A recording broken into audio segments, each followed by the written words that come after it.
All right. Hello, everyone. I am Roshia Dark. This is Circuit Studios, and gotta love that new project smell, don't you?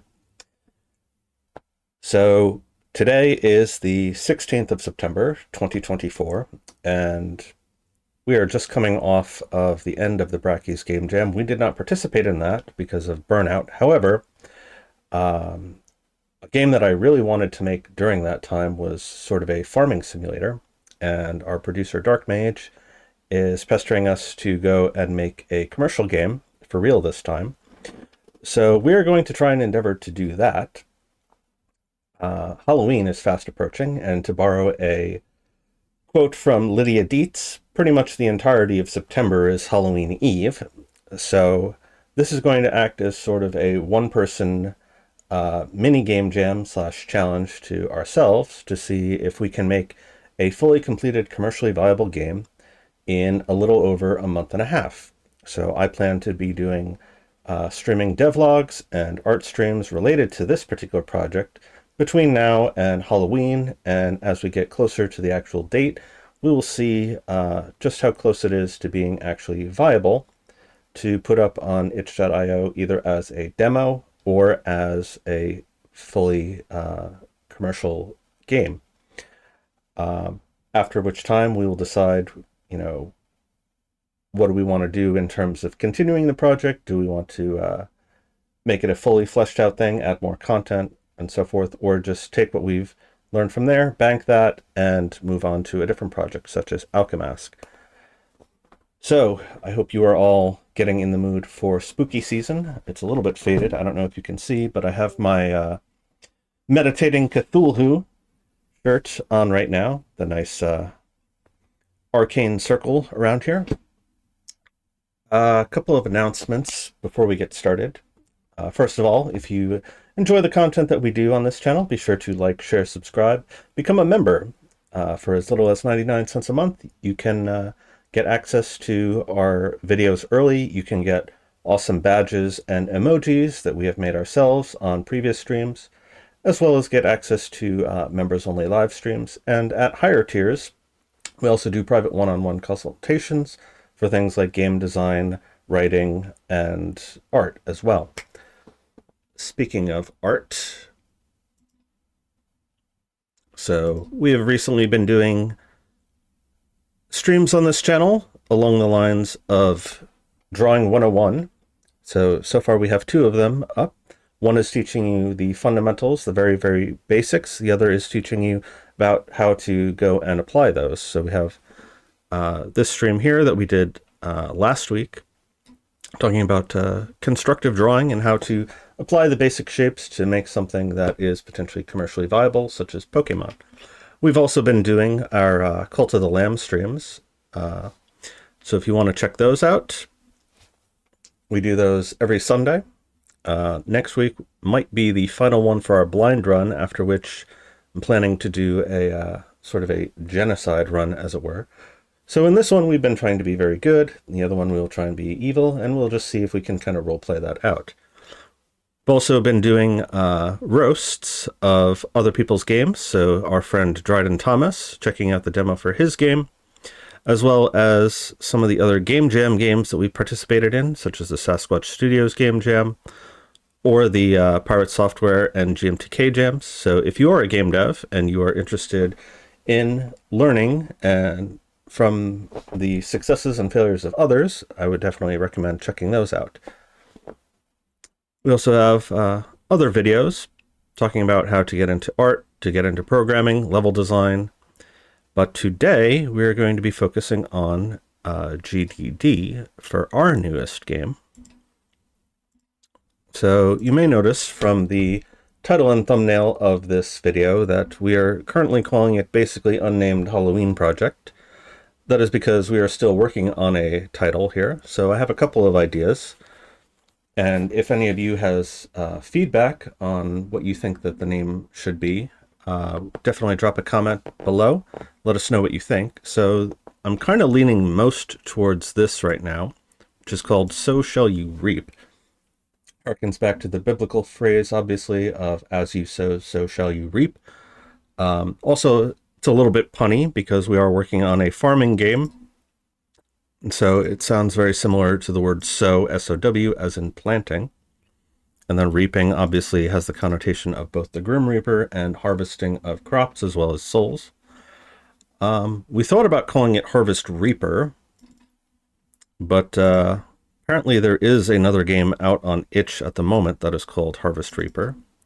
I haven't taken a look at it. I have no idea what it's about. Apparently you're just harvesting souls in the normal fashion. But as nice and percussive and flowing as the title Harvest Reaper is, I don't know that we necessarily want to create conflict between those two. Maybe it's fine. Let us know down in the comments what you think. Otherwise, we're going to try and lean more towards So Shall You Reap. The only problem with that is it's a little bit of a tongue twister. You notice I also tried going with Souls Shall You Reap, but that's a bit too many S's all in a row. So, especially for people who have a lisp, that would be a little bit difficult.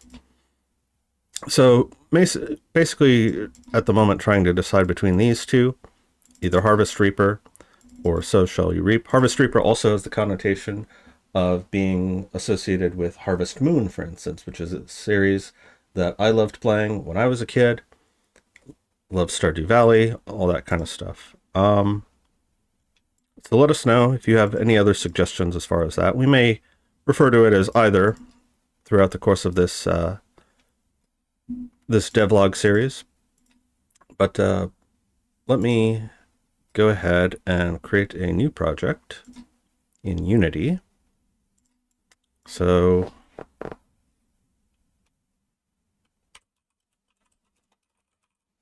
we're just going to call it Harvest Reaper for now. And we are going to be doing a 3D universal pipeline.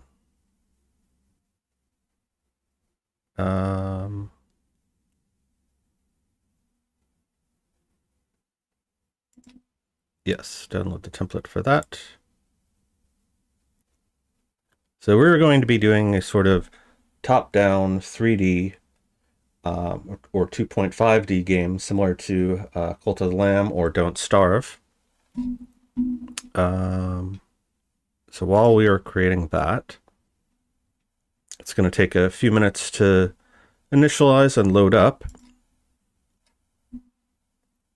So we'll go through the GDD of what I have so far. By the way, if you've never made a GDD before, you don't know what they are, when to use them, why to use them, we have an entire video dedicated to that topic. So even if you are working solo for a very short game jam project, you'll know from all of our past streams that we always spend at least an hour or two on the very first day making one. So a 2.5D Gothic horror farming sim. So our inspirations include things like Harvest Moon, Stardew Valley, Undertale, Don't Starve, Pumpkin Panic, which if you've never seen that game, is a really cool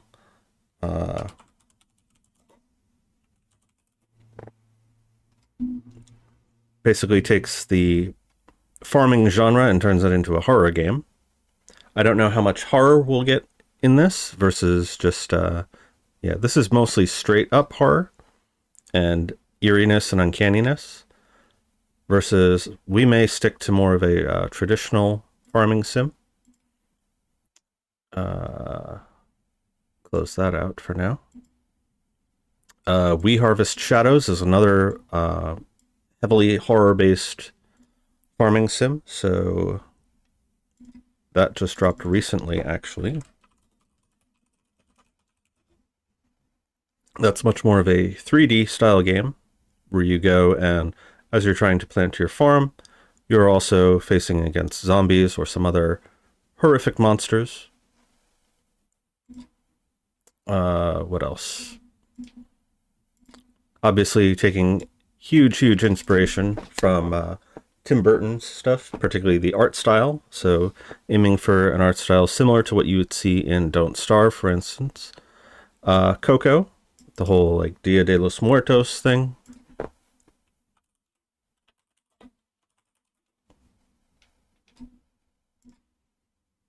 Right, it's a very stylized Halloween death themed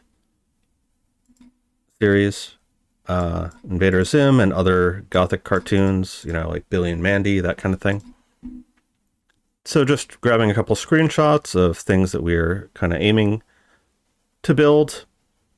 All right, so the player experience, it's going to be coziness of a farming game, the spookiness of a Tim Burton movie, yet potentially the unease of a horror game. I may drop this before the end. We'll see how well we're able to incorporate that. We kind of want to build all of the farming stuff first and then layer the horror stuff on top of it. So that's going to be difficult enough to do in a short period of time.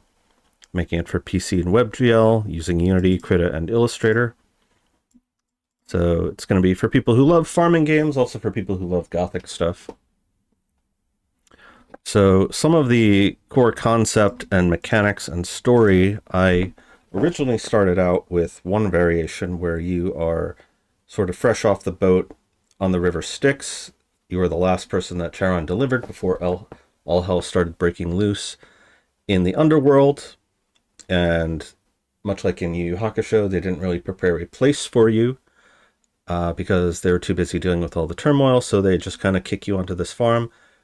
But I didn't think that that had enough appeal and motivation to the player, because a lot of times in these farming games, the main driving force is that you are the inheritor of the farm. And so you want to do a good job to win the approval of whomever it is that you're trying to oppress, usually like your grandfather or something.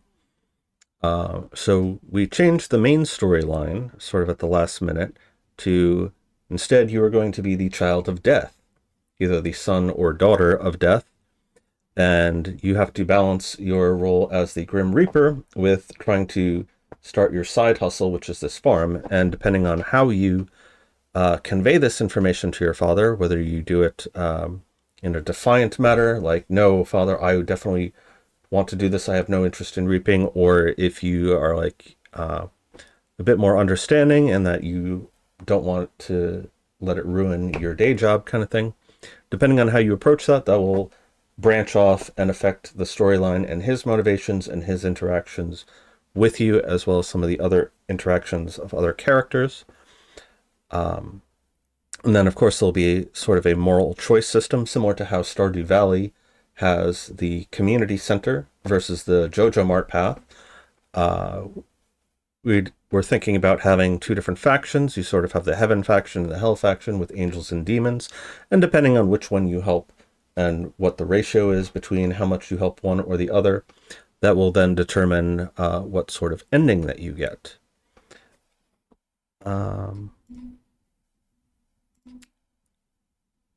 So primary mechanics are basically just your standard farming fare, clear out the land, rocks and trees and so forth, till the soil, plant, water, fertilize, harvest, sell crops. Crops are raised in either a magical capacity or the traditional capacity. So this is one area where we were thinking about possibly deviating from the standard Harvest Moon Stardew Valley model. So crops may or may not necessarily be reflective of real world crops, such as, pumpkins and tomatoes and corn and so forth.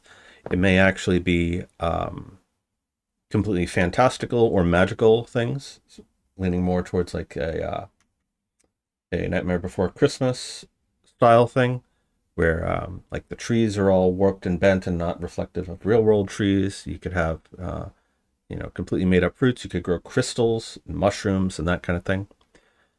So that's something that we will have to figure out as we go. You have traditional means of water and fertilizing that are particular to that plant, but then you also would have special types of fertilizer and watering. So for instance, maybe a particular plant requires blood to flourish, and so you would have to build a fountain of blood in order to have that particular crop grow and be successful. And then obviously adding things like cooking and crafting and potentially fishing. Talked a little bit about that yesterday in our Cult of the Lamb stream while we were doing fishing, just kind of explaining how I thought that one would go about creating the sort of fishing mini game that a lot of games seem to have, including games that you wouldn't even think are related to fishing, like Jak and Daxter. Yeah, so then you raise all these crops, and then you use them in sort of the overarching quest, which is the community center style mission. And then you would go and get various tools. So a lot of the very standard farming ones. So scythe, actually as the Grim Reaper, this is going to be your primary weapon and one that you start out in. So not only can you use it to cut things like grass and harvest crops, but you will also use it, as we'll see in a minute, to harvest souls that come along the river Styx as part of your role as the Grim Reaper. Of course, you've got axes, hoes, hammers, watering cans, shovels, brushes, all that stuff, so you can raise animals or other mystical beasts. Again, we'll have to figure out as we go whether we want sort of like the traditional animals or a mix of like fantastic beasts and where to find them kind of thing. You know, maybe instead of raising cows and chickens, you're raising like, I don't know, dragons and griffins kind of thing. Part of that will depend on what I'm able to draw and come up with and think of as we go along. If you have any suggestions for any of that stuff, by all means, let us know down in the comments. Pickaxe potentially for mining, although that'll be an entirely separate area. And then, of course, one of the big things in any farming sim is the surrounding town and environment. So having a robust interactive system, a robust dialogue system, actually coming off of our entry for the Sasquatch Studios Game Jam, where we had a heavy dialogue-based system. I actually really like the dialogue system that Pixel Crushers puts out. We are probably going to be importing that right away as soon as we get some characters developed, coming up with the writing, the personality, and so forth. If nothing else, it'll be necessary for doing the tutorial sections, talking to your father. And then I would also like to have, this time that we didn't get to do last time, is having little portraits and what I would call talk sprites, sort of like if you've ever seen Homestuck or Stardew Valley even. Right, so just the little emoticon portraits that accompany the character. So like Stardew Valley portraits. Right, so they have different characters with different expressions depending on whether they're happy, sad, and so forth. So we will have to craft all of those at some point as we develop more and more characters. Of course, in a lot of farming sims, you also have a dating mechanic, a dating system. So you'll have to come up with stuff for that. Friendship mechanics, giving people gifts. Something that I thought of, you always get a horse and a pet in a lot of these farming games. So instead of it being like a traditional horse, maybe it's like a nightmare horse. So you are the Grim Reaper after all, you know, behold a pale horse, death rode upon it kind of thing. So maybe thinking along the lines of the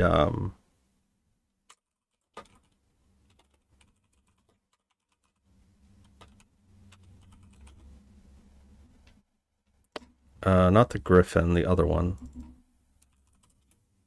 I forget what these are called. Thestrals, yeah. So something along the lines of like a thestral would be pretty cool. Imagine being on a farm and having that thing as your pack animal.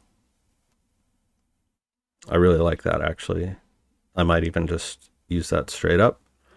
And then typically you would get either a dog or a cat, but since this is the Underworld, maybe you get, and we're going for like a sort of gothic horror type of vibe, maybe you get other types of creatures as well, like a raven, a ferret, bat, or snake potentially.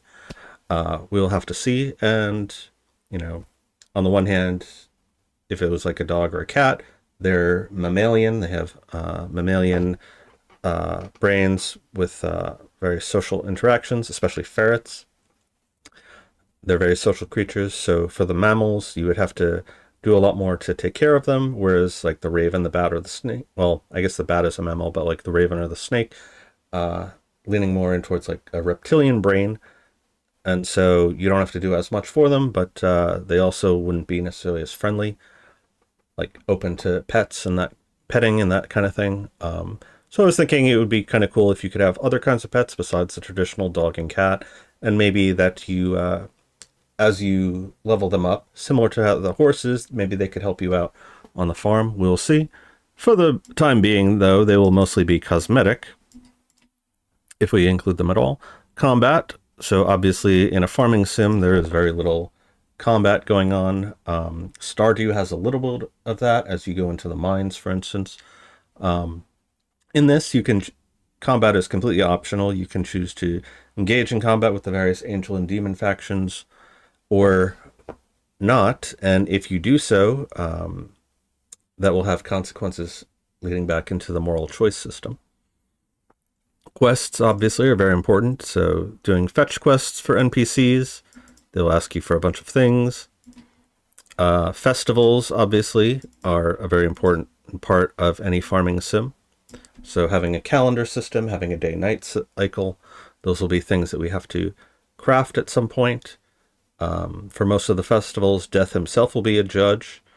He will not show you special favoritism just because you're his child.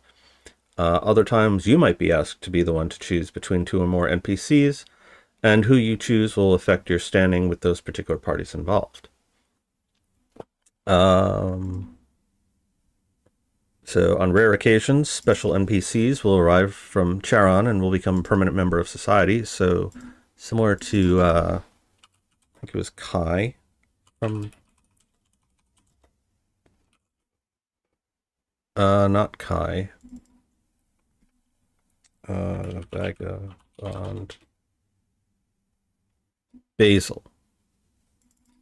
I think it was Basil, where he would come and he would only be there for a couple seasons and then he would leave. So something along those lines.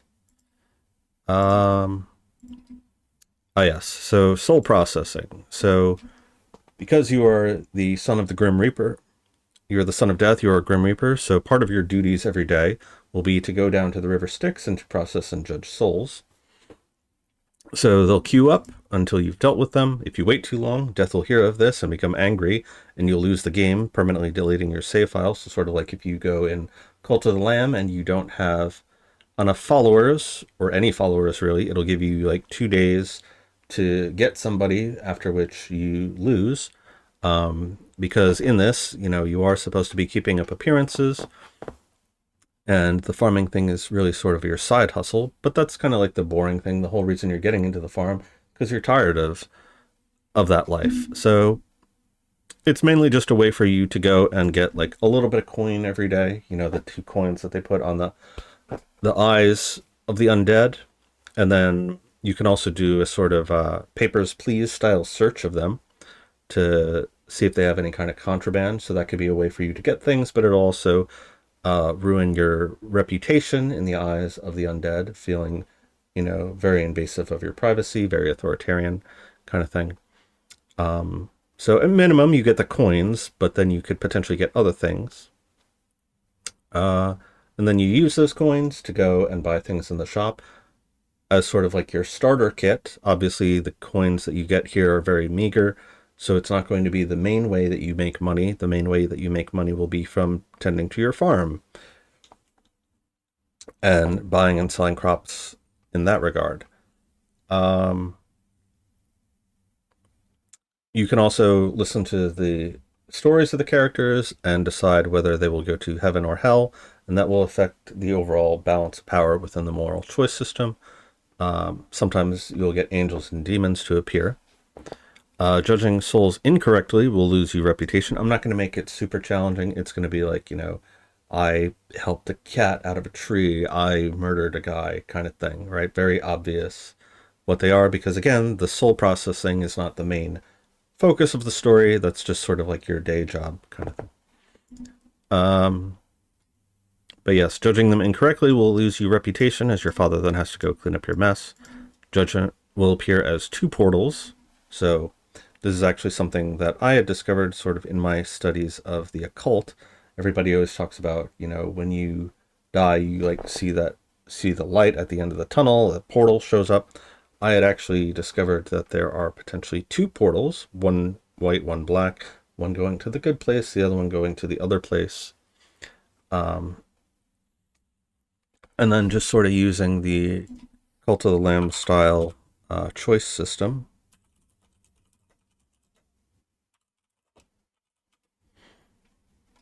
What is a good example of this?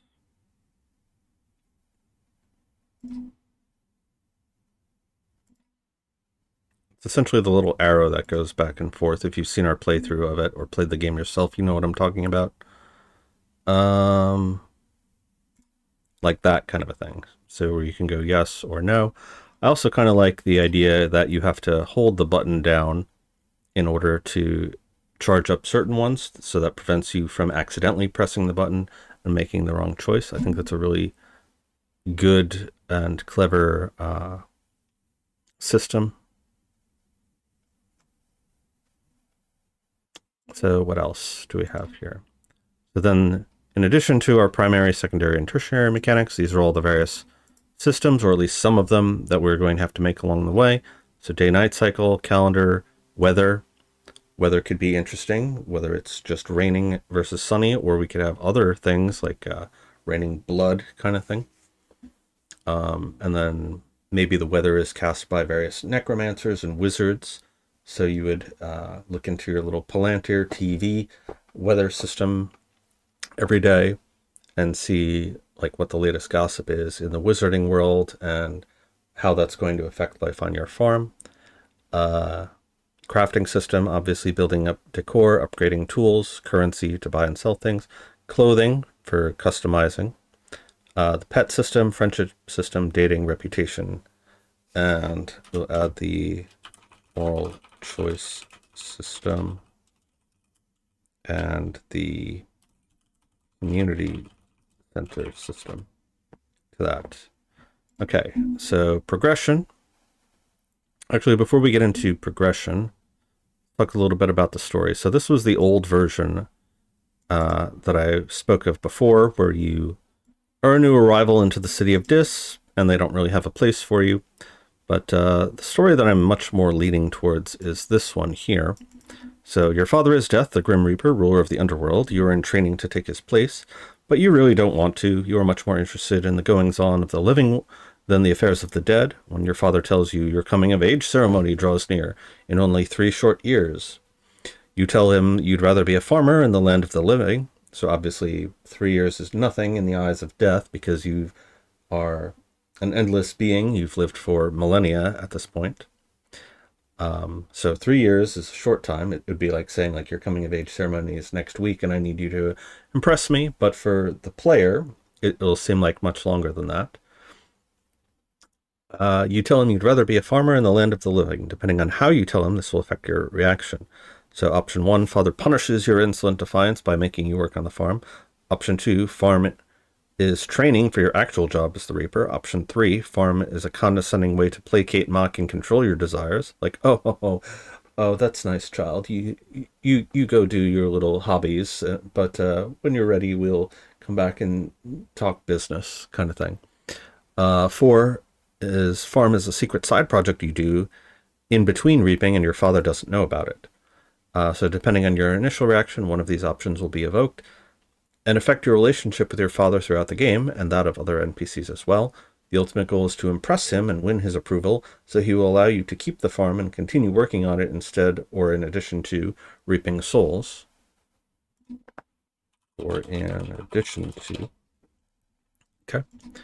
You can select at the start whether you are a son or a daughter, and they will refer to you as such rather than by name. And other characters will refer to you as my lord and my lady. We're also contemplating whether we want to have an other miscellaneous category. But a lot of that is going to affect sort of the types of assets I have to make. So trying to keeping it as simple as possible. After your main weapon is a scythe, which is used in both farming and harvesting. You can customize your appearance to some extent. So like I was toying with the idea of maybe you change like the color of your robes, the hood shape, that kind of thing. We'll see. That's more cosmetic stuff and polish for later. After your initial conversation with Death, he sends you to continue your training under your mentor, who I think I decided was going to be called Kadim. He will always help you start the farm, but his attitude towards you will depend on your initial choice, whether he is a harsh and cruel taskmaster, whether he is encouraging and supportive, whether he's mocking and derisive. So basically reflecting the wishes of your father. Okay. The farm has a limited set of broken tools, standard stuff like axe, hammer, etc. But you also have your scythe. All of these can be upgraded at a shop in town, except for the scythe, which is a special and gets upgraded elsewhere. You clear out the farm, but you don't have any seeds. This transitions to your servant, taking you down to the docks of the River Styx, whereupon new soul arrives from the land of the living. You still have to carry out your daily duties as a reaper and process souls as they come in. So the souls that come in, they will be semi-random, at least one every day, but it won't necessarily be the same time every day. Sometimes you'll get more than one soul coming in a day, but always at least one. So like the first one will be scripted. You can skip the tutorial if you know what you're doing, but always check your journal if you need help. Okay. And then, so going back to the progression, right? So having different endings, multiple possible endings. We'll be lucky if we even are able to get through one, because 3 years is a long time in terms of a game. So there's going to be a lot of play testing that needs to happen. I think a lot of rebalancing after the fact, after the game is completed. So yes, the 3-year mark will be the ultimate end goal. And then these are just some of the various criteria that you'll be judged on. So your father is obviously concerned primarily with your job as a soul reaper, but he will also take into account things like your income level, your friendship within the community, marriage partners, how many people you killed, recipes unlocked, things like that. We can go and add other stuff as we need to. And then just coming up with a bunch of different possible cameo characters, like Easter egg characters, as well as standard characters that appear throughout the game. So you're going to have the love interests, probably at least 5 male, 5 female type of thing. You're going to have like the blacksmith and the tavern guy, pretty standard fare. As far as that's concerned, we'll have to go and develop out their personalities over time and their look and their schedules. And then, of course, holidays. I, being a pagan, choose to use the pagan holidays within the Wheel of the Year.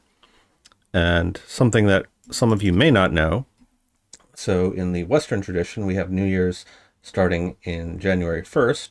In the Chinese tradition, I believe it starts it's on the lunar calendar, so it's usually like early February kind of thing. But in the pagan tradition, the New Year is actually Samhain, aka Halloween, aka the holiday that we are coming up on very soon.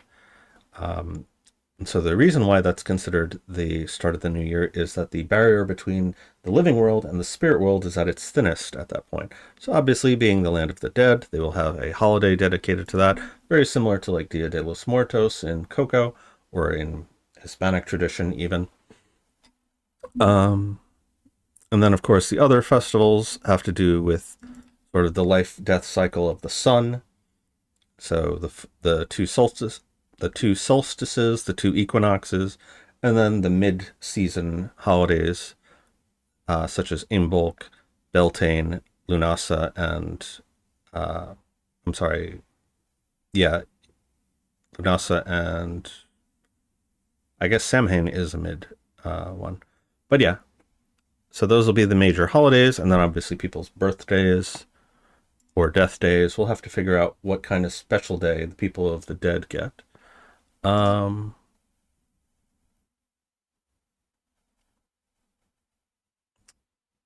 then, of course, obviously, we're going to be doing a 2.5D vector graphics style using suitably Tim Burton-esque style. So I explained this a little bit yesterday in our Cult of the Lamb stream. So the idea of style is really just a set of solutions that a particular artist has to solving particular problems that arise, whether it's things like line treatment, color, anatomy, proportions, things like that. So, for instance,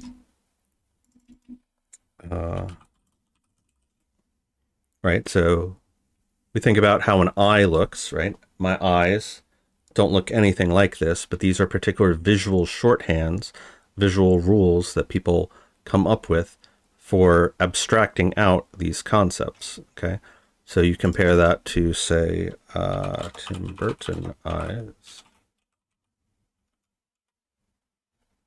Okay, it's obviously very different. So over the last couple days, I've just been kind of going through and examining a bunch of artwork online of things that the art community generally considers suitably Tim Burton-esque, and just trying to see if there are sort of common elements within them. The two biggest ones that I've noticed are obviously the big sort of caffeinated, freaked out eyes with the very small pupils. You'll notice in a lot of styles, a lot of artwork, both 2D and 3D, they have that feature, as well as sort of like this very heavy eyeshadow mascara type thing going on behind the eyes, and also having very tall, thin proportions relative to the head size, right? So I think pretty much in all of these examples done by various artists, you would agree that they are a suitably Tim Burton-esque style, and they all have a lot of these same characteristics. Again, the big eyes, the small pupils, the heavy eyeshadow around, and long, skinny proportions. So I came up with a couple other rules that I thought of. I don't know if there's like an established canon for what makes something suitably Tim Burton-esque, but you know, like these small triangular feet. What is another good example? Having this sort of like very sketched out inky line style, like you'd see on these characters here and in their hair. That's something that occurs quite commonly. Obviously not so much necessarily in the 3D versions, but definitely in 2D versions. So if we go back to Don't Starve, for instance, right, you'll see that the artist who drew, I think his name is Winslow. I don't remember. But yeah, so Clay has gone through and they've made a suitably Tim Burton art style. So you can see like he's got the small pupils, the heavy shadow around his eyes, and the very sketchy line art. Also, the skinny, lanky proportions relative to the head size. And then something else that occurs quite commonly, you'll notice, is these little sharp, not quite even, not quite organized proportions going through sort of curvy, spiky elements. So if we go back to Nightmare for Christmas, right? So one of the most iconic Tim Burton pieces is this sort of spirally mountain hill, right? So it's not quite even. It's got a little bit of straightness to it. It's got this same sort of hatching going on. So that is something that occurs repeatedly throughout Tim Burton's style as well, is the way he treats these little horns. So obviously not every character is necessarily tall and skinny.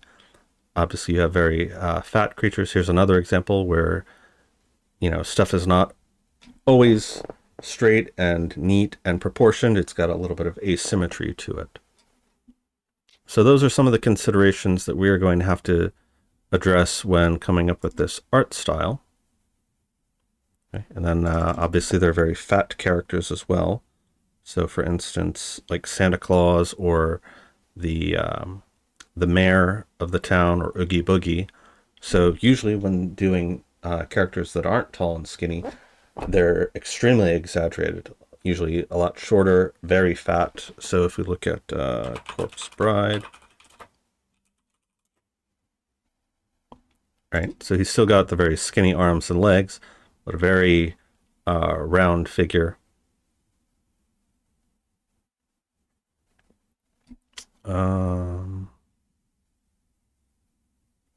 Yes, and then always with these little curling swoops. So something that's interesting is Tim Animals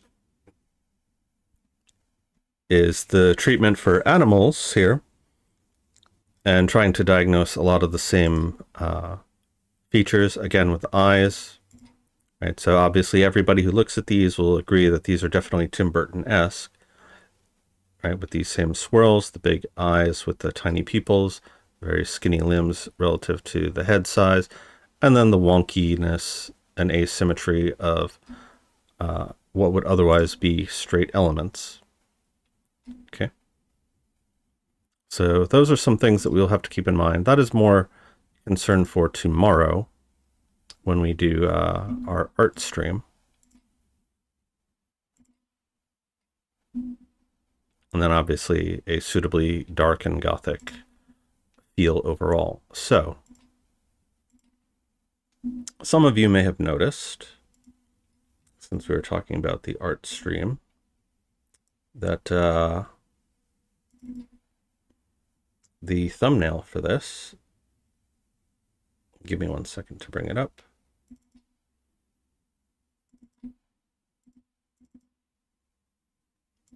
So we went ahead and drew our mascot in a suitably Tim Burton style. So we got the eyes with the heavy shadow, small pupils, you know, the very curvy asymmetric things going on, tall and skinny proportions. So I went ahead and just as a placeholder, started doing a quick character mock-up. Again, we'll get more into character design maybe tomorrow, but this is just something for visual interest to have within our world. So we have our little character Death here, trying to work out the proportions. So I think this is more or less what I have settled on here. Had a hell of a time. So like I really like this head and the way that the front view is looking, but I had a hell of a time trying to come up with a suitable style for the swooping cape going along the back side. So you guys can give feedback on that. So again, this is just placeholder art for now. And then coming up with the finished line art. And then coloring. So there's no kind of shading or there's like a little bit of hatching on this. This is just so that we don't have to sit there and look at gray boxing the whole time. And these are definitely not going to be the finished artwork. So with all that said, I've been rambling for quite a while now. Let us see if our entry is done here. So the first thing we're going to do is create a new folder. This will be for graphics. So I am going to take this guy, /gal. And you notice this one looks like a little bit more male. This one looks a little bit more female. We'll have to figure all those kinds of concerns out later. So take you and save you. Unity projects.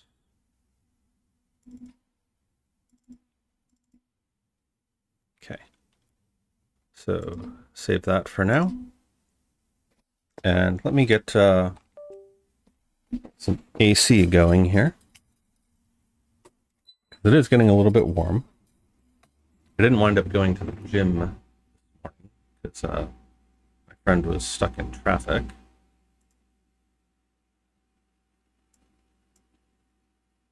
I really like how this came out, especially with the shading. Let's see. So we don't need this right now. Don't need this right now. Let's come back to Unity. And so we will slice this up. And do our multiple.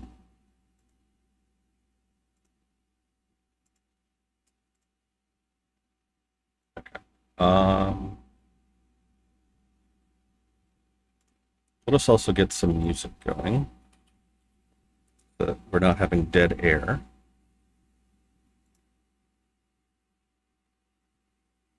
I'll have to watch that later. Sure, we can do Cult of the Lamb. One of our favorite soundtracks here. Our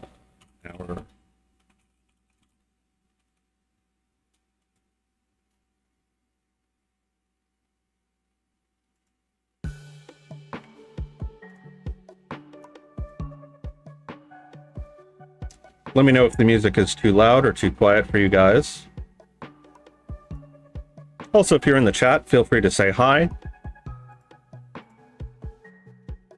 Feel free to ask questions about art, about game design, about anything really, and I will do my best to answer them as we are working.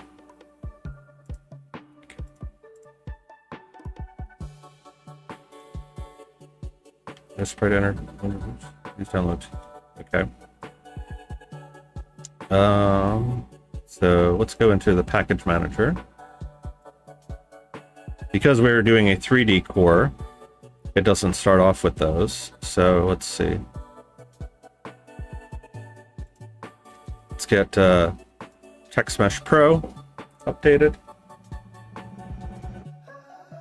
So I'm just going to take a few minutes to import some packages and assets that we're going to need, a couple of scripts that we're going to need, so we can start gray boxing out a prototype. One thing we're going to have to build is a grid system.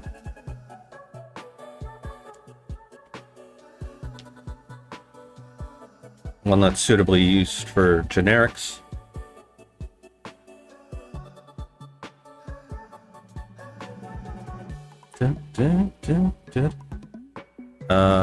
Do we have Cinemachine? No. Let's get Cinemachine.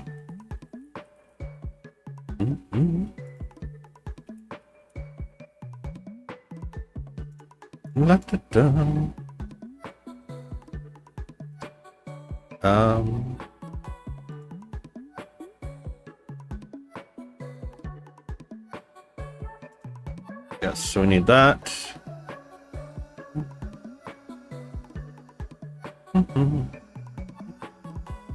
I don't know if we want to use the built-in 2D tile maps or if we want to create our own.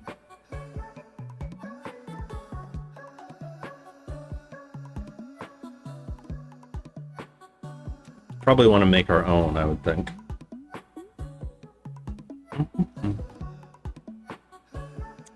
We are not using Photoshop, so we don't need the PSD importer.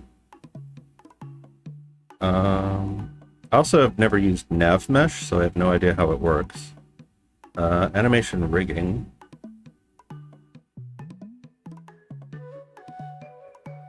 That's for the jobs. I don't know if we necessarily need that. We'll see, I guess.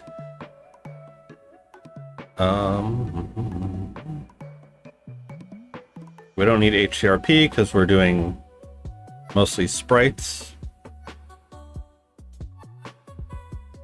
Are we going to need Pro Builder? That's a good question. Maybe for things like crates. We'll have to see. We'll cross that bridge when we get to it. Splines, do we want splines? Again, we'll cross that bridge when we get to it. We wanted Cinemachine. So install that. Anyway, so how are you all doing today? What fun and interesting projects are you guys working on?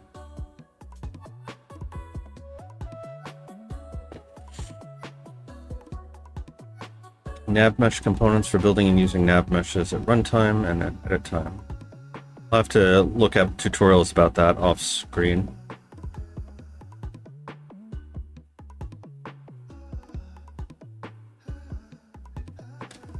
Build automation. Draki was telling me about this before, like it was like one of his big bugbears with Unity. That they don't have build automation, but I'm looking at the package right here.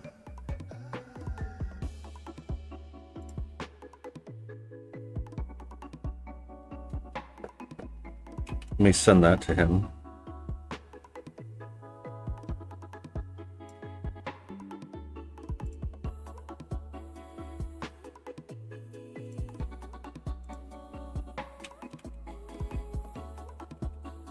Was this the thing you were...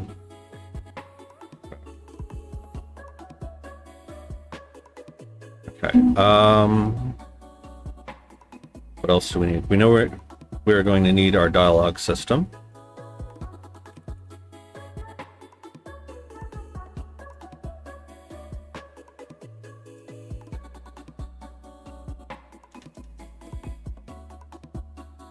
So highly, highly recommend this if you need to do literally anything with dialogues or quests or inventory. Inventory, we might keep it for like our main inventory, but we may have to build out separate inventory systems as well for things like chests that are separate from that. Oh yes, we should also get hot reload. That would be a good thing before we start importing a whole bunch of stuff.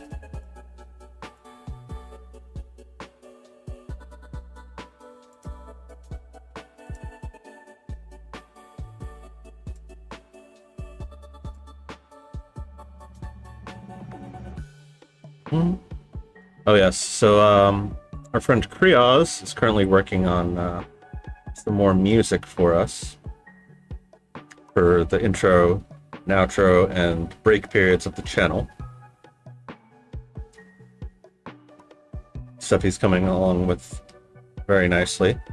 And then our friend Dryden Thomas is, I believe he's currently down in Australia at the moment for one of the PAX events down there, showing off Disinherited. So we wish him all the luck in the world as far as that goes.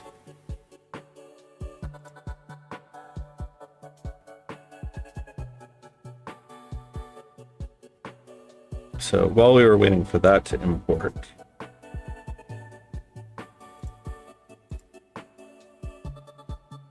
so these are just some of the things that I came up with for common themes within the Tim Burton art style.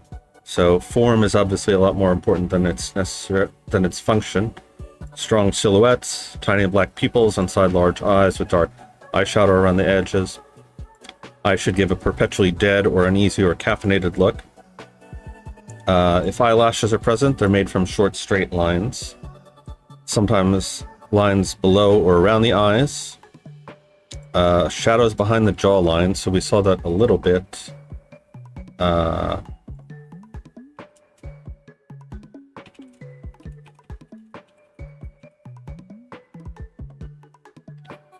It's usually on characters that have a much more pronounced jawline. So, like this character would have it.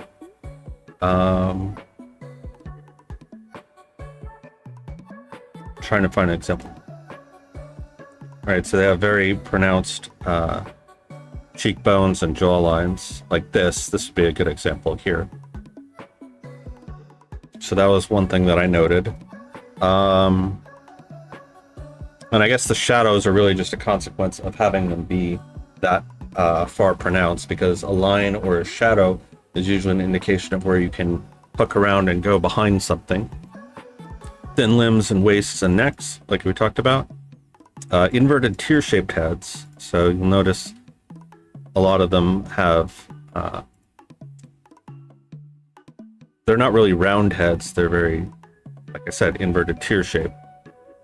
So here again, inverted tear shapes. Or they'll sometimes have very unique and stylized heads. So for instance, Rankin feature. Okay, so this is obviously not a teardrop shape, but it is a very stylized and exaggerated head shape. But otherwise, tear shape is pretty standard.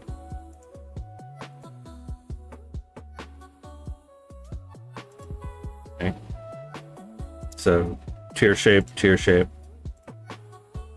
So it's usually the characters that are much more exaggerated, either if they're super tall and thin or they're squashed and rounded shaped, that are sort of the exception to the rule.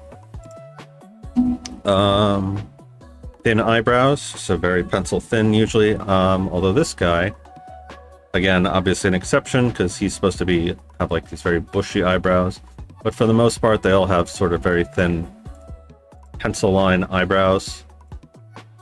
Hair is often frenzied with strands or unkempt clusters, even on well-groomed characters, and often asymmetrical. So we look at okay. Right, so obviously her hair is very frazzled.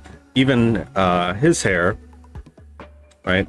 Even though his is supposedly very neat and well groomed, it's still very wild and crazy. If you compare that to something like his fiance, for instance, she has very neat and tidy hair, whereas his, if you look at pretty much any Helena Bonham Carter character or any Johnny Depp character, they always have very frazzled hair, and for some reason that always just evokes sort of like a gothic style, I guess because you don't necessarily care about the world and people's standards, but it can still be very pretty, right? What else? So tall characters should reinforce tallness, wide characters should reinforce wideness. So again, exaggerated proportions. Items of interest should seldom be straight, but have a crookedness and asymmetry to them. So like we looked before at the spiraling hill. Another good example of this would be it's like the priest's staff, for instance, right? His head, his hat is not really straight. It's very long, exaggerated. Again, form is more important than function. Obviously, chins don't look like this. Very exaggerated, right? His head is down here, like this, with a very hunched back. His staff is not straight, it's very crooked.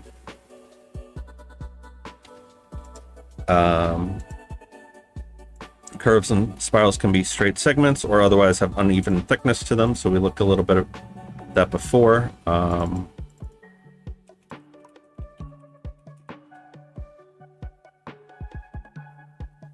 What would be a good example of that?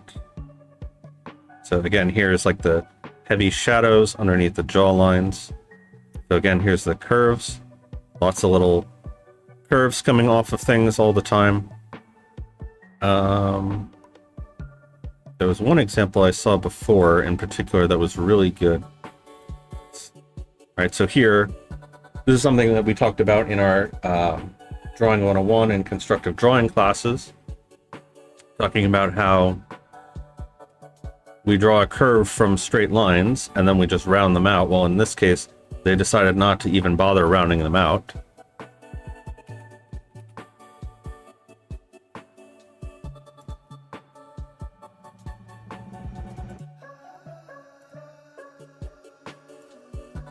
Right, very pointy curves is very suggestive of like a Tim Burton style. What else? Gothic horror, medieval, Victorian, and Edwardian fantasy. Often desaturated or gray colors with full saturation reserved for emphasis, so like blood, magic, and intense lighting. Right, so all of these colors, very mute, very desaturated. And then if we look at something like Oogie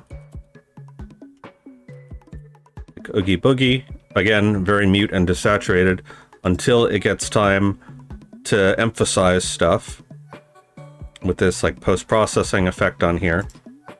Okay, but otherwise they're all very mute and desaturated. So like he's green, but it's a muted green.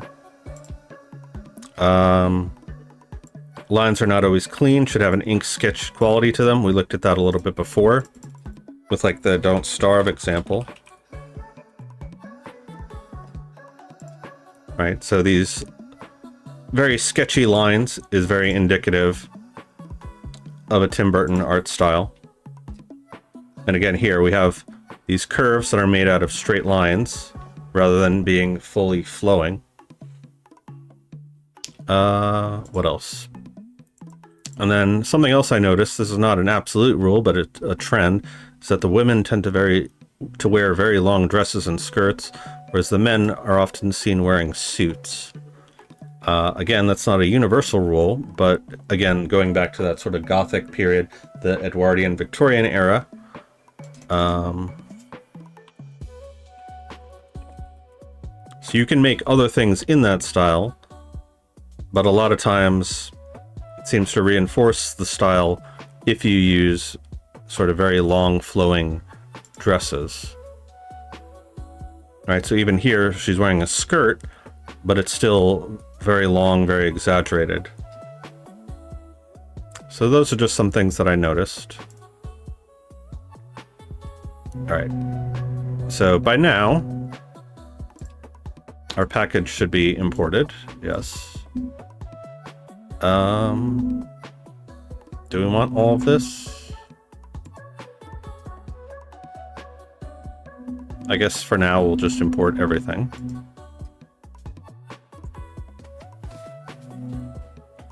Da, da, da. Da, da.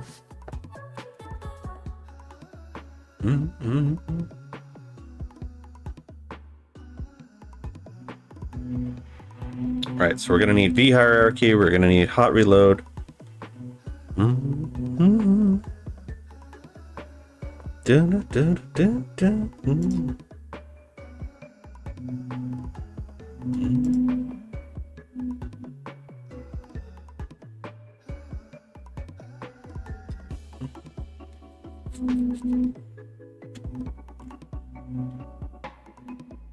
Oh yes, so coming off the Sasquatch Beast Studios jam, Brandon announced that he's going to be dropping the video of the winners and best in show.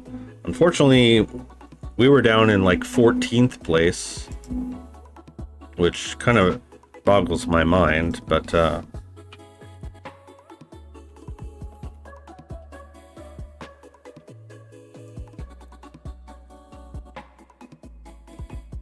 so if we go to the submissions page,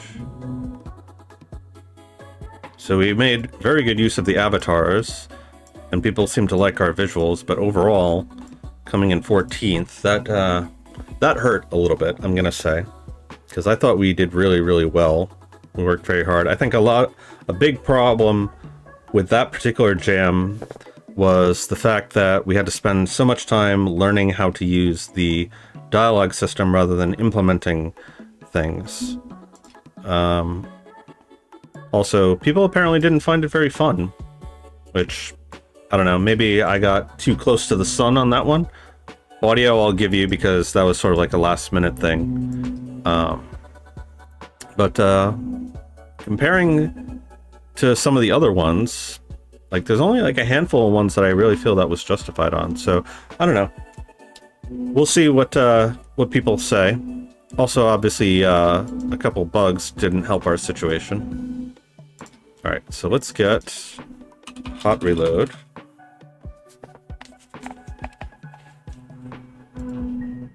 That will help us tremendously.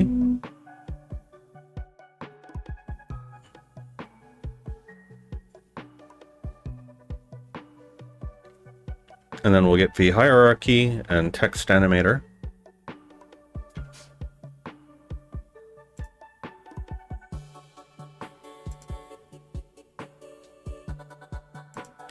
We don't need demo stuff.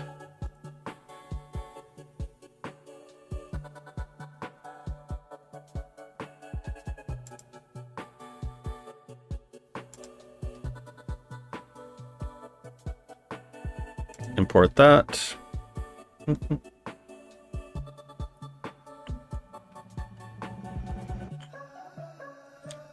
Something else I want to try with this is there's a settings asset,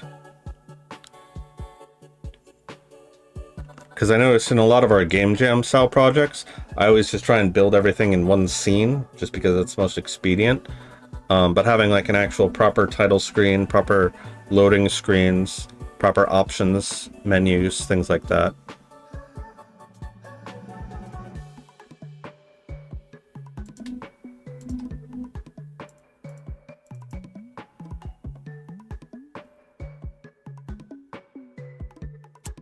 What's going on with this?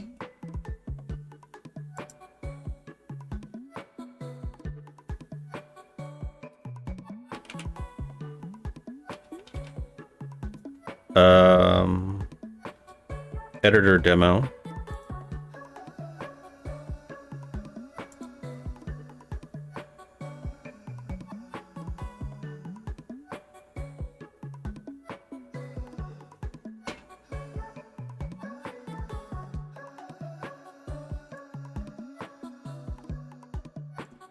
Fine, we'll just take your demo stuff.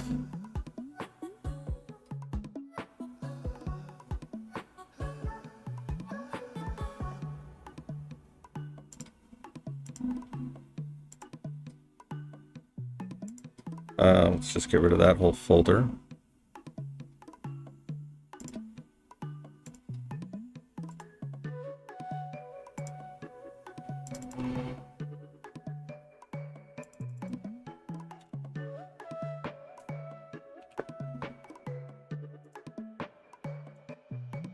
Now what?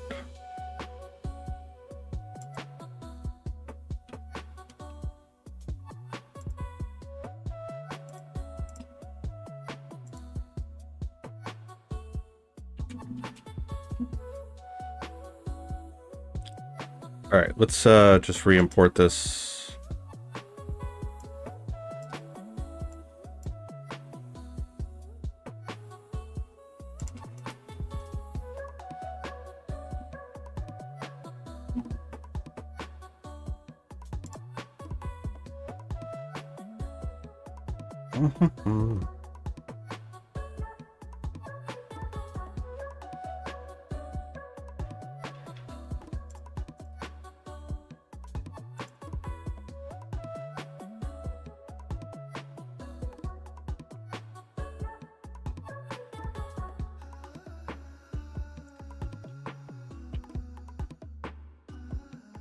Is that gonna break stuff?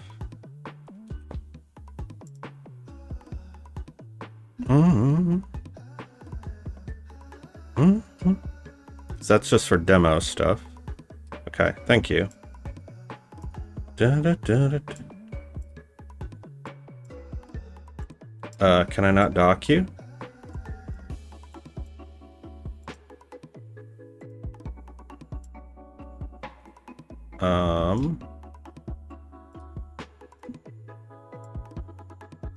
There we go. All right, start that up. A bunch of warnings. What? Never mind about that. Okay. Next, we want to get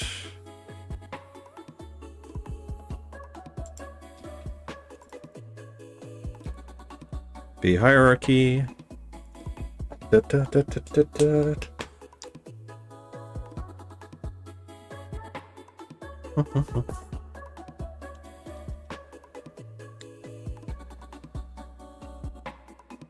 So I might use the fantasy pack that we were using for the Sasquatch Studios one, just as placeholder stuff. We'll have to see. Okay. All right, so we have the hierarchy. We're going to want text animator.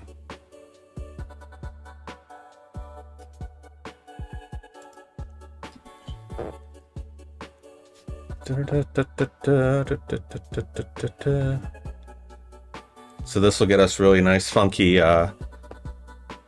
effects on our text animations.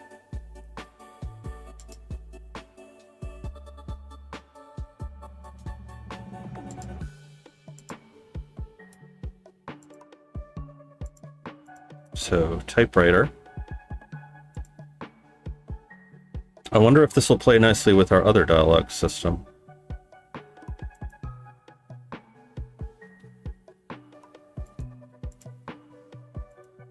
I mean, it should, right?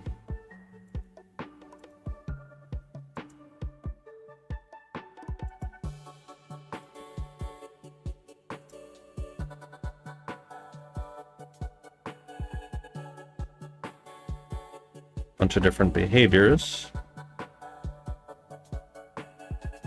Okay, import all that.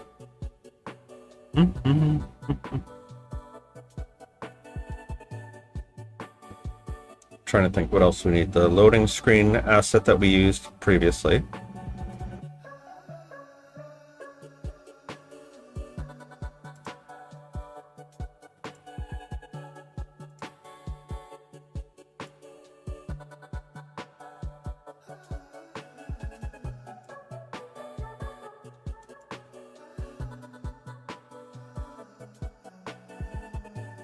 All right, we can get back to that from here, I think.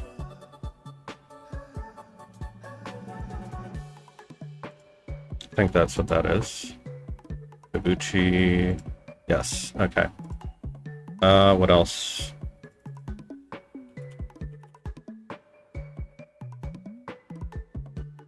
Yes, Odin, obviously. That's very important.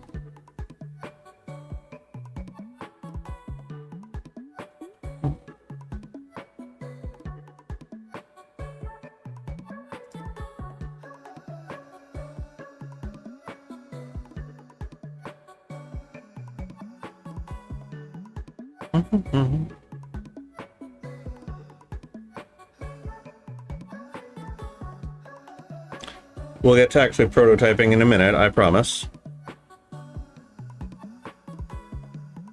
La da da, la da da.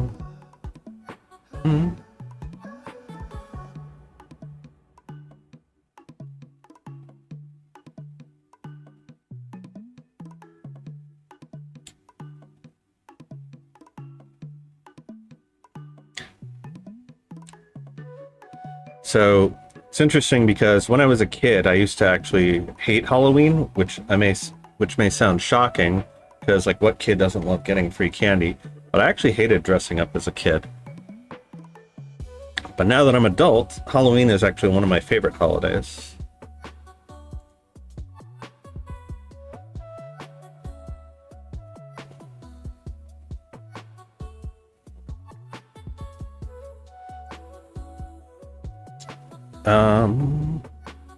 Close that off for now. Newer version is available. All right, let's go with the newer version then. Because why not?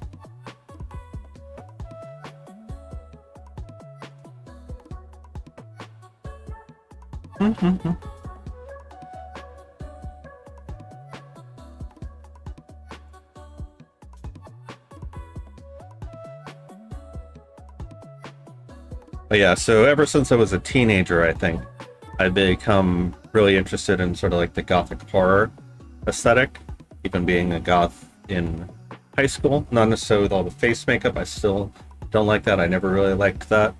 But definitely all the dressing in black and shaggy hair. Loading screen.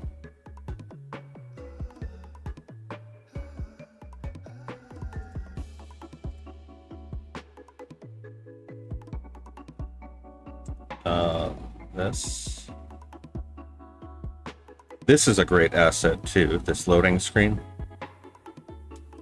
So let me show you what that looks like.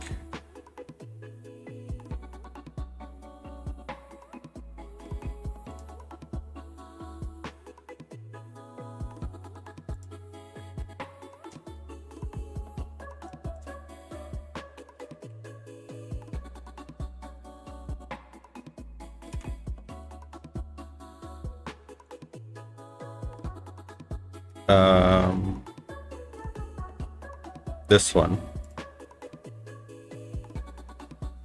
So we use this in the Sasquatch Studios game jam, but it's a really great loading screen that works just right out of the box.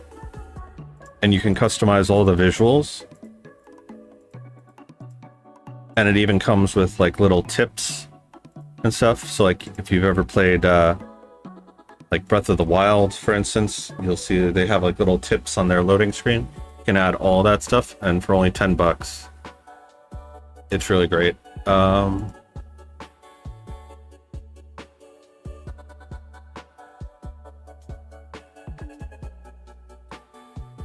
Use Unity APIs that have changed since these assemblies were built. Can modify these precompiled assemblies to adjust them. Function correctly again, not letting cause them fail at run or load time. Do you want them updated? Sure. I don't know why I would say no to that.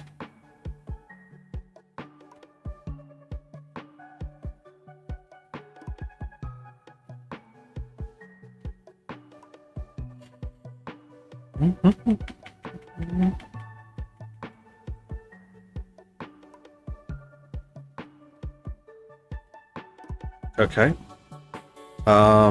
What else?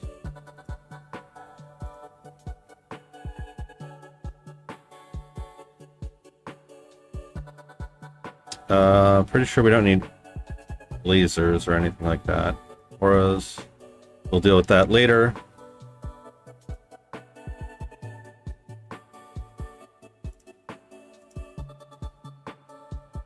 Just see what else we have.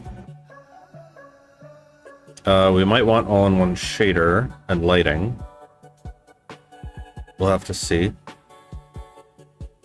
Anything else? Do tween, yes.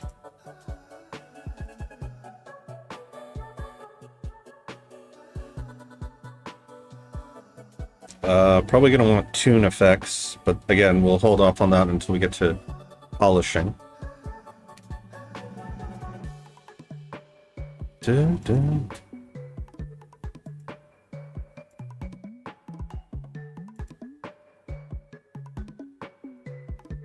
Okay, import. Da-da-da. Da-da-da. We'll also hold off on weather effects until we get to that, as well as skyboxes,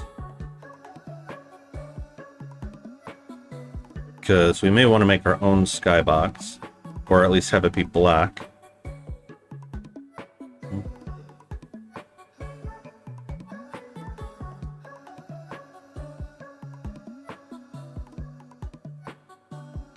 Because looking at something like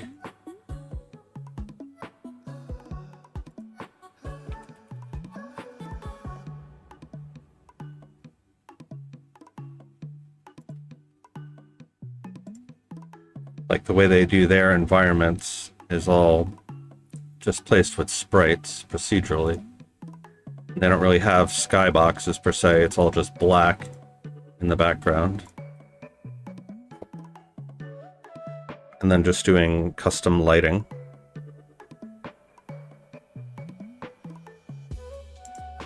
Yeah, everything is always black in the background.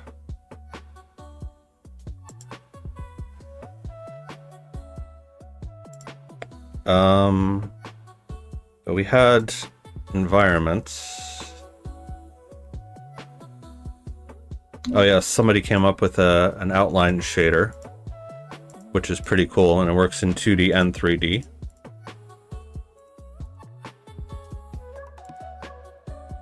So even though we made our own before, we could have something like this. In fact, let's get that.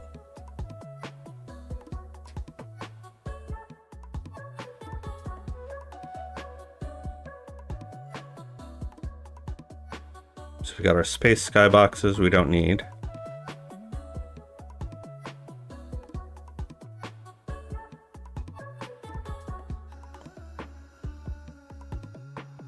Might use this. I don't know. We'll see. Open do tween.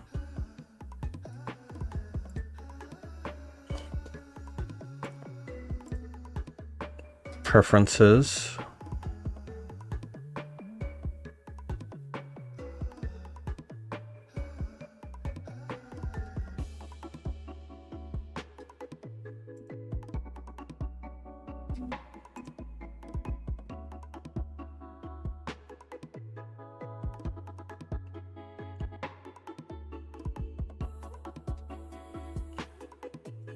Waiting to finish compiling.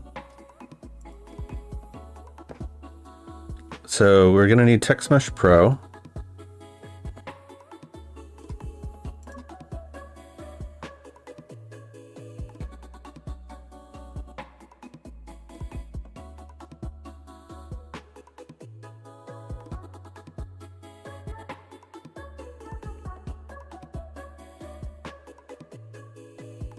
I think that's the only one we need. Okay.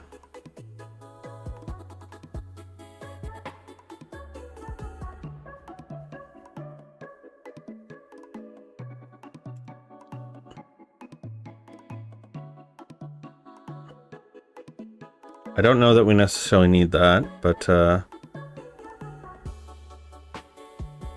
was also the farming pack.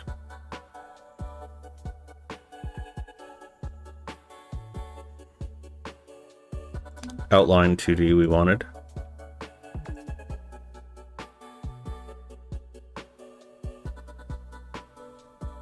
we have PBR materials, but since we're doing 2D stylized,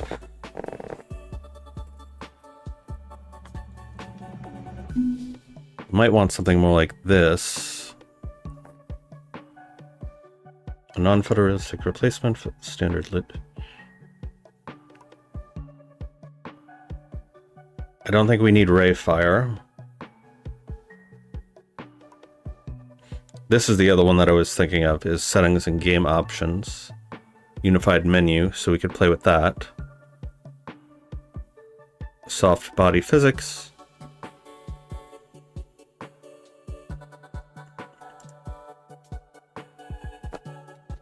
Import these outlines.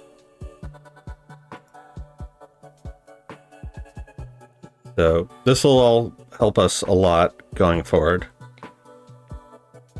So I know it's a bit of a slog right now, but bear with me, we will get to making cool stuff in a minute.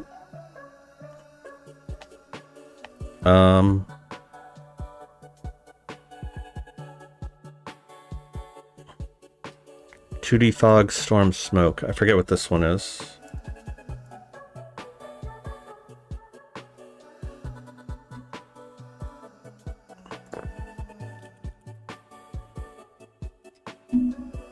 Simple 2D fog, storm, smoke.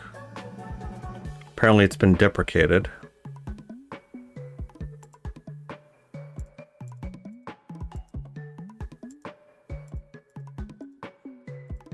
Okay.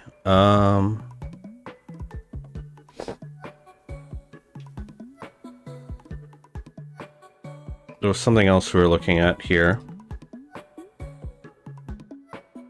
Soft bodies, blind mesh.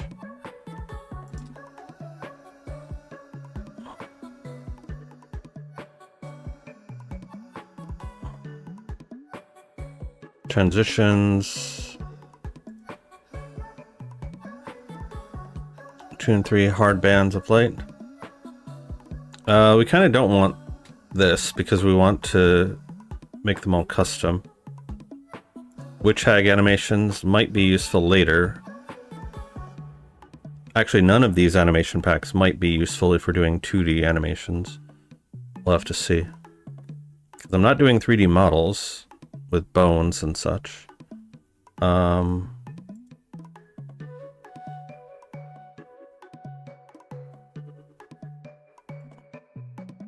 We may want this as well.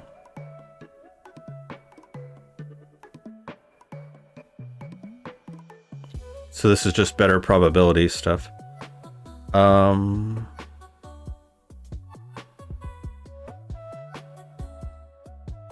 Sure, let's get it.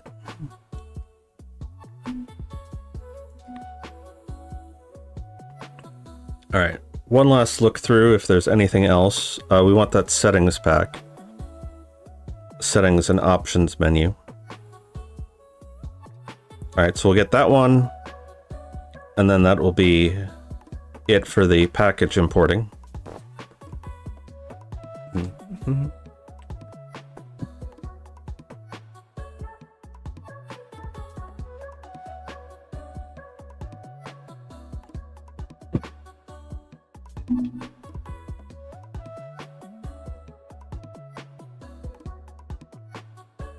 Just import all of that.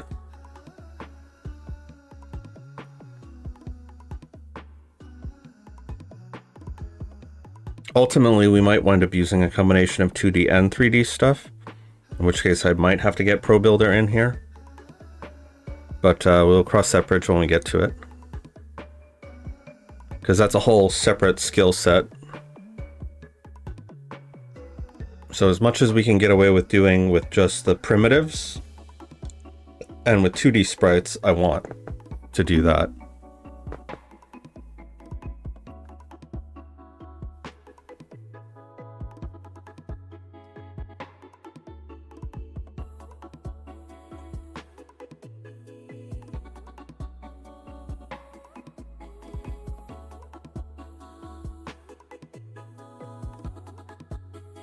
And last but not least, so settings.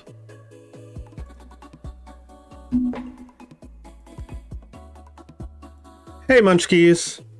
What kind of Halloween game are we working on? So we are making a farming sim with a sort of gothic Tim Burton aesthetic to it, where you play as Death, or rather the son or daughter of Death, and you are tired of being the Grim Reaper, so you want to go and live life on a farm. It's sort of a like Harvest Moon, Stardew Valley kind of sense.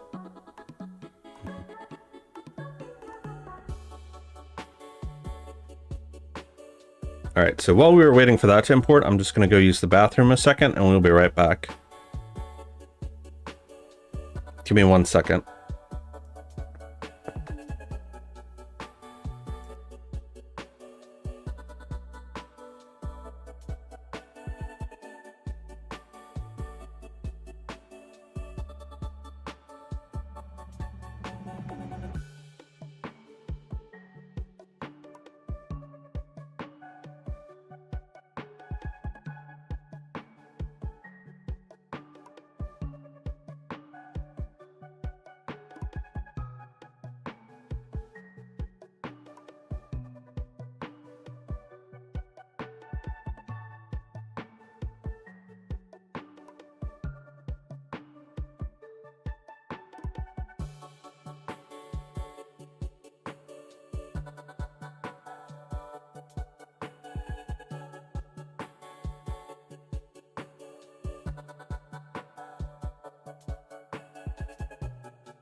Alright, we're back.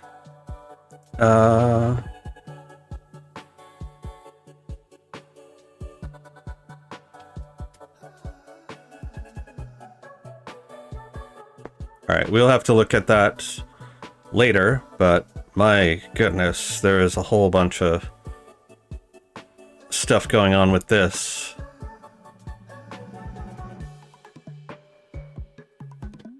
Alright, we will deal with that later. I will probably read a bunch of that off screen. But that is the GAM settings and game options.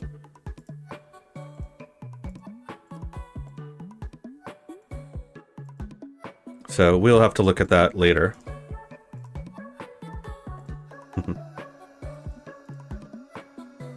Seems like a big project. Well, I'm giving myself between now and Halloween to work on it. So much like with the game jams that we did previously, if I work on it several hours every day, we should make decent progress towards it. I'm also not being shy about using pre-made tools and assets either. So a month is a long time, but it'll catch up to us very quickly. So we shall see. So after the month is over, then we will reassess in sort of what direction we want to take it. Okay, I believe that is it for the packages that we want to import for now. We're not going to worry about effects at the moment. Okay.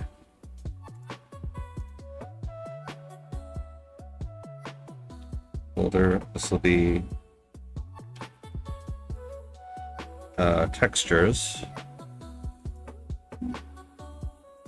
Have I played Graveyard Keeper? I have not personally played it, but I watched Avak's full playthrough of it, so I'm very familiar with it.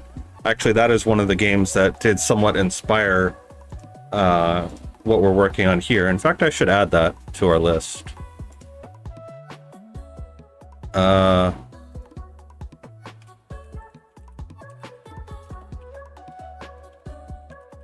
But yes, for those who've never seen Graveyard Keeper,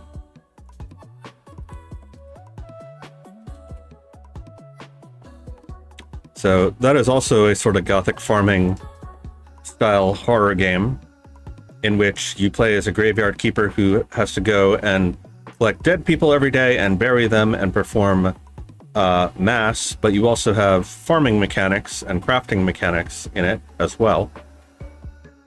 So it's much more focused on like the graveyard keeping aspect, and the taxonomy is not the right word. The mortician side of the game. And then there's like a village and stuff where you can go and do a whole bunch of quests for people as well. It's a very cool game, very beautiful game. You're basically a modern human who was sent back in time to this sort of medieval period where they like burn witches and so forth, and are very extremely superstitious. But yeah, it's a very cool game. It's a pixel art style. We're not going to be doing pixel art though. And then of course we have Comrade Donkey, the communist donkey.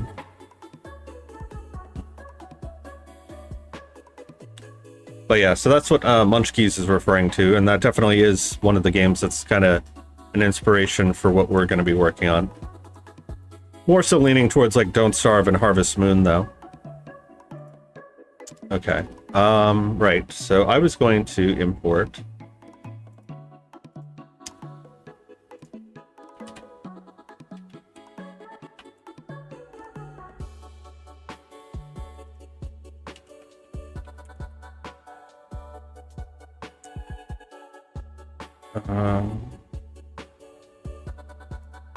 so Calponic Studio is a friend of the channel, and they have tons and tons and tons of 2D and 3D texture atlases and texture packs as well, some of which I have used in previous projects, such as in the Circuit Tracker app.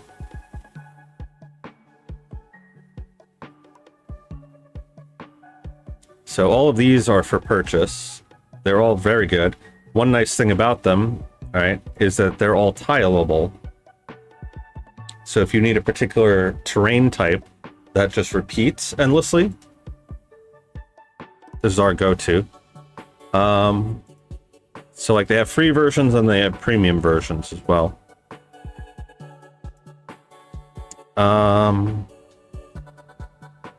So I have some of their stuff.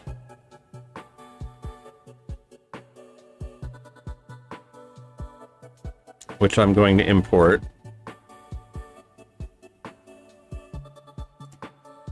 Again, just so we have something a little bit nicer to look at than your standard gray boxing.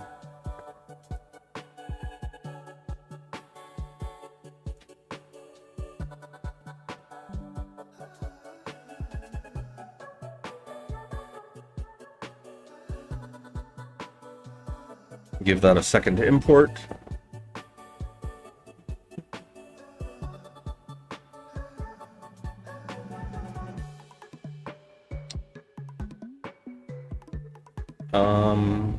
Looking through my textures folder here. Just wondering if there's anything else that I want.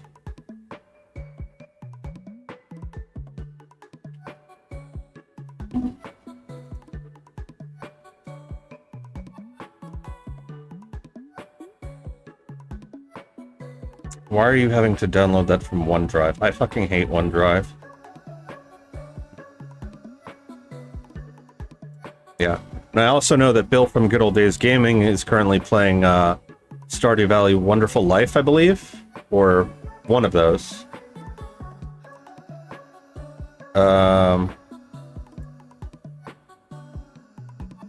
Story of Seasons, Wonderful Life.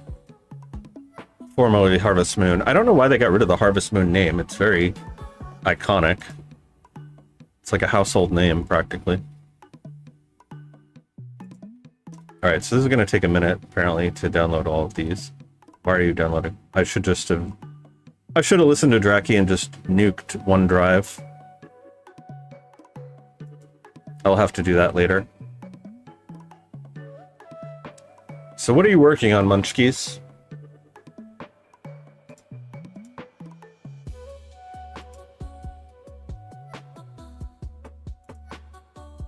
I also need to remember to bring in our branding stuff, because that will be important later, eventually down the road.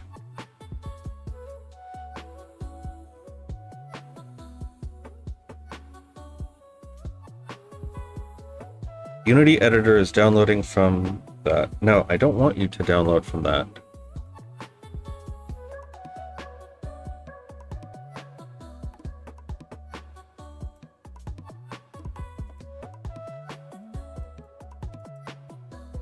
Alright, I guess it's fine.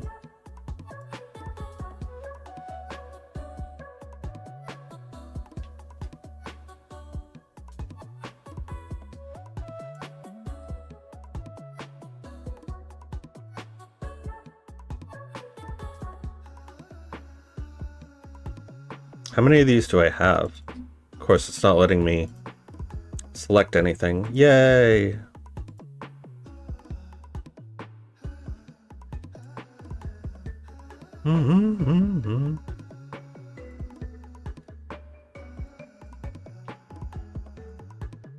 You're working on a small hidden cat game. It's basically the first game that you're planning to put on Steam. So you treat it as a test run, something simple, and an opportunity to see how Steam works. Yep. We unfortunately are going to have to wait until the end of the year to do anything with Steam because our producer is going to be taking care of all of the LLC and legal stuff. And unfortunately, he's unavailable to do that until 2025. And of course, for Steam, you need an LLC. Like, you could do it as an individual and put stuff up on there. But in our case, since we're eventually going to transition over to a studio anyway, it just makes more sense that we do it as a studio. And so that's why we haven't put up anything on Steam yet. And of course, obviously, you need a Steam page in order to do any kind of wish listing and marketing and things like that. So I was asking CodeMonkey the other day just how difficult it is to actually transition from an individual to an LLC on Steam if you're able to transfer ownership of stuff. He seemed to think that was a non-issue. So I'm not really sure. I didn't really get a very clear answer from him, and a couple other people were saying, like, you know, why is this such a hassle and so forth. And part of the reason is because LLC rules vary from country to country, and at least here in the US, it varies state to state. And I know that for the state of New Jersey, which is where I live, forming an LLC, you have sort of yearly registration fees and requirements. And of course, you have to file like quarterly taxes, even if you don't make anything. So where our producer is from, I don't know if those same requirements exist. It's why we're going to be filing it in his state, because apparently it's a lot more business friendly to do it there than here. Trying to do anything business-wise in New Jersey is just a friggin' nightmare. So we're pretty much stuck waiting on him for that. But once the new year comes around, you'll be seeing a lot of things happening, a lot of things popping off. Okay, so here we have our textures. Crap, I didn't want to do that. So, just to give you a sense of what's in this pack. So we have various kinds of fur and scales. We have all sorts of bark, brick, and so these are not like the default organizing. These are not the default directories that it comes with. This is me going through and organizing them according to what I need. But yeah, so caves, cliffs, crystals. Lots of really, really, really good stuff in here.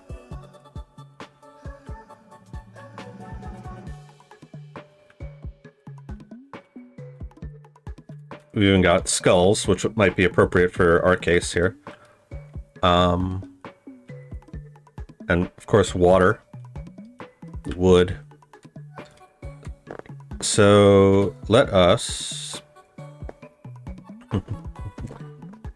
Hey, Isaac Hunt. How are you doing, buddy?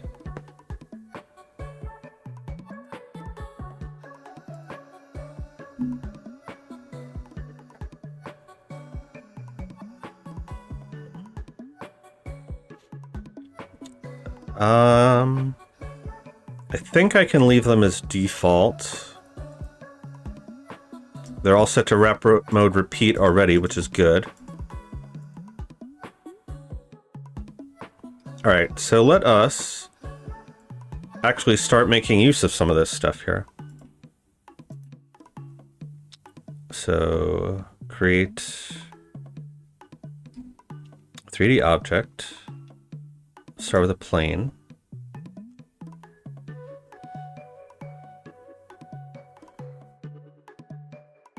And of course we would have to make these into materials.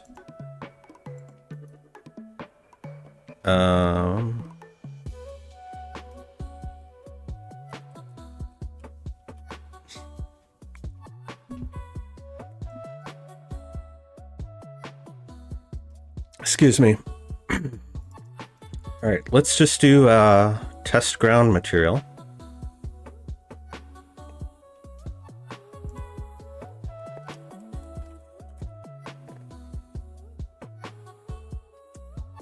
And for your texture,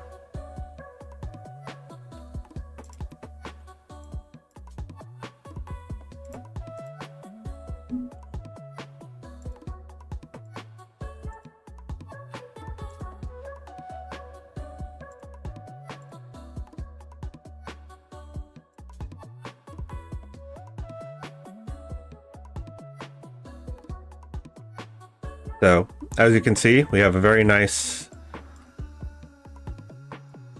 ground plane going here.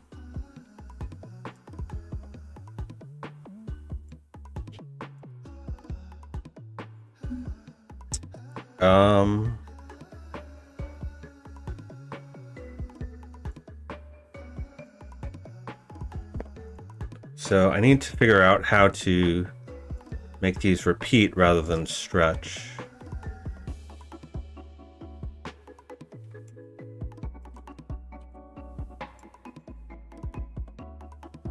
Could do something like that.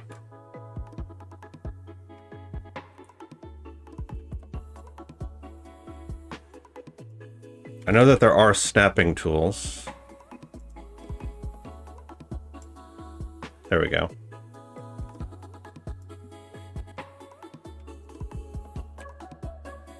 And as you can see, tiles very nicely. So if we were to take a character, let's just do capsule.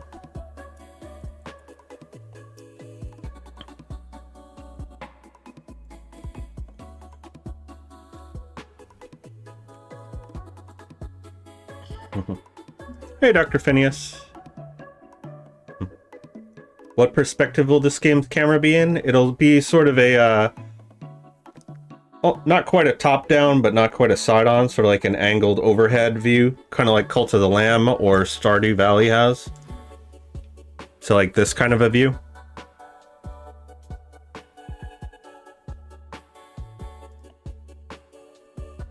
Okay. So as you can see, we got nice tiling textures here. And then, of course, if we go into our materials,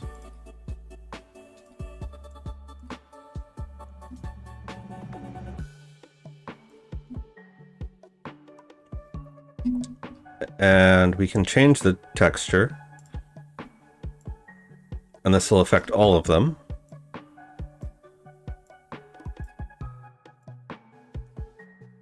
Right, so we've got all kinds of ground. Oh.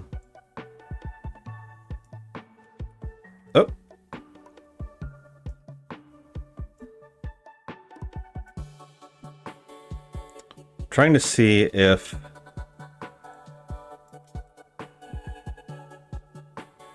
I guess we don't get any kind of height map data, which is unfortunate. So part of the reason why I wanted to use the Calponics pack is because they do look suitably cartoony for our purposes. At least some of them do. So for instance, something like that.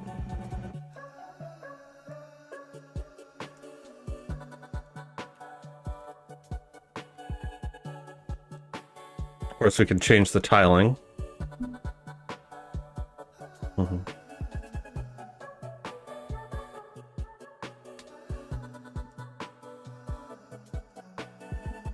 Probably don't want speculative highlights on our ground, but we'll leave that on for now.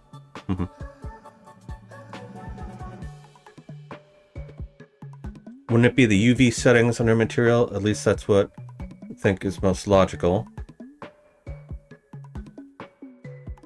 Now got tiling section near the bottom surface input section of your material. We're talking about the detail inputs.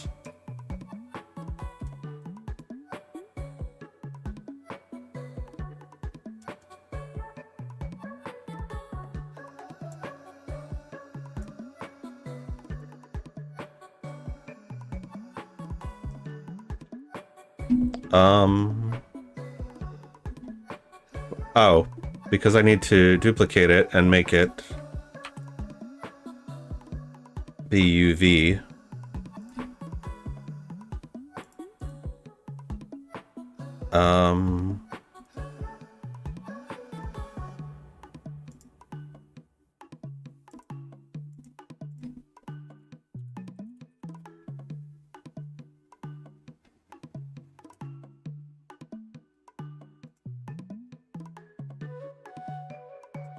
Materials, view.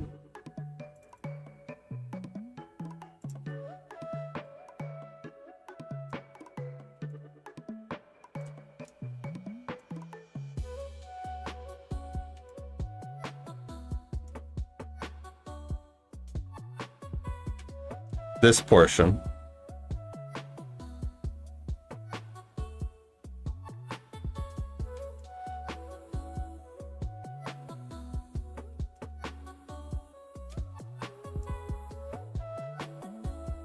I mean, we probably don't want normal maps anyway. Also, the colors on that are all wrong, so we would have to use something like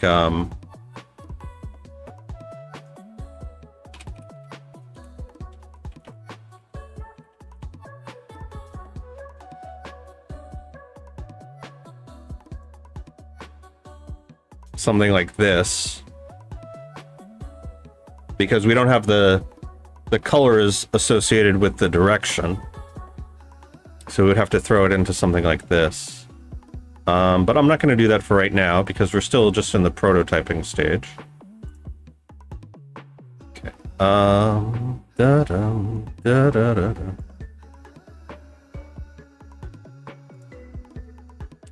Of course, we have all these other nice biomes as well.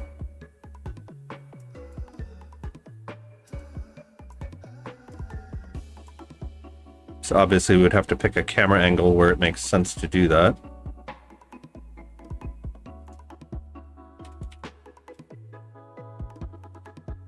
Not that one.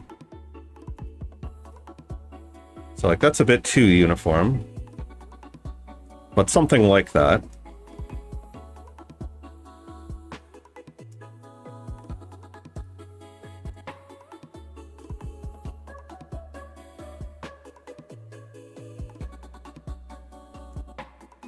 We're still just playing around, seeing what we have. Okay, I'm definitely turning off the specular on this.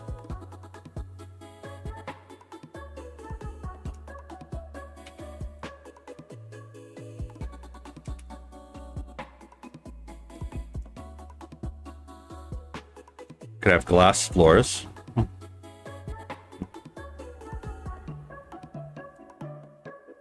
You do ArchViz and Blender for work, so you're more used to doing a singular plane, using UV coordinates to create the tiling for floors, instead of repeating the geometry a lot. Yeah, that's a good point. We could do that too. So instead of doing that, let's create another inspector here,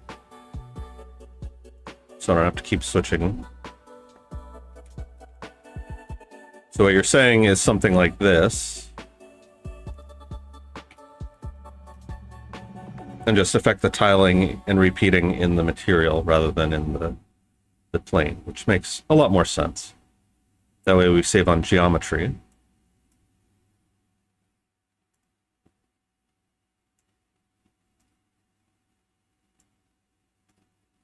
So let's see what else we have here. Let's also get some more music going.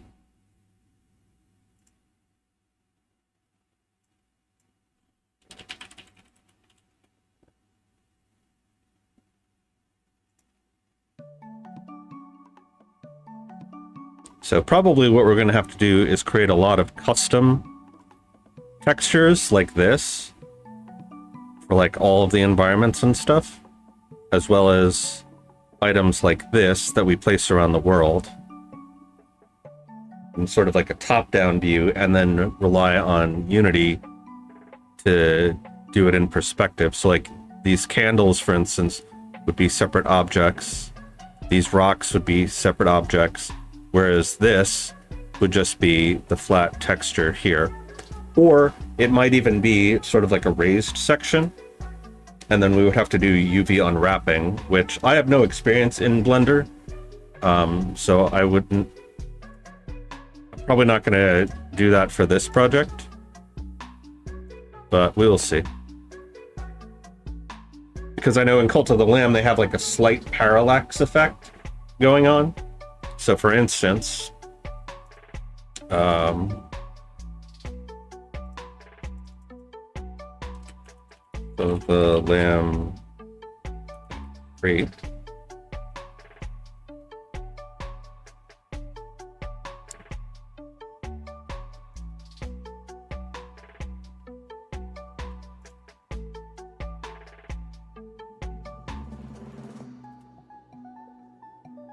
So if we open this up,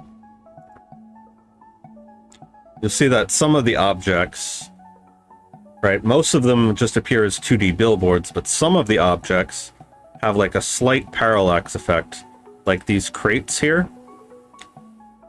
I think those are actual 3D objects that are wrapped with a 2D texture, like a hand-drawn texture.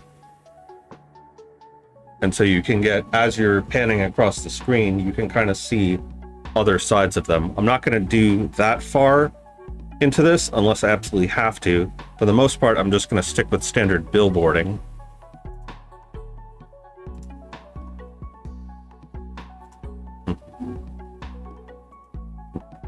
All right, Dr. Phineas, take care.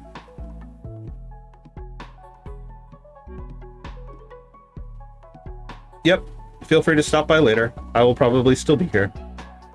Yes, it is complicated. This is why game dev is hard, chat.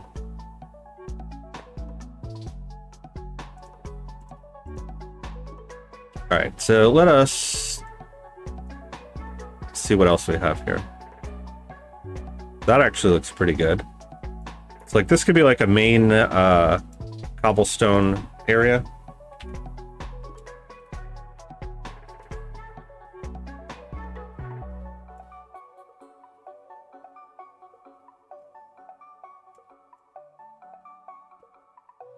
Like if we do something like that. Yeah, I am technically strictly 2D. At some point I do want to learn Blender. I'll probably do that like in streams on the channel.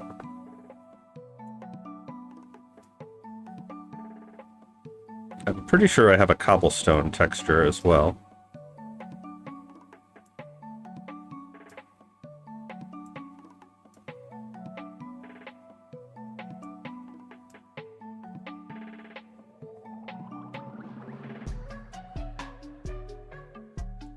I'm looking for one that doesn't look very obviously repeated. And of course, placing plants and such around here would help too.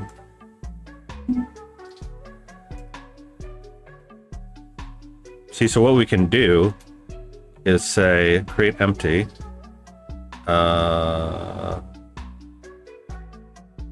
Create 3D object quad. And this will be filled soil.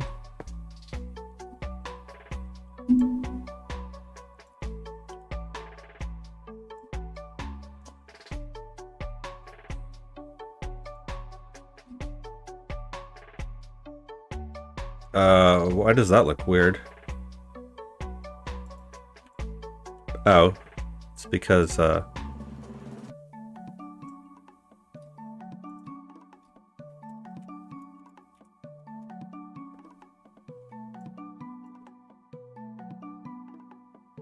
if I turn you like that,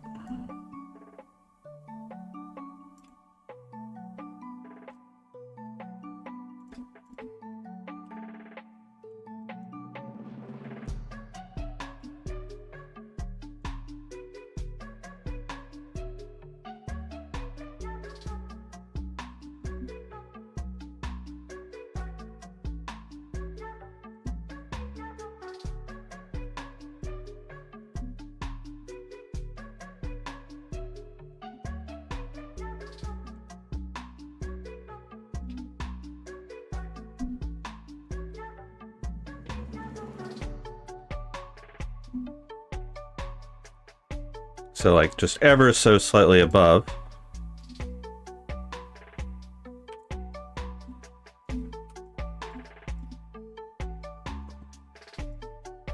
Move our player out of the way. So make a new material, duplicate that. Build soil.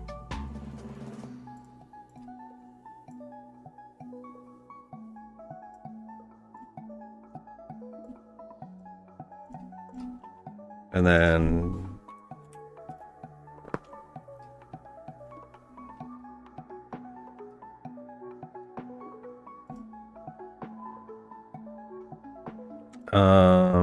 dirt.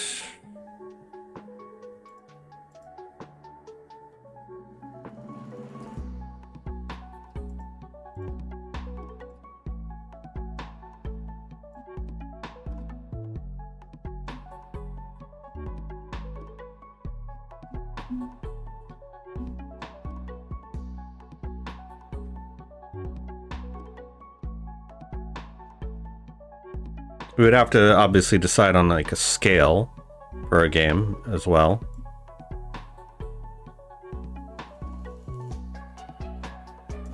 So like this currently is 10 by 10. It's actually 100 by 100 because a normal plane, I believe, is 10 by 10. So if I do...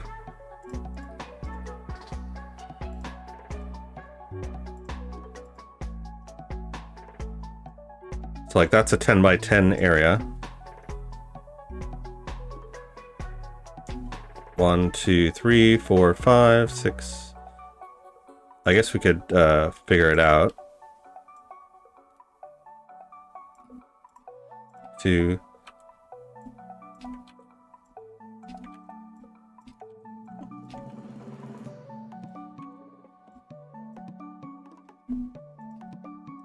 One, 2, 3, 4, 5, 6, 7, 8, 9. Okay.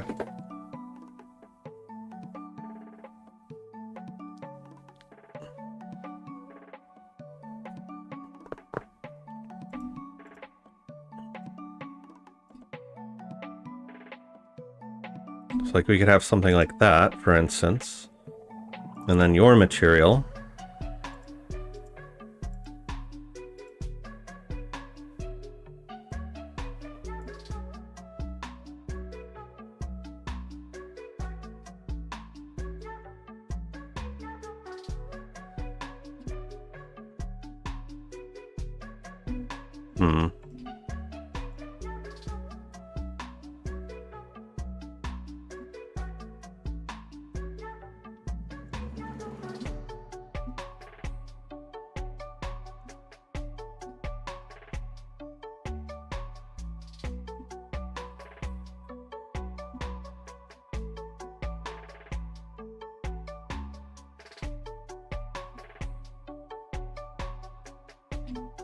So it could be like some kind of rocky ground like that.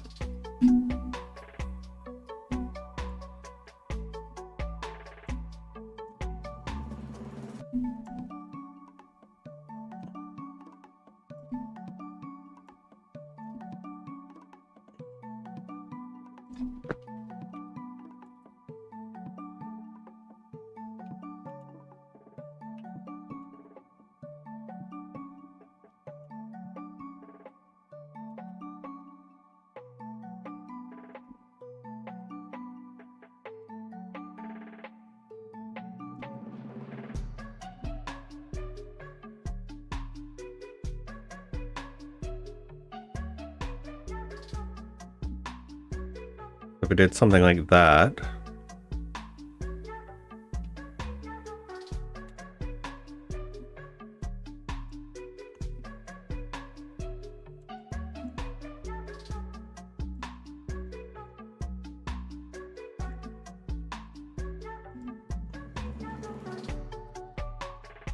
Right, so we need to have like watered soil and fertilized soil.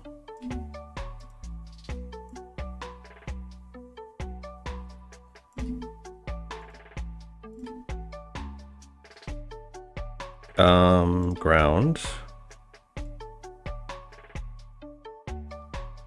So something like that. And then we could switch between them.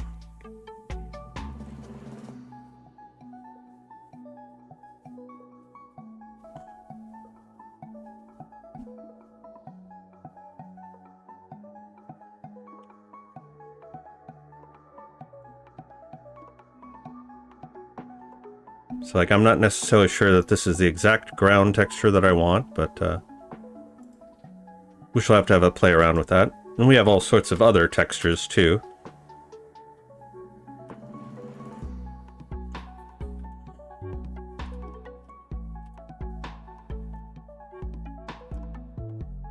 So we've got like sand, for instance, skulls.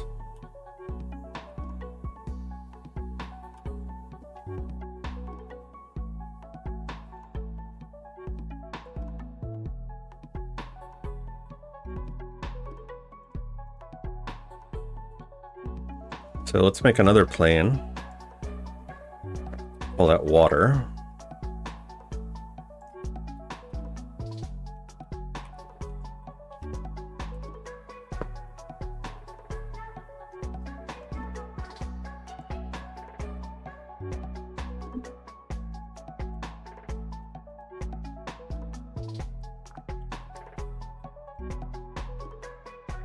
So probably what I will have to do is something similar to what I did with my with the tracker app, where we adjust the layers of things and their heights accordingly.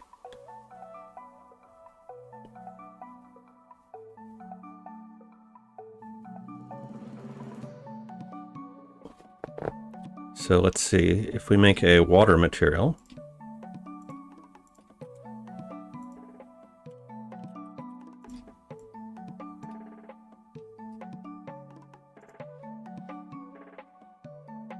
And what is a suitably good water?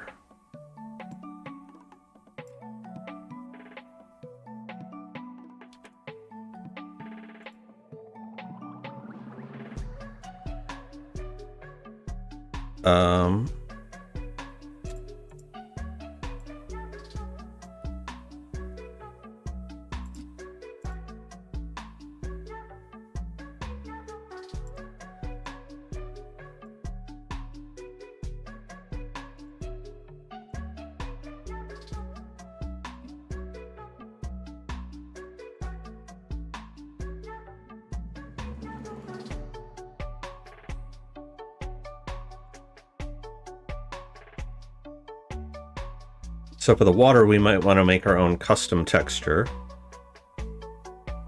where it's actually moving and flowing. In fact, why don't I just go ahead and get the shader.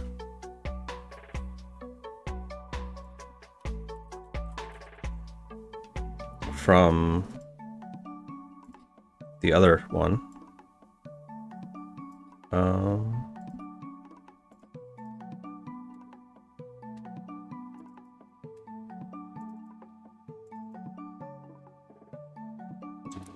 Shaders, graphics, shaders.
We could have something like that.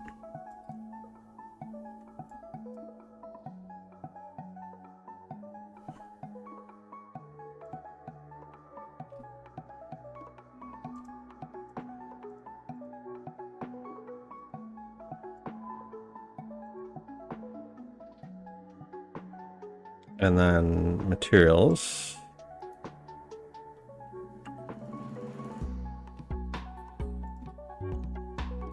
Fire.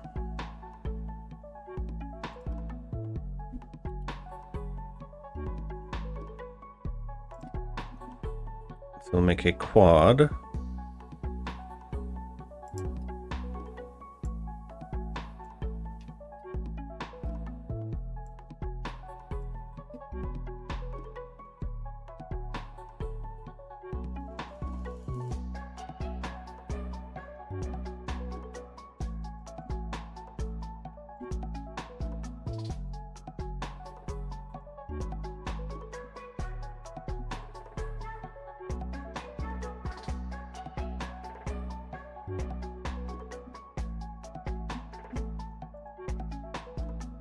Make this even slower.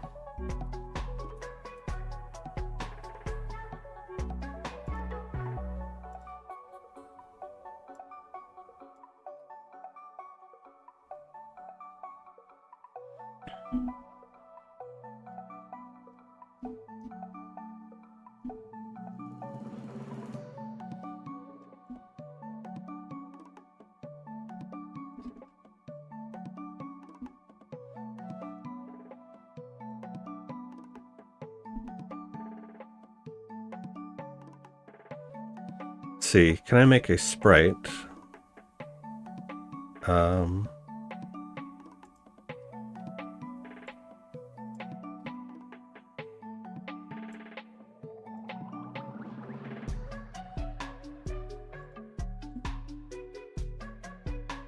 So we can make sprites in 3D here.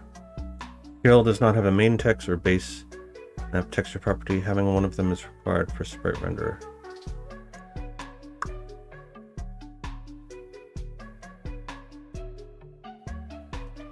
I thought it did.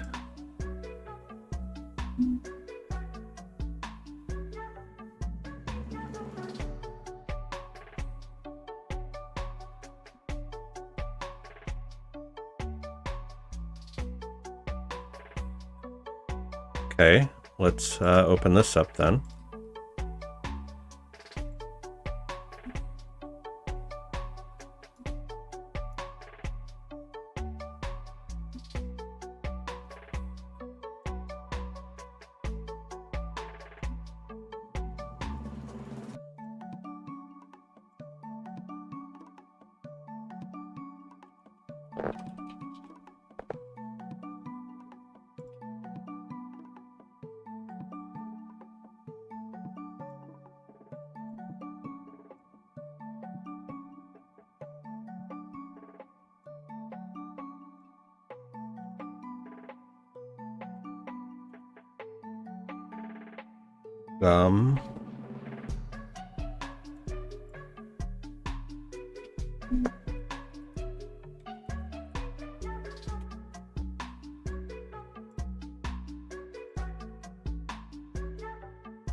Multiply.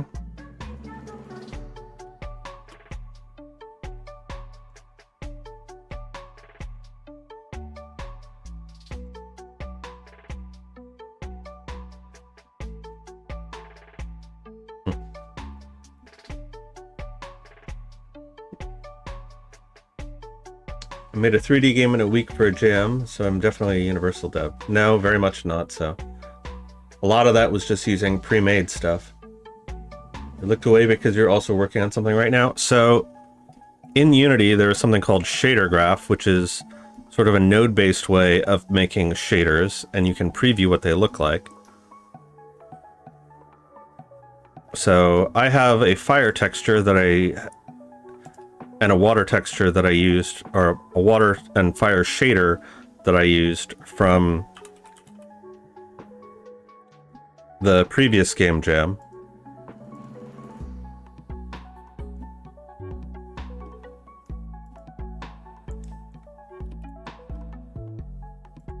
So we're just working on that right now.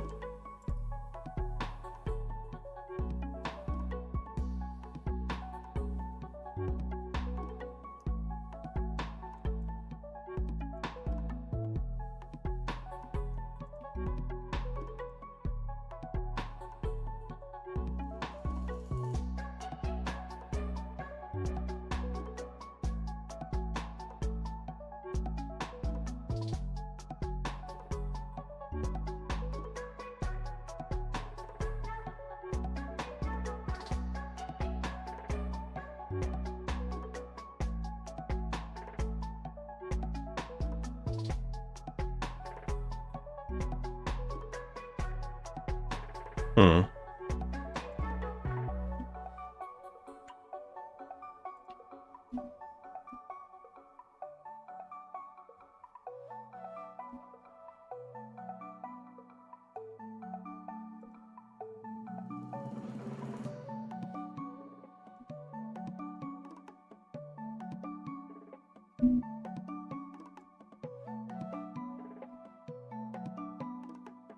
I'm just playing around with this for right now, seeing what looks good.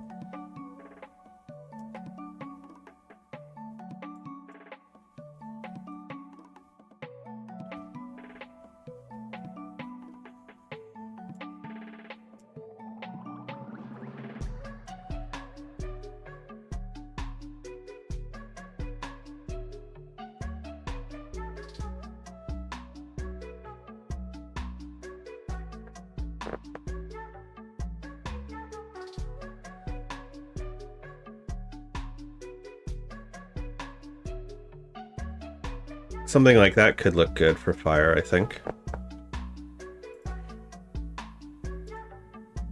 Can I change this dynamically, since it's in the assets?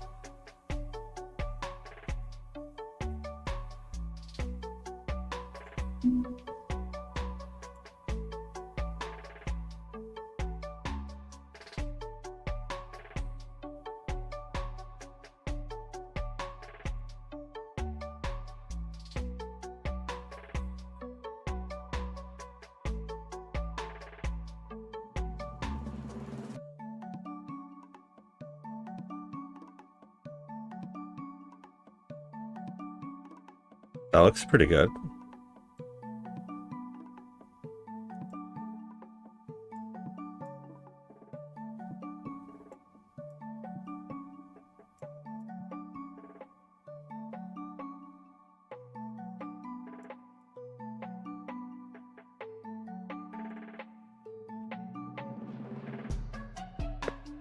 Hmm.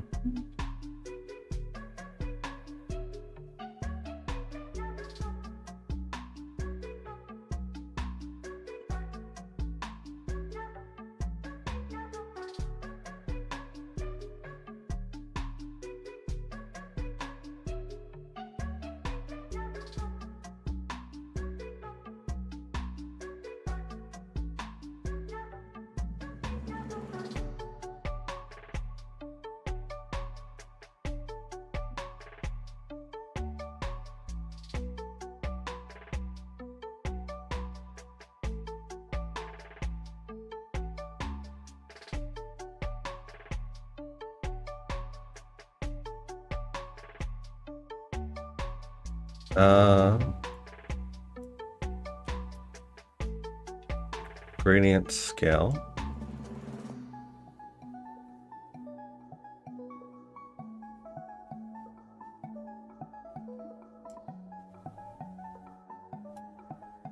We'll go with that, I guess. Okay.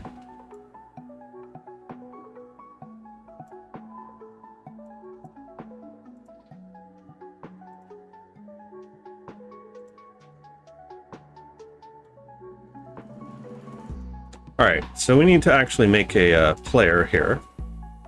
So...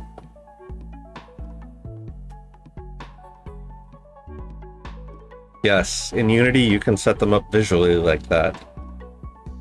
Similar to how you can do it in Blender and Unreal.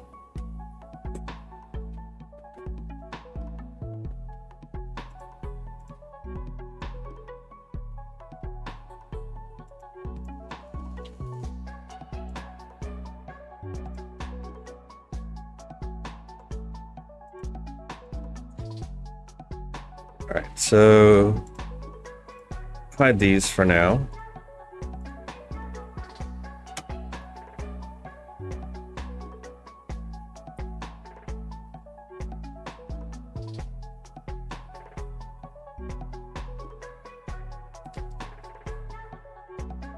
So we're going to need a scripts folder.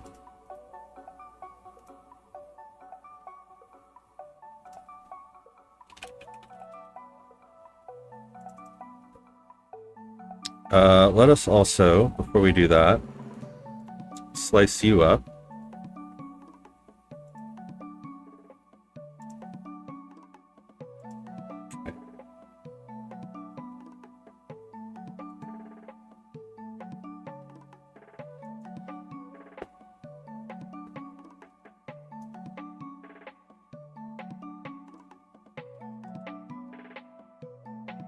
And save player.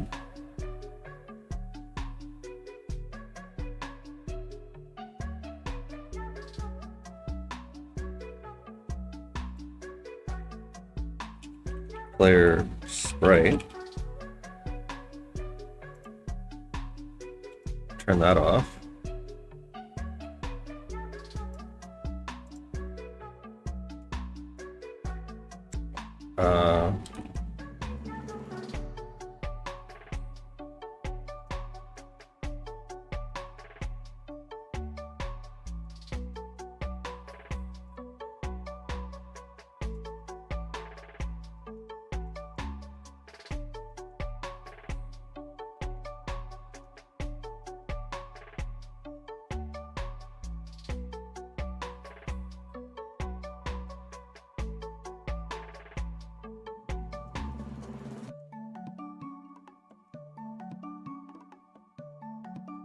Okay.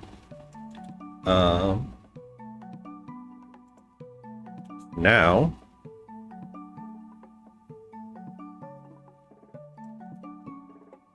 create empty tool.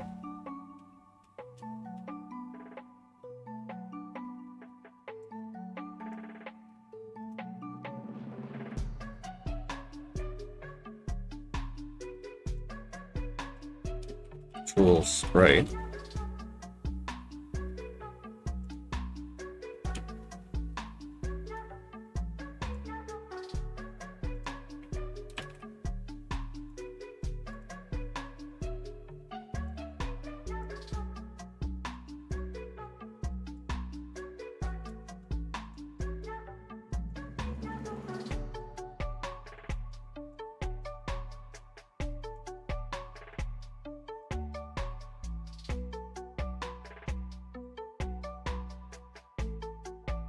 So again, these are just placeholders. We'll obviously probably want to slice him up into even more parts eventually, and then give him animation. For now, it's like put his hand in front of the scythe or whatever tool he's holding.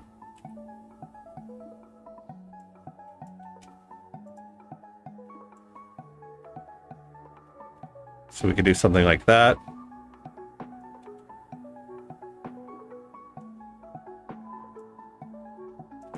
And then we would have to go and create an animator for him and do animations. But that's looking pretty good so far. And then of course we have the side view as well.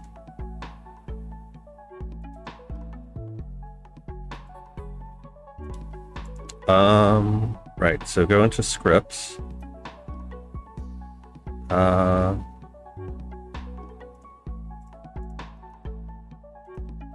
Create folder. Input.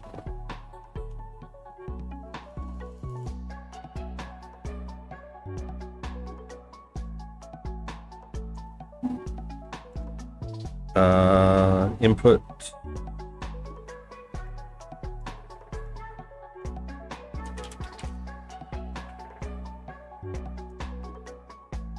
Forgot to get the new input system. That would be a useful thing to have.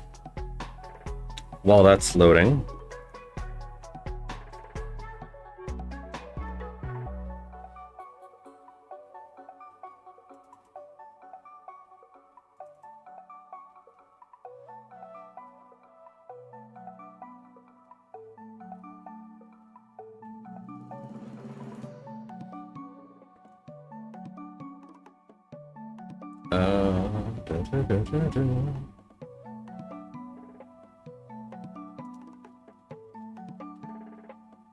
I'm looking for my input system controls.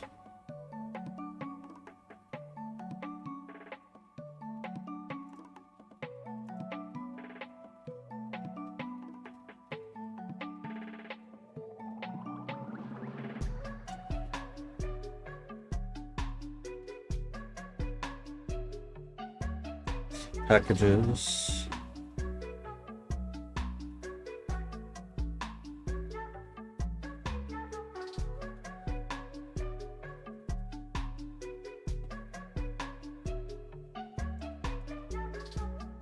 Maybe it is under scripts.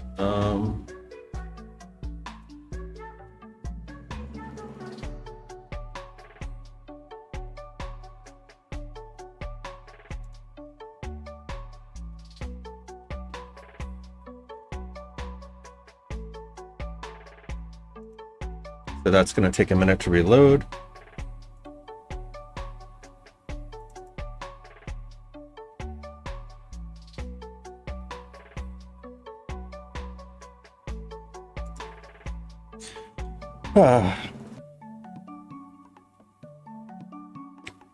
So we need to decide how we want to set up the controls here. I'm half inclined to just use the 3D character controller, because that worked so well in our Game Jam game.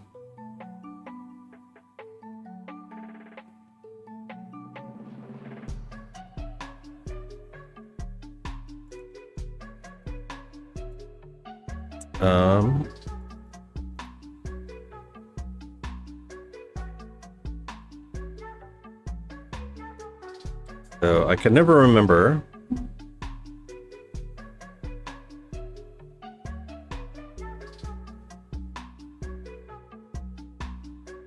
Oh, interesting.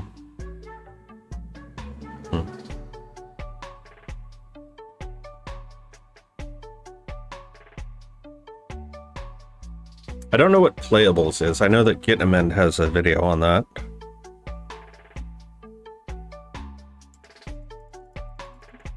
Input actions. Controls.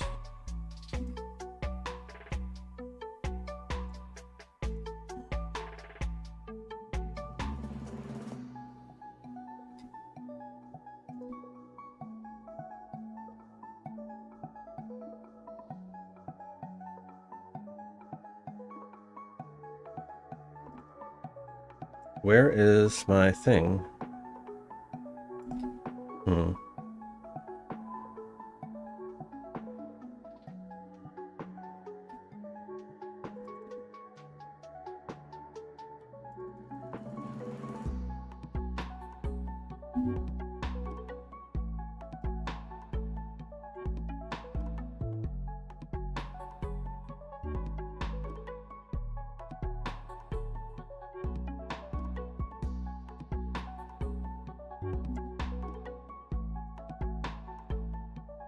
I had a package somewhere that I had exported.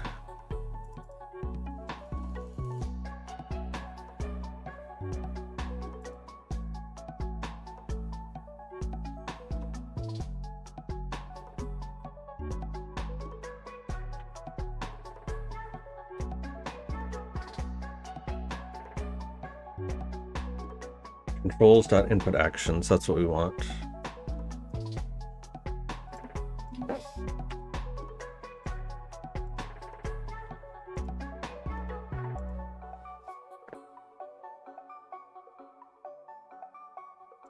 Okay.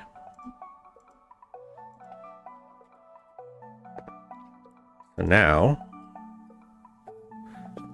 move, look. We're not going to have a jump. So get rid of that.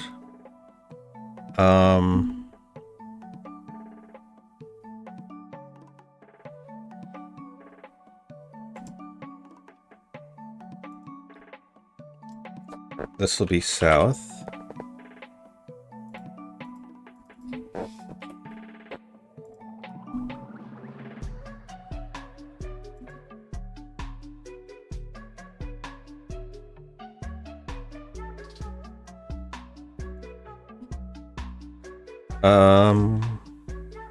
Make this the E key, I guess.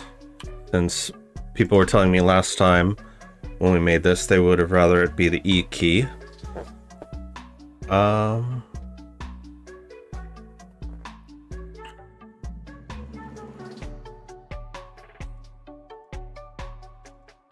Yep, that's fine. R3, L3.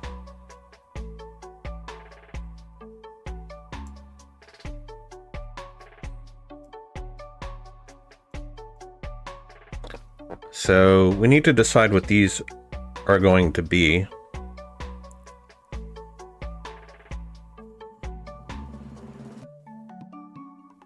It's like we could have like cycle up, cycle down kind of thing. And then of course we want to make sure that they're all rebindable.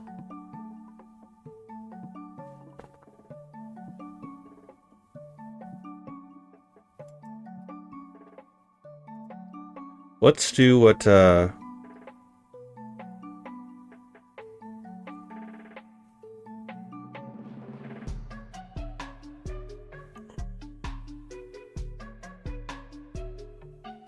actually don't know what the controls are for Stardew Valley. Stardew Valley controls.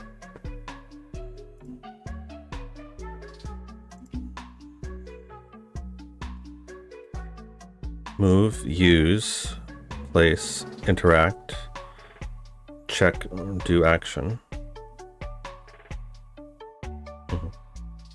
You remember using a gamepad? Yeah, I'm looking up what they actually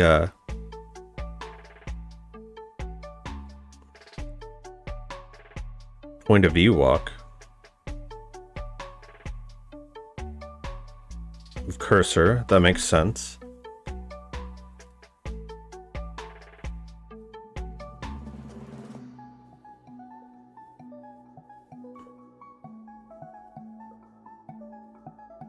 So that's for Xbox controller, so I think mine is modeled after Xbox. AXBY, yeah. So check, do action, use. So if check is different from use tool, I guess that makes sense because you don't want to talk to somebody while you're like axing them.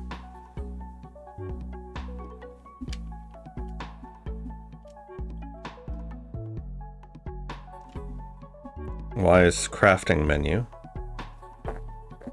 Okay. Let's just copy that straight off. Because why fix what isn't broken?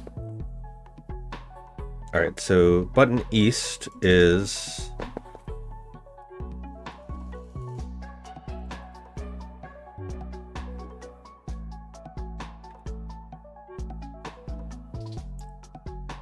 Alright, so south will be interact. Button west is use tool.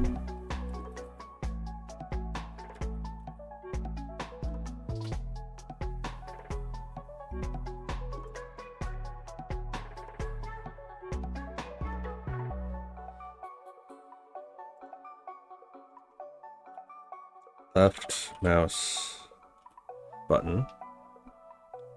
Right is check or do.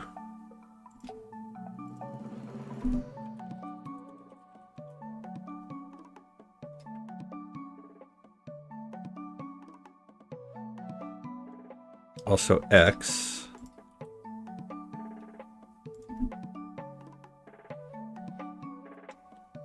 And then use tool, they have C.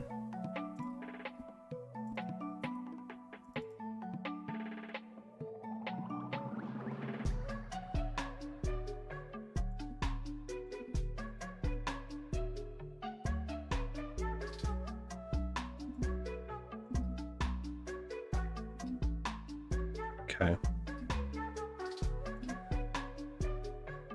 And then let's interact and use.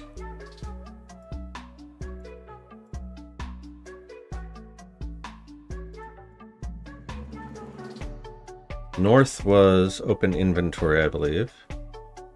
Open crafting menu.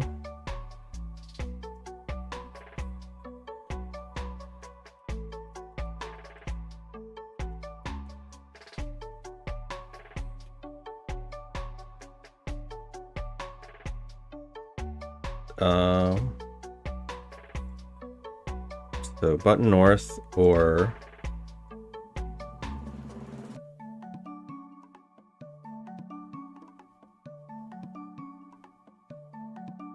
open menu, open map window.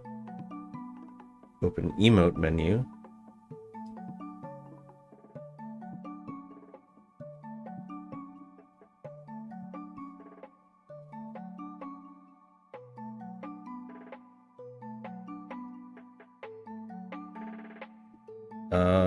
Inventory, screenshot, shift toolbar.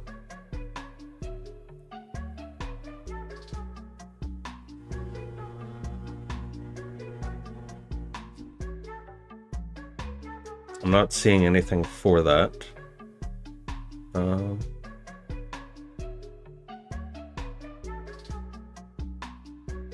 Save open menu for start.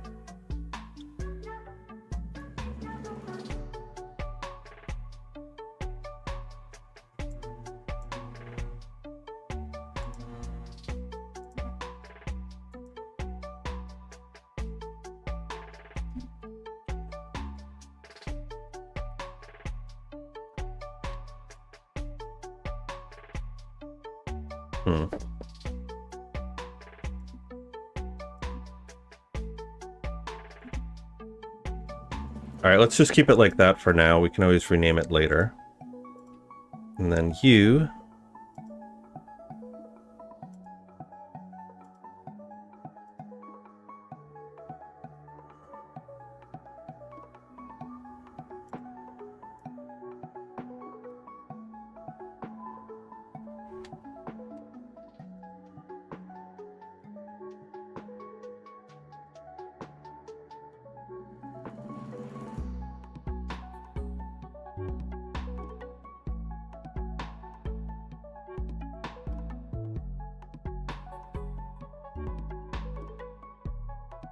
Alright, just save that for now.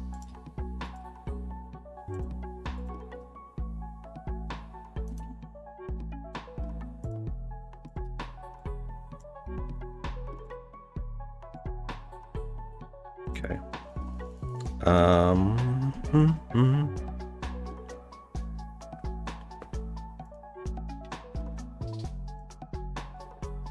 Back to our input here.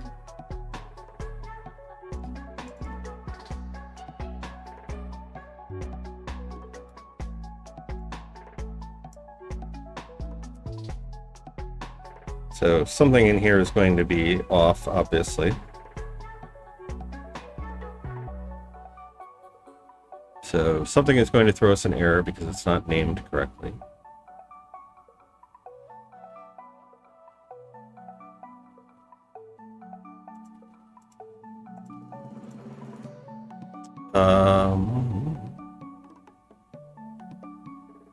And that would probably be like use tool, I think.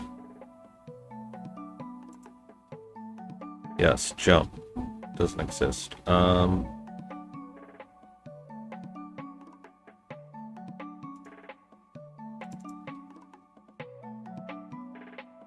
let's rename this to use.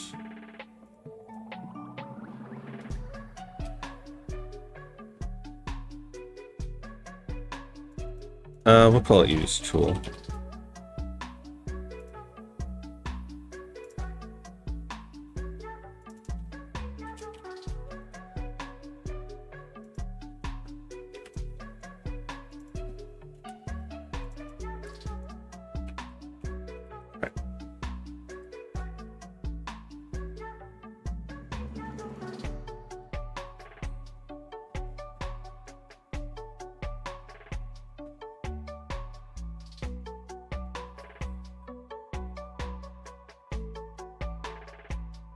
All right, let's just leave that as is.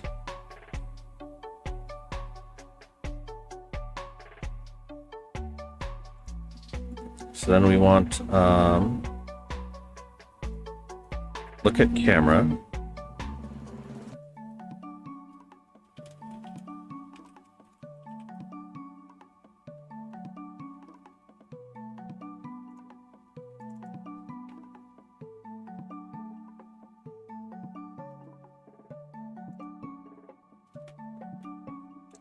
Public camera.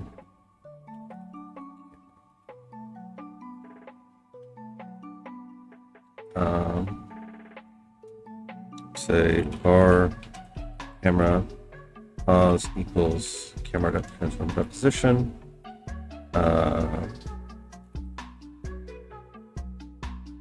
Camera pause dot y equals 0. Is that right? Let me think.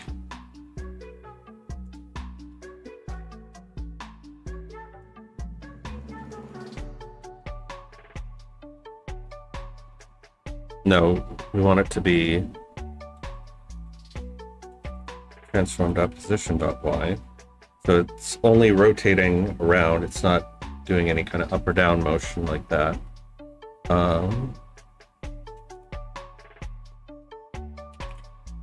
Transform.lookAt, camera pause, transform.rotate, 0f,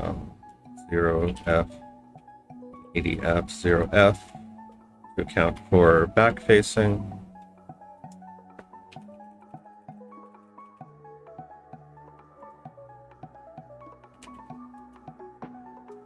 Camera's null, camera equals camera.main. Yes, okay.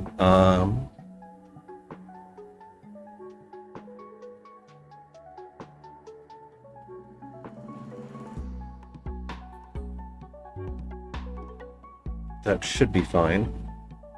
Do I have the crops that I was going to use for derps and daps? That's a good question. Unity projects.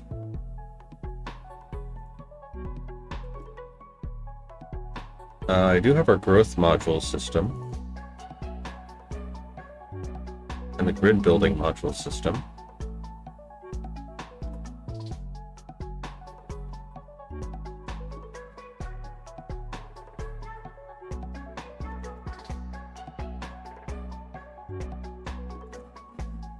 I do have those. Okay. I guess for now, I could use those.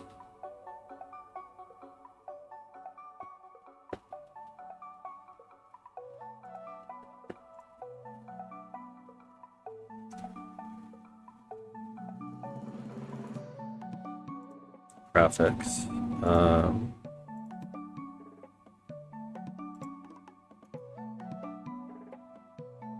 Folders, right.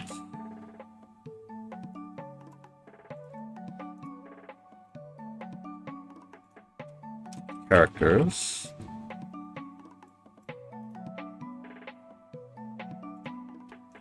Props.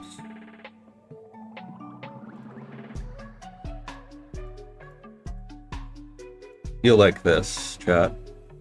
So these are plants that I had made for a different game, which we will still use, but for right now they can serve as placeholders.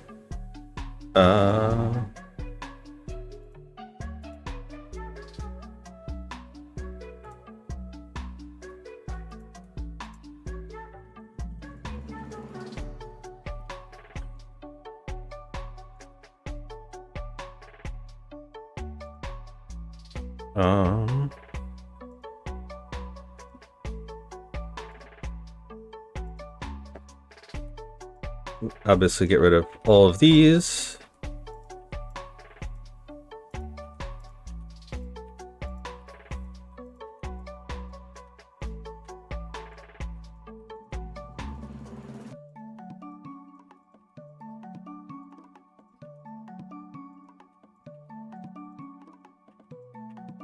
So this was going to be for a game based on oxygen not included.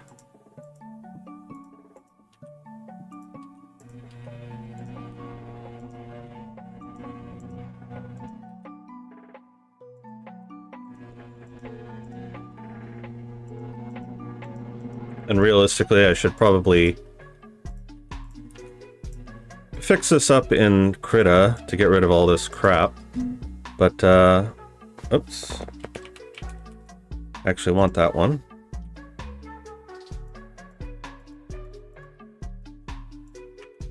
Again, these are just temporary, so I'm not worried about doing too much work on them.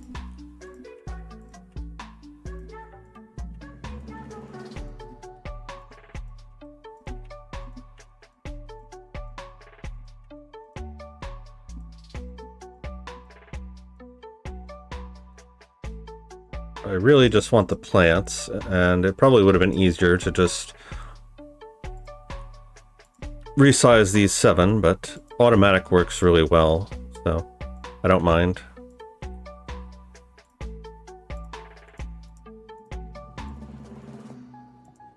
Okay, is that all of them? Yes, okay. So apply.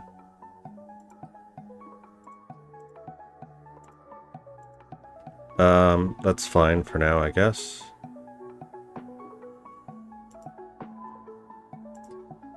Okay. So create empty. Crop.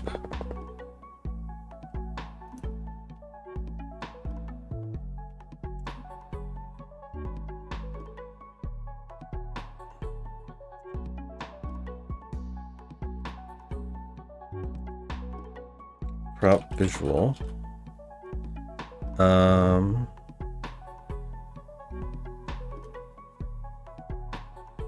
Oh, something else I want to do is set their pivot points to be the bottom.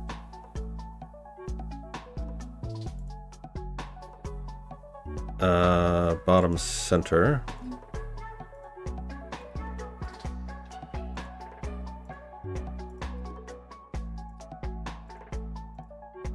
That'll be important later.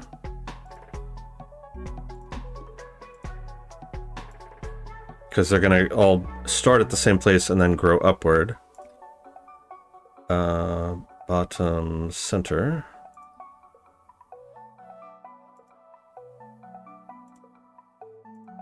Okay.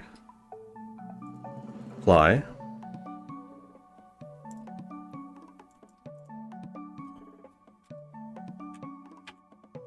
Call that stage 1.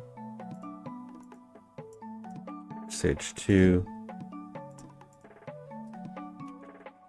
3. 4. 5. 6. 7.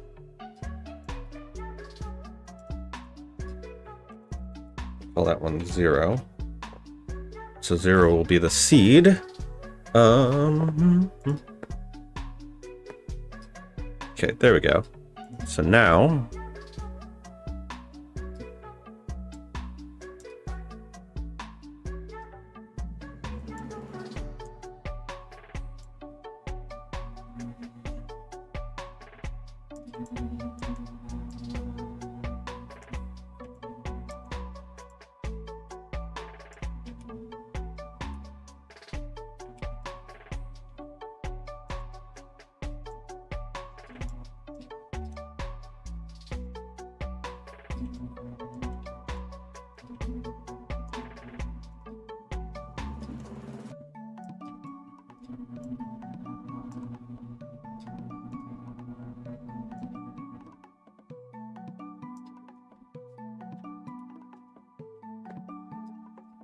okay.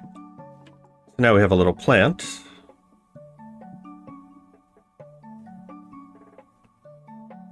So now we need to decide, do we want this on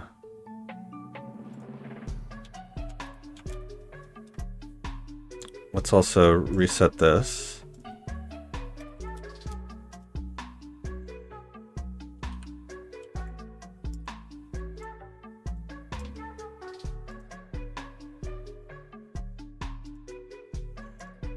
So you're going to be down by 2. 0.25.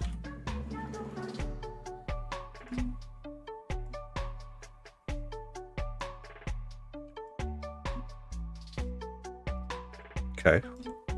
We have a tree. It's good. And obviously we'll have to clean up the outlines.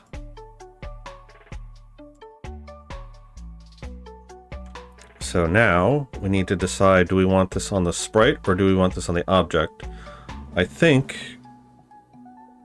we want this on the object. Let's add a box collider to you.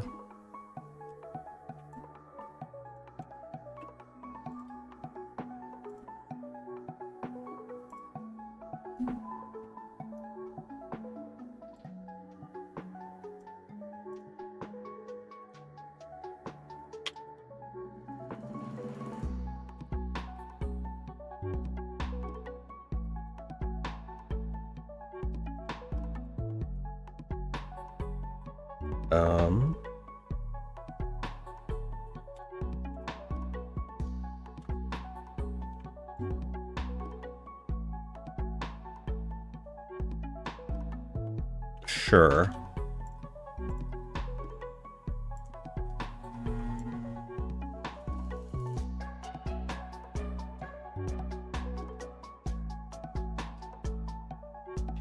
Is there a way I can change the pivot on this? I guess not.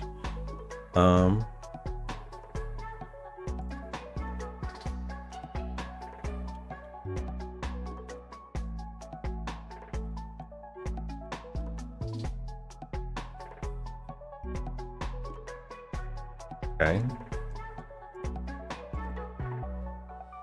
And then for you, we'll add our look at camera script.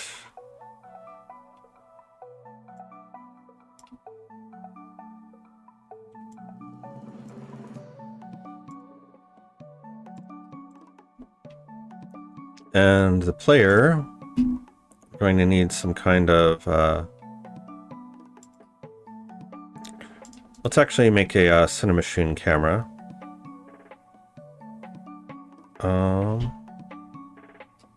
2D camera.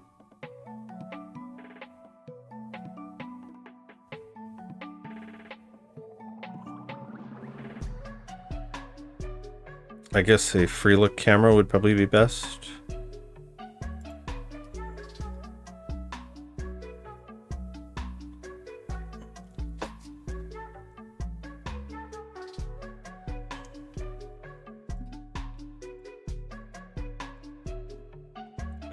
Create empty camera target.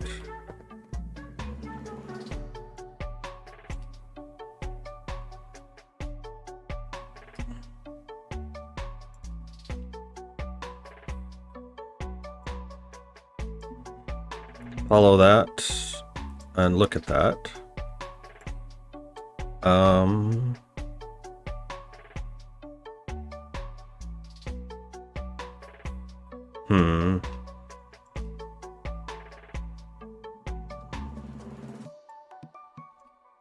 Not quite.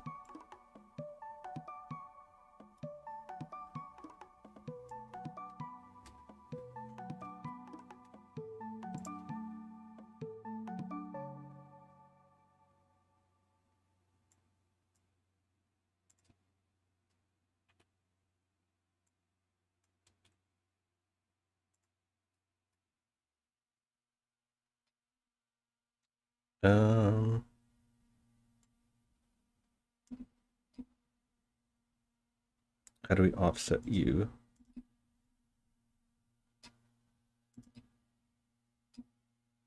Round robin. Transitions. Blend mode. Get override.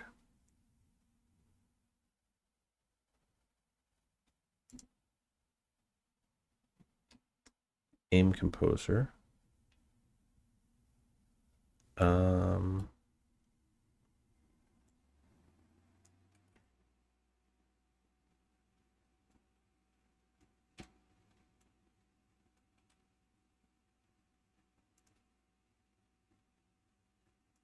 Hard look at? No. What view?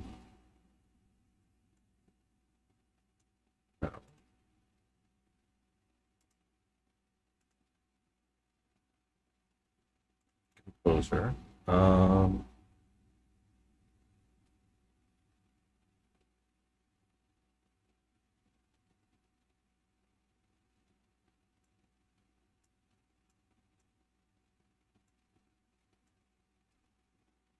It's going to be something in the follow, I believe.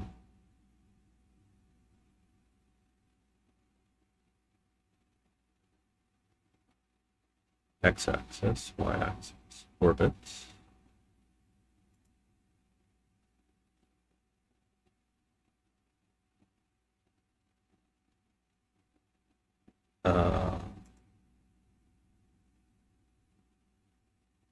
Okay, that's a little better. So now if we move our player,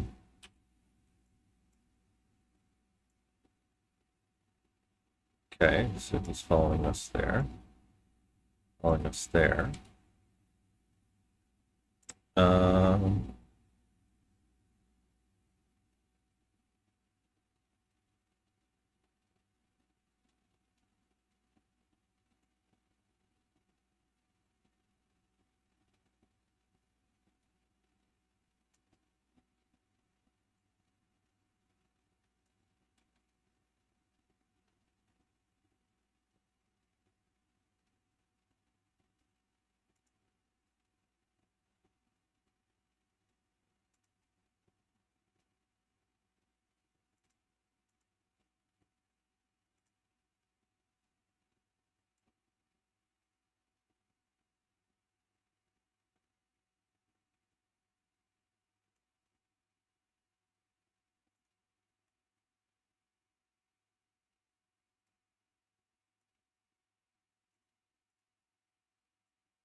Okay, so now if we move you,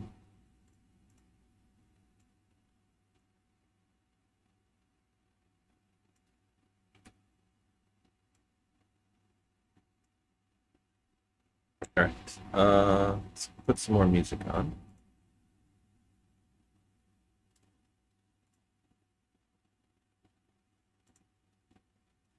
Where is it? This one. Work and worship.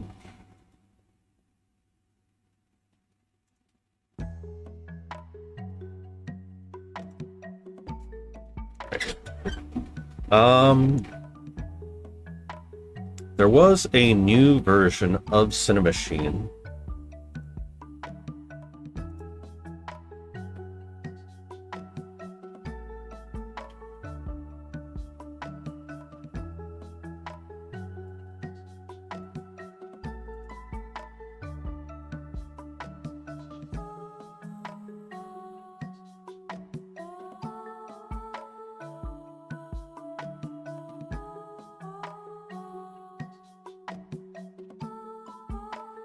There was a version that used the spline package.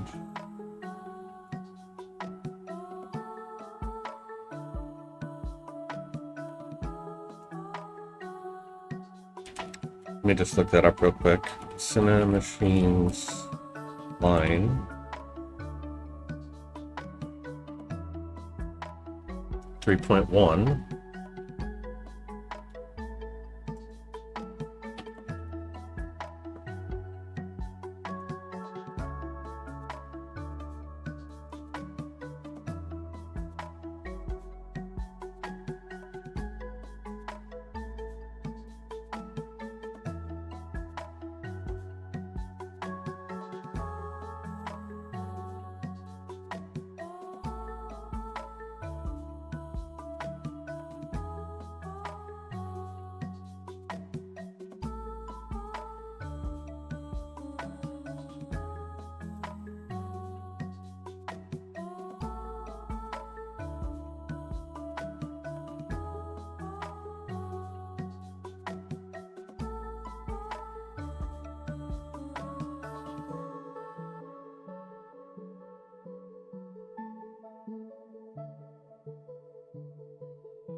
2022.2. So what version am I using?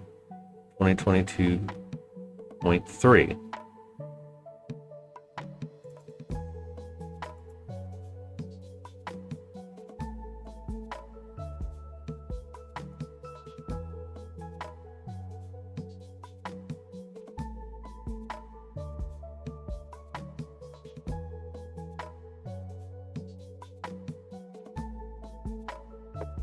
So what am I missing here? Install Cinemachine 3.0.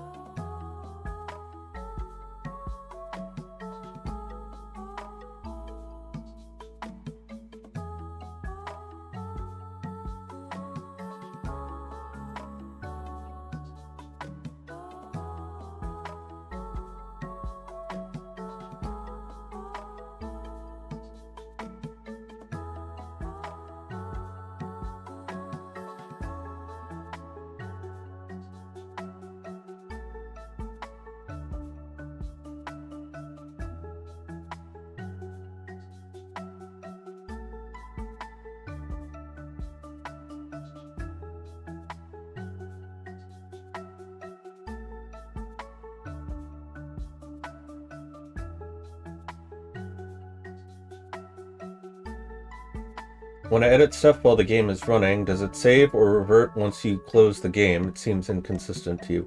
So, when you're playing in the game, things that are in the hierarchy, if you update those, they don't save. If you edit things that are strictly in the assets folder, they do change.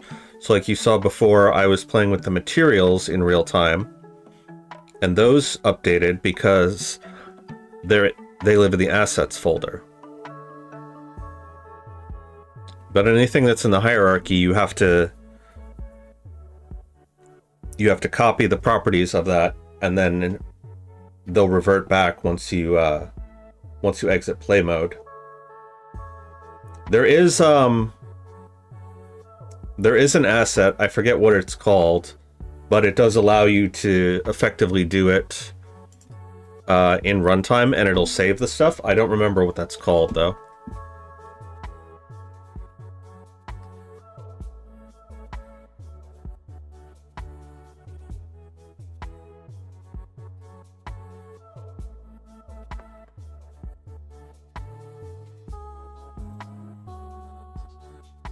All right, yes, now we have 3.0. Okay. That's the one I wanted.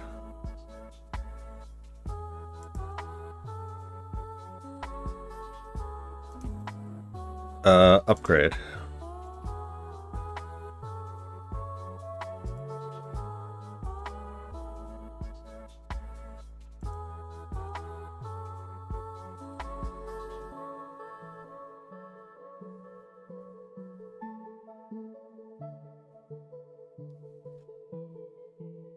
So let's actually redo this.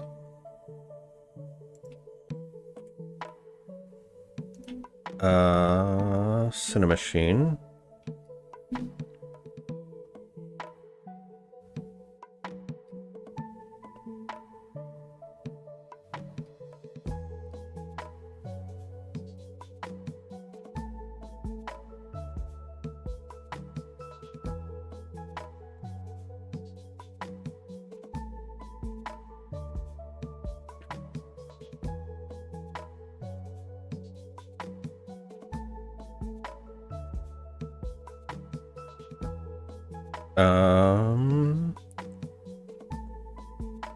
There was a camera one here, I'm pretty sure.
Okay, light,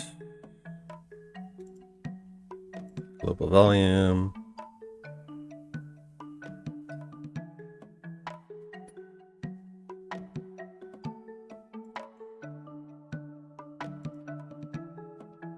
Let's make all of these have a parent. While it's set up.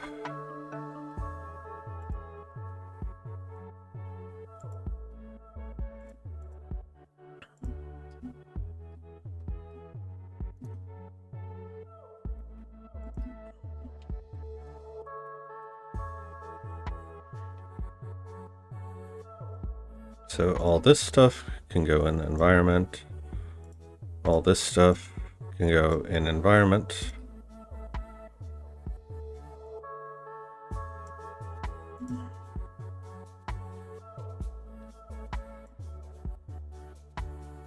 Okay, so our follow camera, tracking target.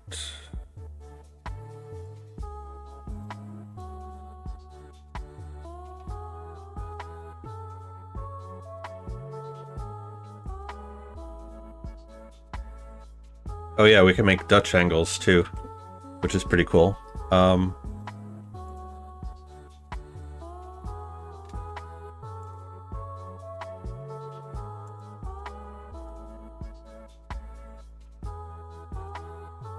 Alright, so we want you set back. Follow offset.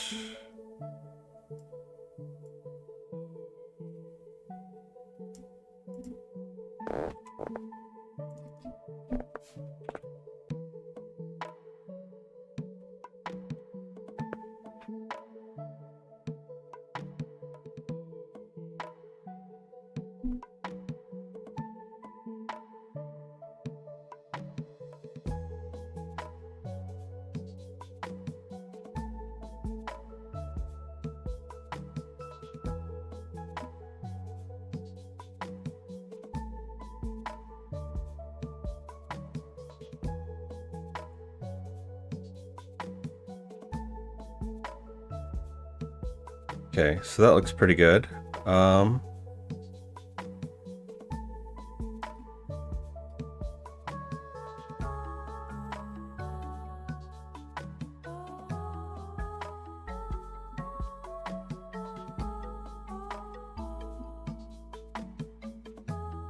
Having how aggressively the camera tries to maintain the offset axis, small numbers are more responsive, rapidly translating the camera to keep the target's offset. Large numbers have a slowly responding camera.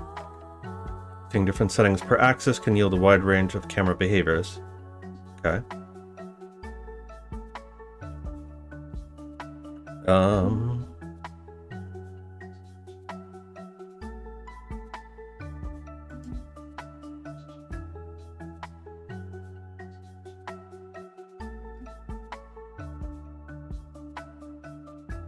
Target offset from the target object's center.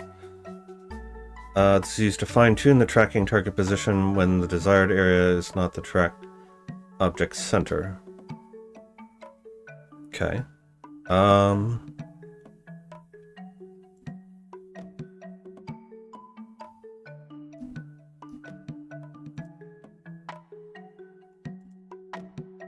So if we change this,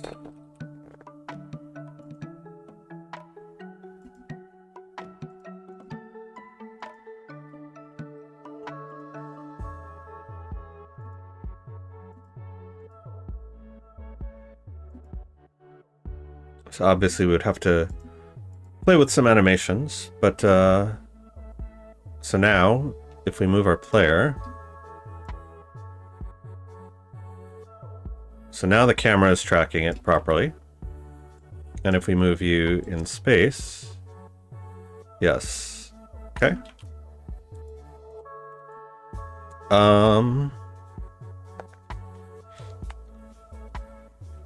I don't think we necessarily need to orbit the camera at all.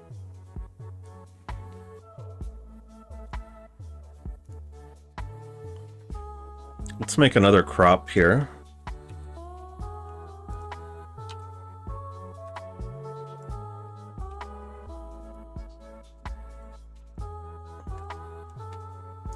just for comparison.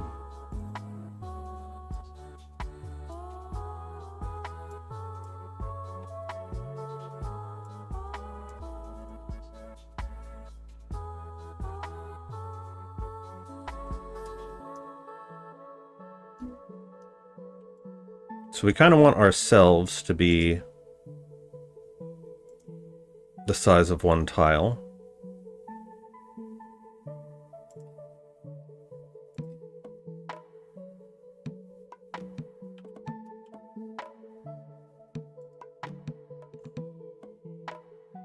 So if we make that a tile,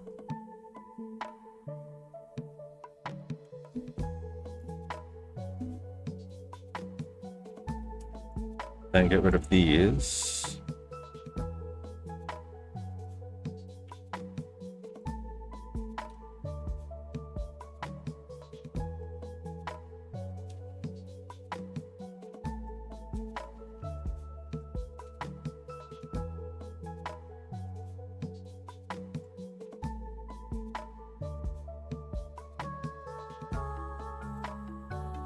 And we'll make every other one watered, just so we can see a little bit better.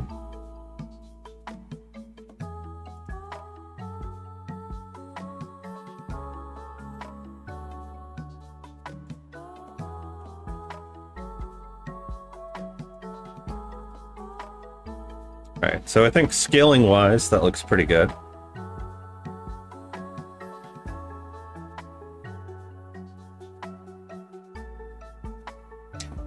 So now,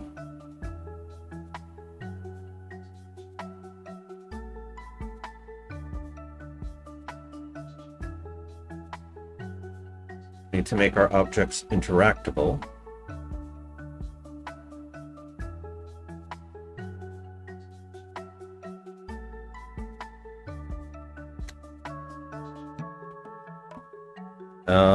If we go back into our materials here,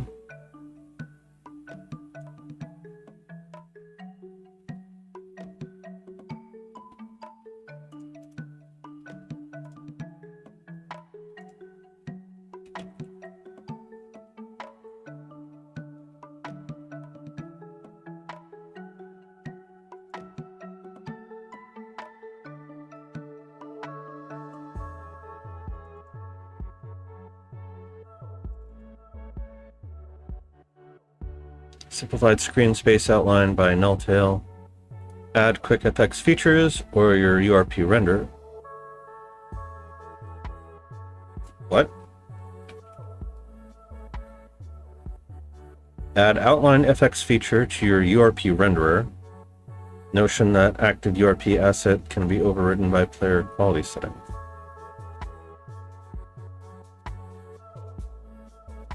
URP outline renderer.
Not that.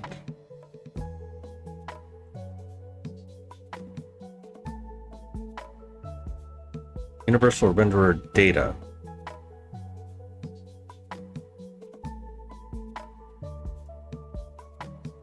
So this one.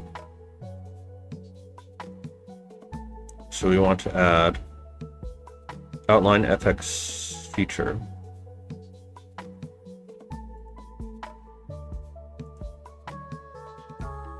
Okay.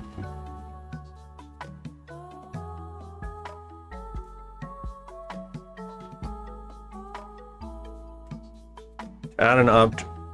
To outline an object, add outline FX component on it. Object must have a renderer component on it. Okay, easy enough. Outline setting is shared for all objects and can be tweaked at runtime.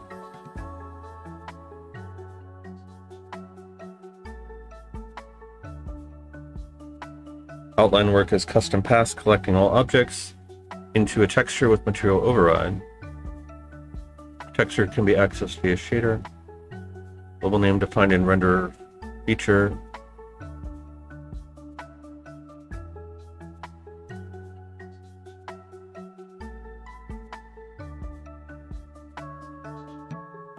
To block transparent objects, there's an outline blocker component.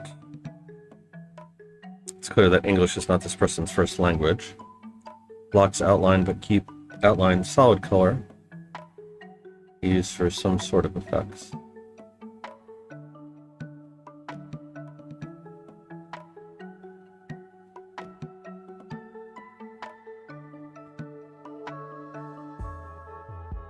Okay. So for you,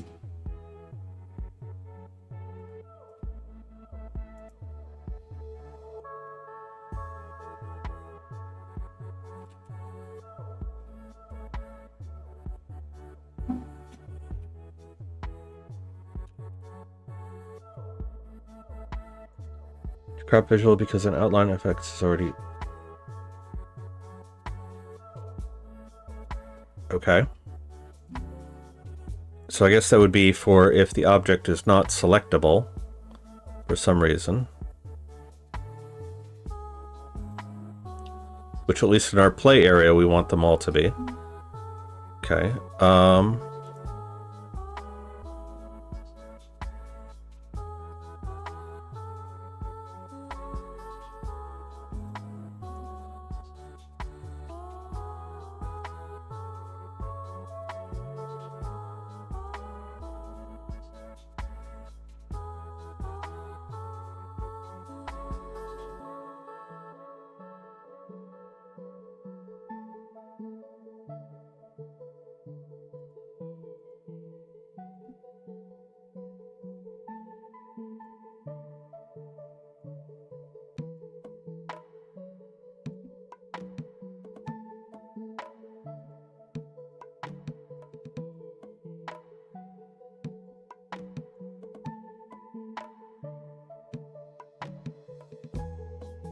Does it only work in play mode?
It's saying it should be just work right out of the box like that.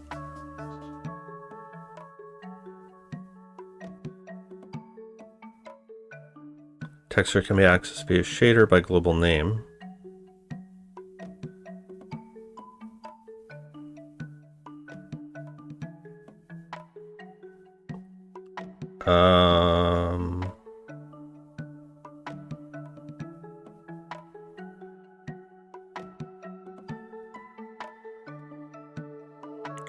It's not saying that we need to do anything to modify this.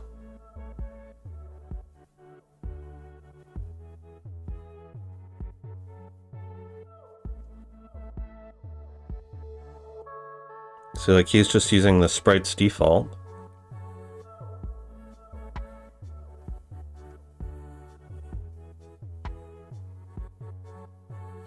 All right, well.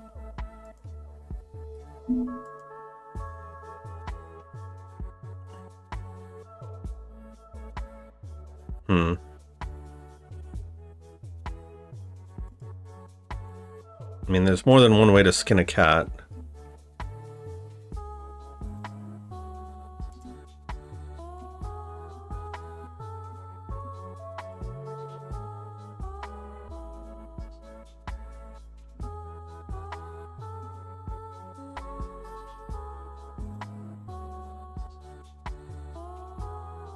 What are his settings?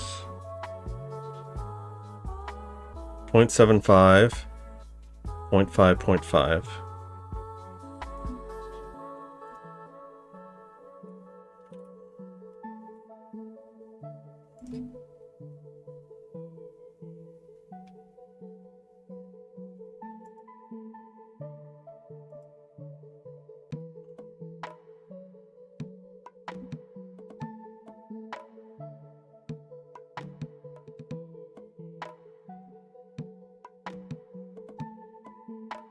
You notice that our things rotated a little bit there to face the camera.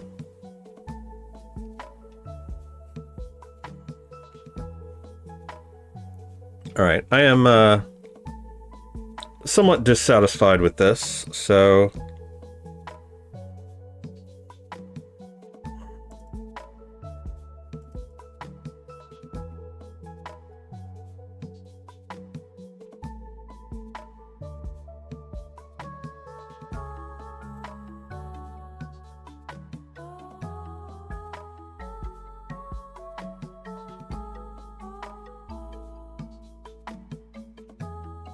Alright, so you're just watching, you have an outline, but you're not actually showing.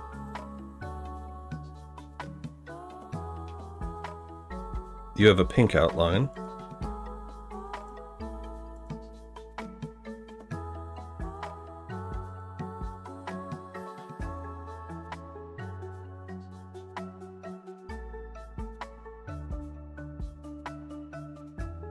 UI.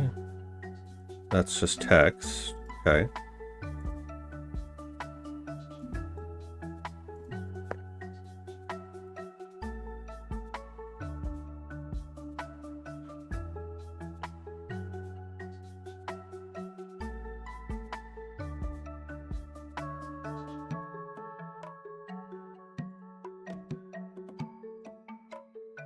All right, I have no idea why that's not working. So we are going to go back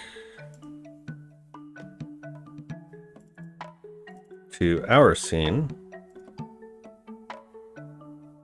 and we are going to try and implement this a different way.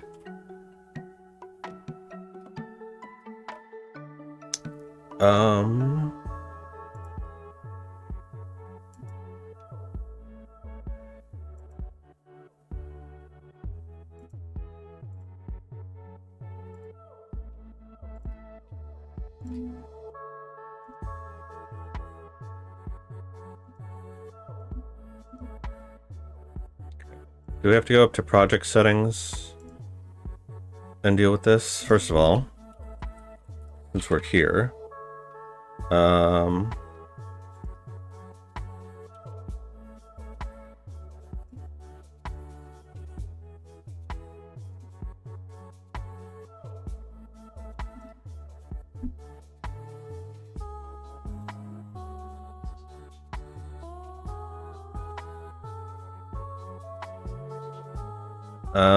graphics, I believe. Yep, that's all fine. Okay.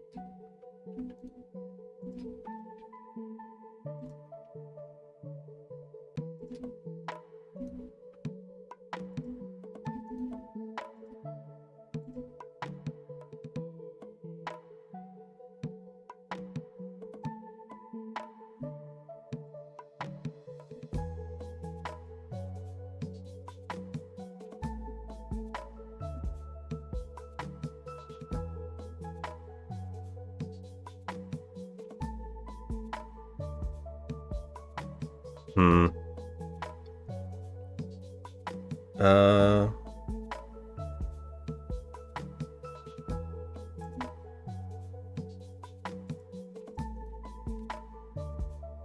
I don't want to get rid of that because that could be very bad. How hard is it to fix that?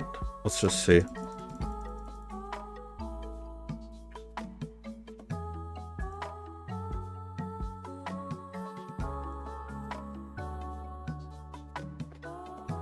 Easy.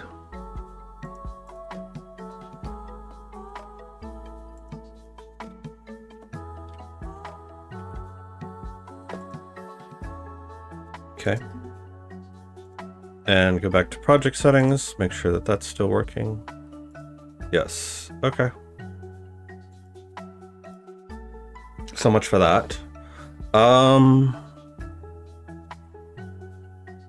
know that typically the way they do outlines for sprites is to do like the 8-fold thing. Do I want to make that? Because I do have this other outline one, but it uses meshes. And I'm not sure if it'll work with sprites. I guess now would be a good time to figure that out.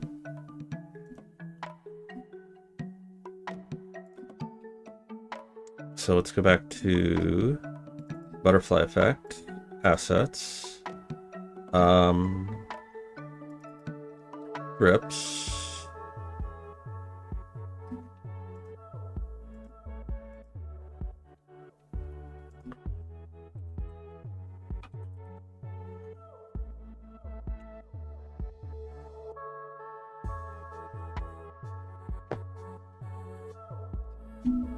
So graphics, shaders,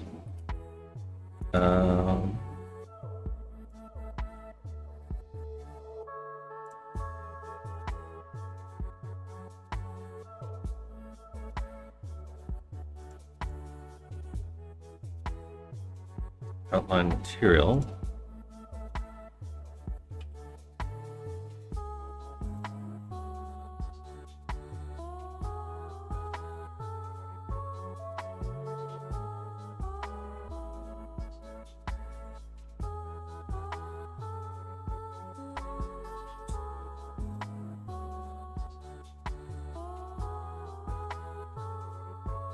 Pretty sure that's the one that we made.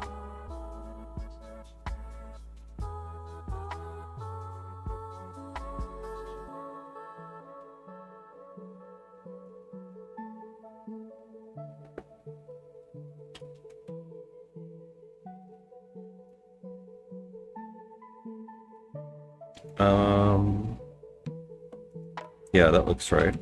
Okay. So materials, outline.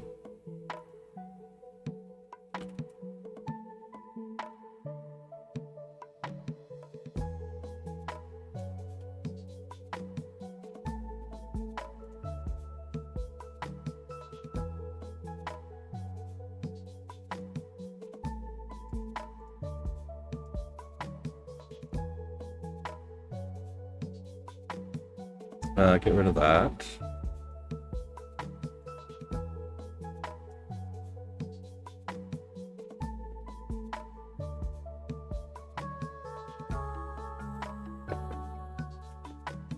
Okay, so we can't use that.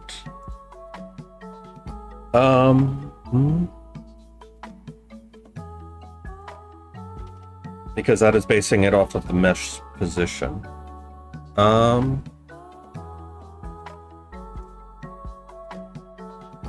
We can only have one material here.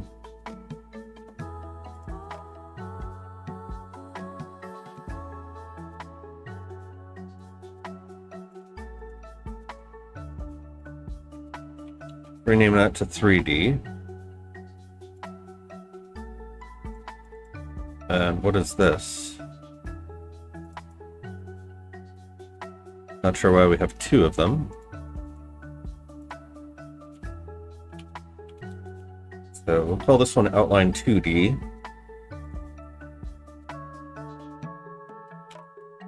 So for this, In fact, let's just get rid of that. Discard graph. Create shader graph.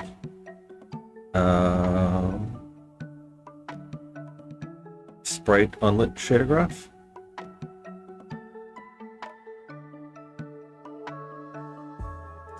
I guess we can always change it later.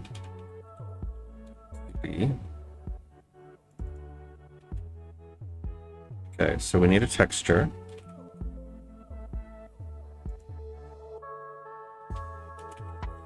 Well, main text. We need a color.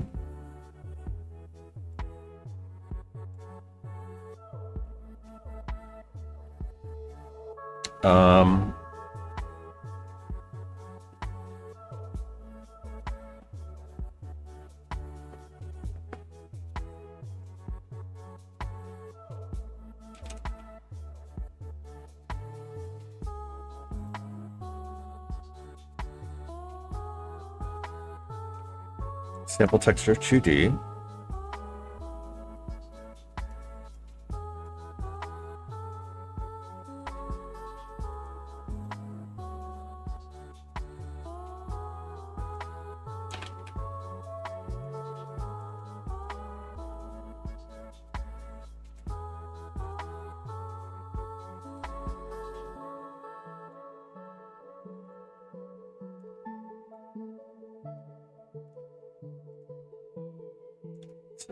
Color, start as white, full alpha.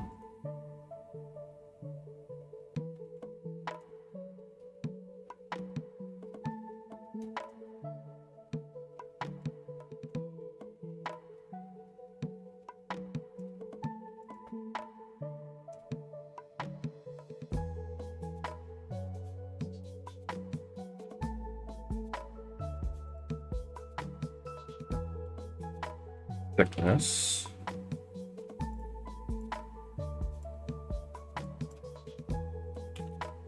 Offset.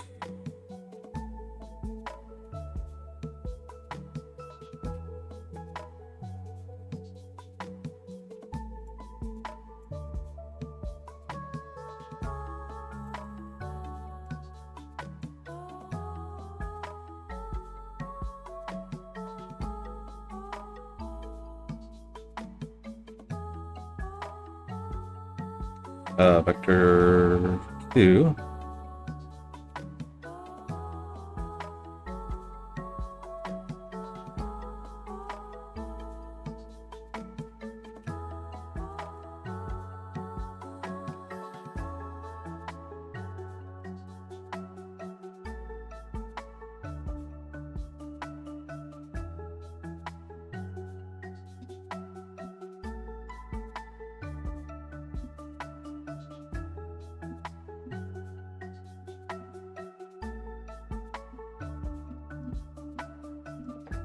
Delete that.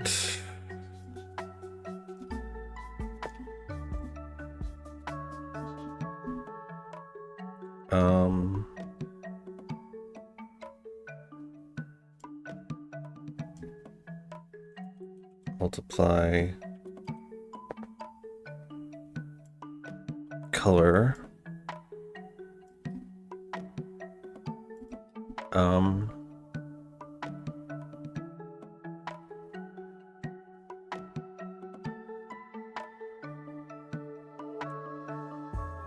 So we need the alpha from that. There we go.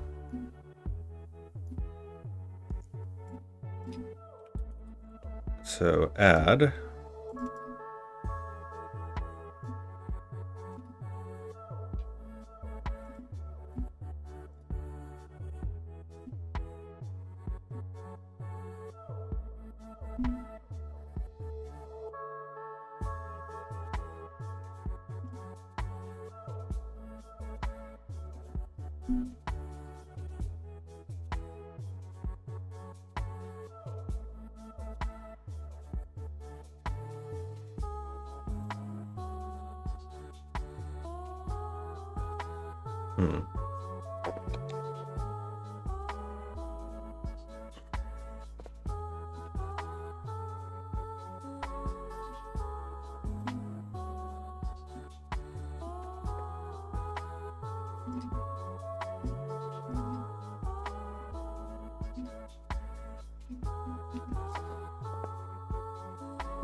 something not right here.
So what we need is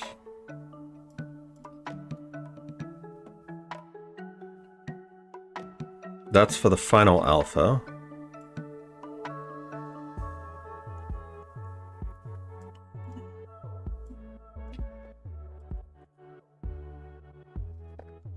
Minus.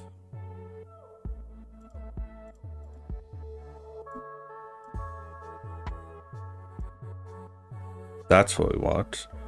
Okay.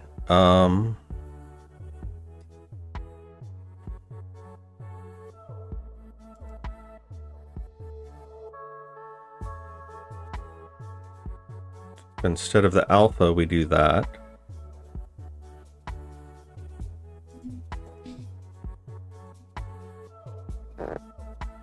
And then multiply.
Alright, it'll probably be easier for me to just look this up.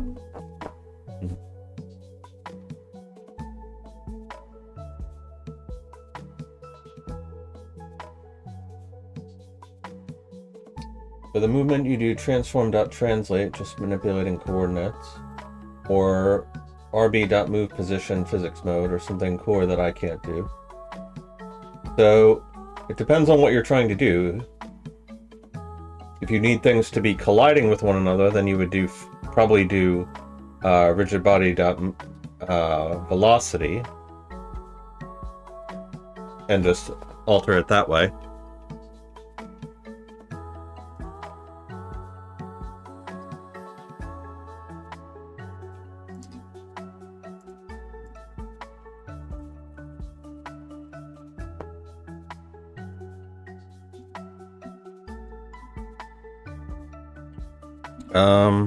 Google shader graph outline 2D.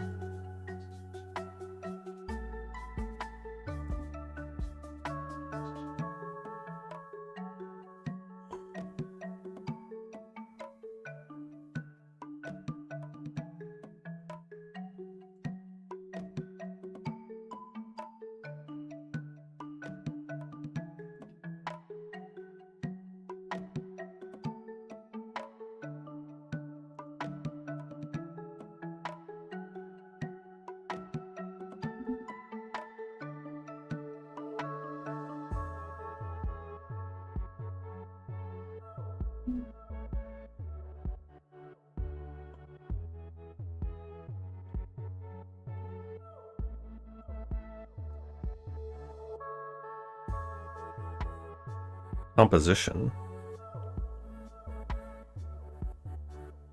Comparison.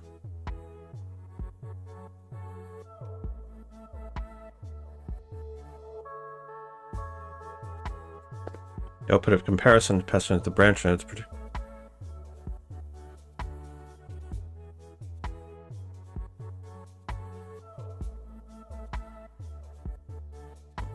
Unity can automatically apply the sprite renderer's sprite to this texture slot. Leave the exposed box ticked.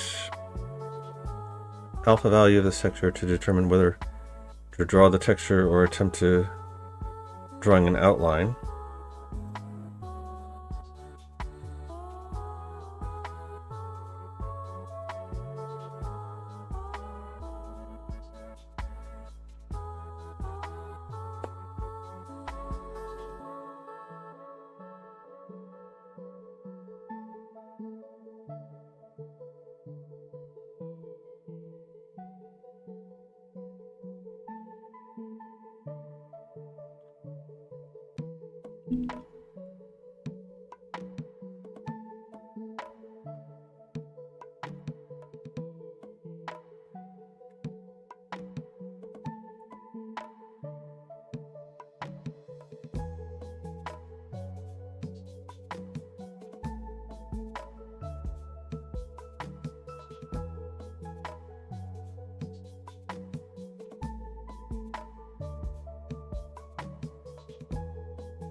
So you're adding all those together.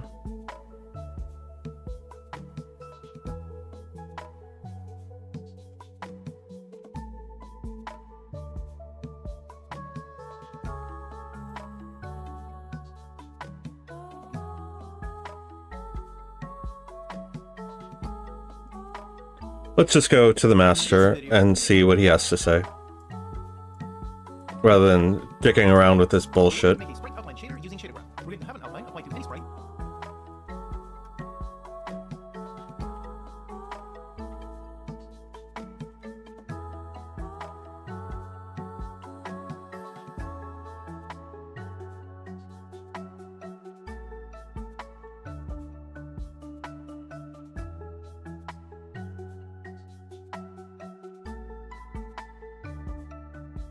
Right, so thickness, subtract, multiply by color. Yep, he's doing the alpha, just like what we were doing. Then he adds that back in to the main color.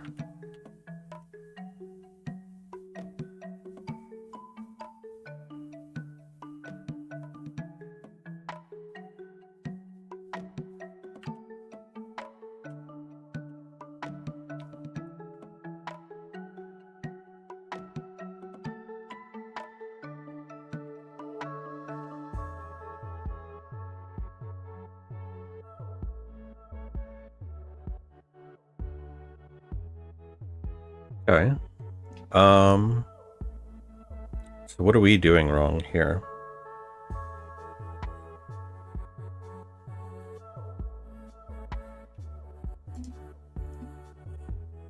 Yep, did that. So just add that back to the main alpha.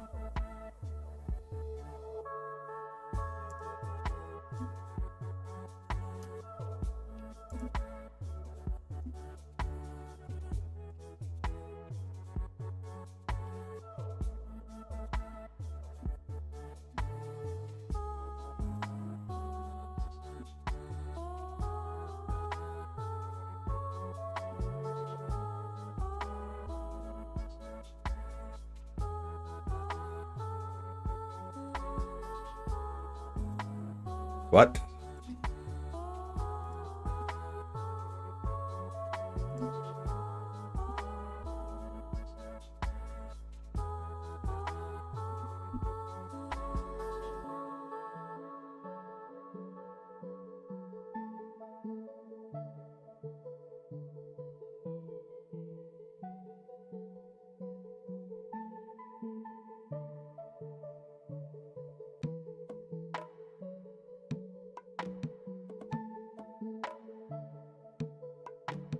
Huh? So why does his appear like that and mine doesn't?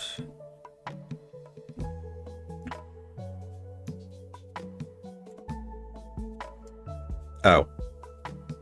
There we go. Okay. I got it.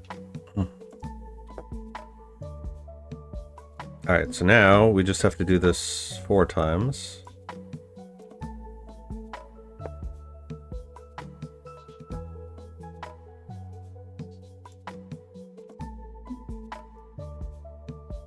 Okay, close this off.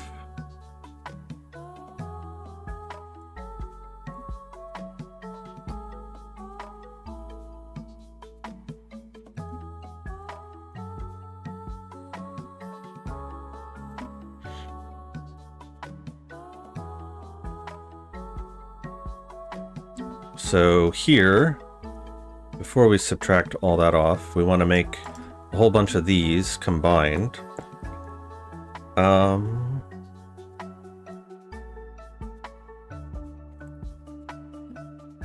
Copy that.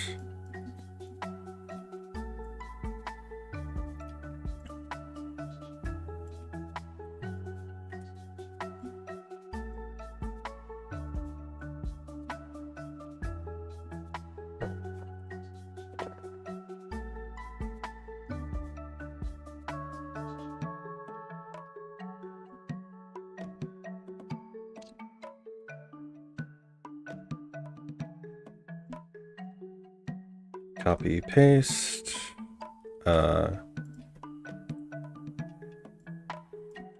Copy, paste. Gross. Pasting it over top of that crap.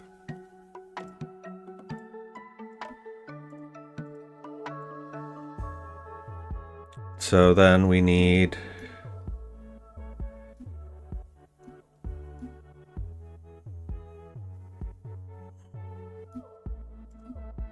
get rid of this one. So that's just straight down.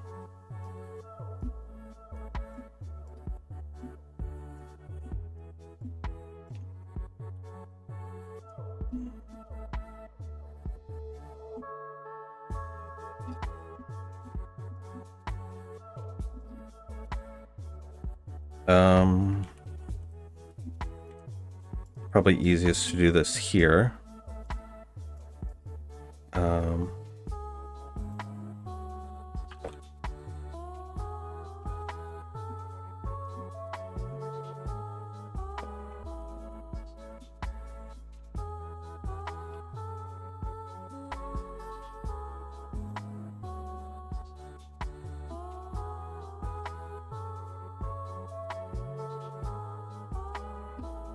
Okay, so then take all of these, add A, add B, add A, add B, add.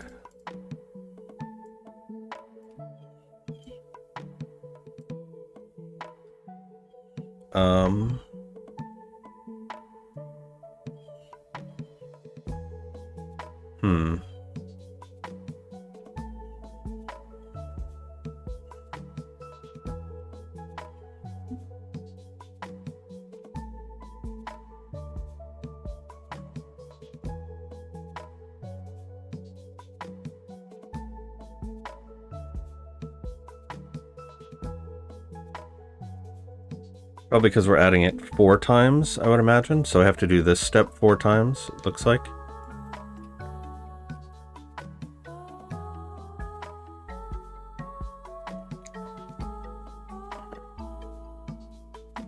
So fake this, copy paste, lose this.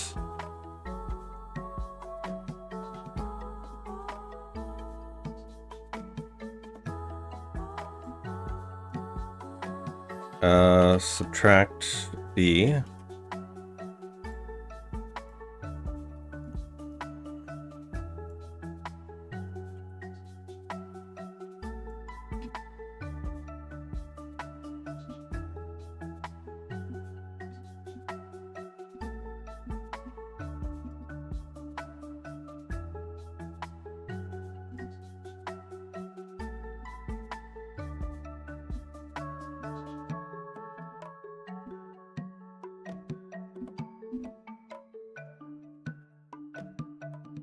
And this one.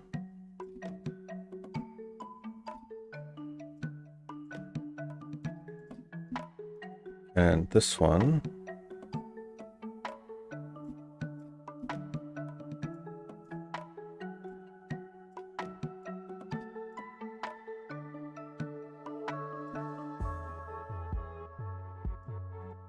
Okay.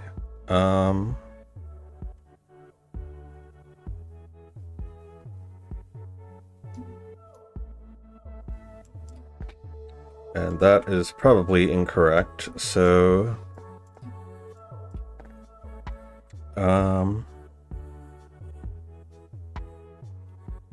multiplied by -1.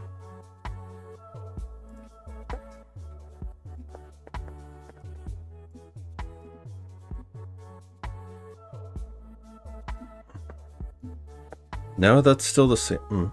Oh, that's why.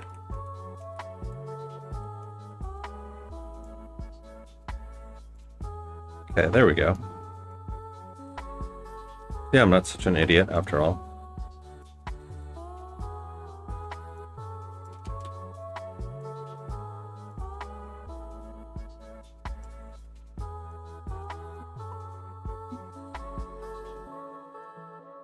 Okay, so now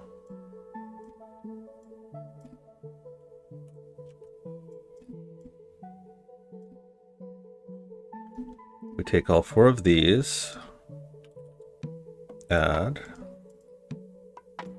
add, add,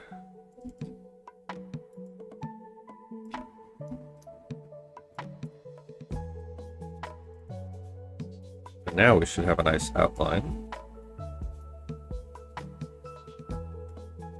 There we go.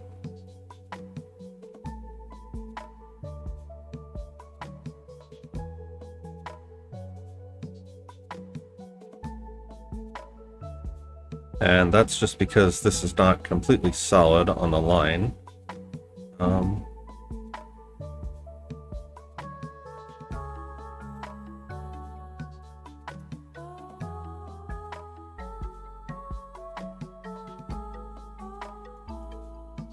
So now if we come here,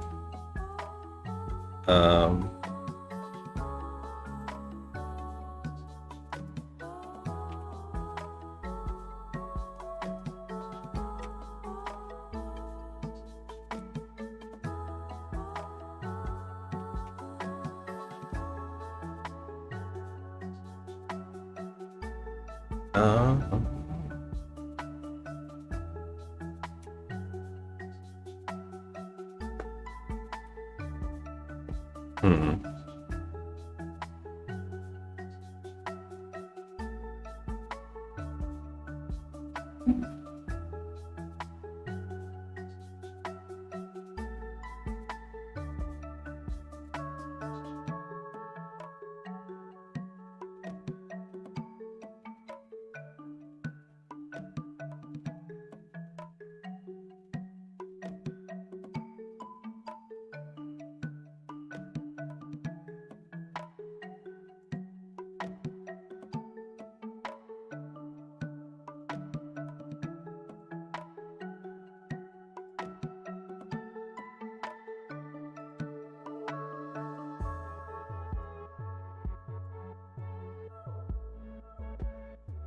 So I'm noticing that in his, In the AGR color, we have this very nice outline. Now, finally, just for fun, we can still add some more stuff onto this effect.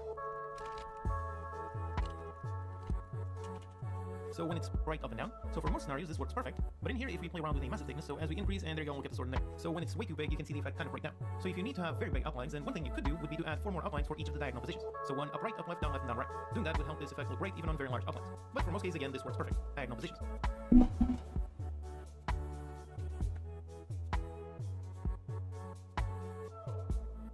all right.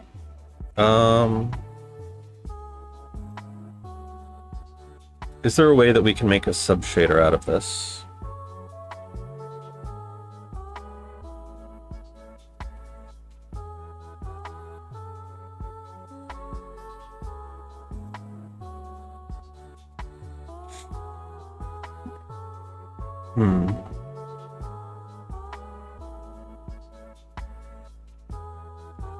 Could always just copy this.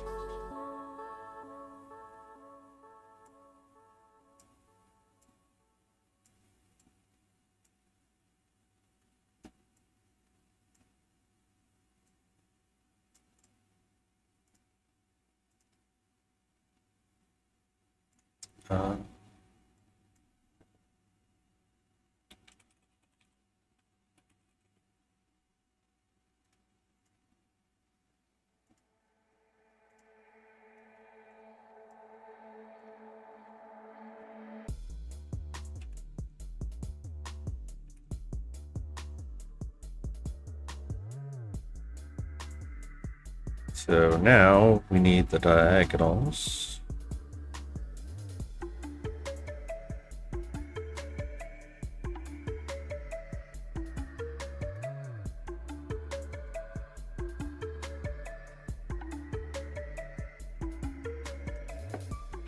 Get rid of that. We have left, down.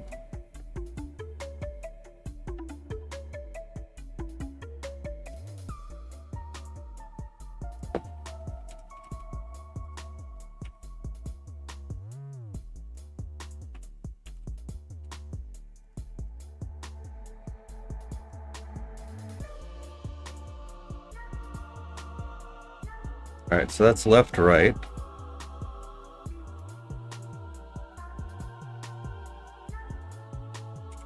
Up, down.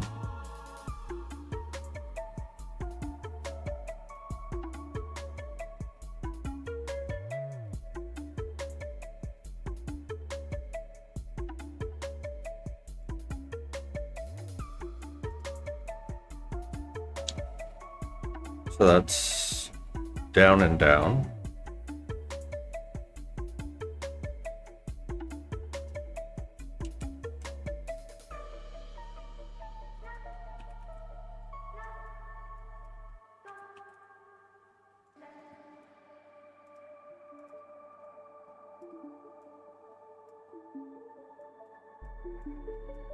All right, so positive x, negative y. Positive for both. Negative for both.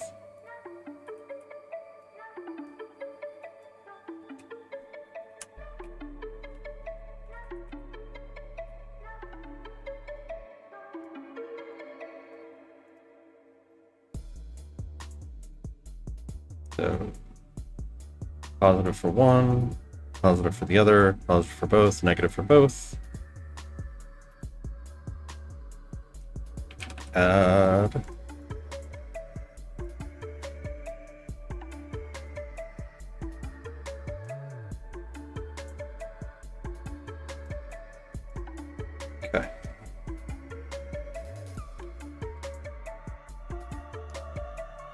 That is hideously gigantic, but it works. Okay. And move you up to here. So then come in here, use our Boolean.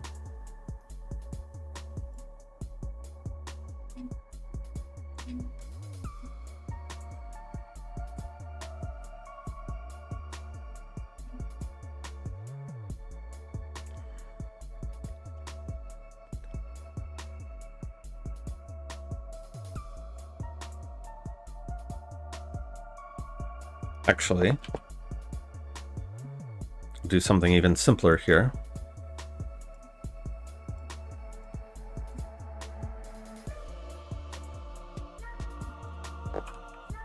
Uh,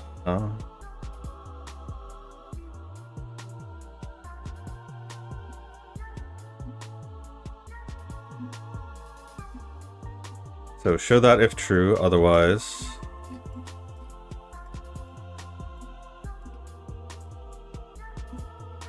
Zero for false, so... Huzzah!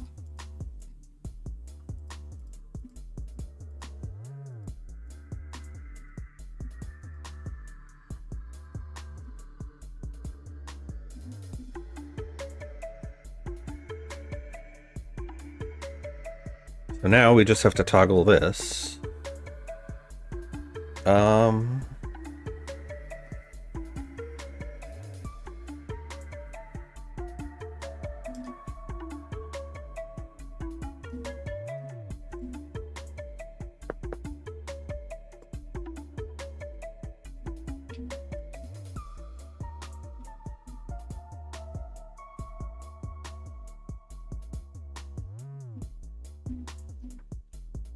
Okay, save that. Can I not? Oh. That's why. Okay. So now we have an outline 2D. So let's make a material from this. Materials. Outline.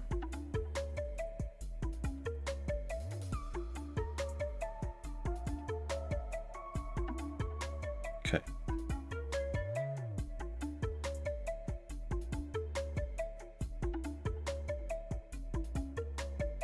So our crop visual.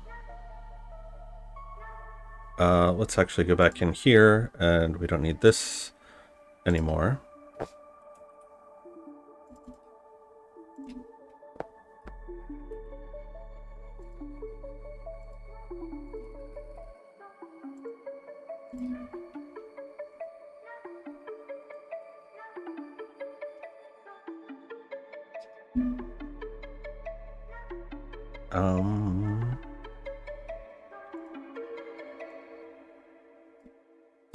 Oh wow, that's really bright.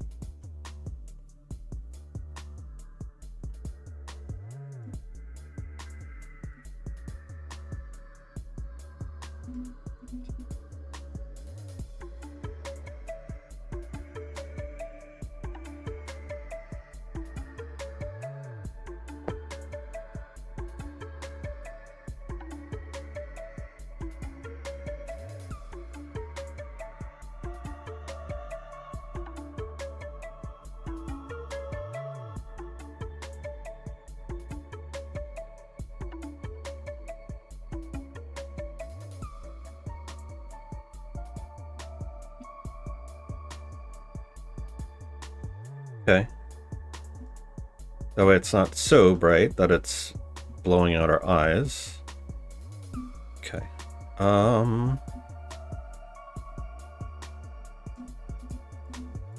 Excellent. So that's working properly.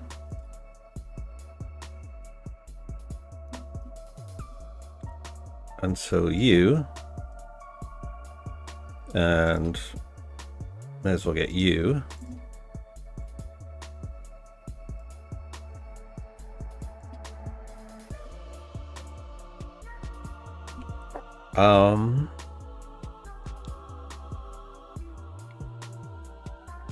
so now we want sort of a player controller.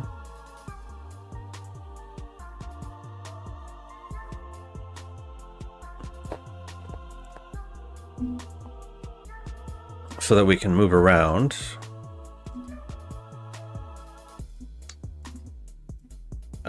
Hide this for now.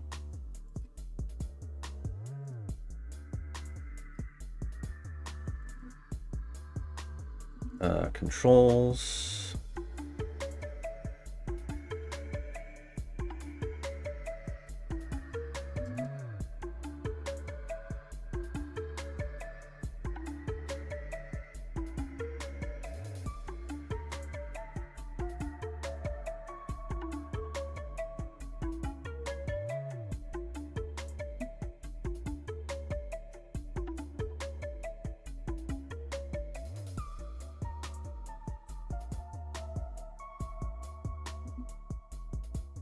Go back to, where is it?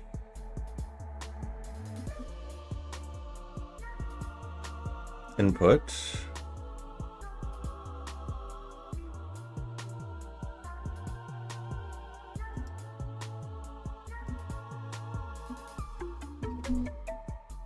Character controller.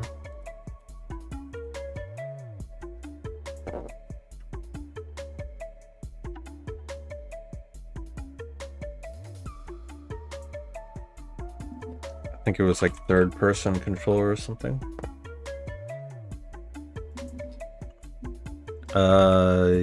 Yes.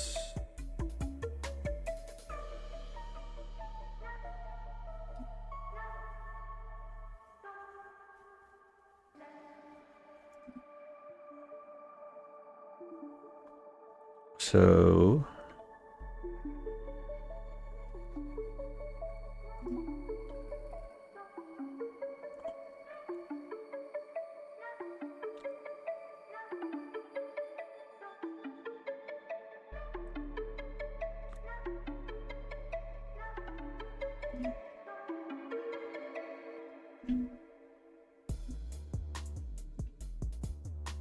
test move.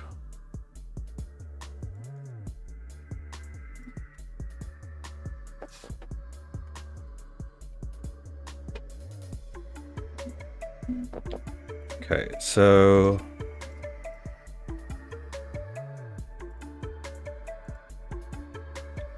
need a character controller.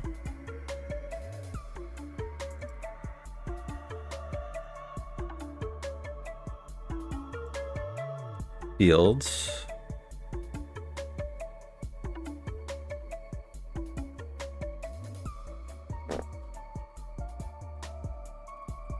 Character controller.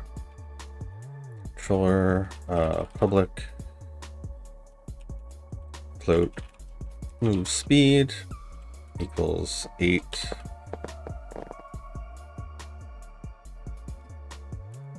Controller equals get component. Make get or add.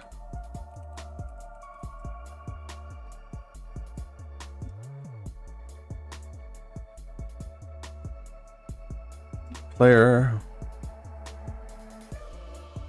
Did I turn hot reload on? I can't remember. No. That would help. What's the point of using the asset if you don't turn it on?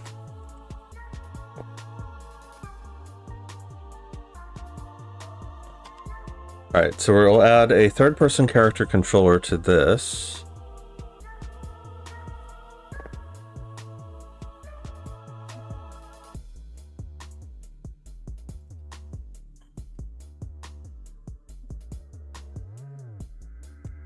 And let's just remove that entirely.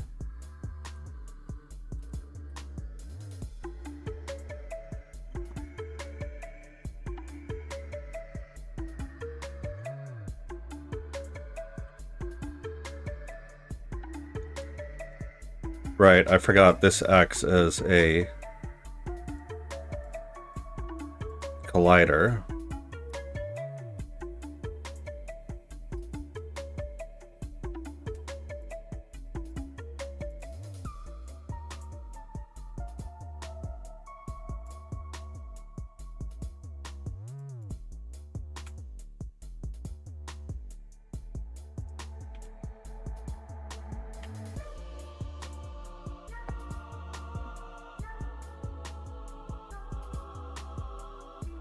Um,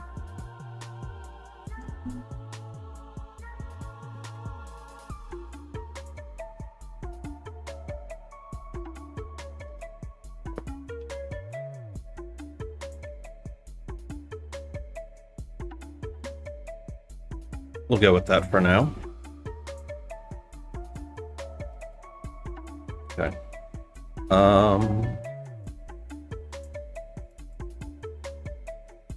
Okay, so now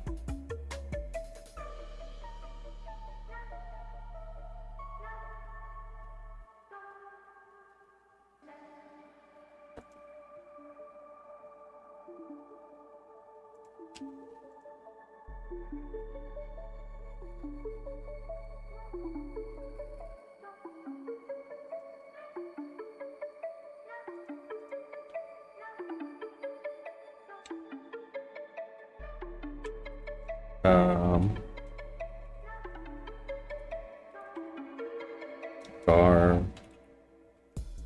movement equals game input dot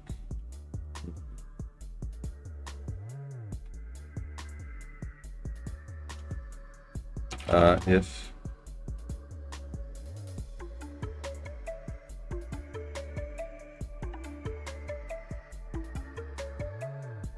how did you actually resolve this? Controller.move.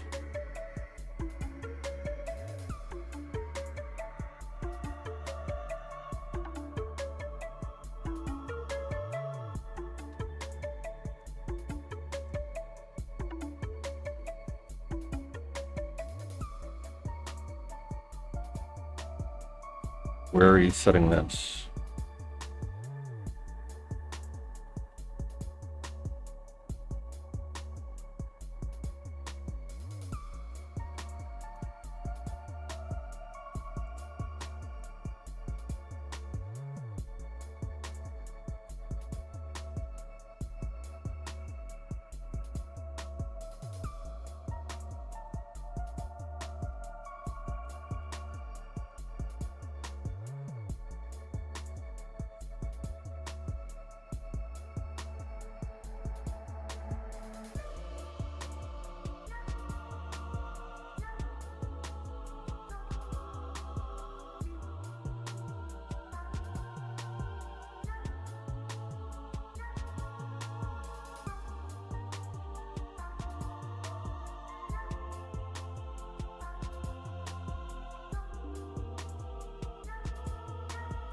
Um,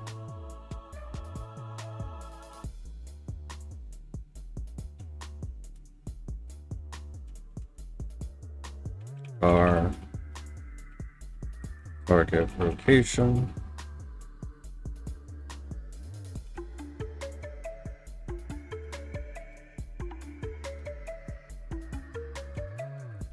Faults. What are you? What do you return? Floats.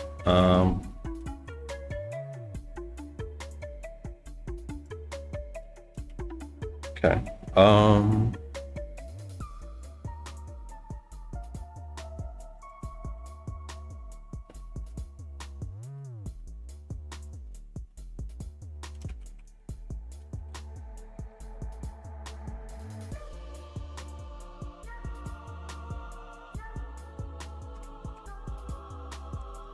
Public float, rotation, velocity.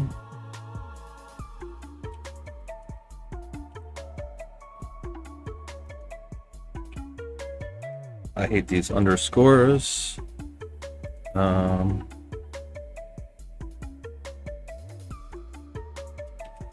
Float, rotation, smooth time.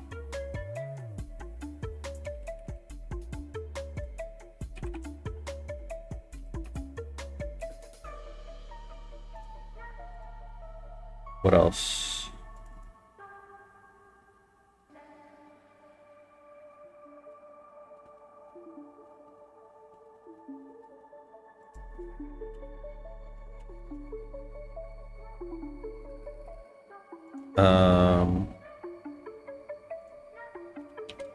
Float vertical velocity equals negative 9.8f.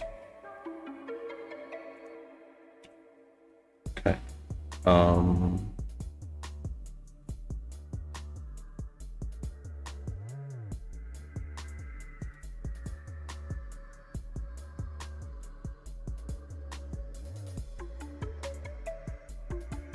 We're not really jumping, so I guess we can leave that at 0. I'm just thinking if we're going to need stairs or not. I guess if we have slopes and stuff. Okay.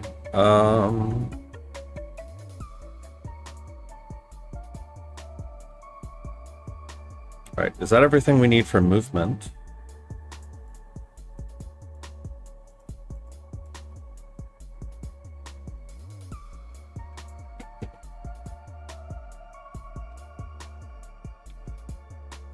Round speed. Where is target speed being handled?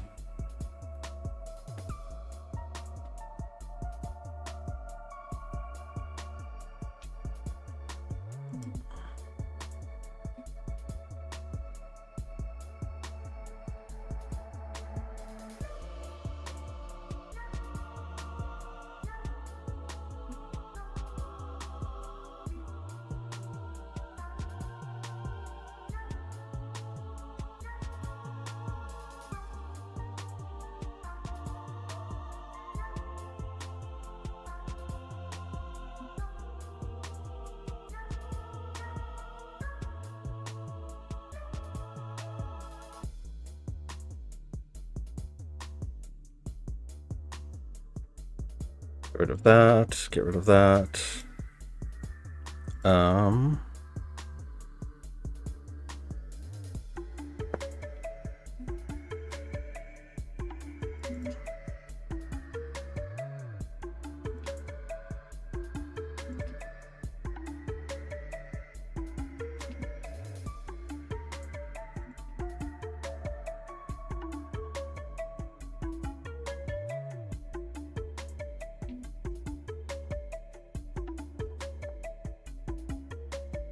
Float speed.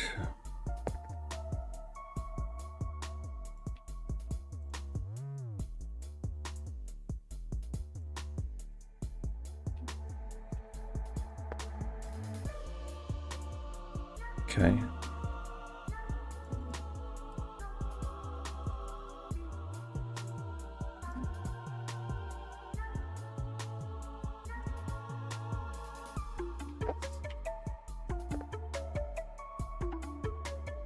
And what else still doesn't have beat? Speed change rate.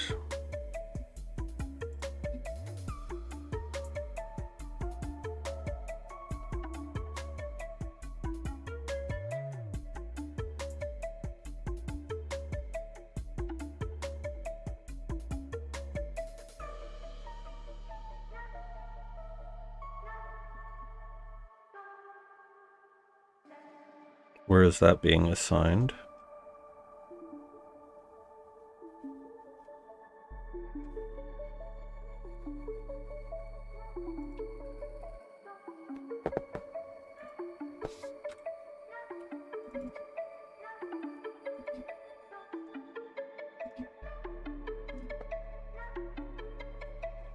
Floats that equals 10F. Okay.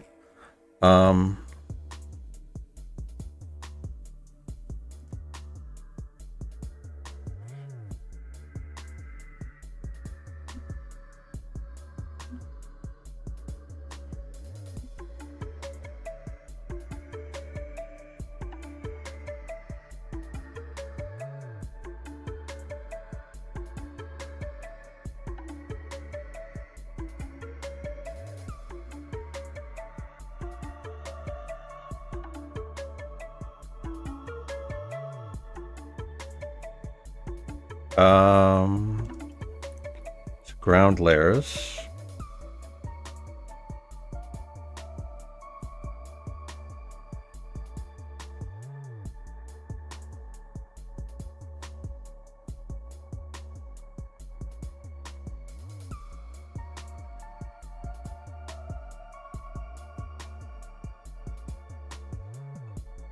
That's just doing a basic ground check.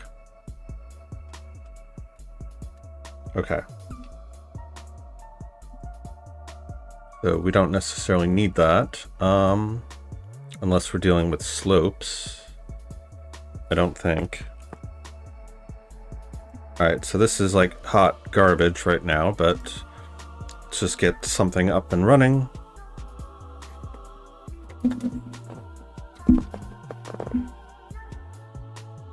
And also make sure that our plane, yes. Okay.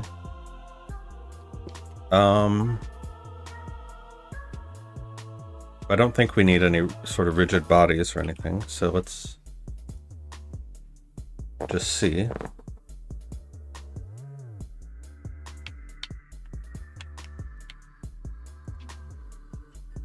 Okay.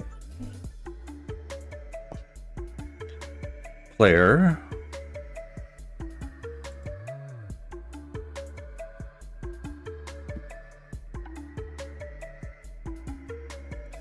Because input is not being set anywhere.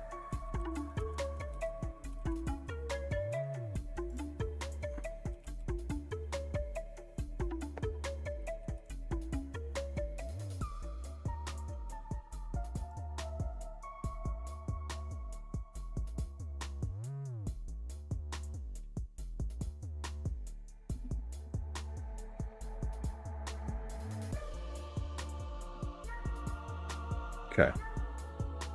All right, let's try it out, chat. Let's see how we're doing. Object reference not set to an instance.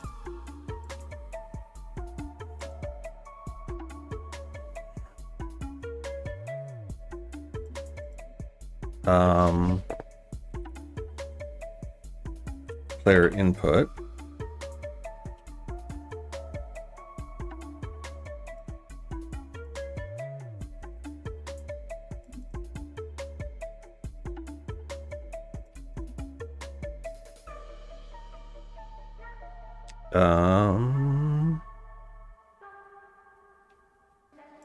Just make an empty canvas.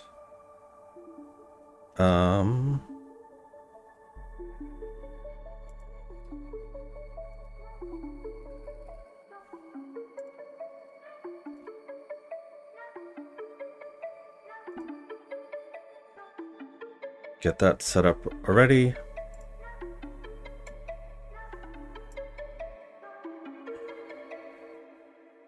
And where's our camera?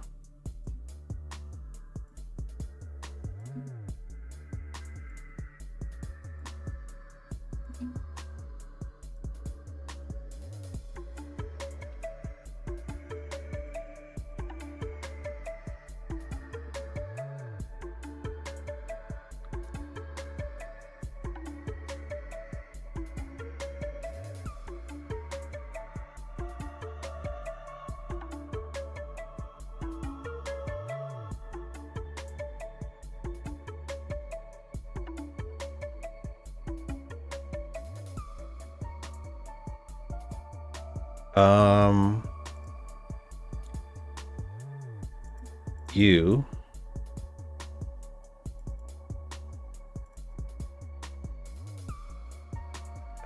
cinema machine camera.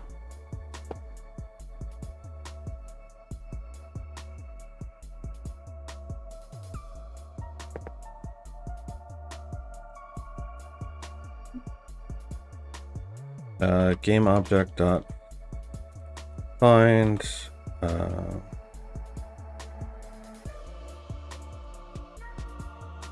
object with tag main camera.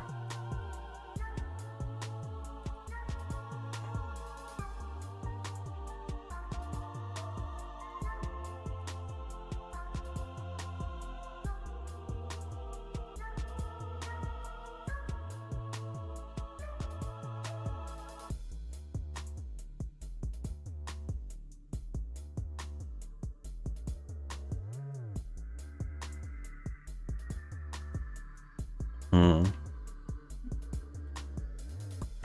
right.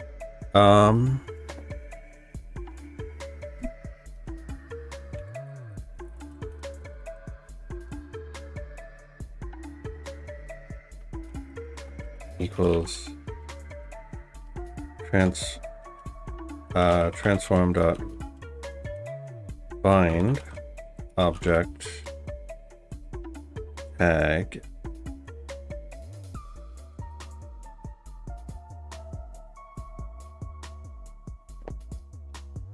I'm gonna have to look this up too.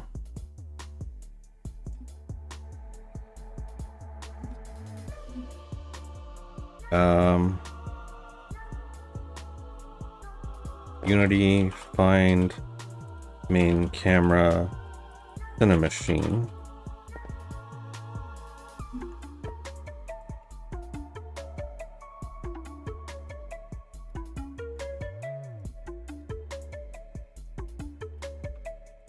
Cinemachine 3.0.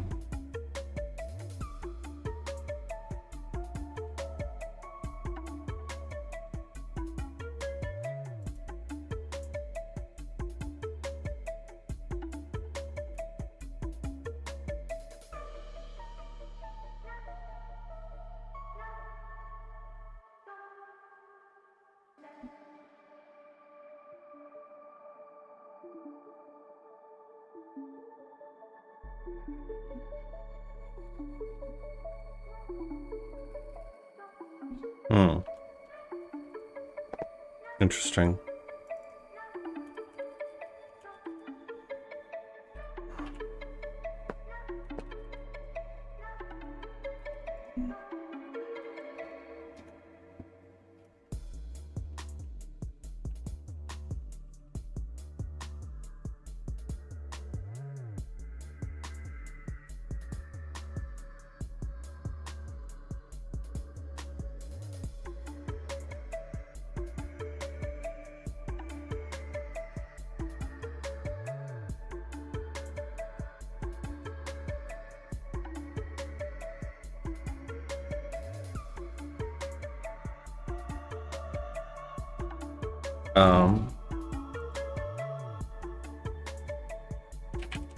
Target camera.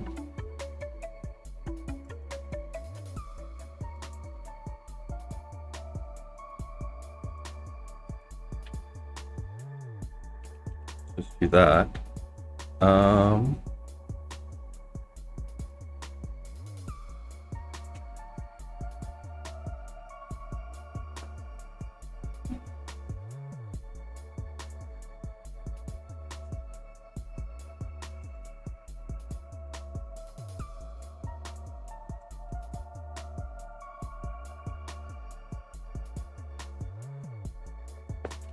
All right, let's see how we did.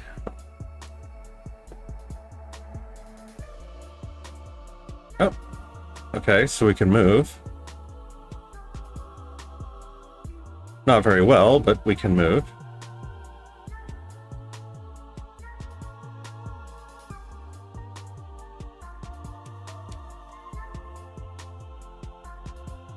So why are you rotating?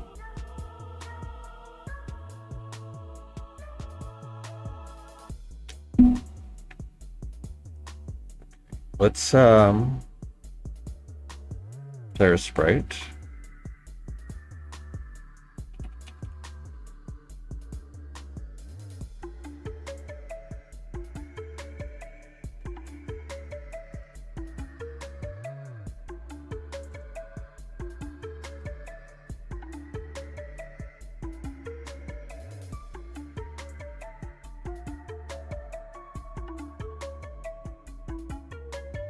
So we need to fix that.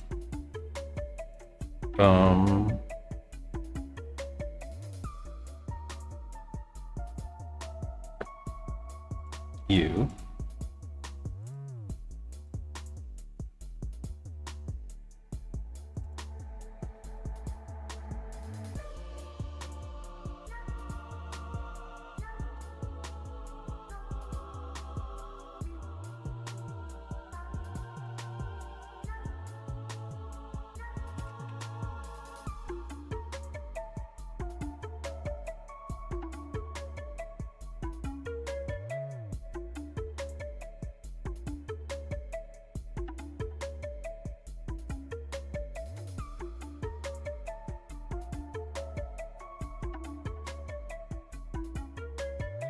So interact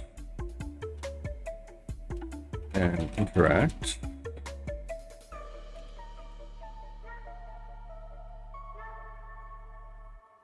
All right, that should clear all of those. And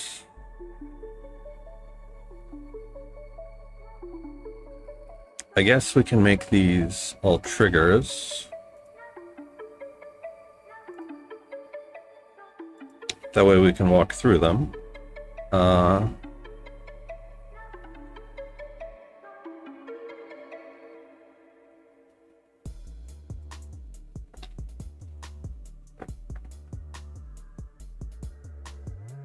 Okay, so we can walk through our garden.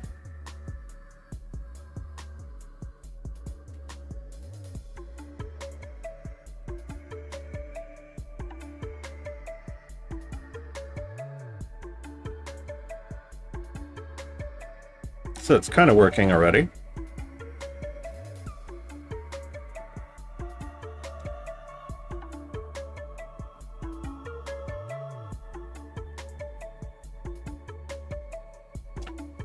So now we want to say, we want to turn these on.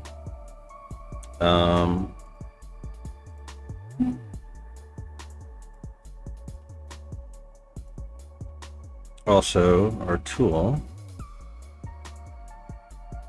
Let's see, look at the camera.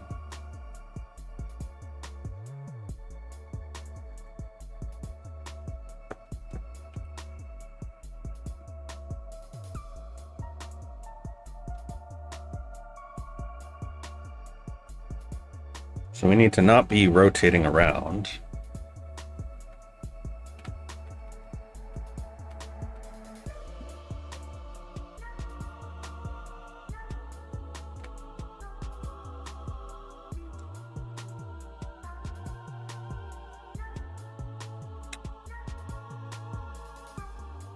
All right, let's test interact. Test interact.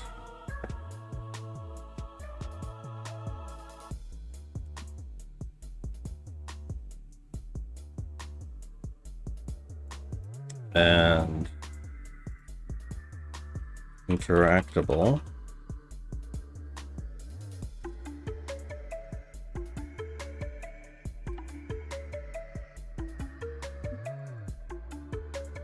So we'll say public void interact. So really this should be like an abstract class.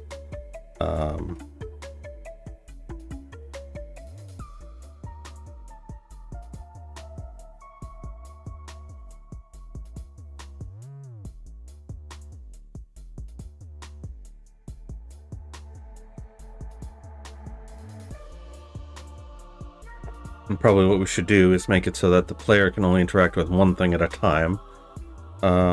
So we know that these are going to have a material, so private material.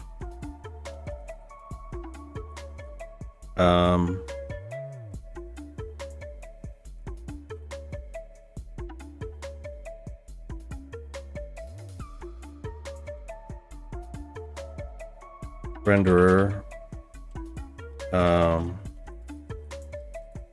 Sprite renderer.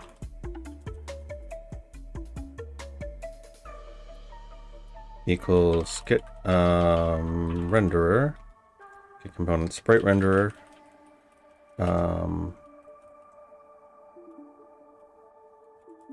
Private material.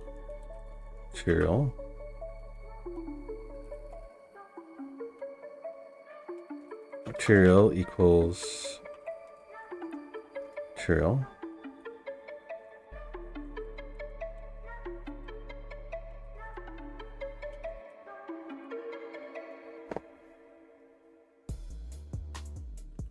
Okay.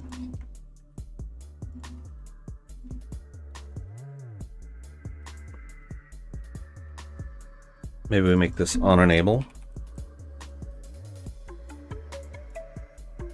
Okay.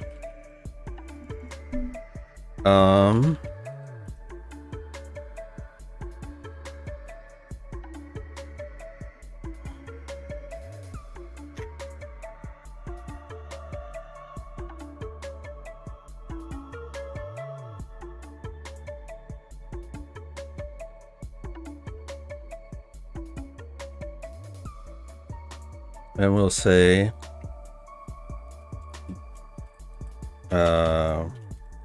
public void deactivate.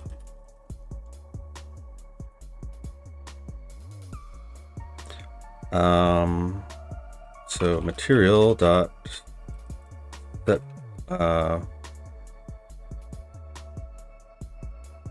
shader dot set bool.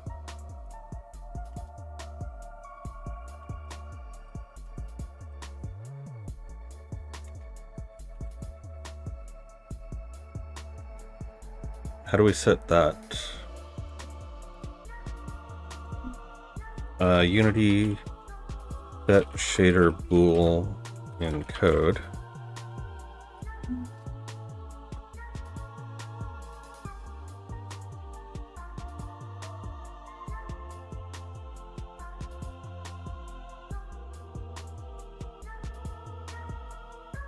Wow, that's dumb.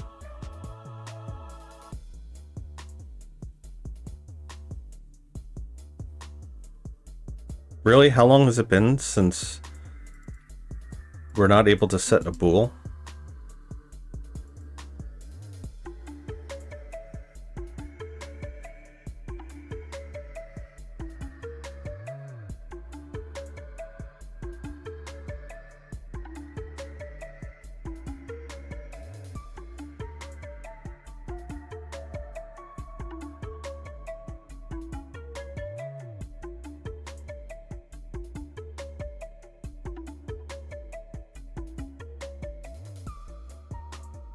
That's so dumb.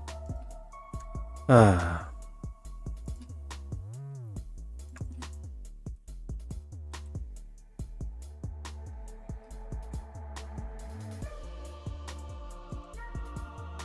All right, so here's what we're gonna do.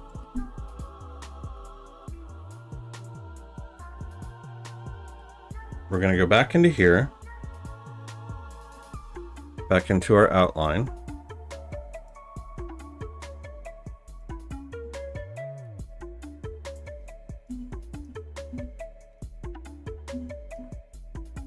Get rid of you.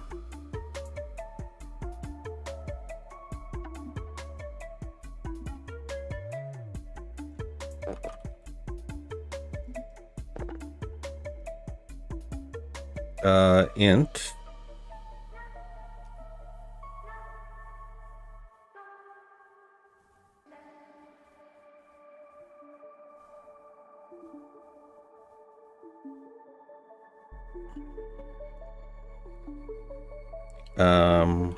go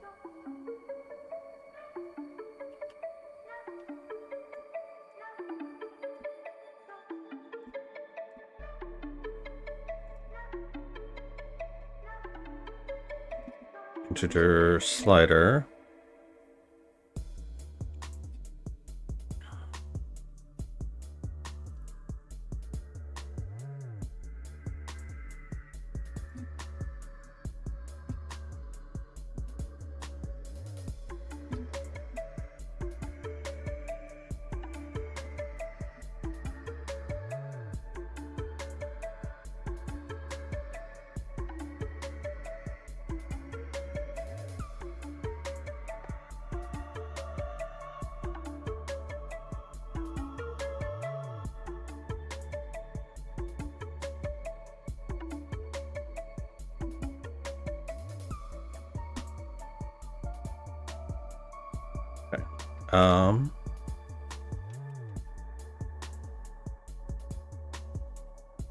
let's just make sure.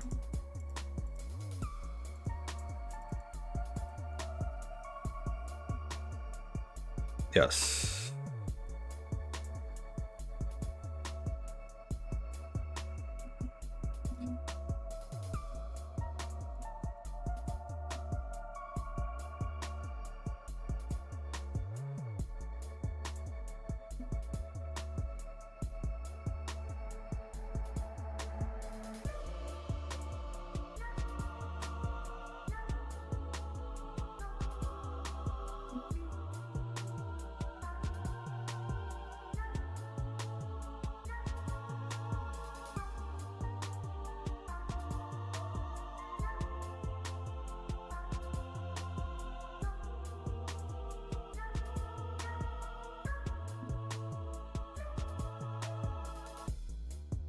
Okay. So now, turn you off.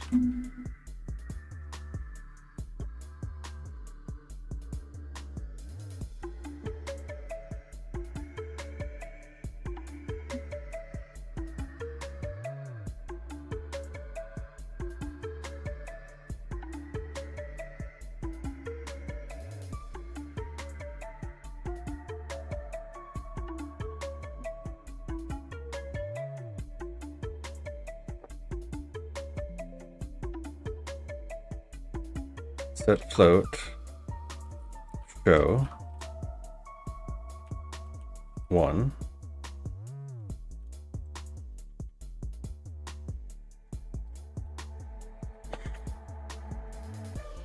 Okay.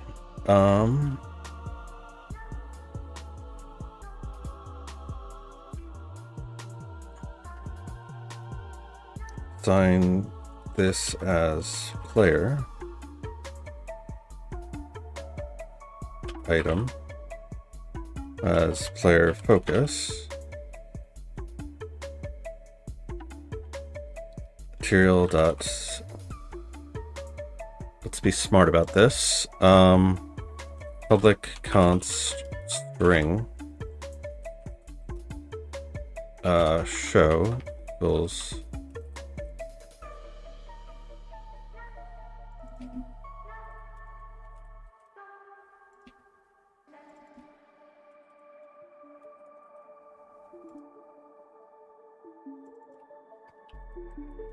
set float show to 0.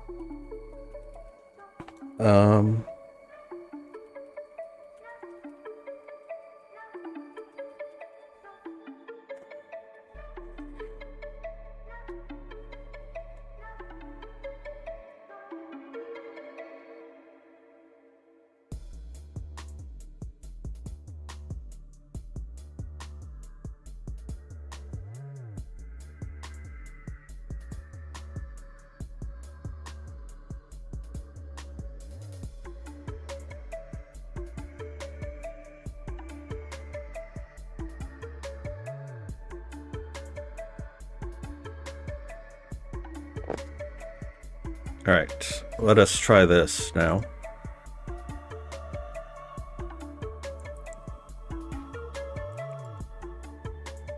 So you all need the interactable component, and then you need test interact.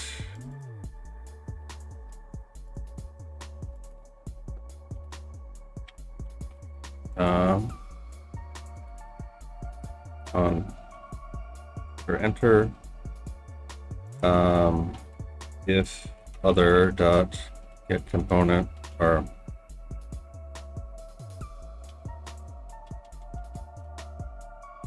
other dot try get component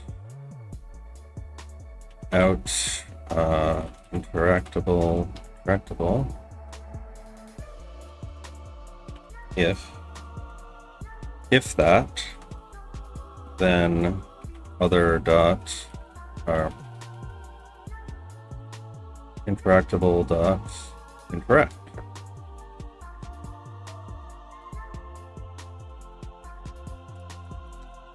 On trigger exit,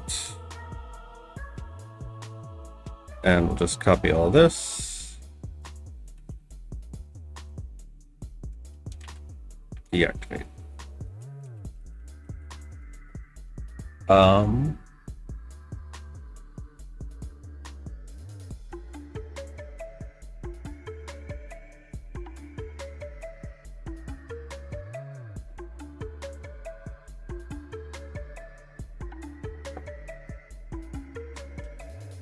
Public interactable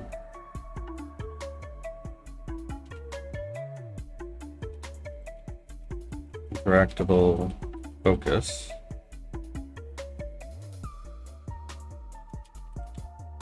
equals that.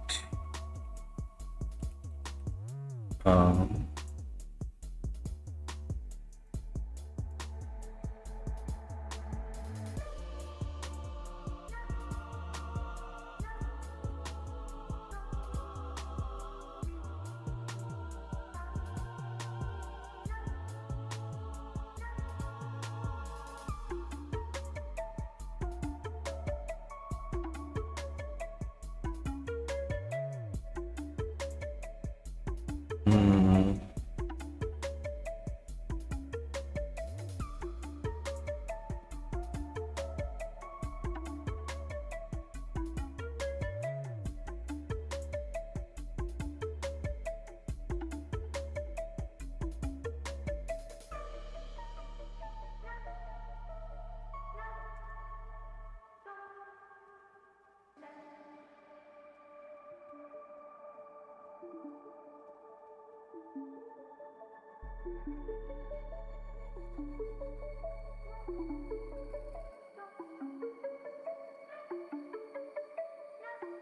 Wondering if maybe we want to make this like a list.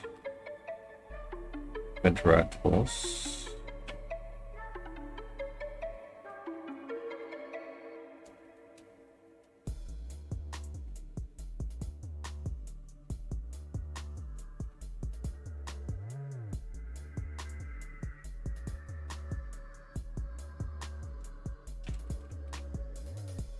Focus.clear.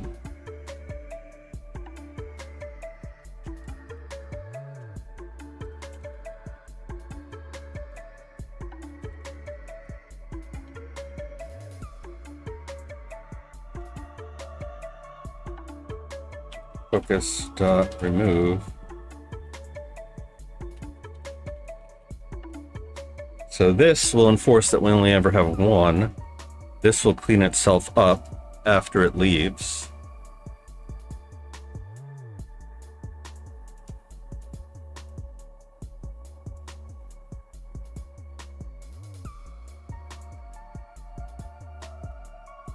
I think that'll work. I'm just trying to think if does on trigger exit get called if an object is destroyed?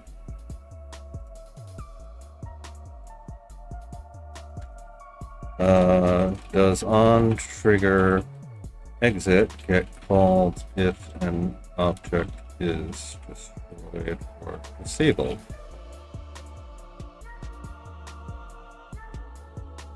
If not called on an object, hold up.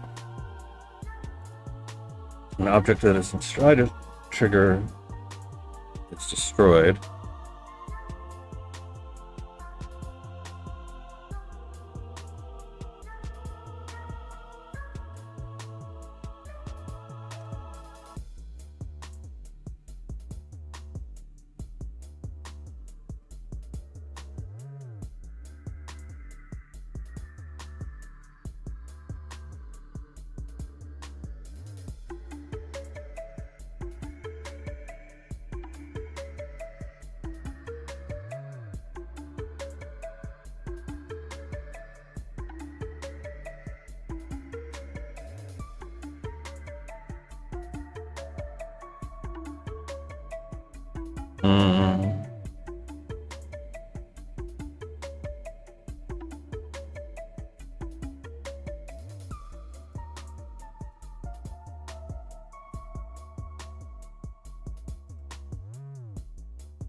Private game.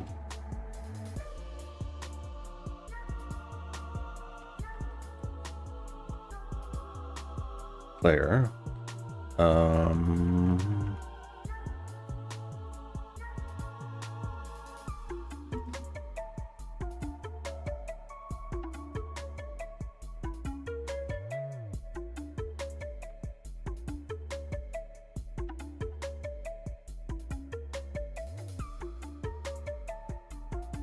Private list correctable.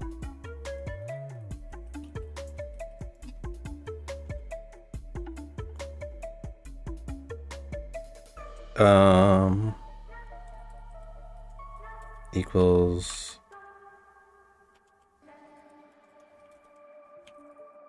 game object dot find object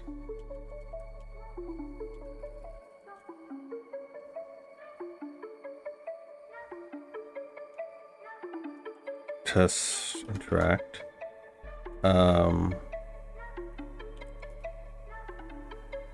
if player it's not equal to null, then we'll say interactables equals player dot focus. Okay, so then void on disable.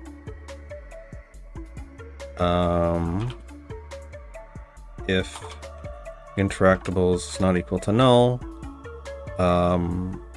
interactables dot move this.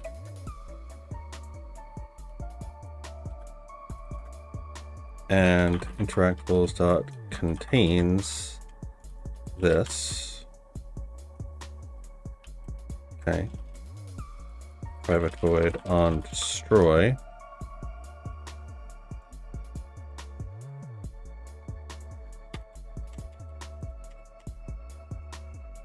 Okay.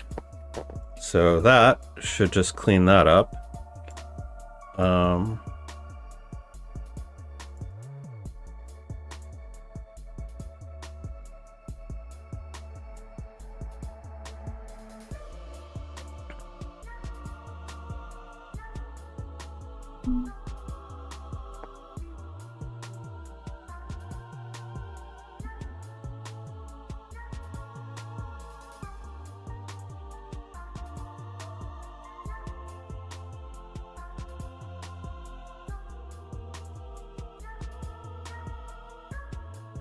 Right. I guess we could clean them up inside.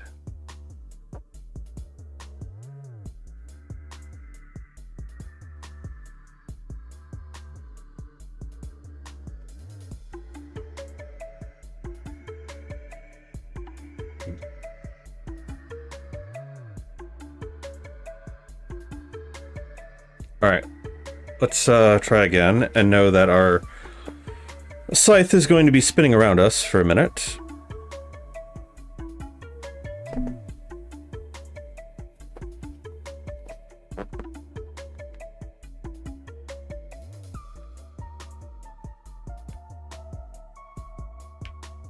Okay, so it is interacting. And it looks like it's only keeping one, which is exactly what we want.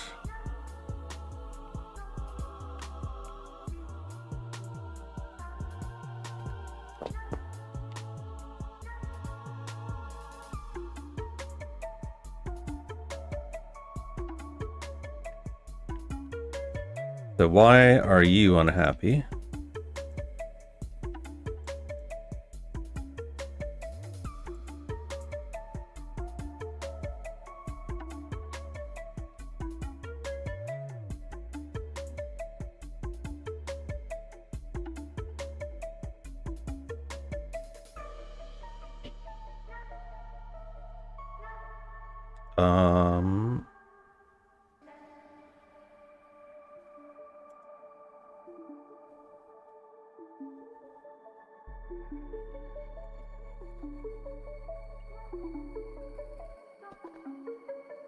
In children.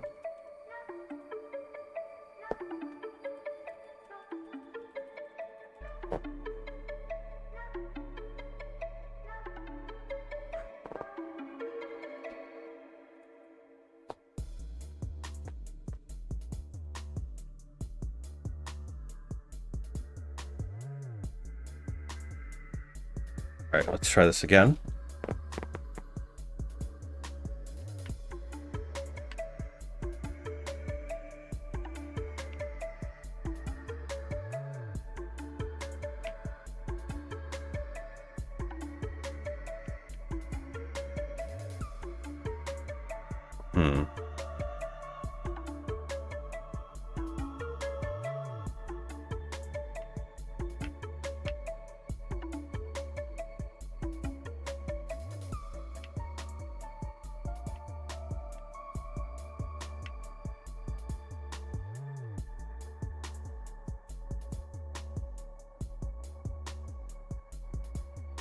Material property block is used to modify these values.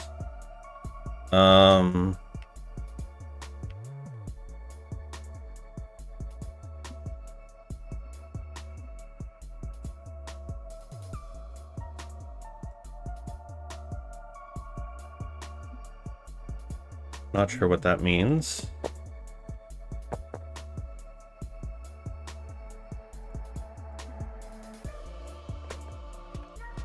Material property block is used to modify these values.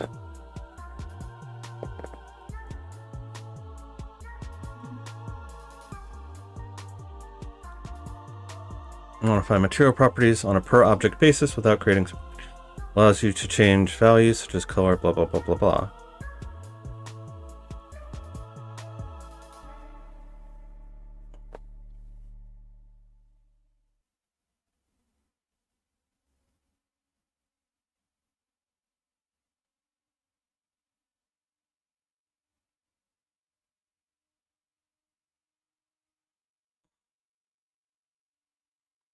Okay.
Okay, so I don't need to reference the material at all.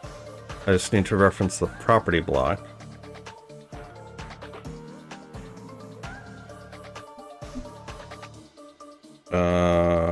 SPR.set property block.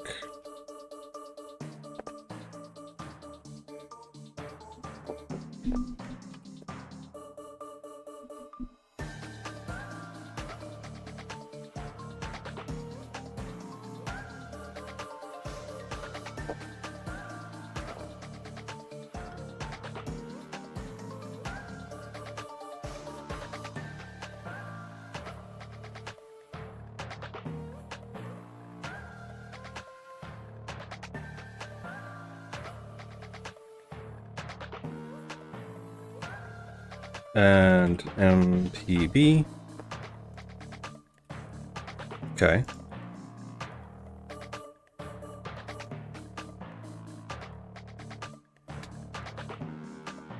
Let's see if that works now.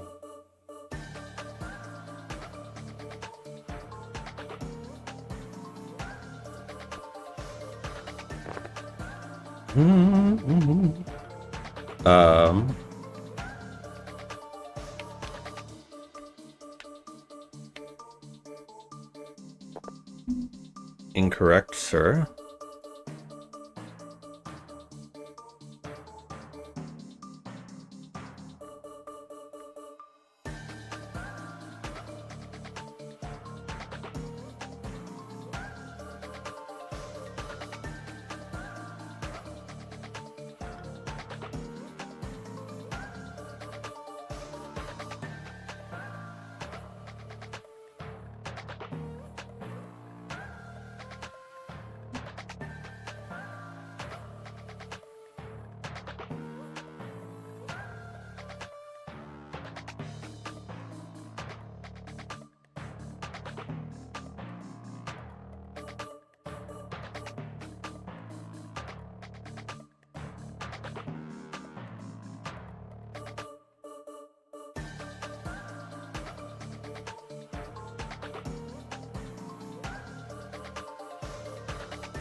No.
Again, have I mentioned that I hate initial underscores?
Set material, property, block, unity, outline.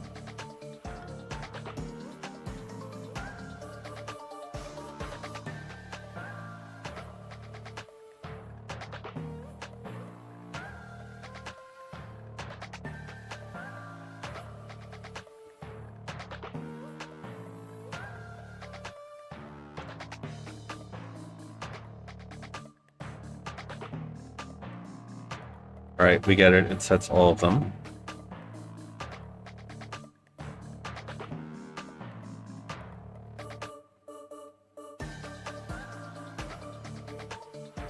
Hey, Isaac. Managed to do so many things in your to-do list. Always get encouraged by my streams. Aw, thank you. I appreciate that. I just wish I could get things off of my to-do list. Yes, smash that heart. Smash it.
I don't think I have to do that.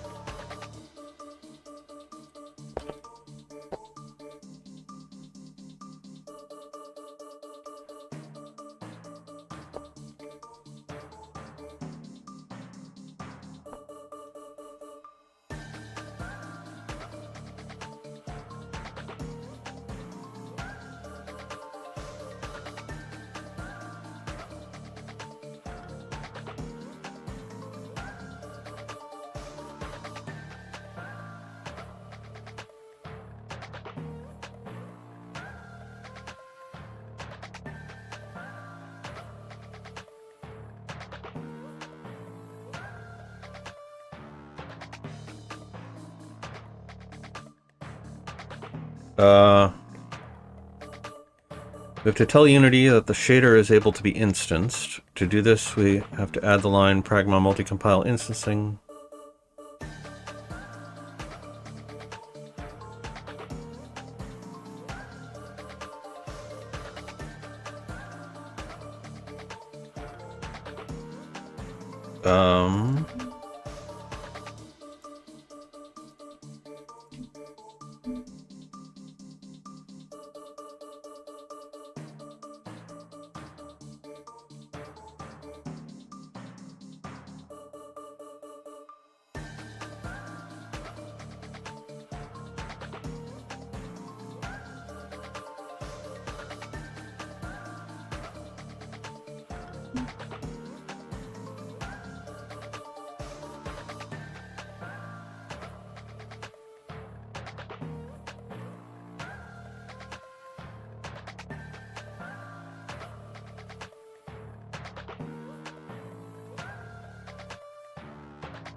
In the case of surface shaders, this shouldn't be needed.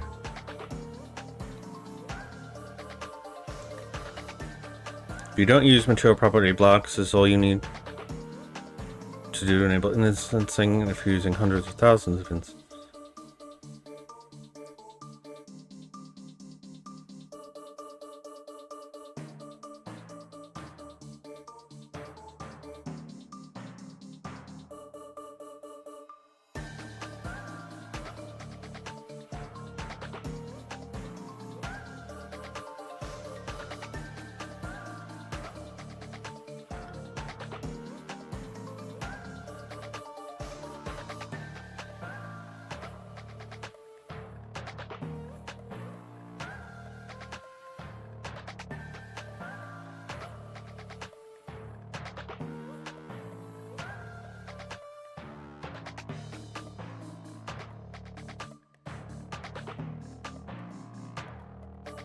Let's see if that did anything.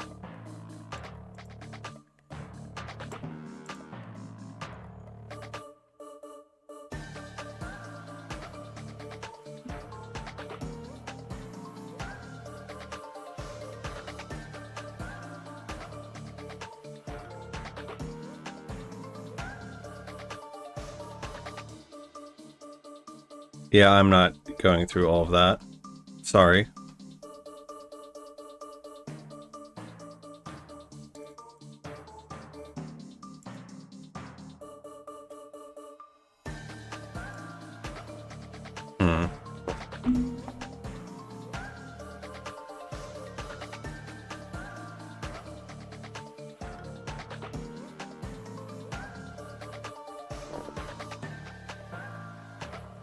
Let's ask GPT. Chat GPT.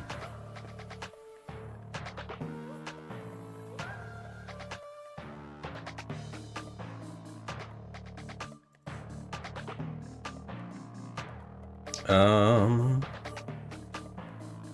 thought I had an account with you.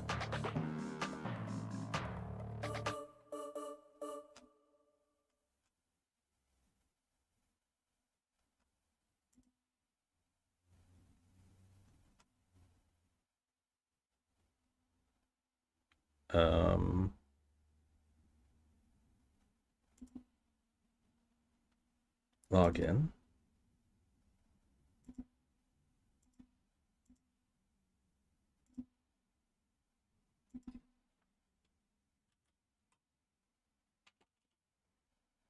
Continue with Google.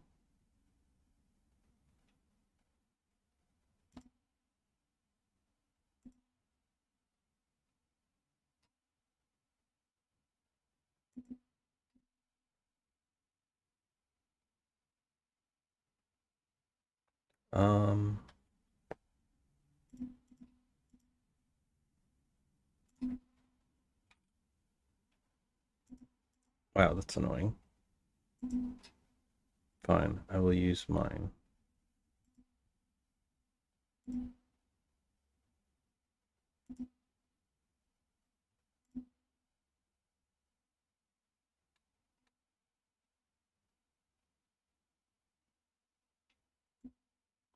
Okay, let's put some more music on.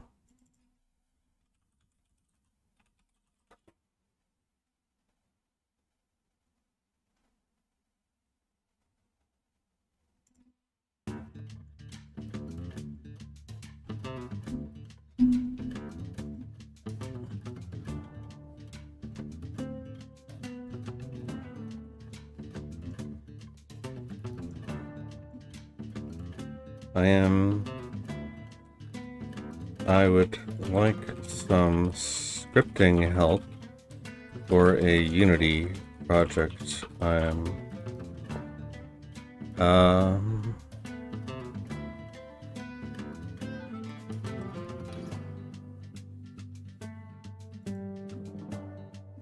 Let's just go to this old one here. Let's just do a new one.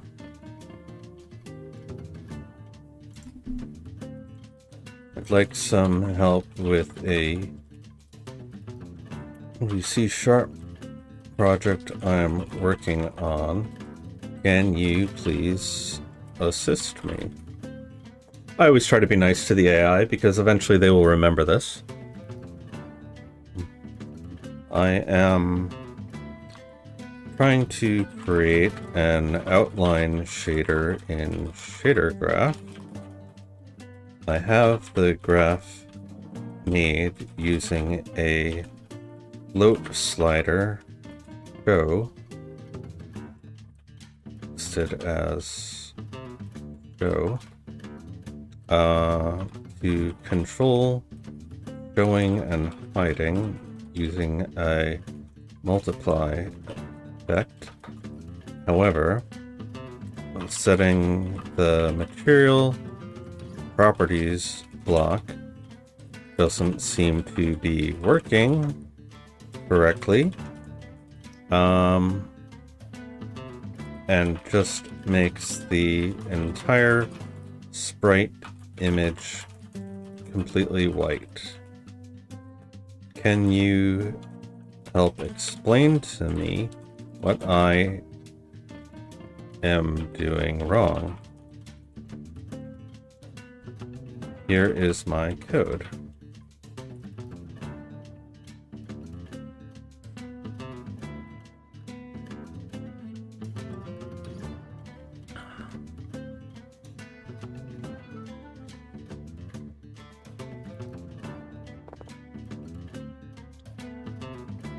So like for advanced stuff like this is what I would definitely use ChatGPT for, or doing like complex math stuff. The issue you're encountering is likely due to Unity's material property block interacts with the shader. The sprite turning completely white can happen if there's a problem with how the properties are set or handled.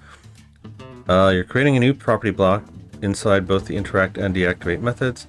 Might cause issues as the property block is reset each time, potentially overriding other properties that don't intend to change. Fixes you should initialize, use it once. Okay. Ensure the shader name is correctly spelled and defined in your shader graph. String constant, or there could be in the shader settings.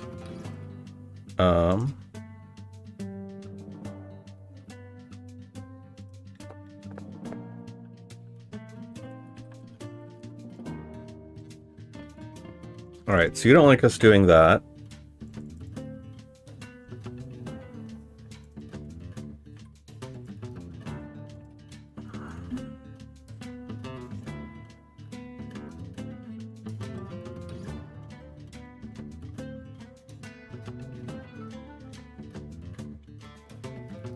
Make sure the shader used for the sprite supports the property show. Bug it by exposing other properties like color, ensuring they change as expected.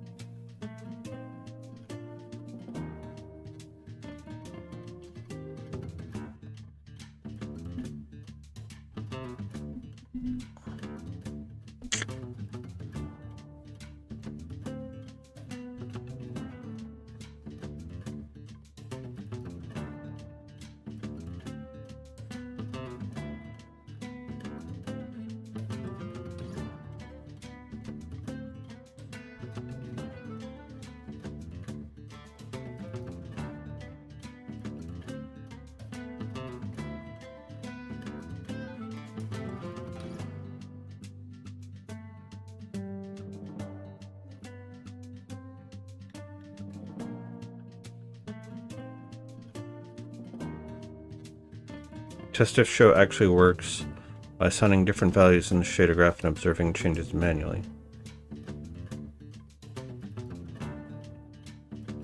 That is a good point.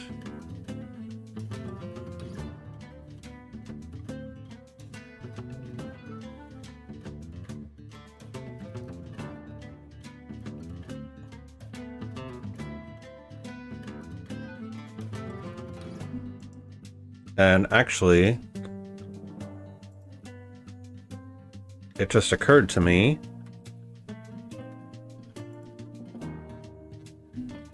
that we don't even have to do this.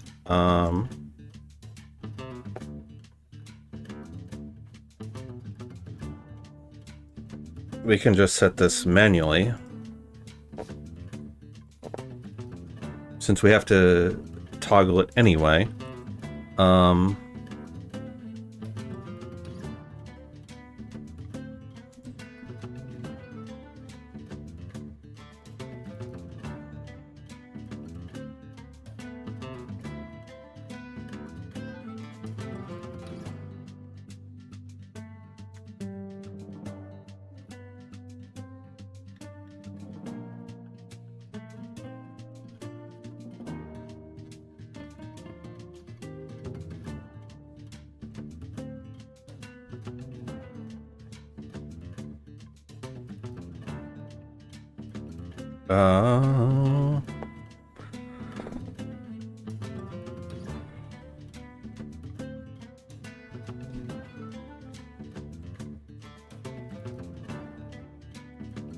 Public color, outline color.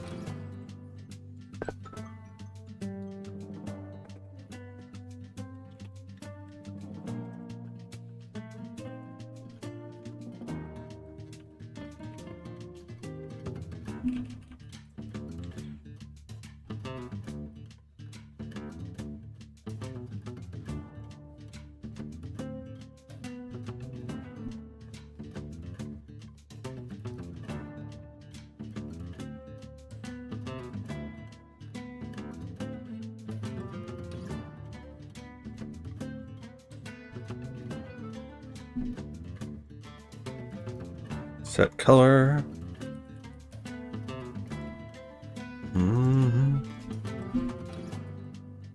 All right.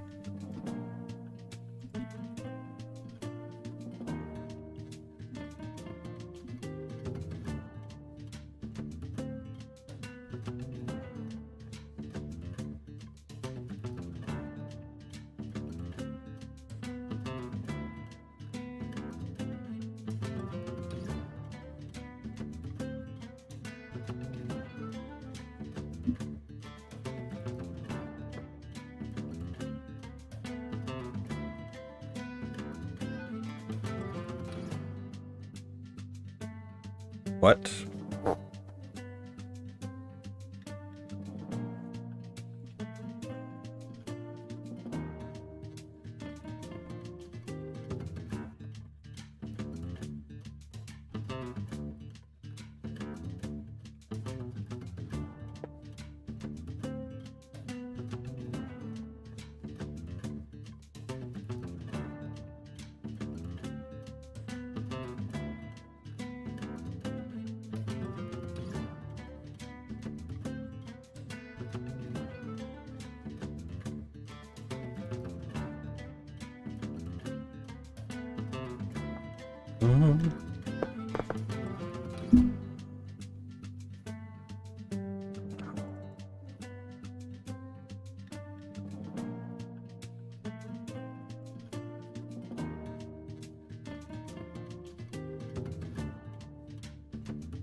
Oh, I do need that one there.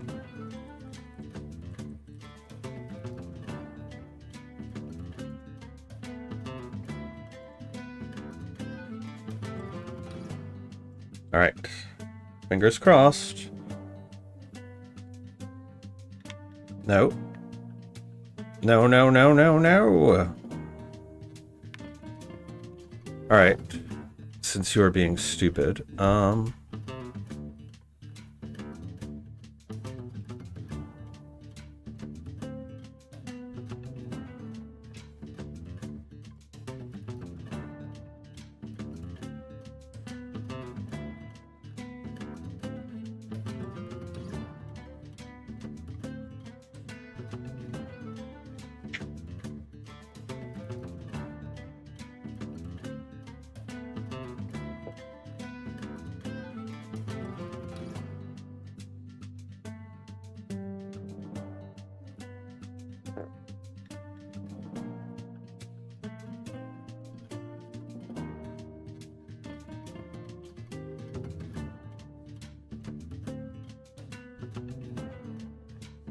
material dot set color.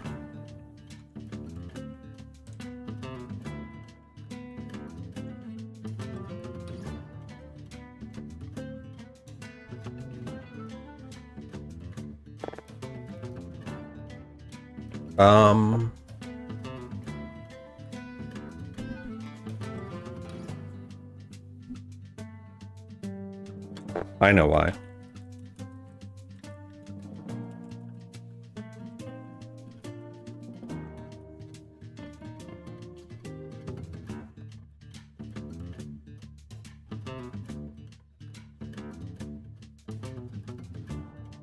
Because the main sprite's color is also called color. So it's setting both. So we need to call this outline color.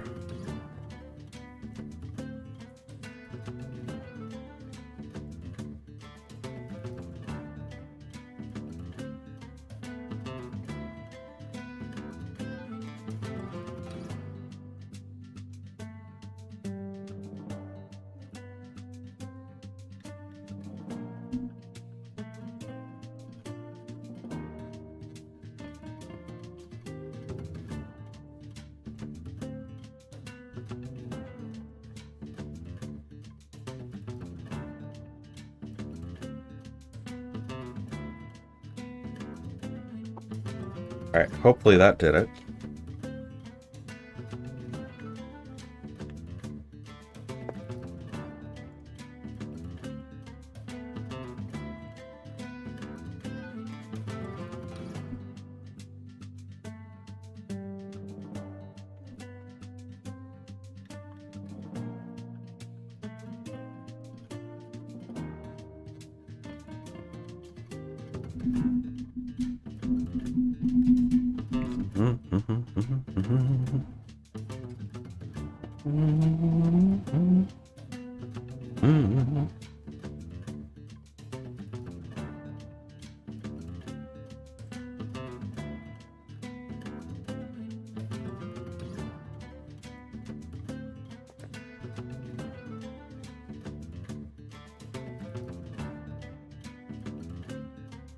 Alright, let's just leave it at that.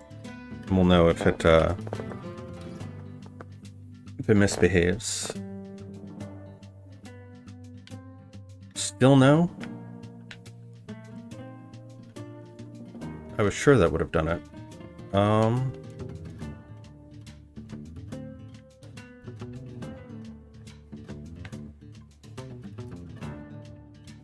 Why?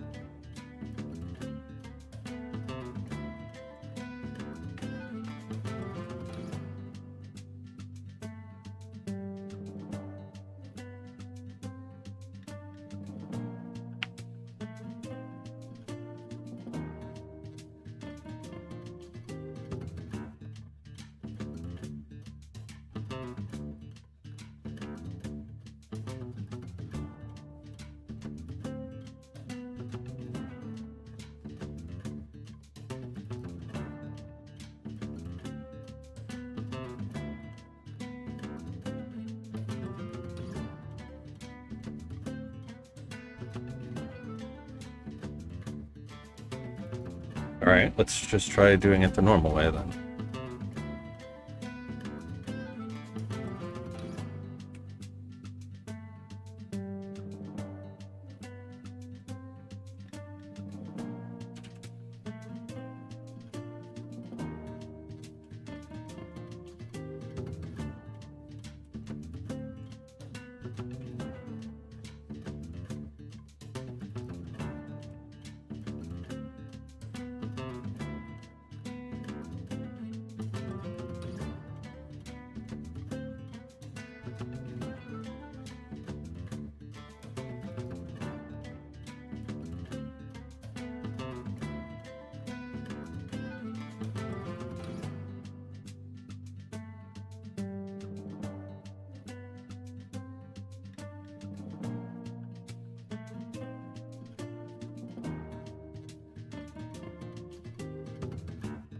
Hey, Krios.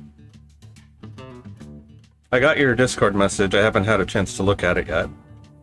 Although I did see that you were saying it took you 6 hours to do that one little sample.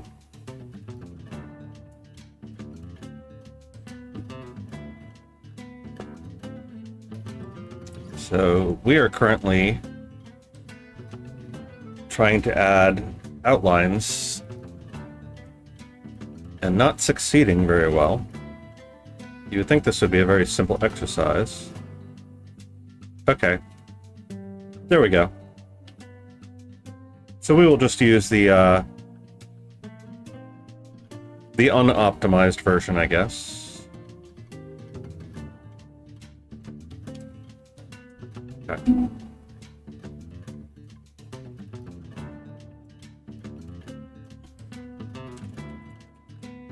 0.5.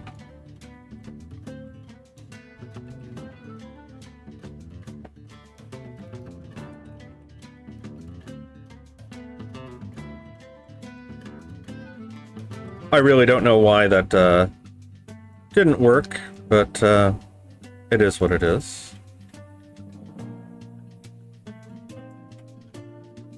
Get rid of all that, get rid of all that.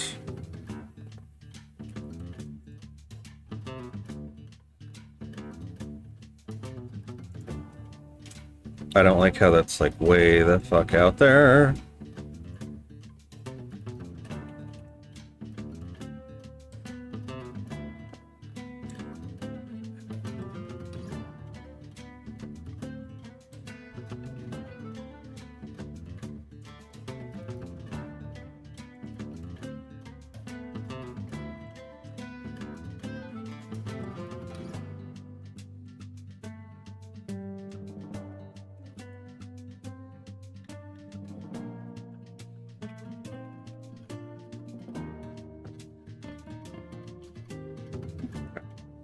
Alright, let's try this again.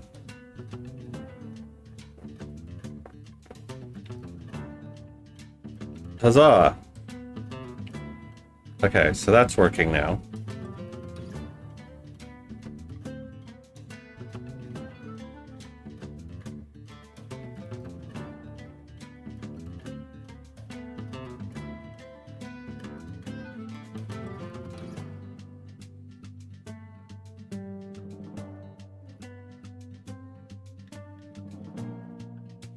Okay.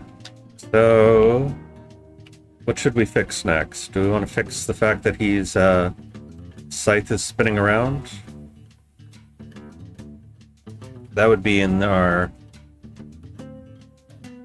rotation here.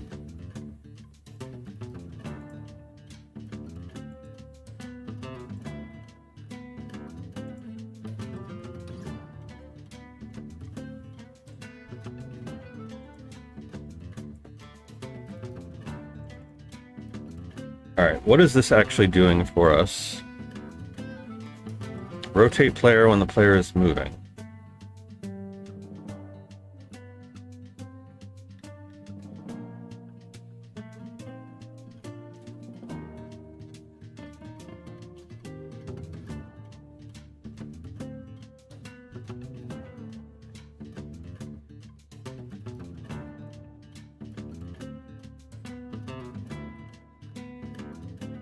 What if we just say no?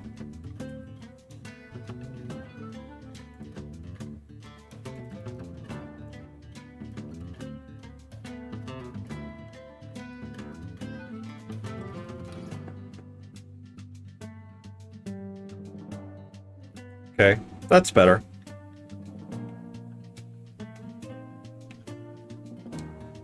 So now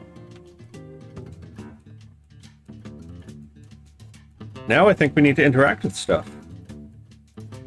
Or we could make a growth system.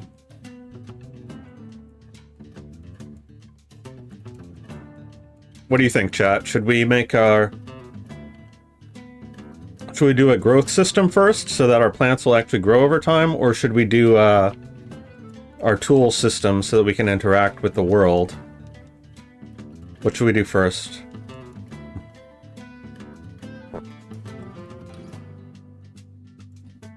Let me make a poll of that, actually. What do next?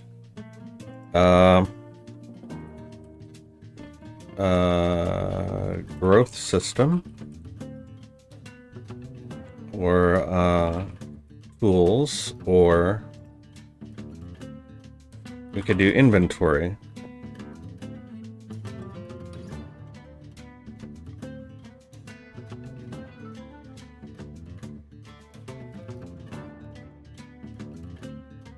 Or could do grid system. All right. So you've got 4 options there to choose from. I will take a second to go use the bathroom while you guys are voting on that, and I will be right back.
Alright, I am back. Let us see what you all voted for. Tool system it is. Okay. So now I need to actually figure out how we're going to do this.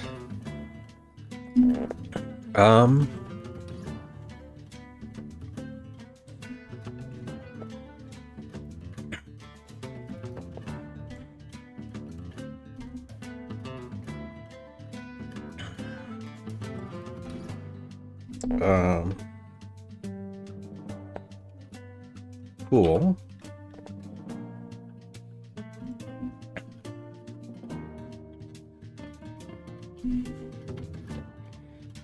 All right, so as we so often do when we're trying to figure things out, we split things off into pseudocode first.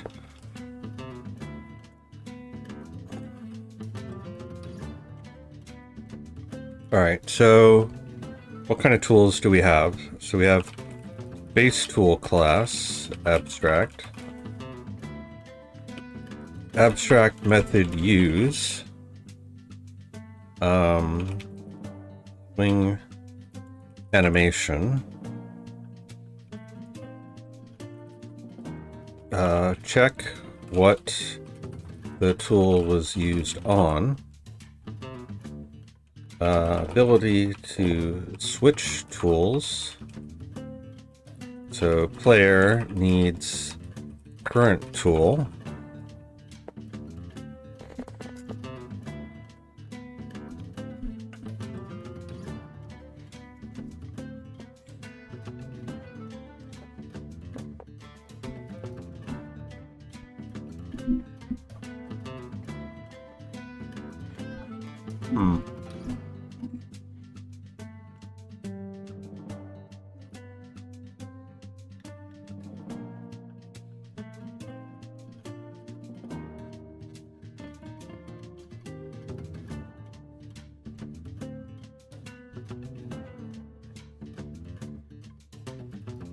So the animation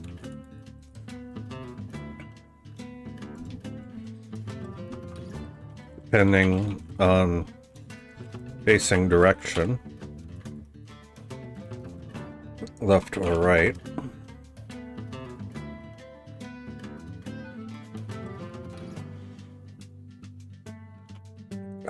Consider moving the player a position when using.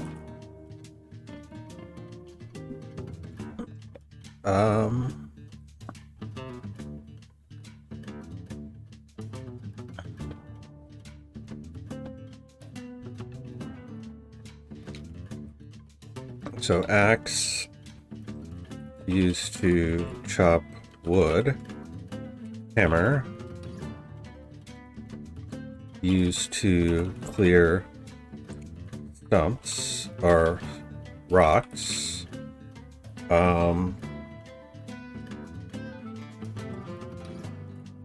Logs, trees, stumps.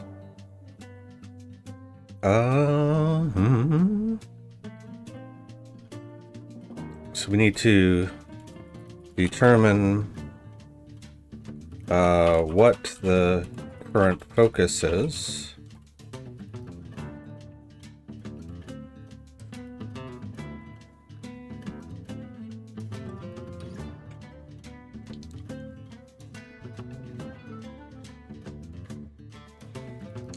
Scythe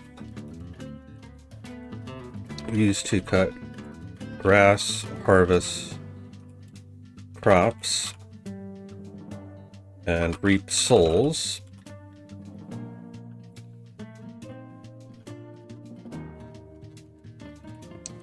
Damage entities. By the way, if you guys have any recommendations for tools that you would like to see in the game, let me know. We will see about implementing them. Keep in mind that this is a farming sim, first and foremost.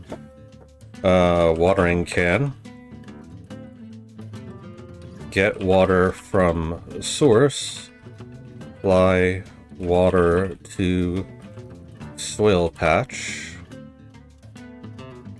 To unwatered soil patch. Sprinkler. Apply water in an area.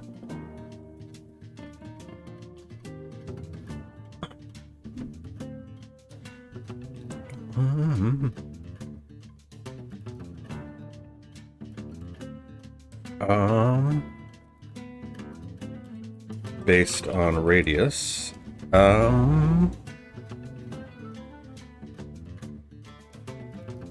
Let's see, what else did we have? Turn untilled soil into tilled soil. Resets watered soil to tilled soil.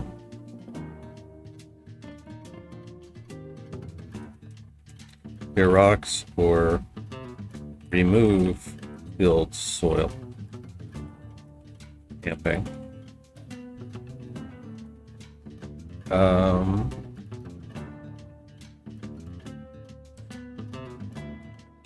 Brush used to groom animals. Milker used to milk bovines. Way to dig water. I did have an idea for a shovel. Used to dig up things from the ground. Create holes. Shears. Used to shear animals. Bell. Used to call animals.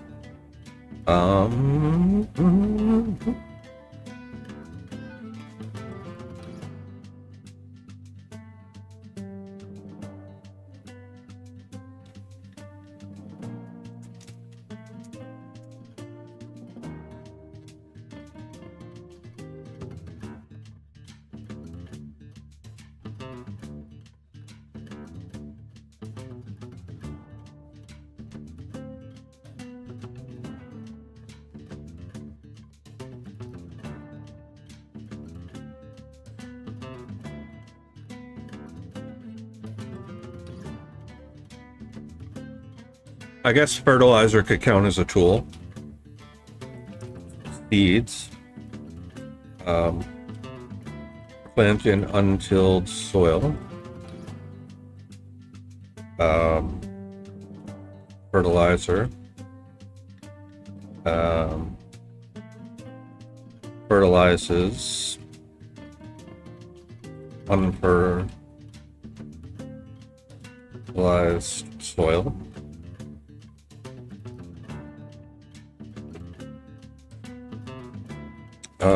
I do want to make a note here that some soil needs to be fallow for a time before it can be used, or it will have a reduced effect. That's something you don't see in a lot of games. I think the last game I saw that in was Lord of the Realms.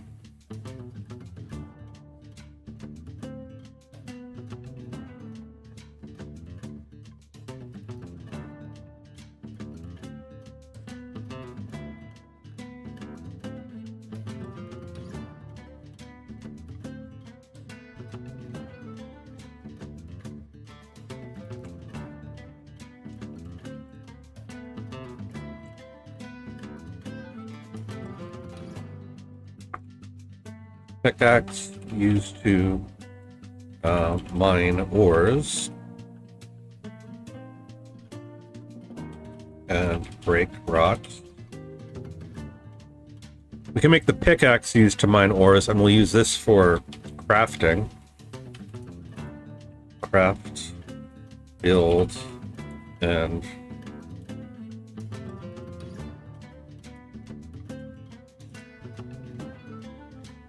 storage is not really a tool.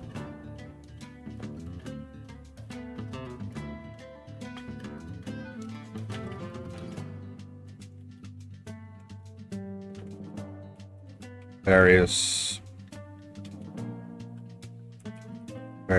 cooking things, crafting things, but that's getting more into like a crafting system.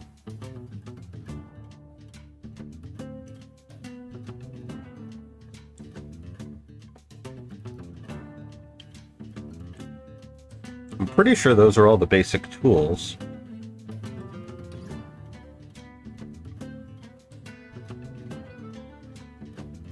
Feed. Used to feed animals.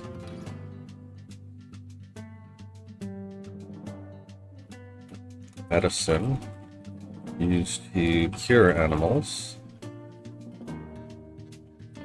I guess in our case,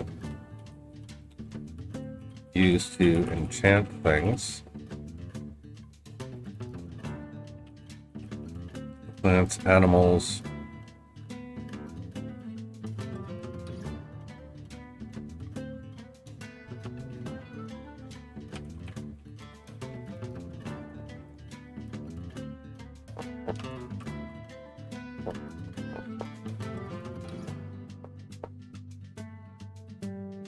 Because we are in a magical realm after all.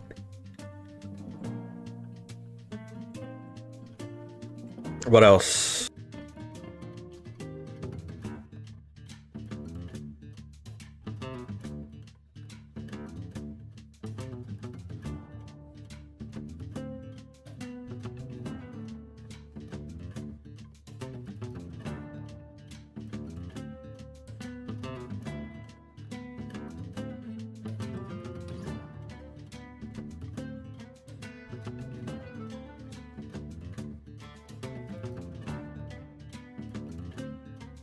Magic lanterns to grow at night.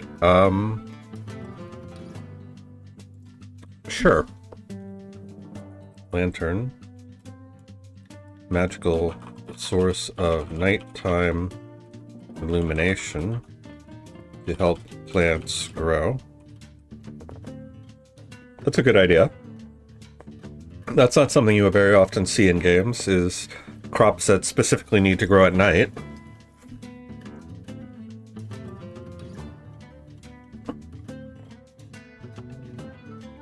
I think that should be good enough to get us started.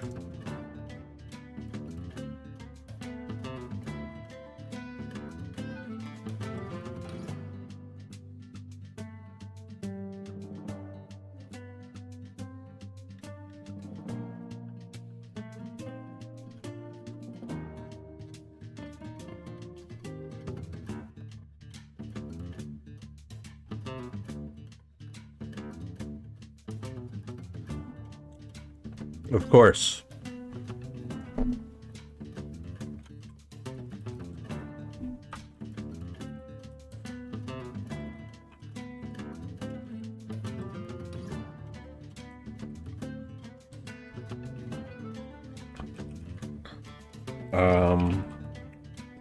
Trash bin. Dispose of unwanted items. Hey Munchkies, how's the progress going? Very slow. We pretty much just have a character who can move around and highlight things.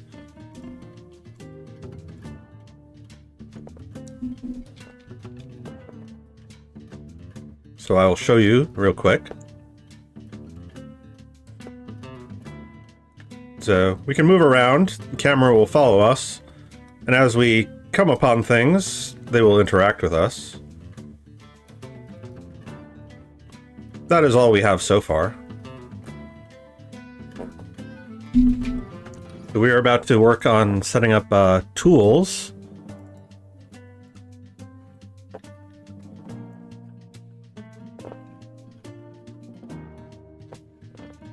Net. Catch bugs and other critters.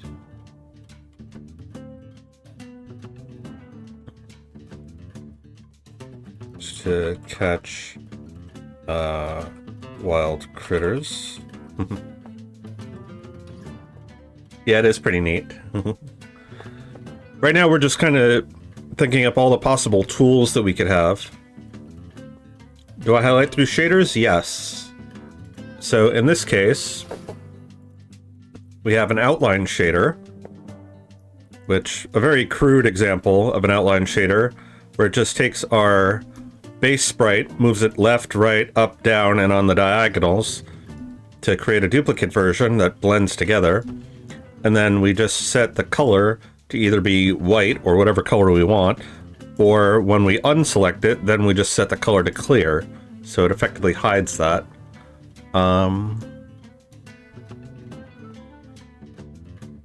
So pretty simple. We could do other things to it as well. I tried doing a more optimized version, but it wasn't working, so we had to resort to the unoptimized version, which I guess is fine. What else do you have for us here?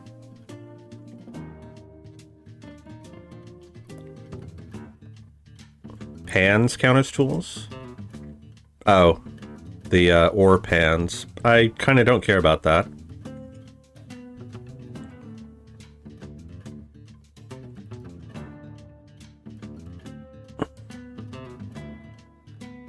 Auto Petter. That is so dystopian.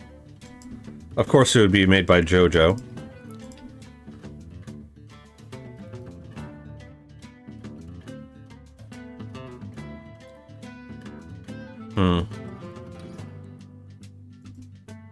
Alright. So, let us see. So we have this. It's public abstract class tool. Be fun to have some Grim Reaper specific tools. Maybe related to autopsy. Maybe.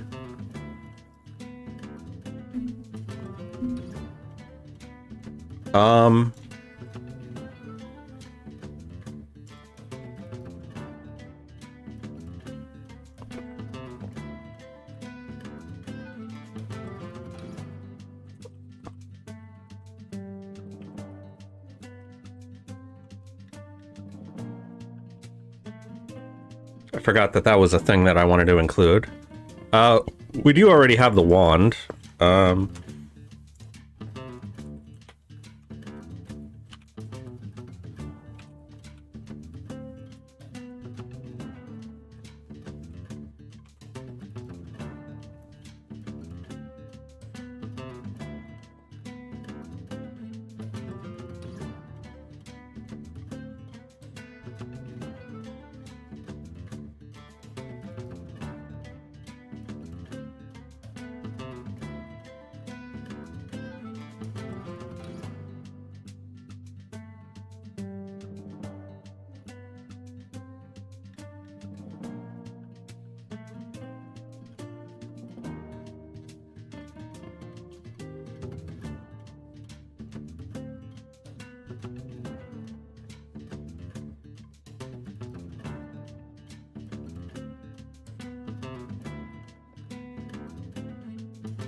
Alright, Munchkies. Have a good night. I will probably be back tomorrow to do art stuff if you want to join.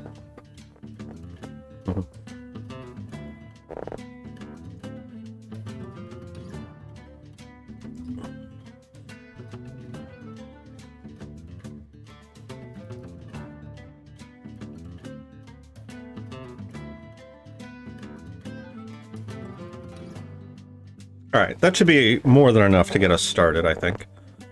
Alright, so...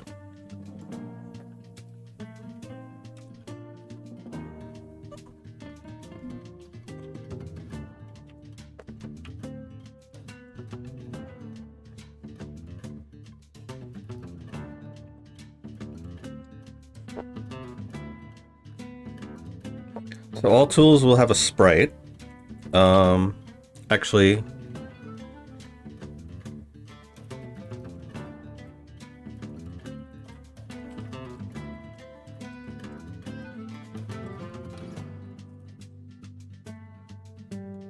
tool data,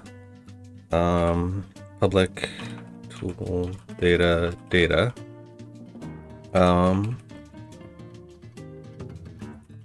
public virtual void use,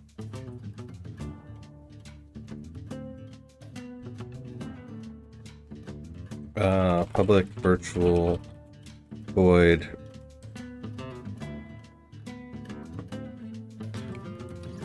do checks, check what we hit,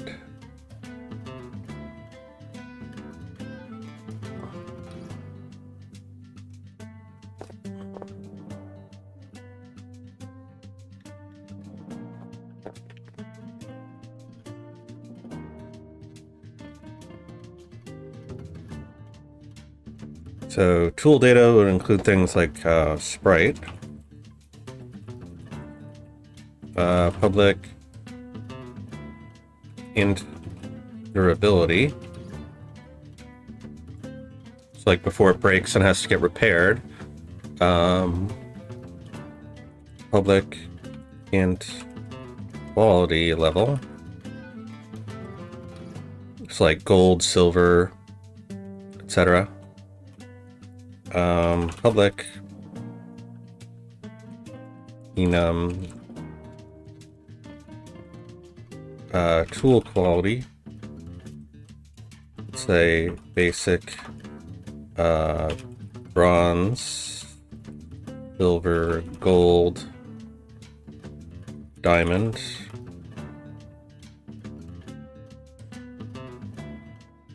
What would be more valuable, diamond or platinum, do you think?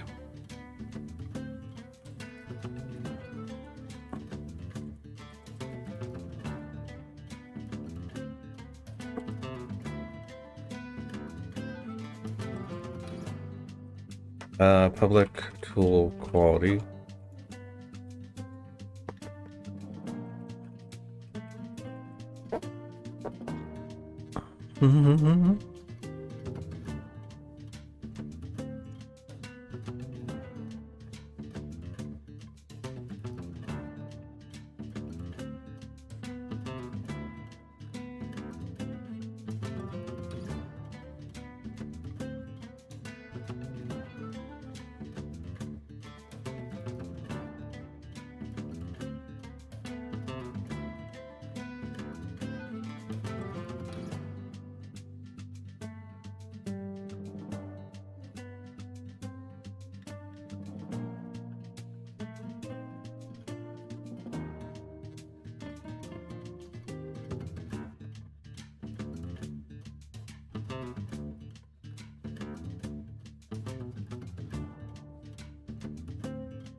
So we can break the tools or fix them, potentially.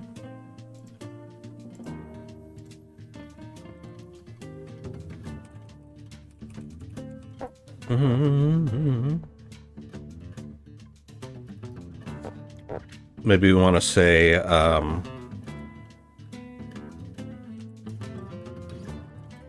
is breakable.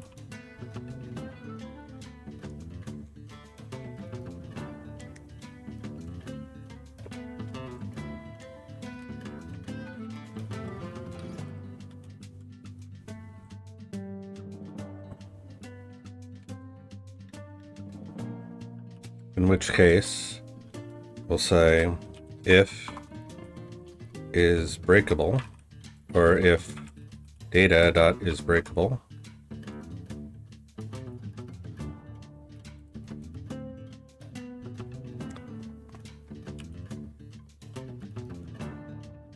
if data dot is breakable.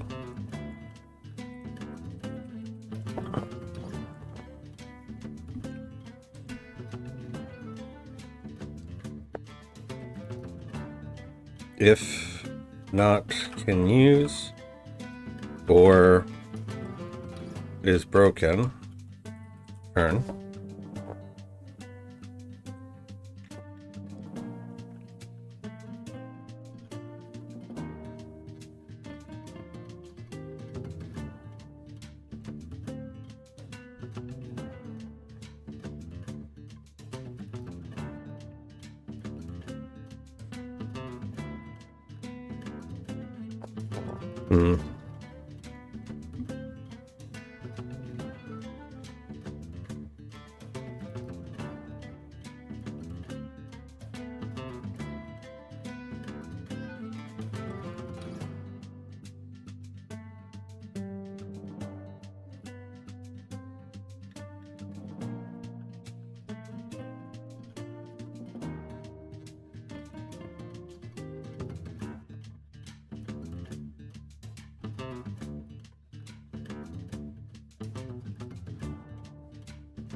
Maybe we handle the animation separately. All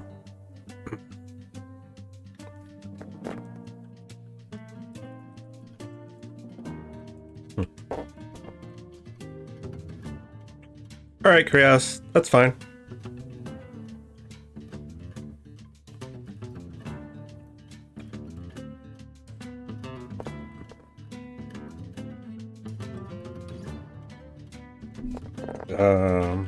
Create asset menu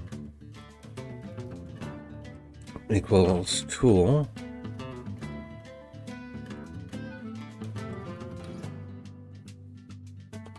Tool data.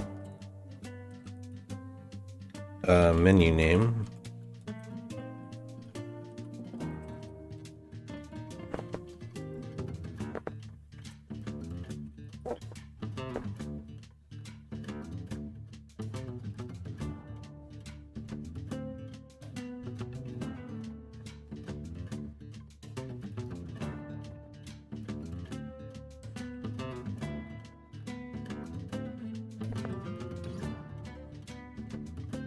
Public sprite, get sprite.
Hmm.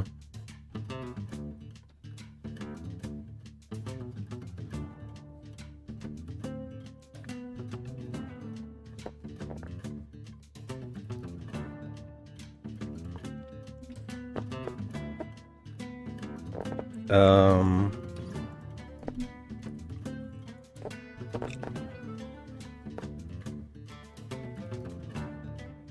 hmm.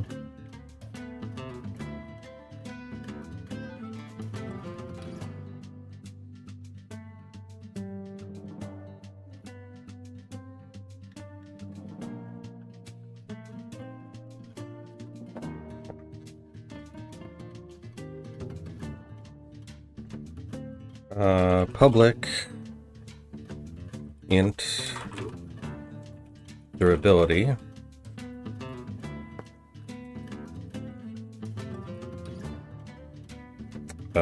Public void on enable.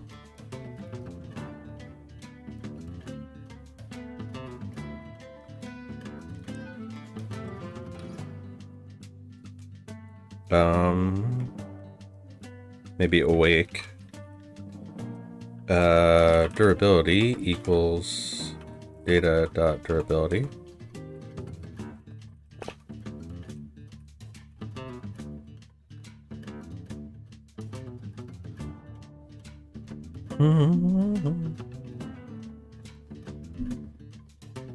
Public tool quality.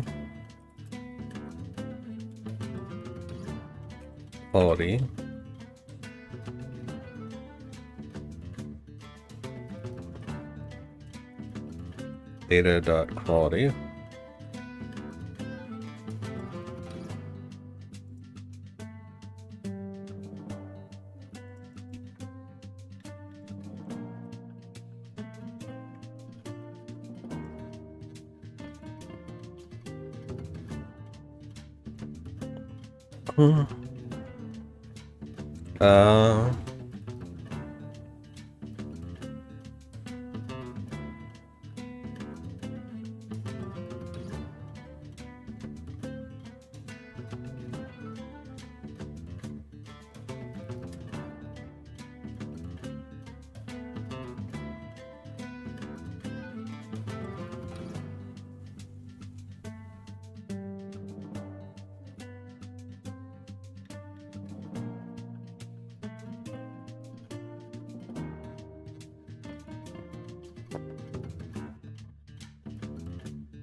I might do things like seeds and fertilizers separately from tools.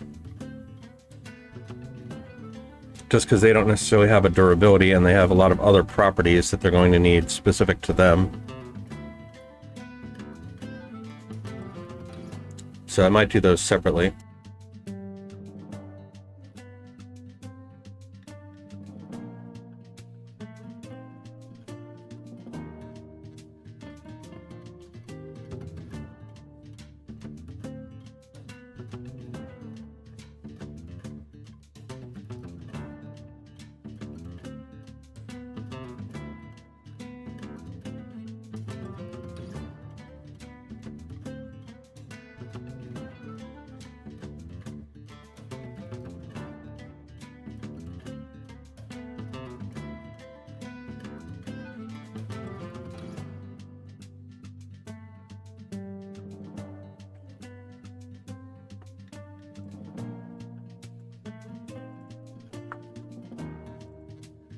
Okay.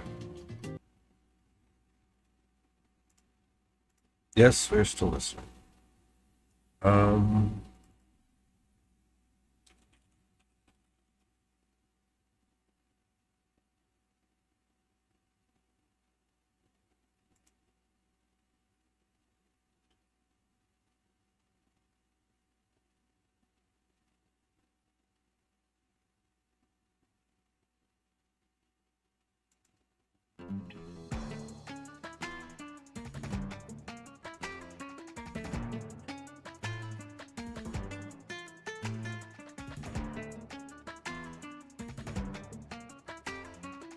Move you to your own class. Move you to your own class.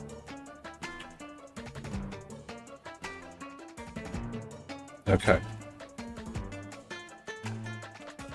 Public class at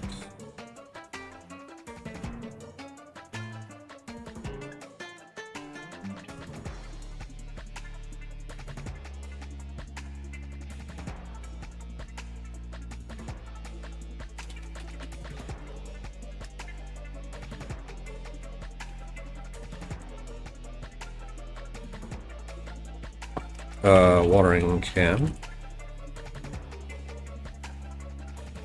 Sprinkler. Hammer. Slate.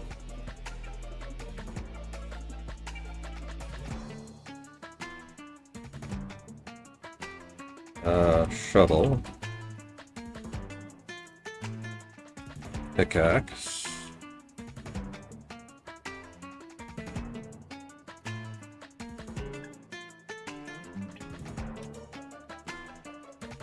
Oh. Axe, hammer, scythe. Watering can, sprinkler. Hoe, shovel, pickaxe.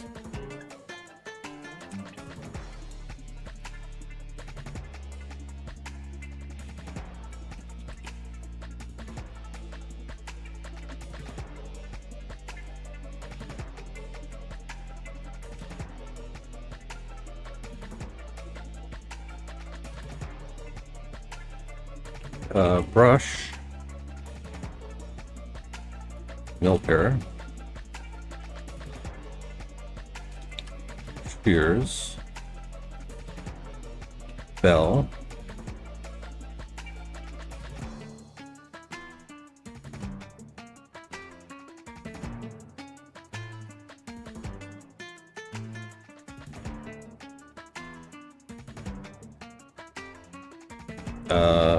fishing rod, net, trap,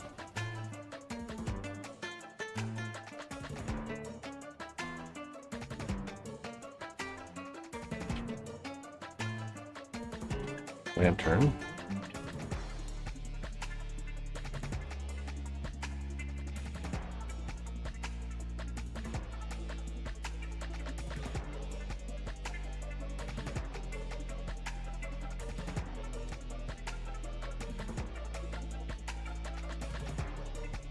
wand,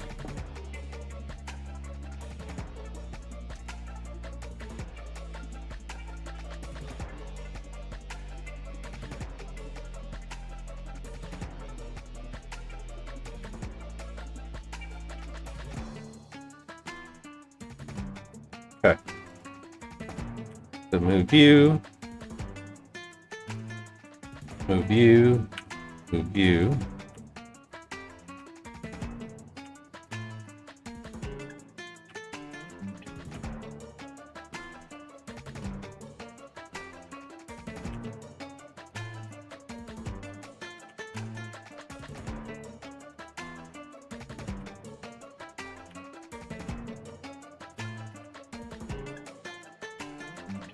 Hey, Pan and Code.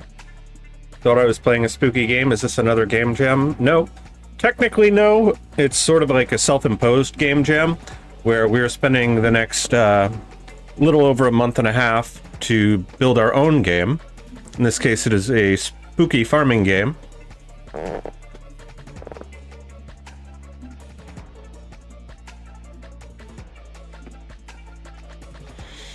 Okay,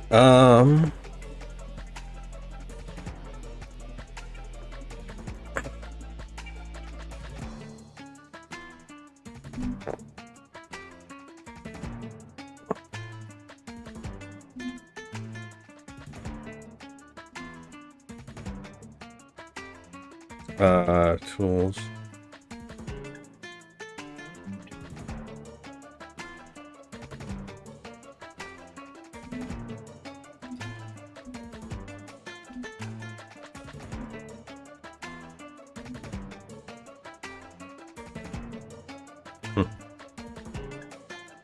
Kinda similar to Cult of the Lamb.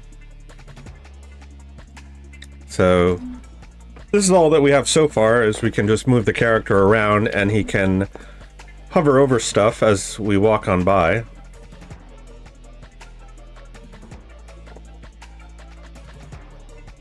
So I'll just show you what that looks like. So as we come up on these things, we interact with them. And that's all we've gotten so far, really. But that's pretty significant. Oh, and the camera follows us as well.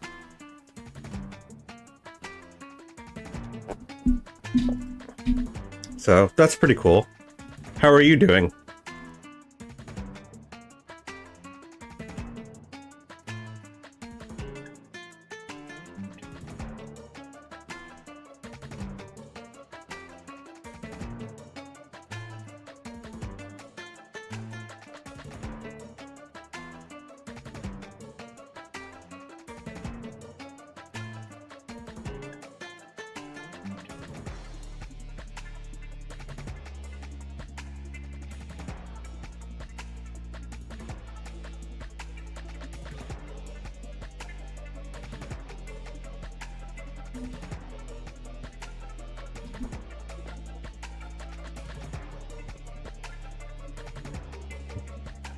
I forgot to talk about water.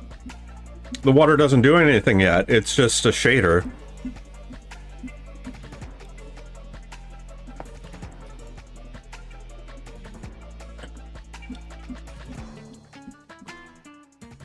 Um...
Go back to our tools here.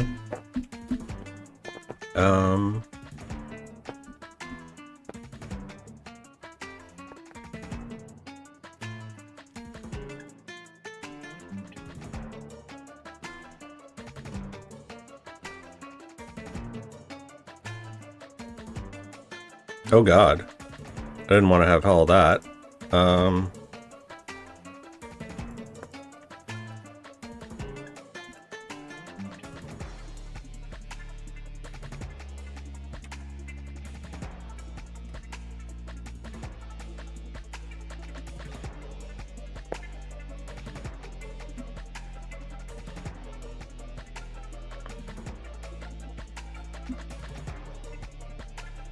Public interface accessible.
What else can we do here? Tillable.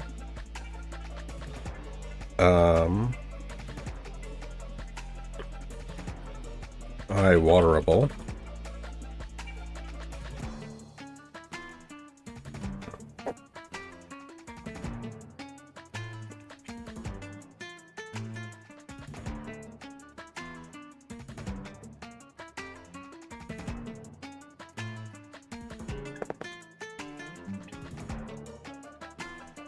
Interface brushable.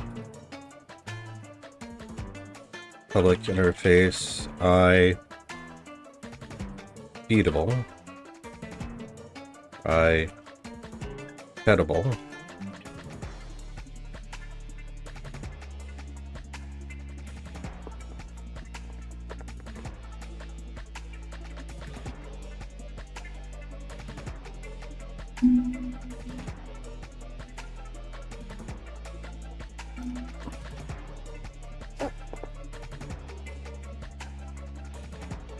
Create folder, interfaces,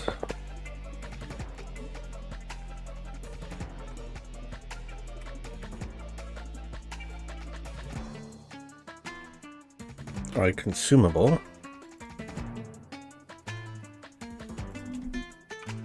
interface,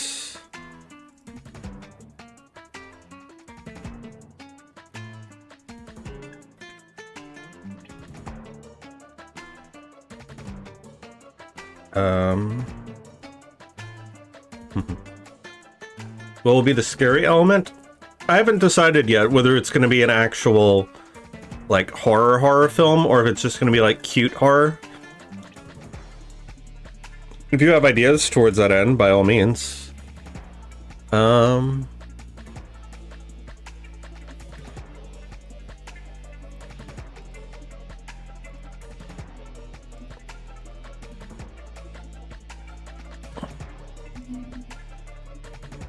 Public interface I pickable.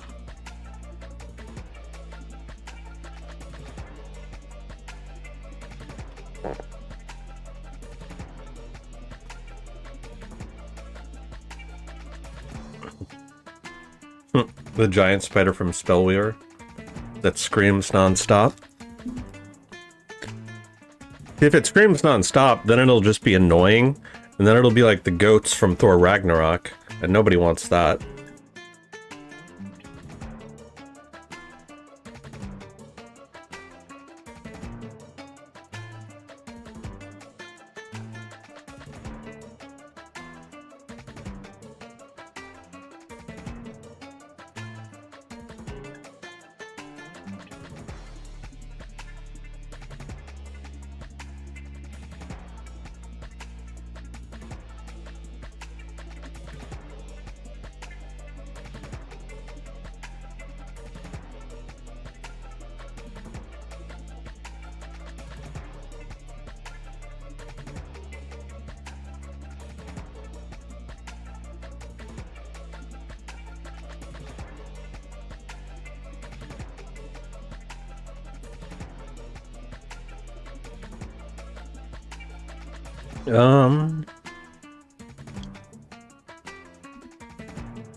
Look at all these assembly definitions here. Crazy.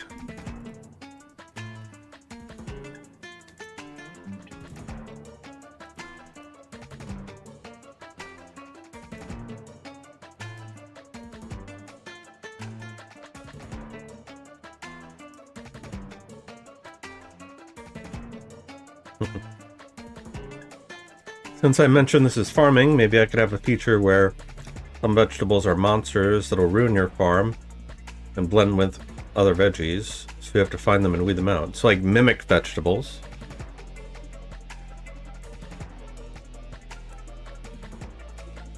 So the scope of the game, if I can bring this back up,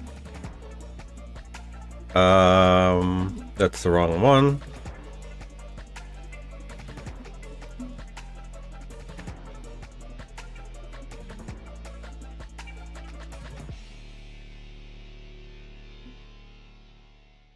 Go to story.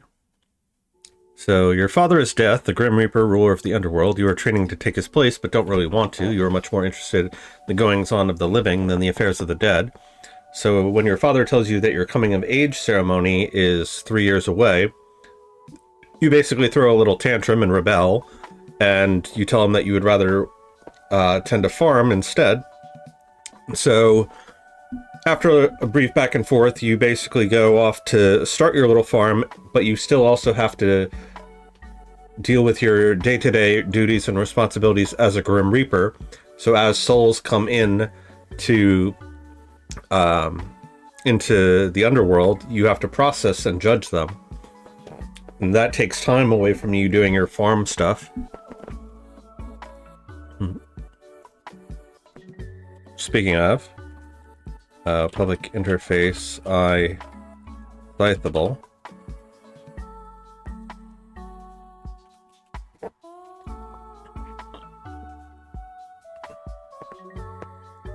Call this reapable.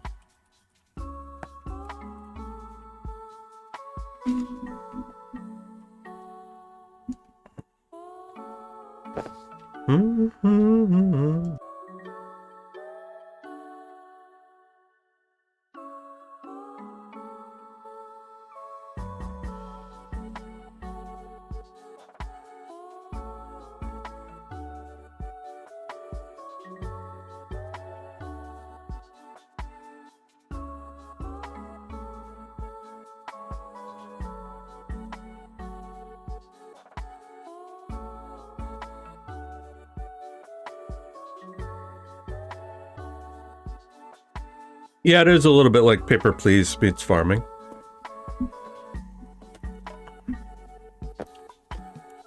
The whole soul reaping thing is kind of de-emphasized, though, because you're not supposed to want to be doing that. Okay, so for the axe, we're going to say public override do checks. Actually,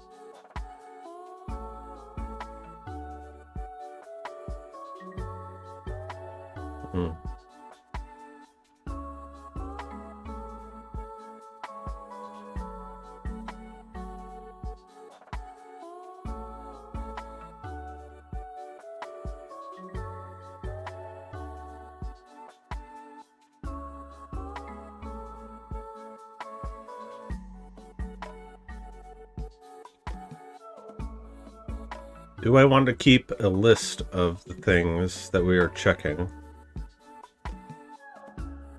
How would we get those?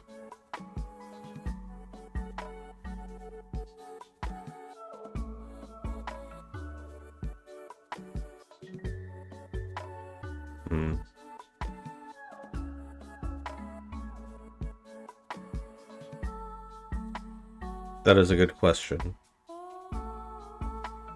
Maybe the axe is not the one to start with.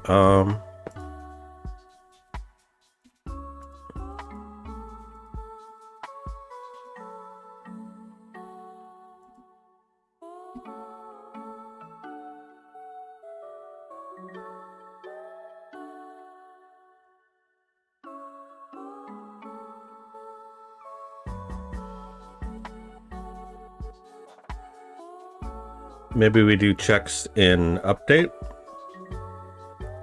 That would make more sense.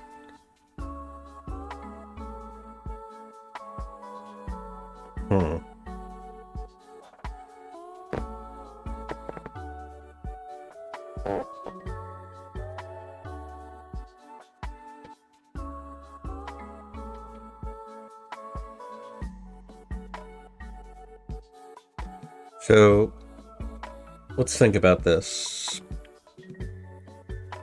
So the axe, when we're hovering over a choppable object, it will get the choppable object.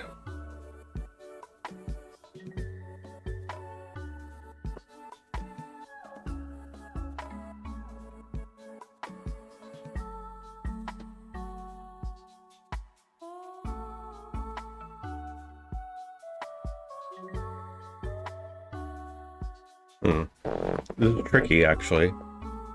Trying to think about how to do this.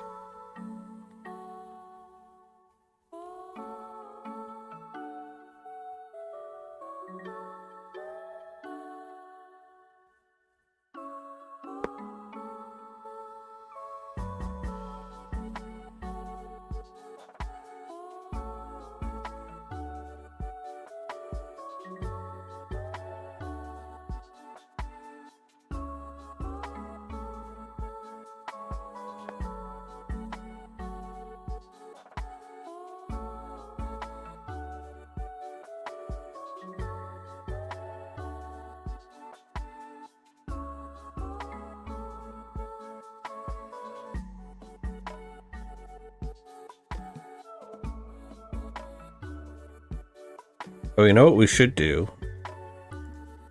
Is have public class empty hand.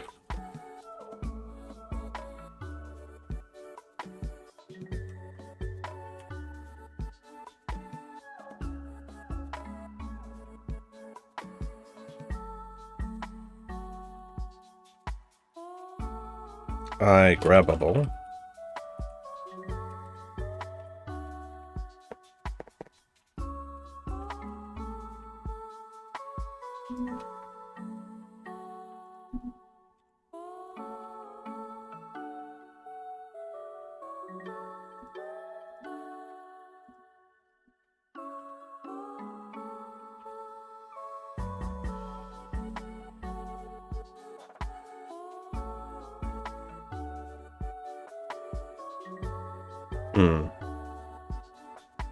Maybe we start with empty hand first.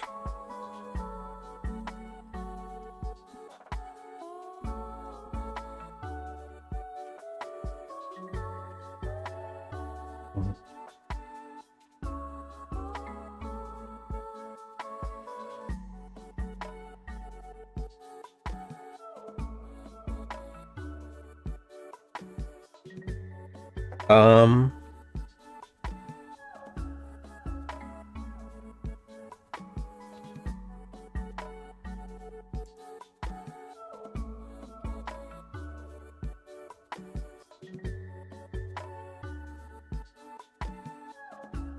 where was our test interact?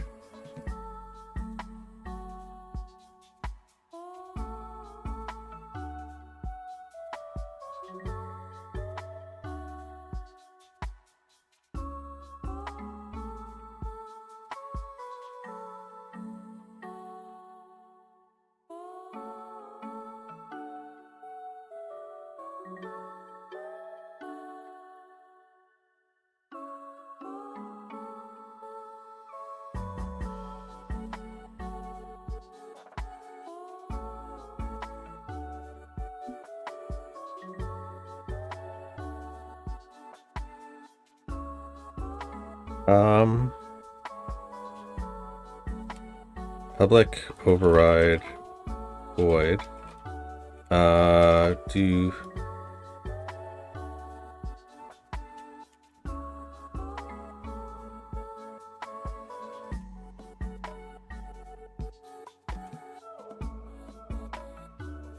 if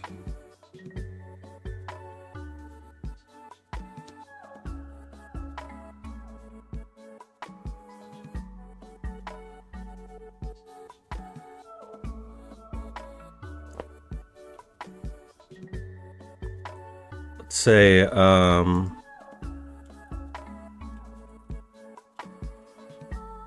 public player. So now I gotta go make a player class. Public class player.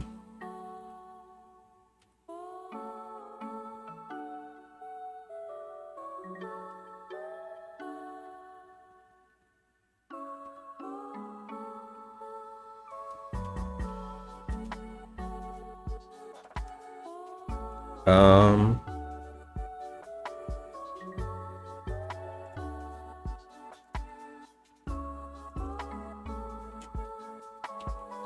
player focus.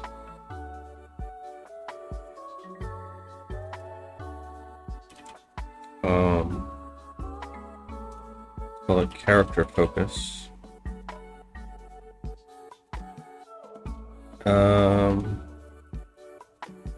Call it player focus for now.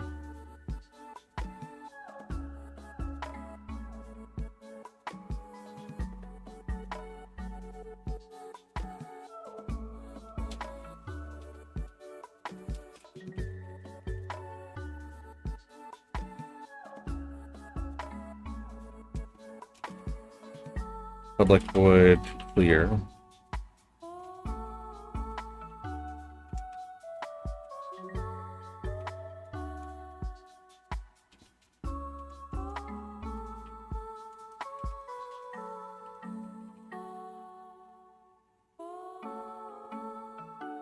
Okay. So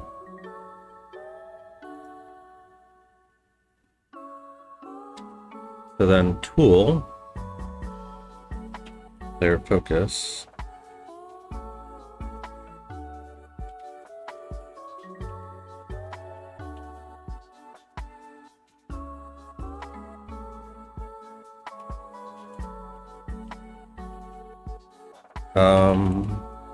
This can be on enable.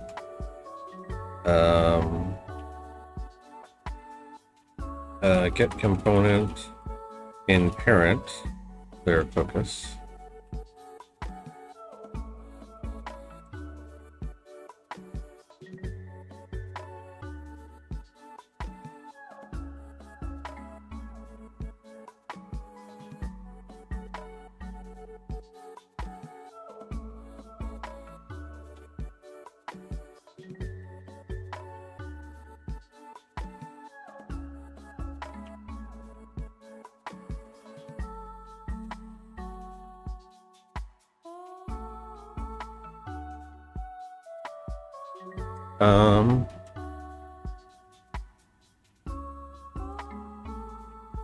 If focus dot contain or focus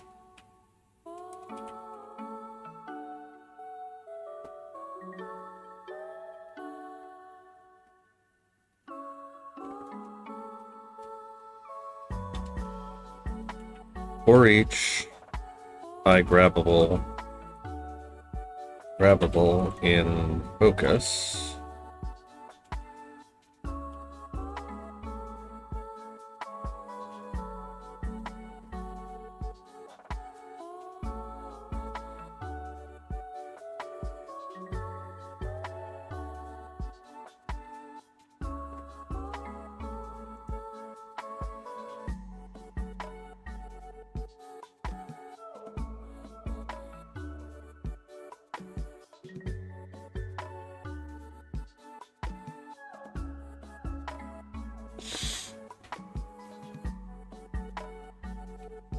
If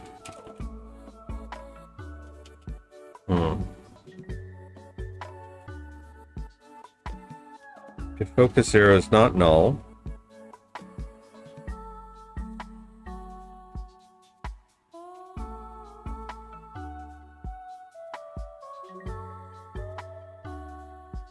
focus dot interactables.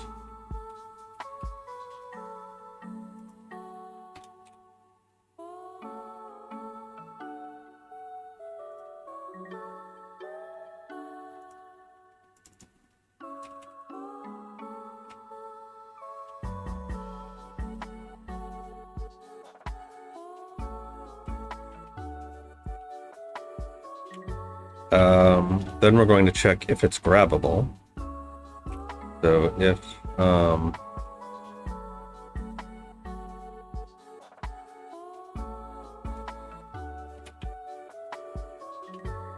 equals focus dot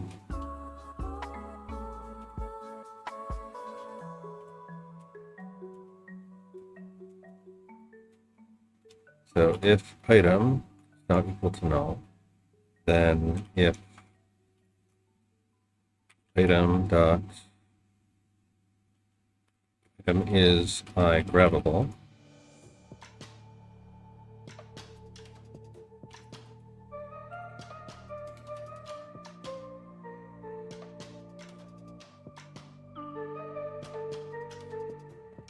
Um,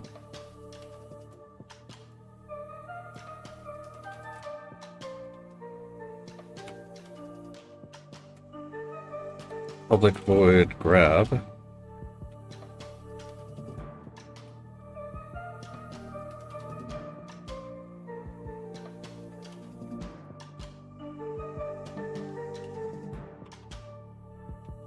Public void consume.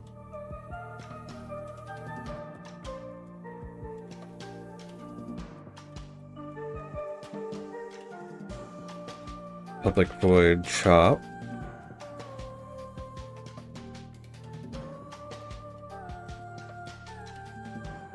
Public void hammer.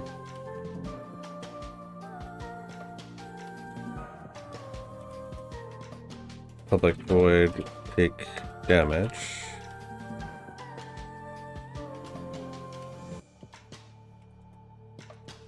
Public void kill. Alright.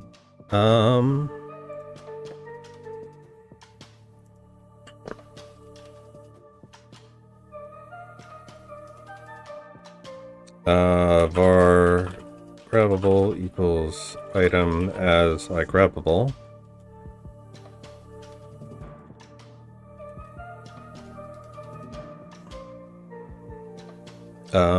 Actually,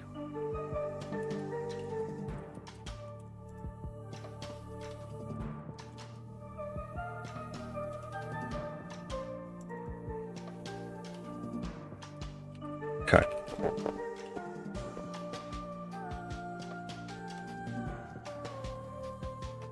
So this will be like if we come across something that's just lying on the floor, we can pick it up.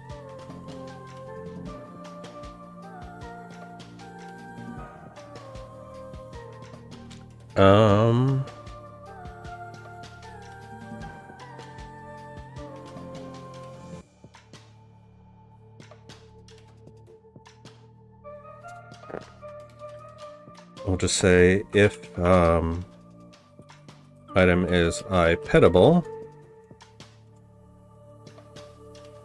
var petable.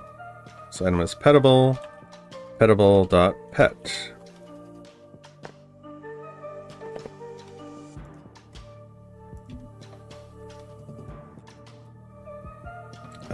Public void pet.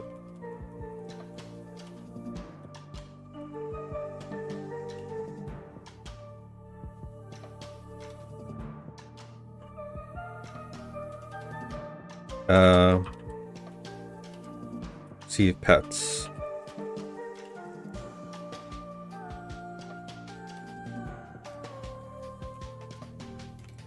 Public void pick.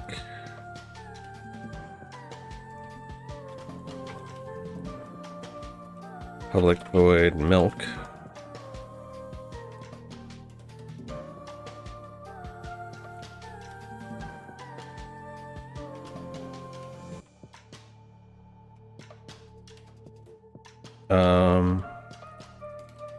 Let's see, brushing.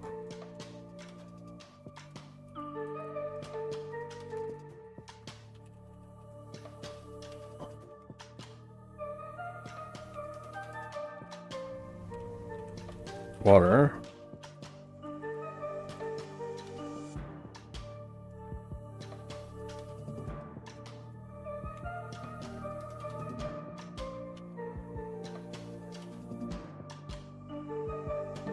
And public void reap. You got a chance to play Gravity Drive decently? Nice. I remember you were saying you were having difficulties with the... What did you think?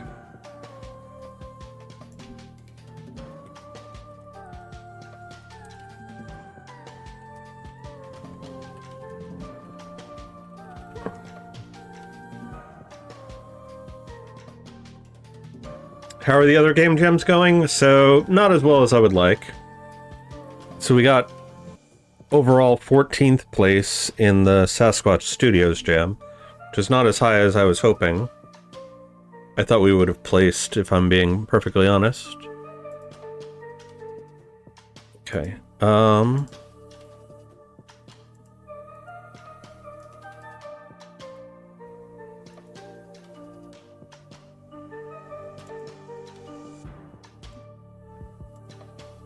so for right now, let us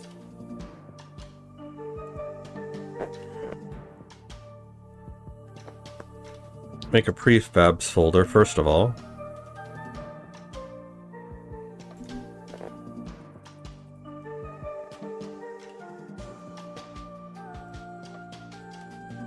Pretty sure we can close this down and this down.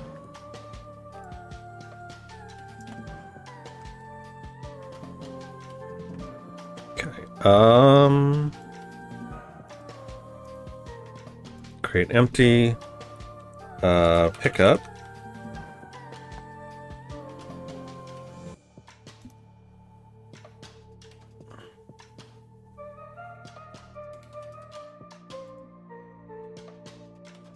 Pickup sprite.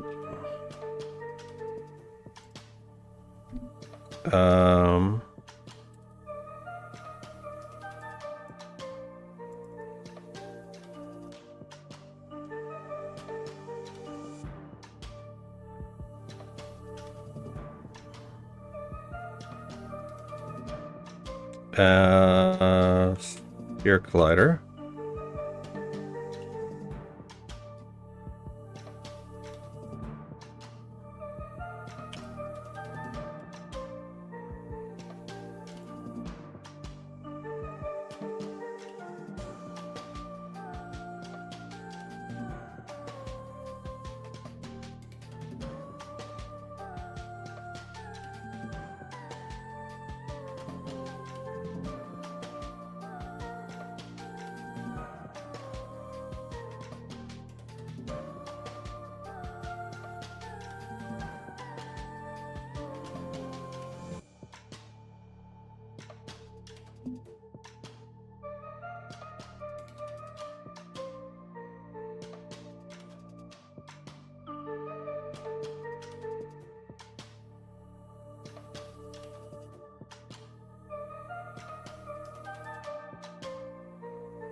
What about the GMTK jam with size and scale theme?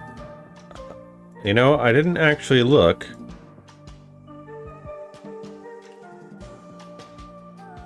I can't imagine we did particularly well.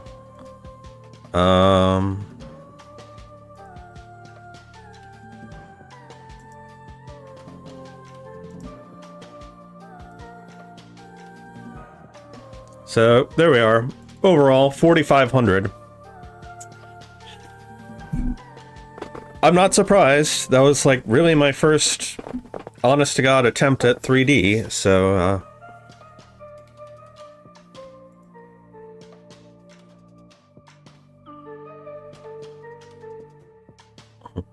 Someone says they wish it had waffles.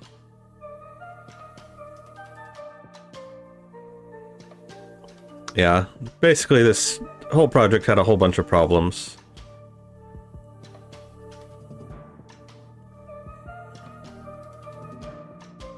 Yeah, so we're just gonna forget all about that. So, not even the top 50 for that.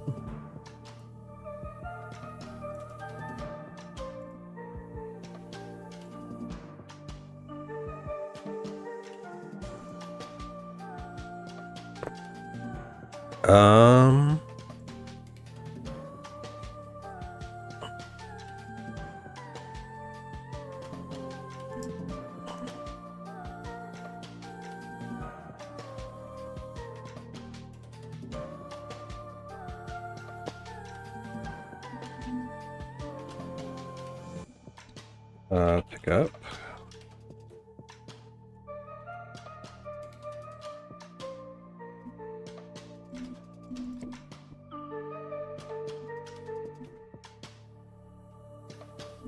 Public abstract class pickup. Public void on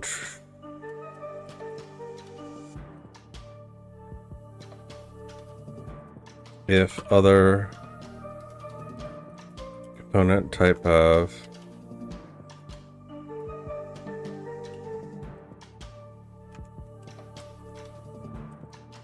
out player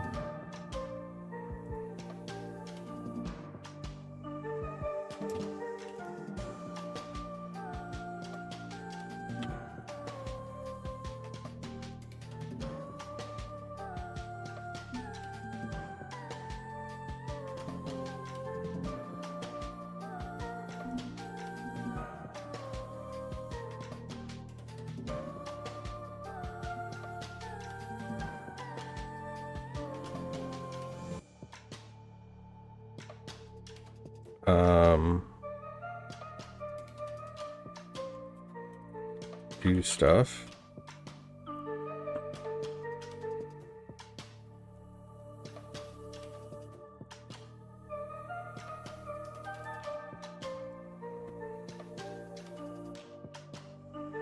Public virtual void on collected.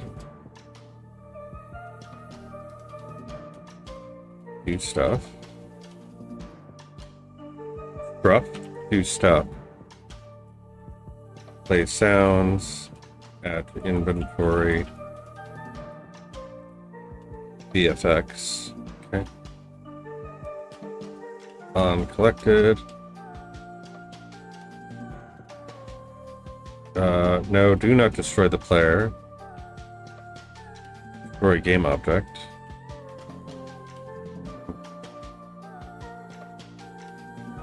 It had its flaws, but that's the beauty of trying. It makes us understand things better and learn from mistakes, but also self-improve. Yep. So probably the biggest thing that I learned from that one is A, rigid bodies are a huge pain in the ass, and B, you can make things very pretty in 3D very easily, even without 3D modeling.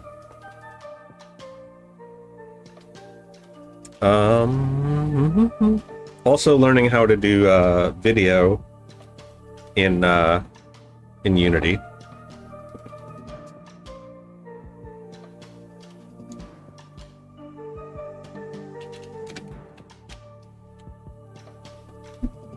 So we've been going for about 7 hours so far.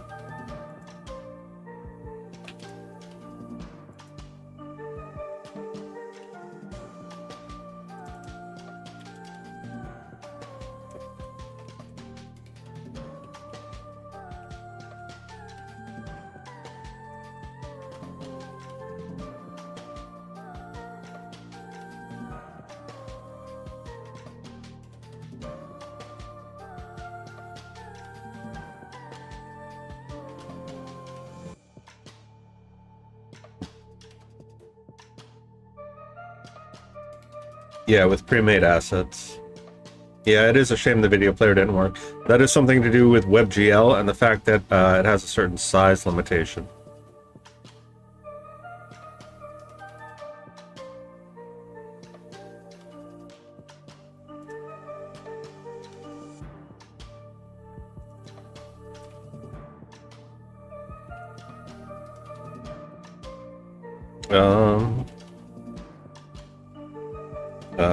Public class feed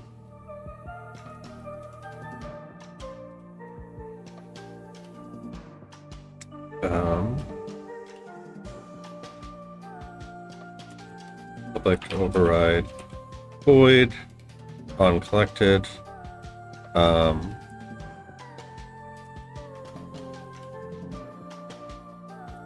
log picked up a seed. Okay.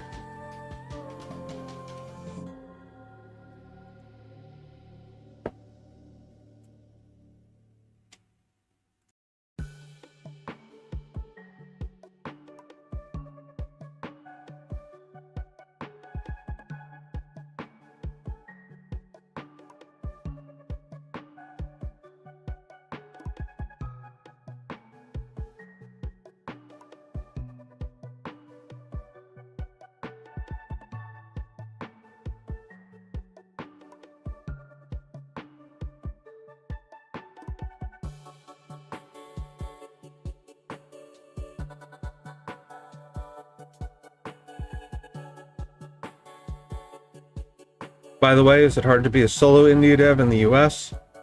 Since from what I heard, living in the US has gotten really expensive. Not sure how much that'll impact indie developers who want to solo dev. It is pretty much hard to be a solo dev anywhere, I would imagine. So like the US does have higher cost of living, but it's like anything else, really. I'm not going to get into all the details as to why the cost of living is so high here, because trying to avoid politics on this channel, but suffice to say, it doesn't have to be this way. And my hope is that within the next couple of months it won't be. Right, I should probably end this poll now.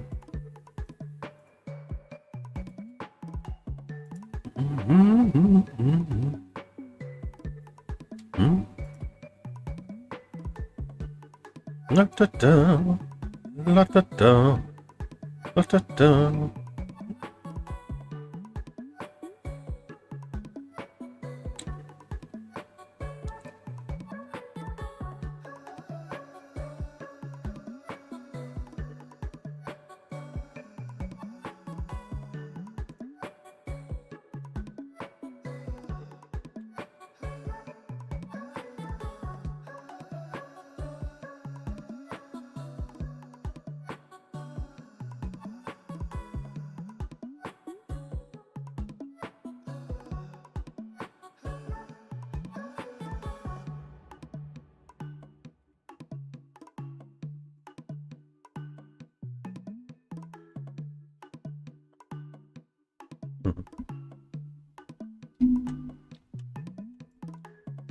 So like Code Monkey always talks about how he is very fortunate to live in Portugal where the cost of living is very low. And so he is able to make it on an indie dev salary.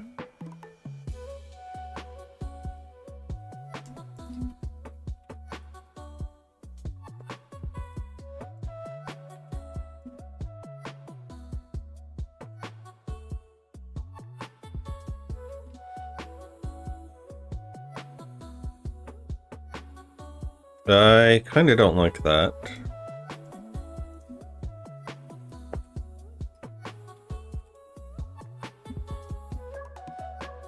I'd rather just do this.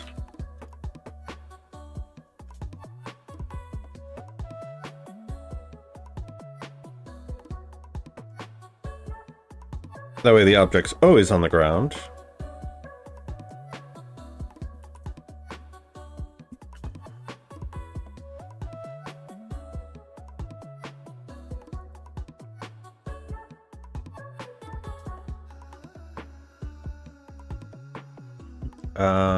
This should be an interactable.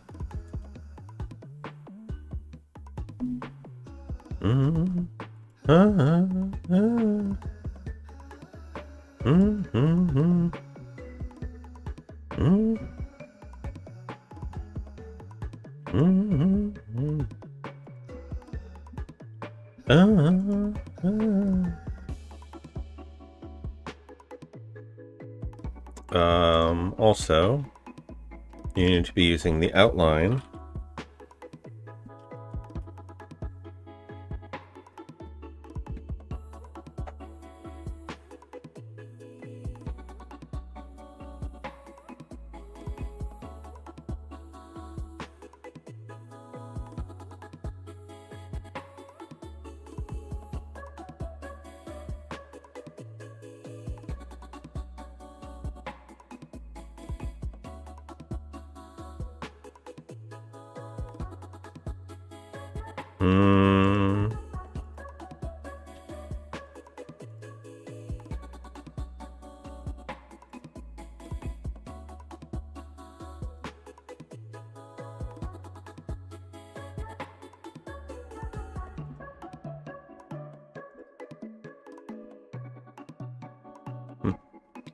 Oh, the poll ended a while ago. I just never officially ended it.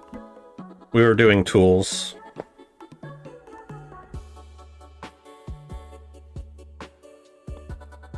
Okay, so now...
So then we need a tool.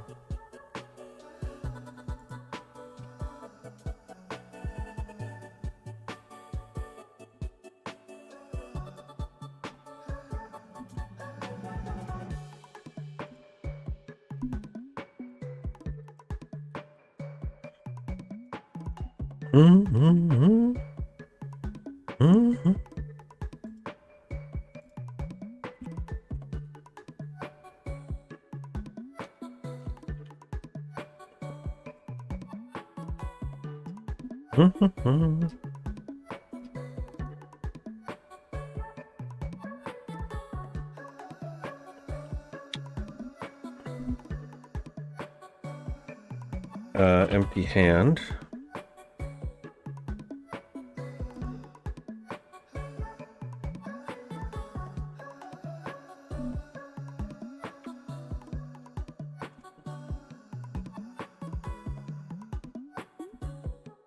Just leave it as that.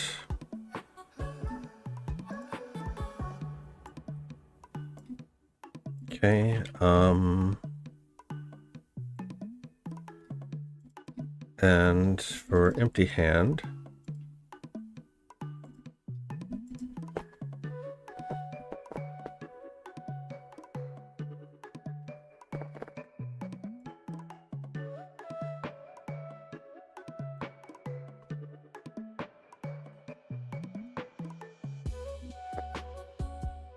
public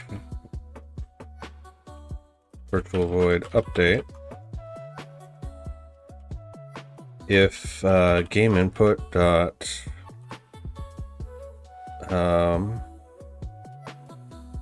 west down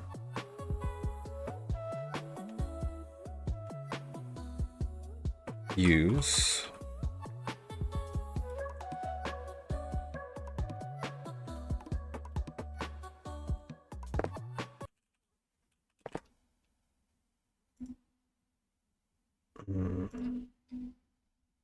I hate this new feature of YouTube. Like, I understand why they're doing it, but it's really annoying. Yep, go get your tea. I'll be back. Or I won't be back. I will be here, rather.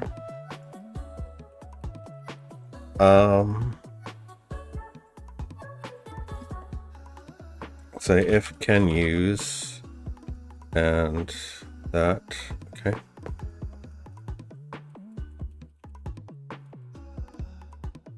Actually, we don't need to say that.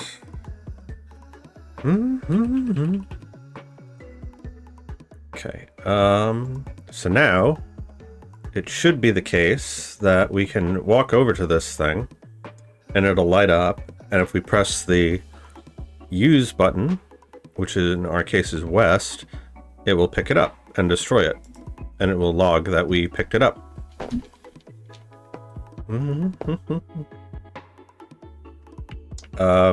It would help if we made it a trigger.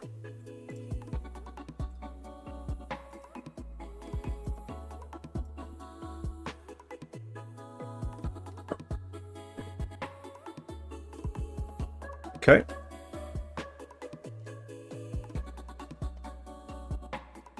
and it is not triggering. Why is it not triggering? Maybe because hot reload needs to recompile. So we will wait for hot reload to recompile.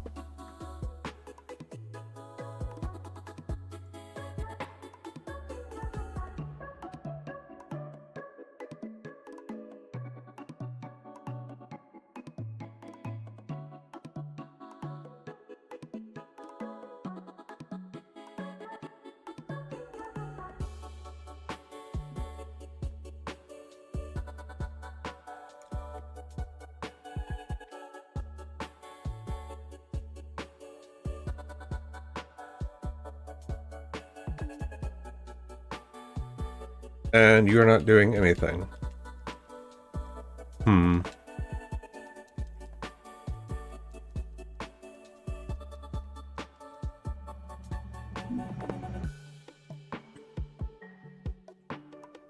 Hmm.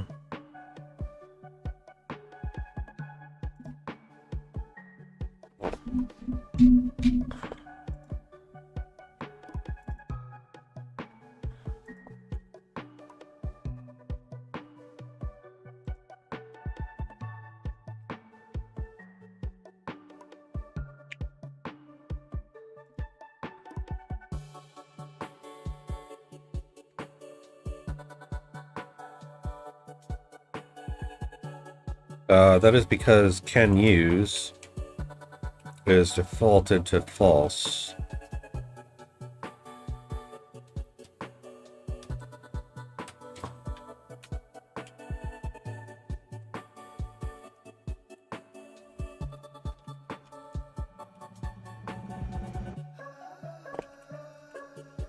So presumably what we would do is we'd have all of the weapons placed in the hand of the character from the start of the game, and then just enable or disable whichever ones that we need.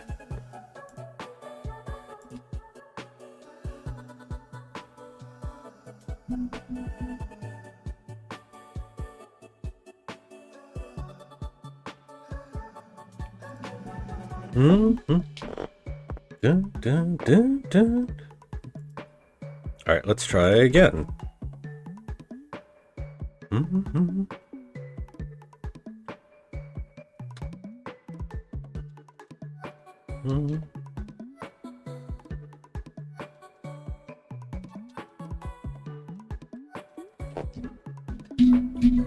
Index out of range.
Check log. Use tool.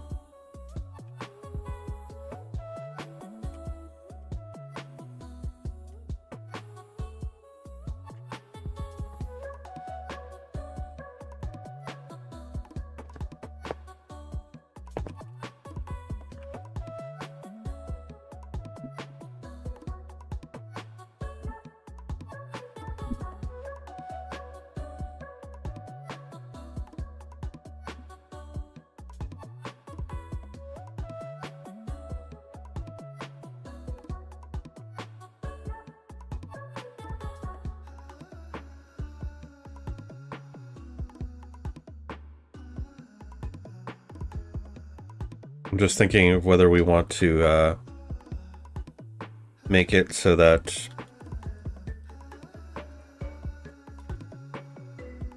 if you aren't selecting anything, you hit the tool anyway.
Okay.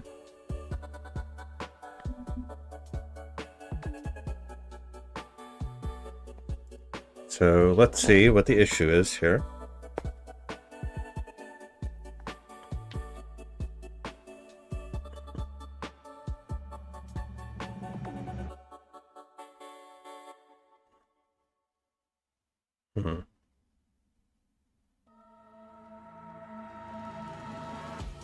So it's not destroying the object. Why is it not destroying the object?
Alright. Let's see. If that does the thing.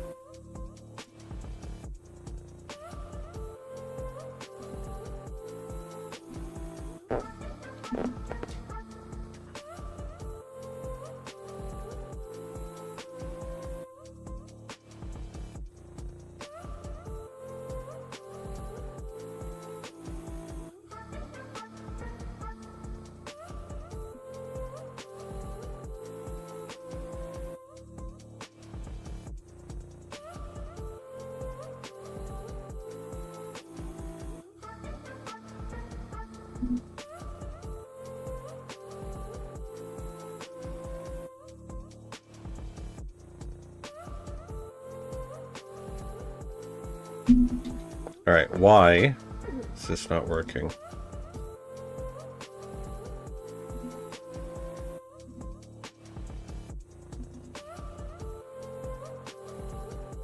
So we're using the tool.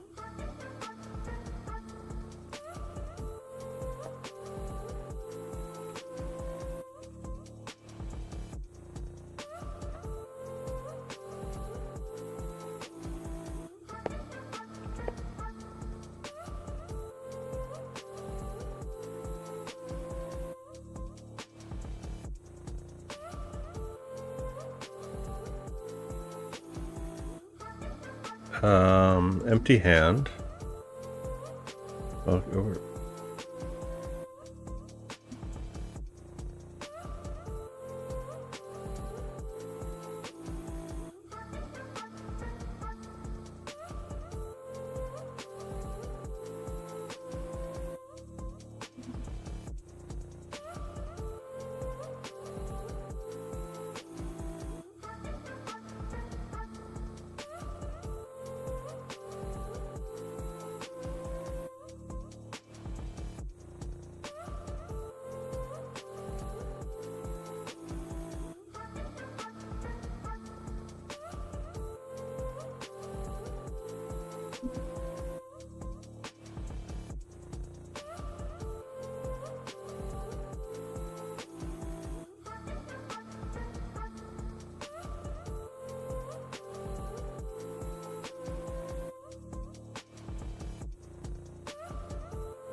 If any of these proc.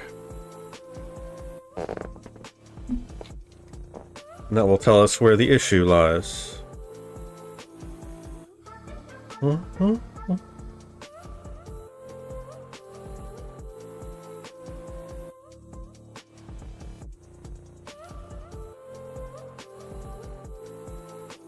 Focus is not null, item is not null.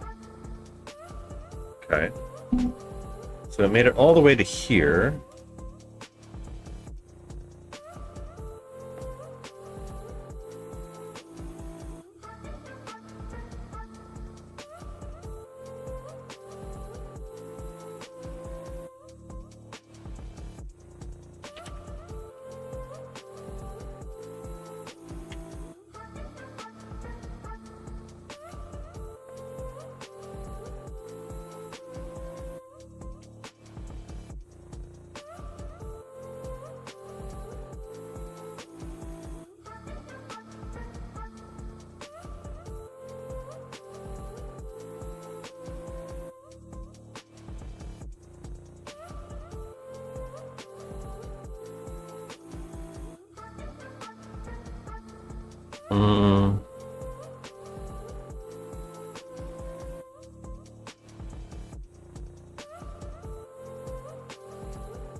Out by grabbable.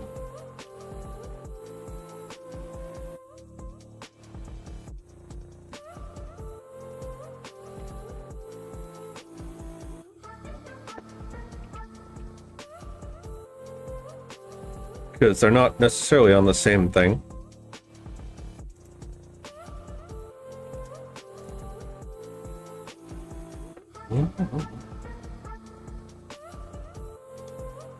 There we go. So now we can go and we can pick things up. And we can do other kinds of interactions too.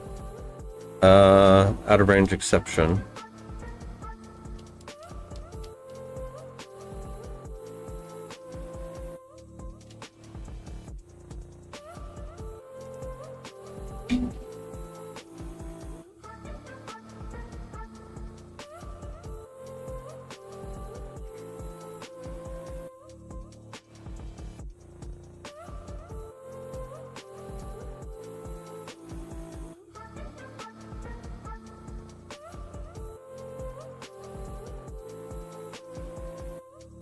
Mm.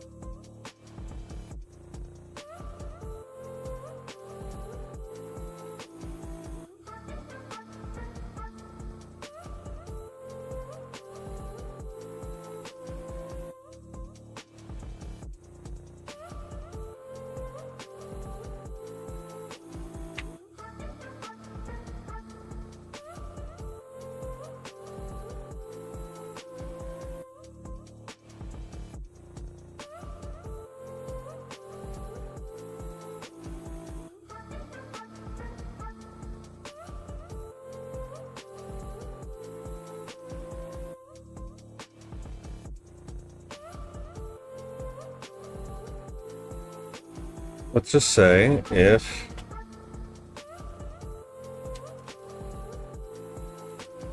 focus.focus.count is less than or equal to 0, turn.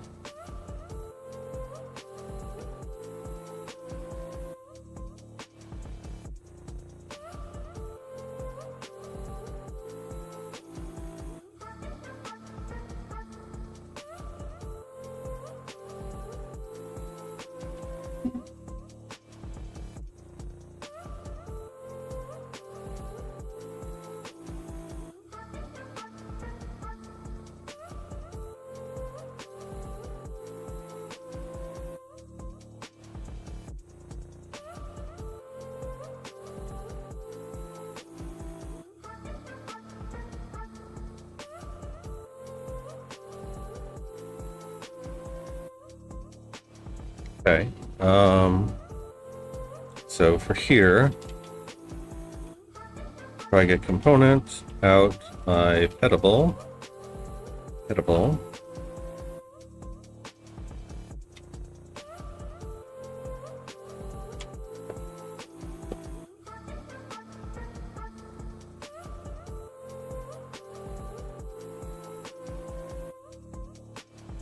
do I want to put this in the base class?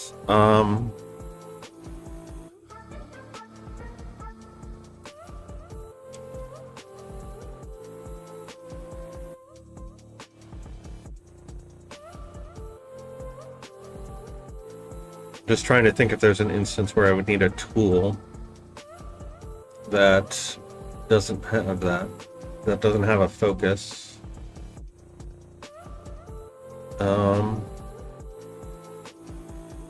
Hmm.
So we have pickups.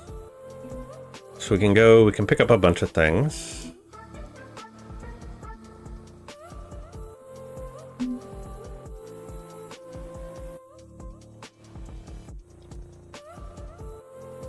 So prefab.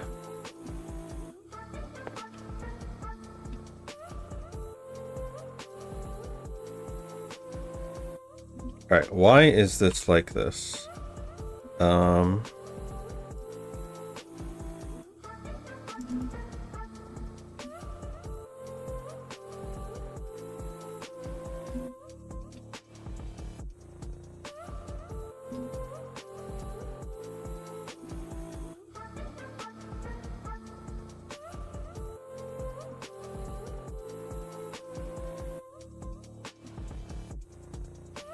Curious that it's not letting me modify that.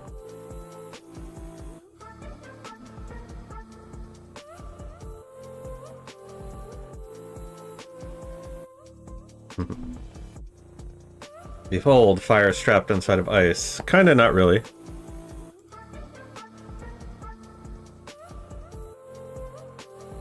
Alright, so... But now, we can make it so that we can pick up a whole bunch of things.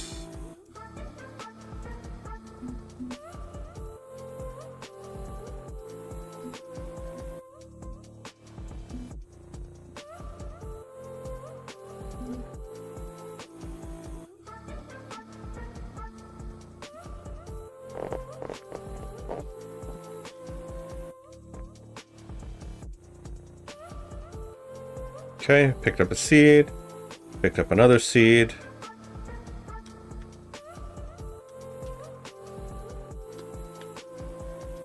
Huzzah!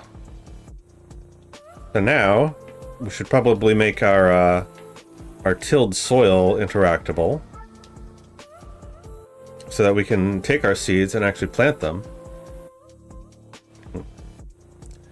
You can add a small lamb farm to assert dominance over cult of the lamb. I actually thought about adding the lamb as a an Easter egg NPC, believe it or not. Okay.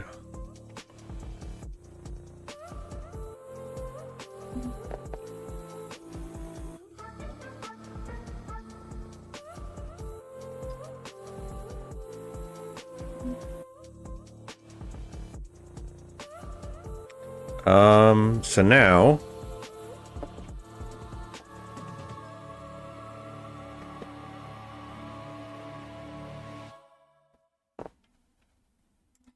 take our tilled soil.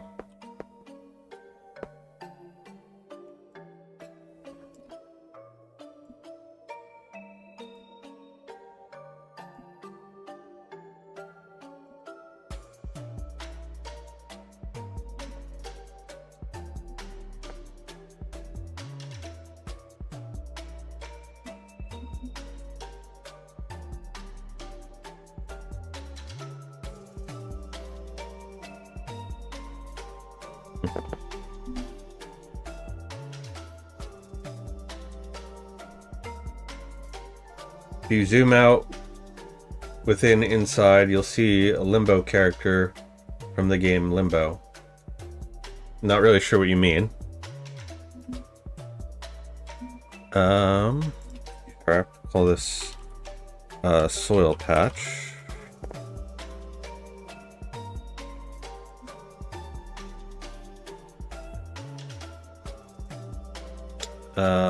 Farming.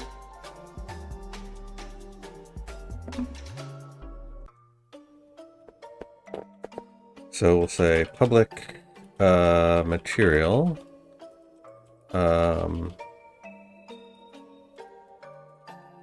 Default material. Public material, watered material.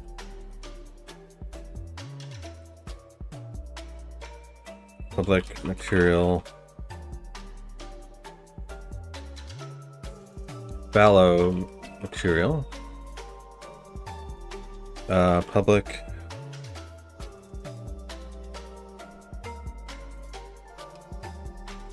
game object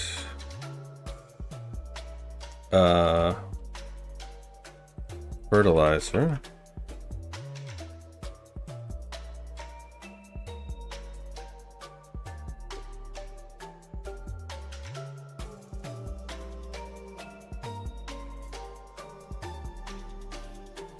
Game object fallow.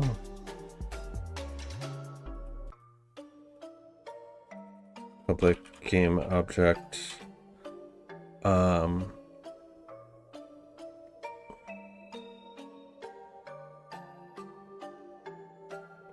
plant.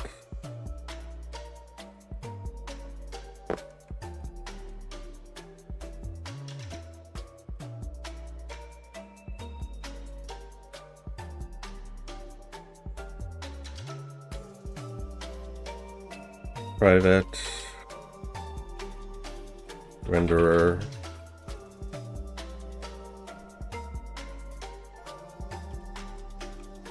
Renderer. Rend.material equals default material.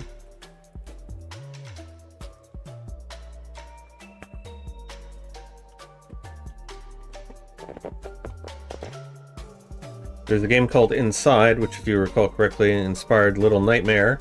Inside was made after the success of Limbo, and within the game Inside, if you zoom out, you can find Limbo NPC. Interesting.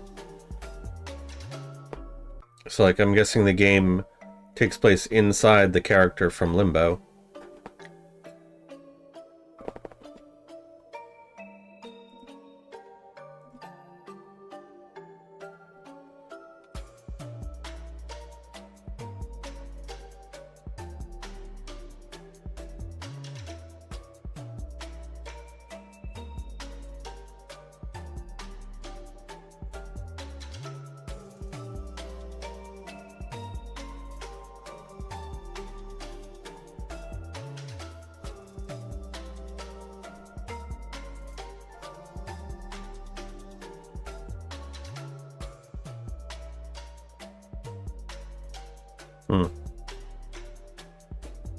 Oh, I think I've seen this before, actually.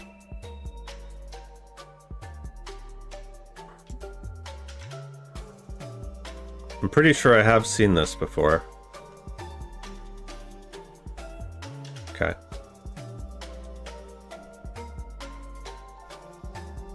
Alright, I don't want to be listening to this for another 15 minutes.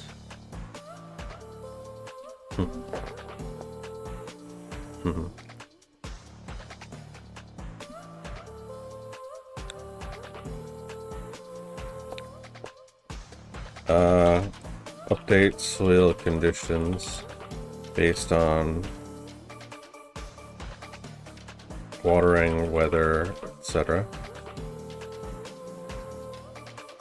Public void. This can be an iWaterable, actually.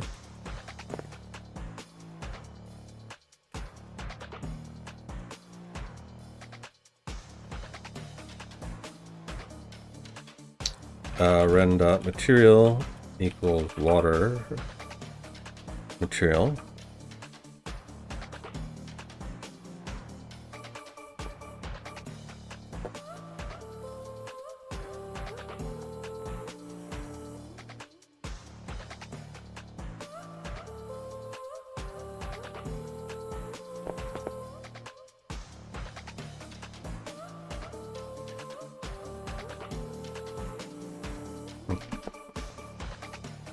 Am I aware of the game Hyperlight Drifter? Yes, I am. Why do you ask?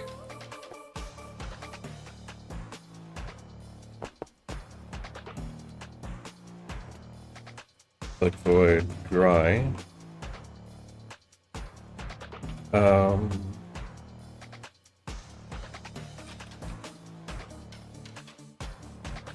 Equals salt material.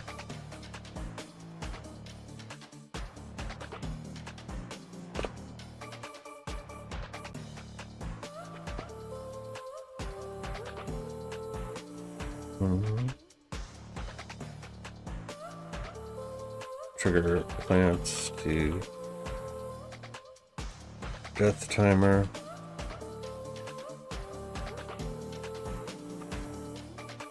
Trigger plants to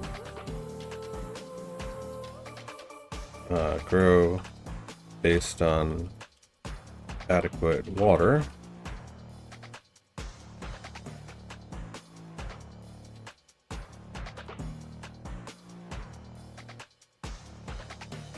Oh.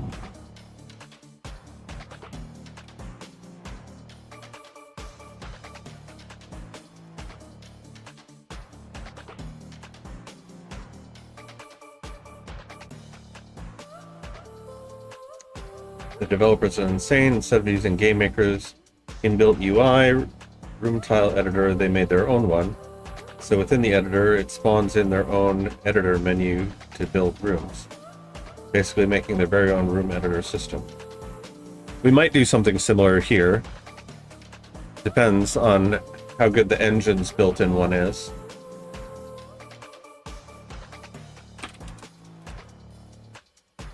Material equals fellow cracks.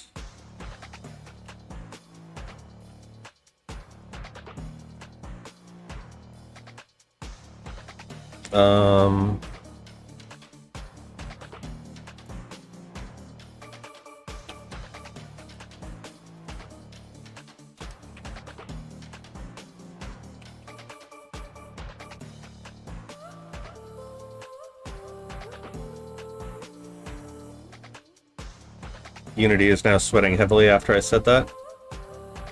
Not sure why. Plenty of games have tile maps built in, or rather I should say plenty of games make their own custom tile maps. So oxygen.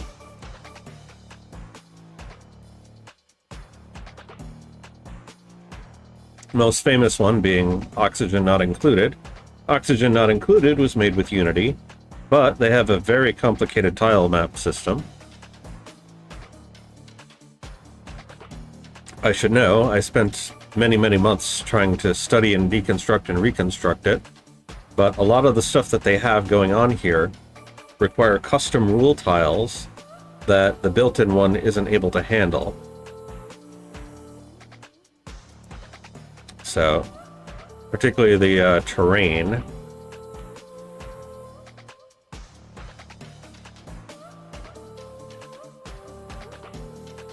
I'm not going to go into all the details, but in order to get these really complicated, unique edges like this, they had to build their own unique custom solution.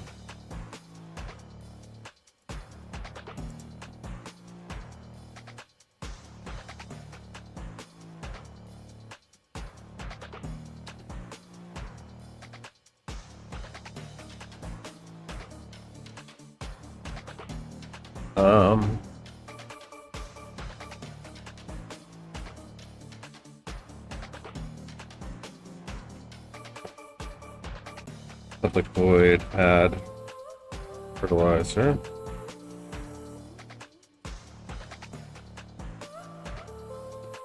Fertilizer dot set active true.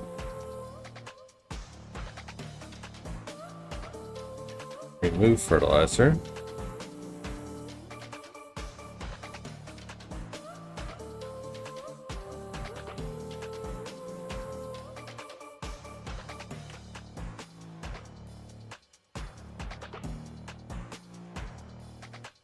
Did I just add that to the... Yeah, no.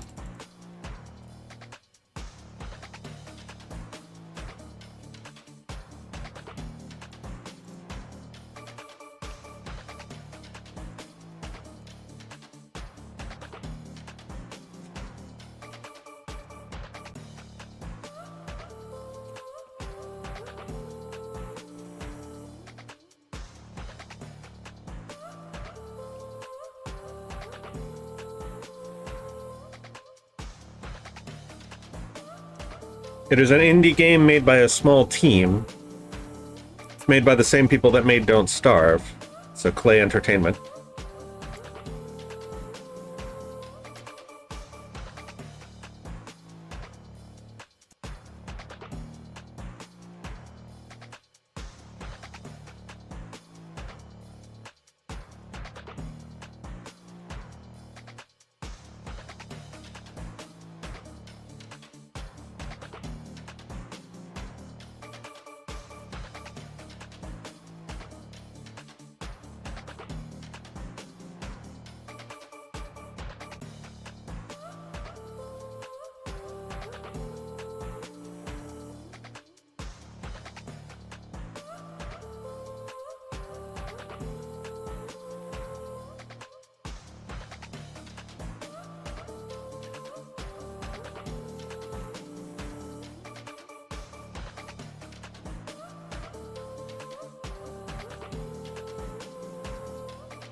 And I just realized the mic was off the entire time.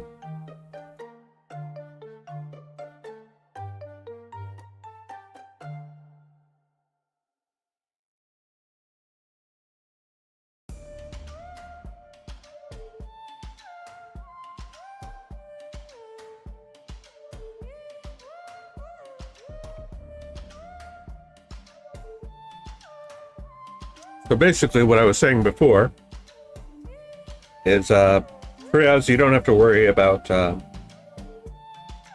timing on any of that. There's no rush on any of that. And also painting code, I am not circuit.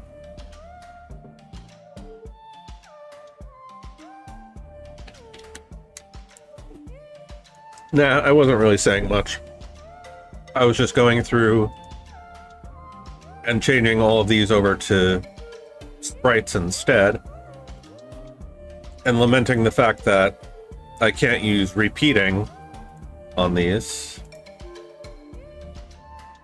Actually, maybe I could.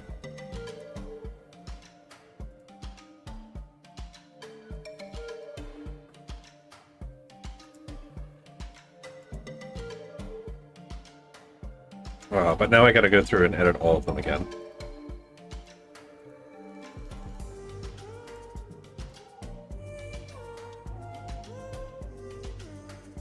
That's a pain in the ass.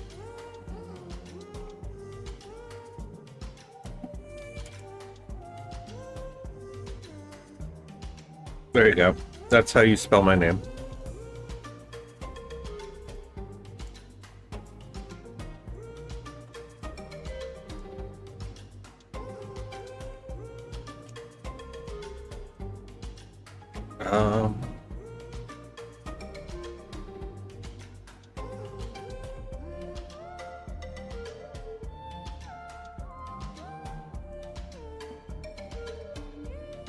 You're welcome.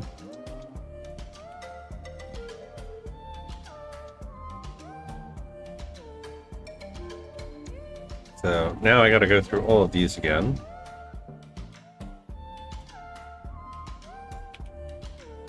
Which is annoying.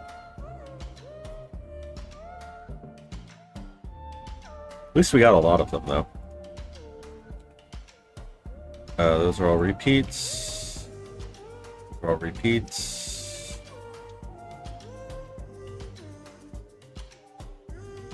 Okay, so maybe now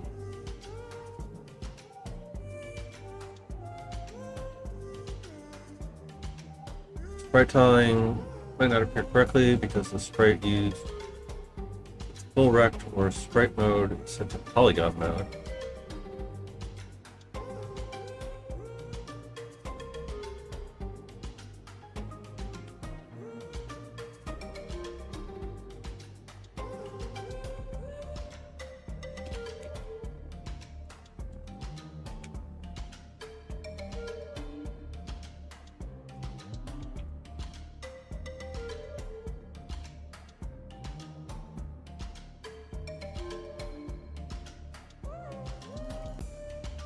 There we go. That's better.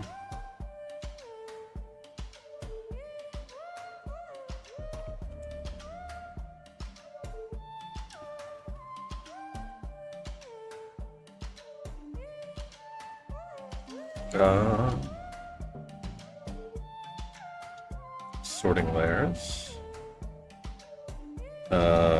Floor.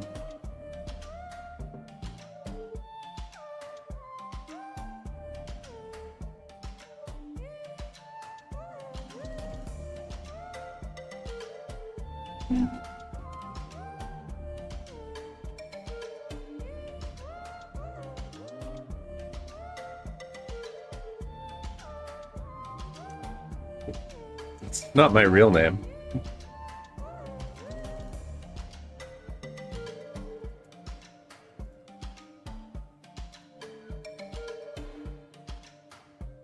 Huzzah.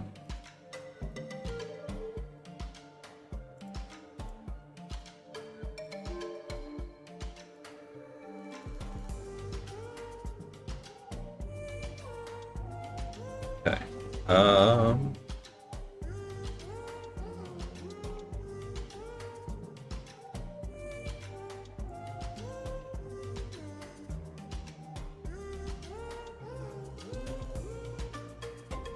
Decor 2.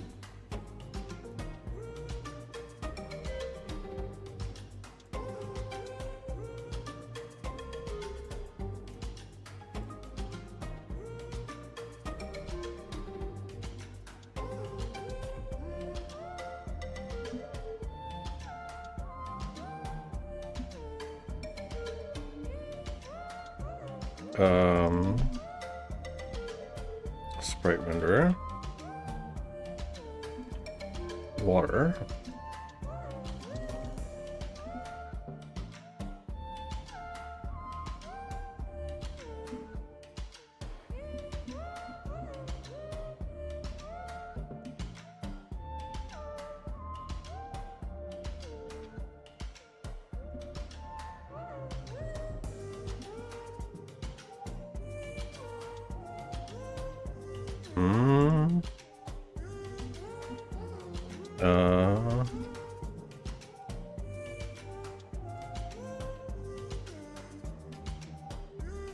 Daughter 2D.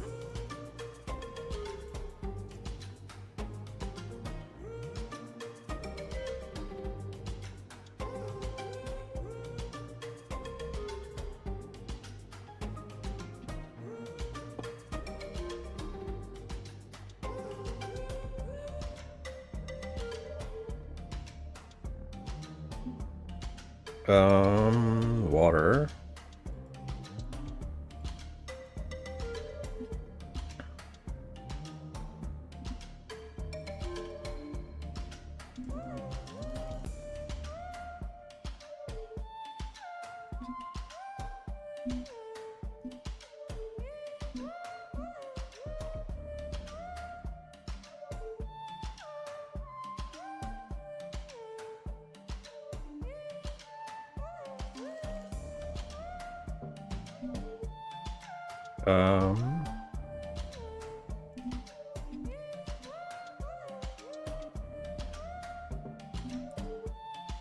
Sprites. Repeat.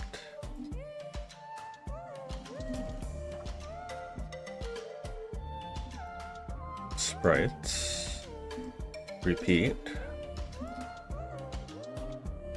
Wood.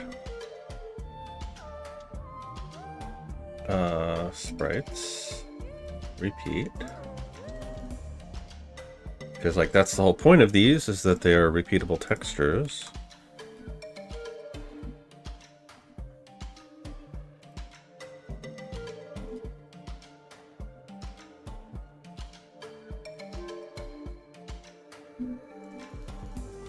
Walls.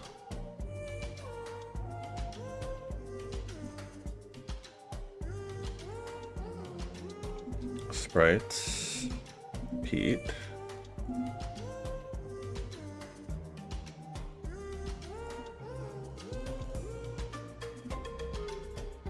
Sprites. Repeat.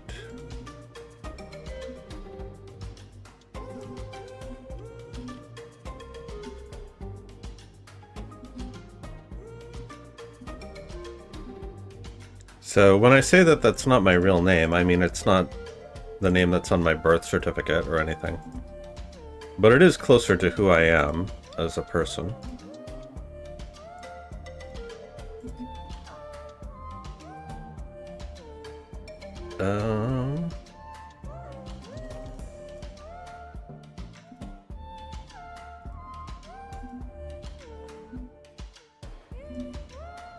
One of these days I'll explain what the origins of that name is. But not today. You know what else I should get is sprite shapes.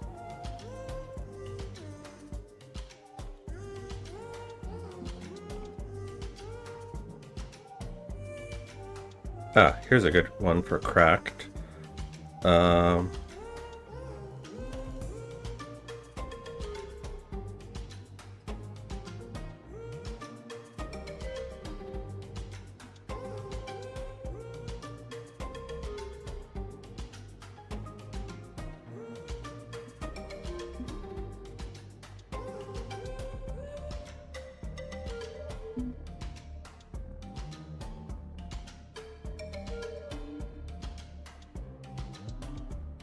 And fertilizer.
Um,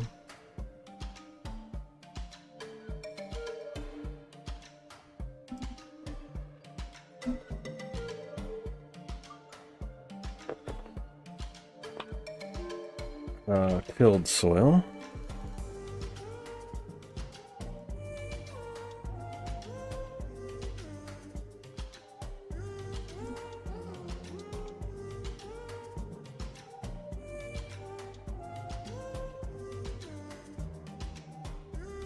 Dirt 7.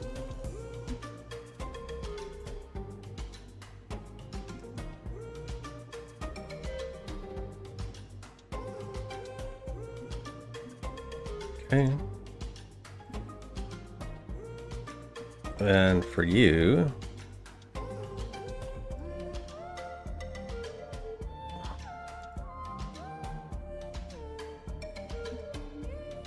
remove that.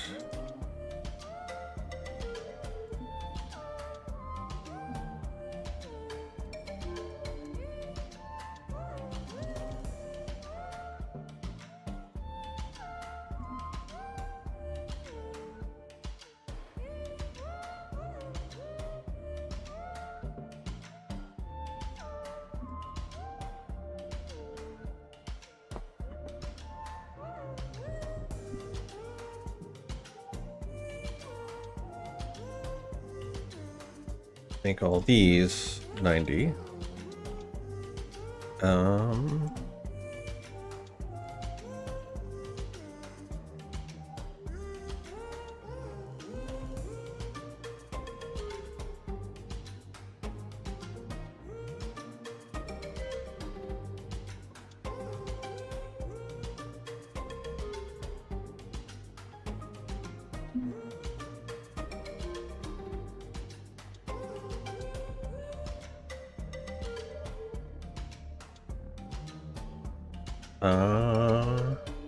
Make a sorting layer for the player.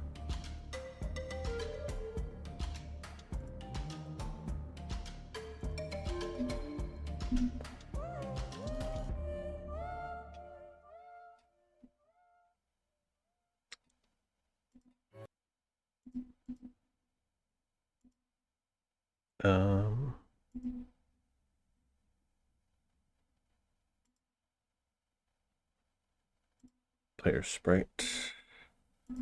Player. Okay.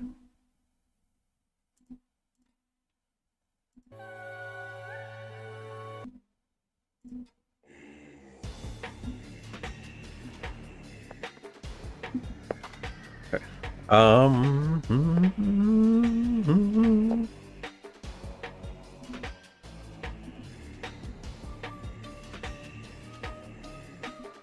Why are these so different? Weird.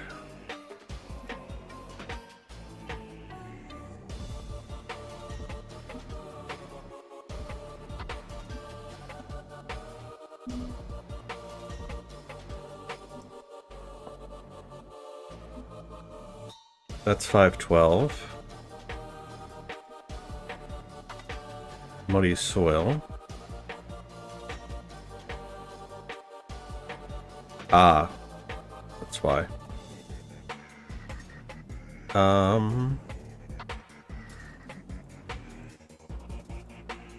some of them are different size textures.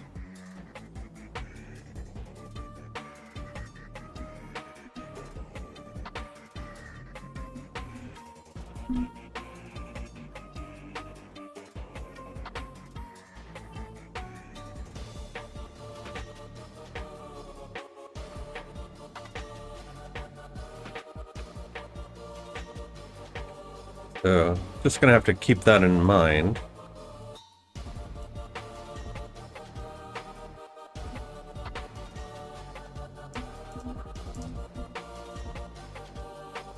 Um,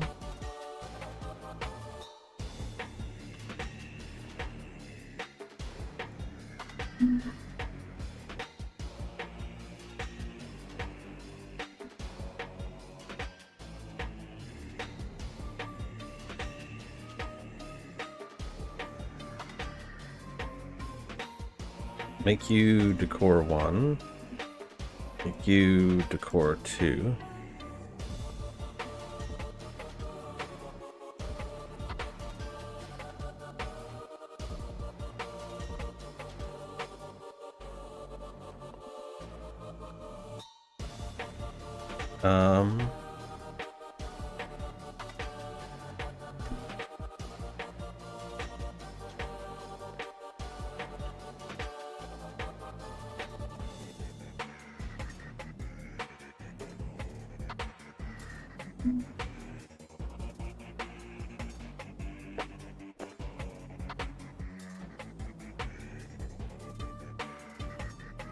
Um, yeah, that's fine because they're effectively going to be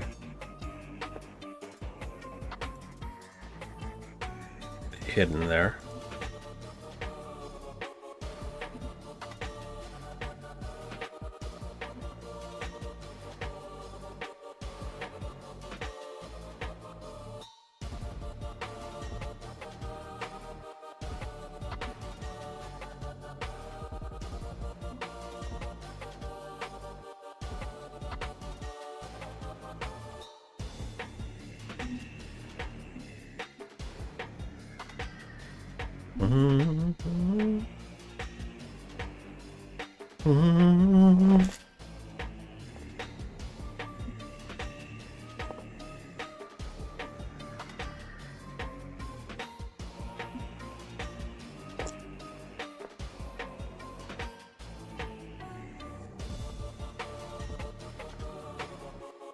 Okay, so now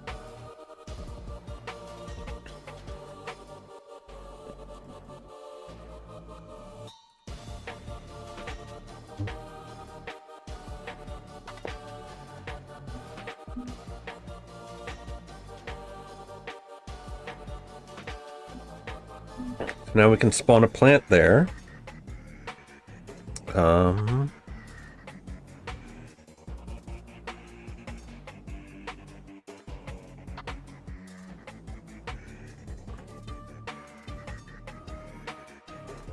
So for now,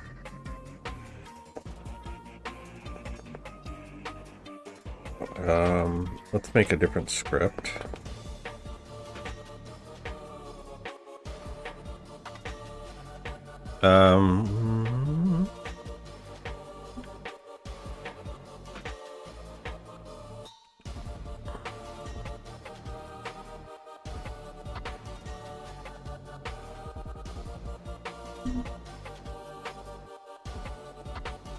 Public game object plant, and we'll just say if game input dot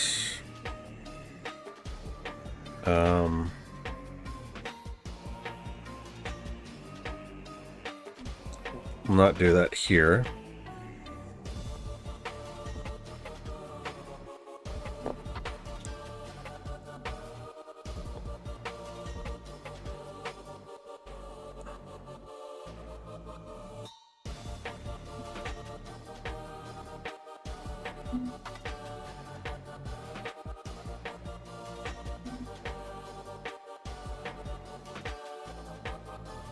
Campaign. So if item dot try get component out soil patch patch dot plant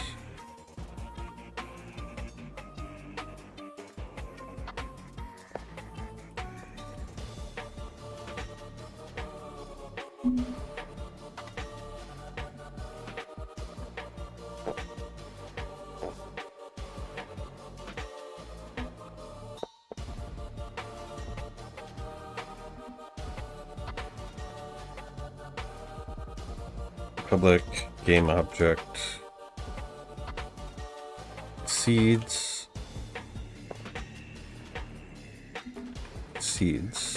okay.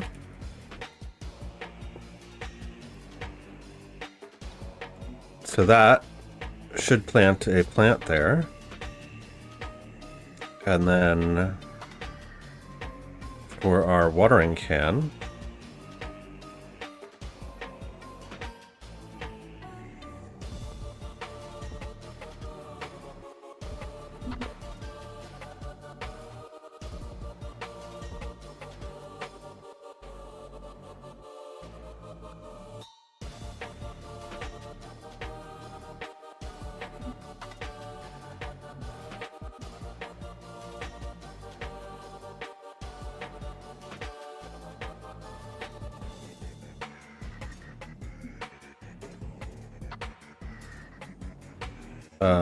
a waterable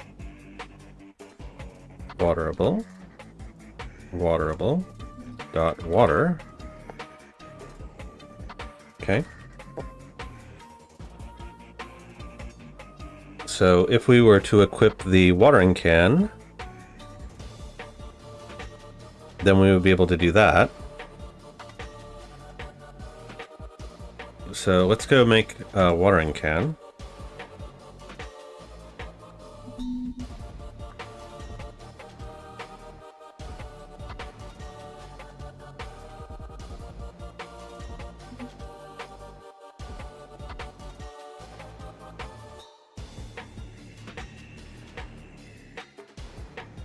What? I'm not doing that. Tools.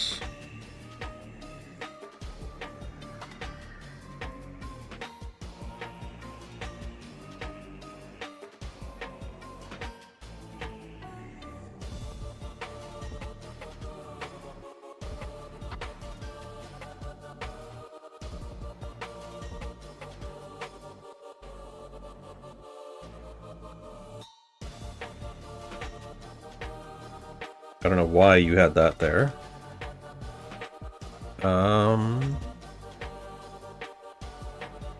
It likes to add weird namespaces for some reason.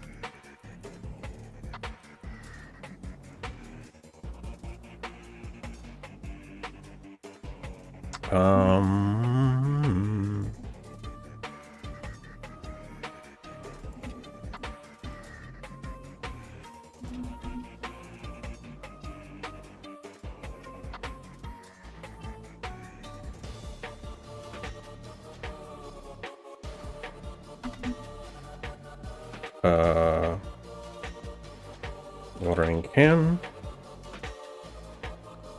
Who?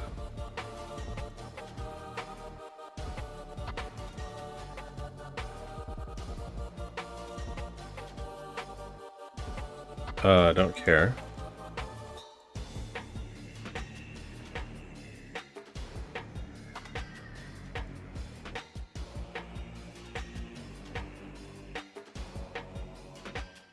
Alright, so let's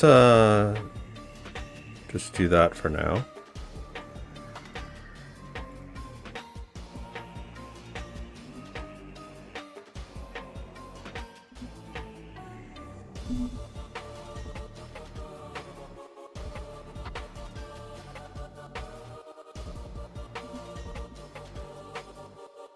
So, watering can.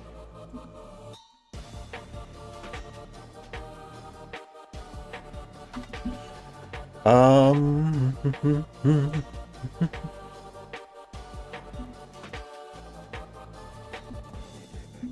so let's see if this actually works. So we should be able to go pick up all of these and then come over here and plant one. And then potentially water this.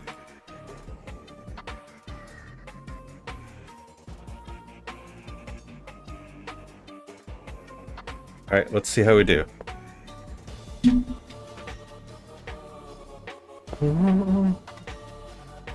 Um...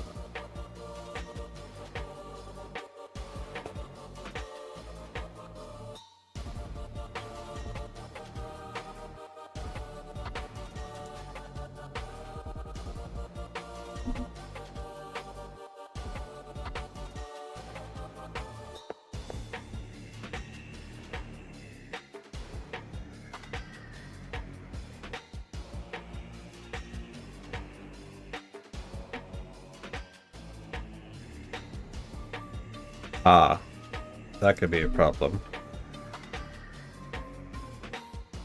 I hadn't thought of that.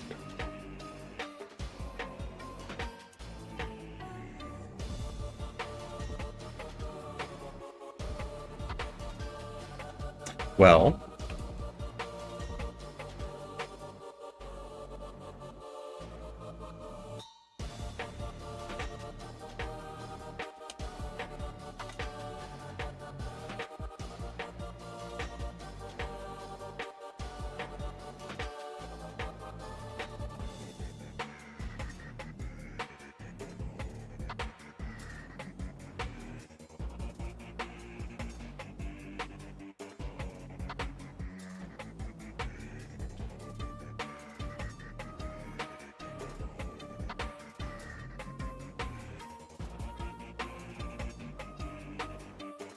um...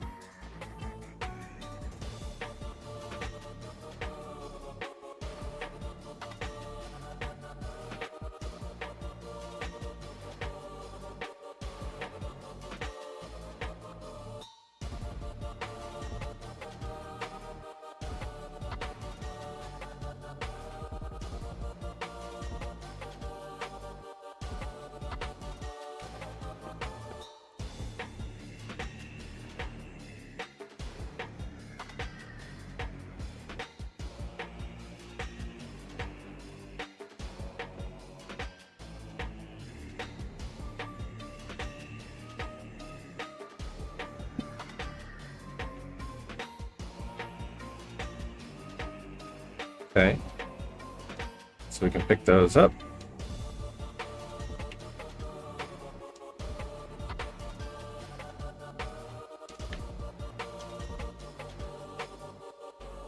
And we come over here. And we can't do anything with that. But if we turn our watering can on...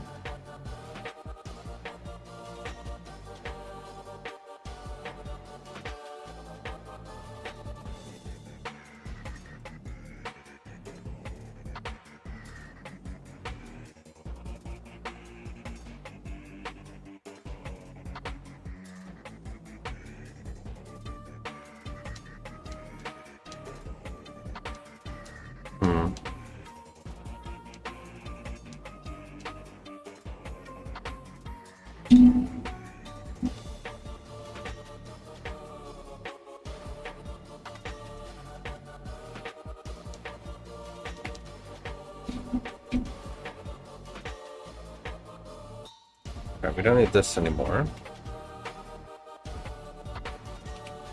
Don't need this anymore.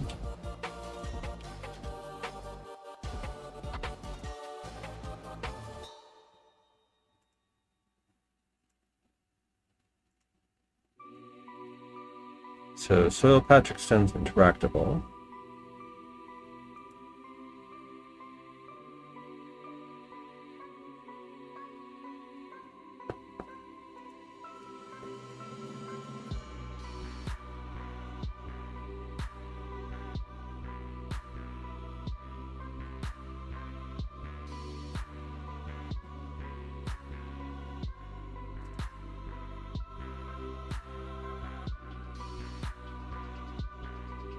Um,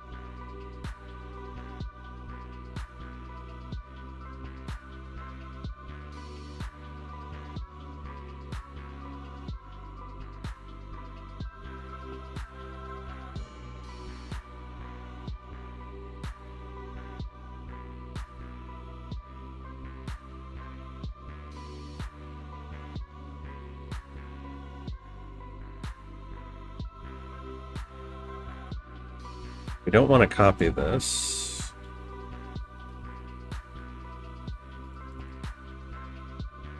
So instead,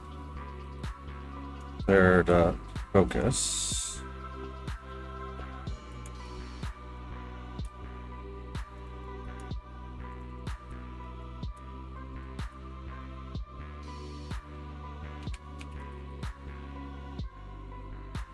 That's first of all.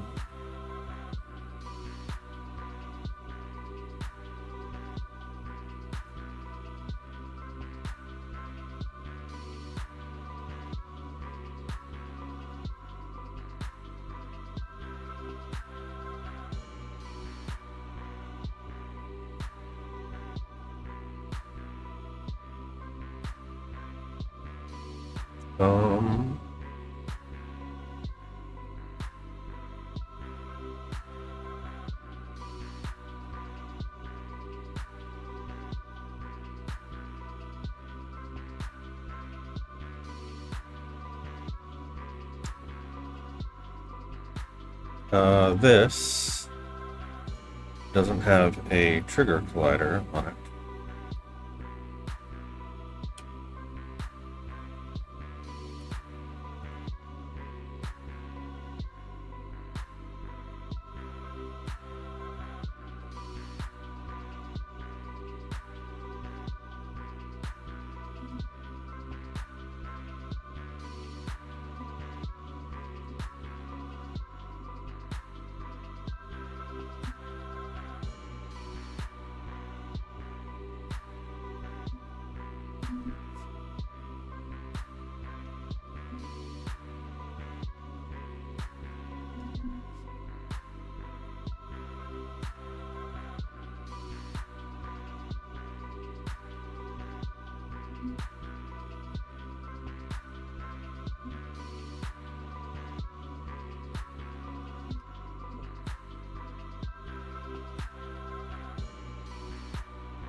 Okay.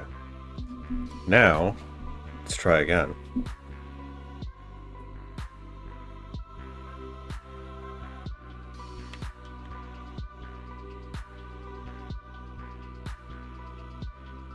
Still no. What are you trying to friggin' load?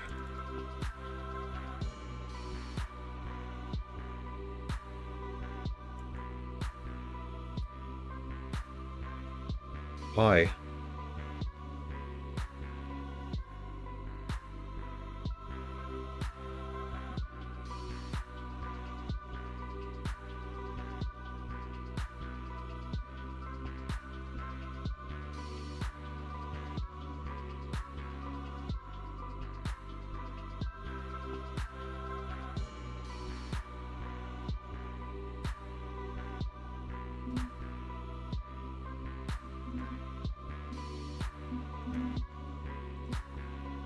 What is causing that? Why is it always something stupid?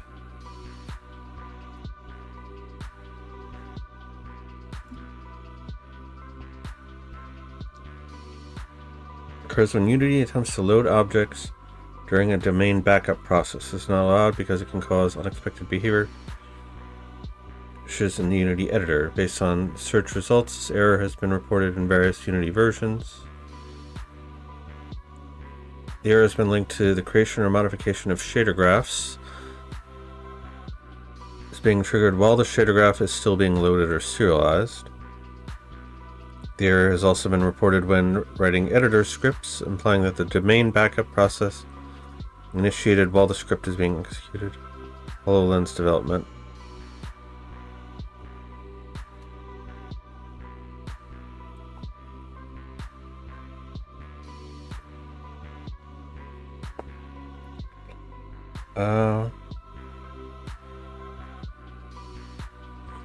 Hmm.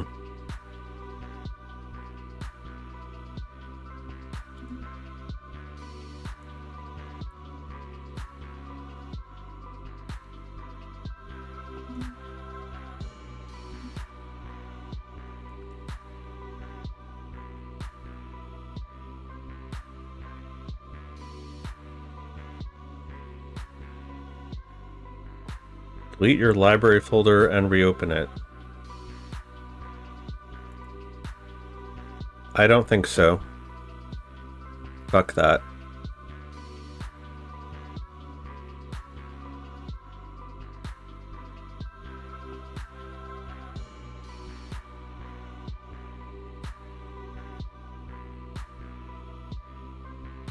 It's caused by Odin's serializer.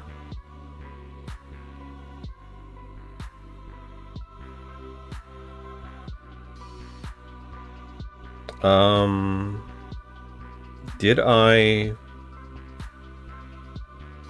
import Odin serializer? I thought I only imported Odin inspector.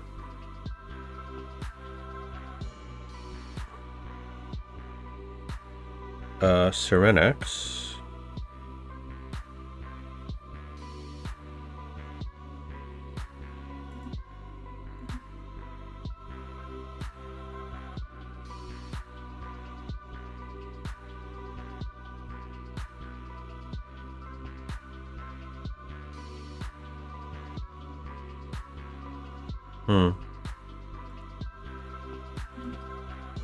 All right.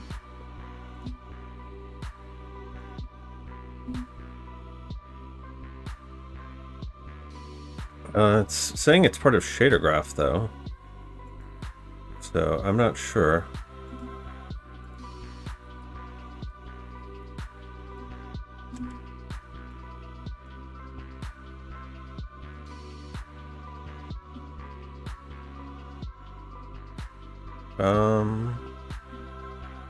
That from the water shader, maybe.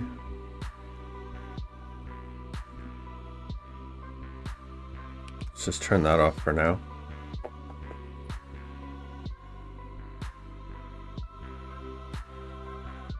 Nope, not from the water shader.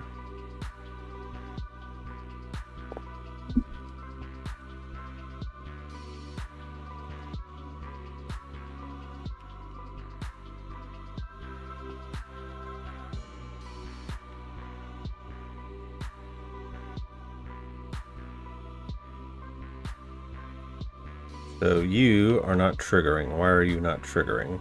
Are we not inside the collider? Is that what the issue is?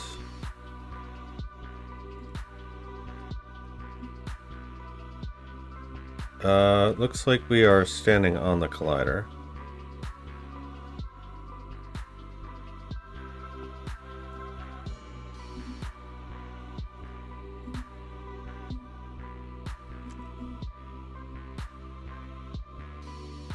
No, we're entering the collider.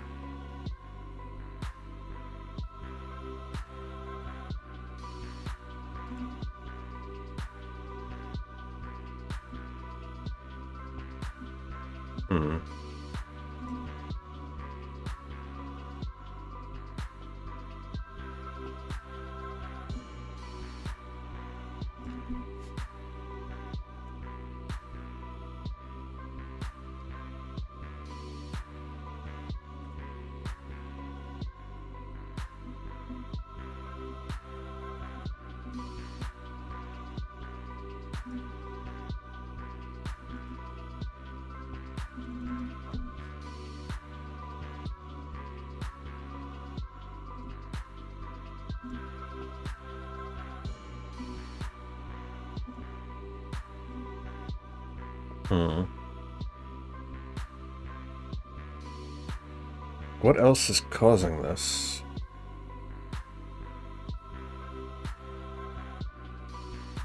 It's so annoying.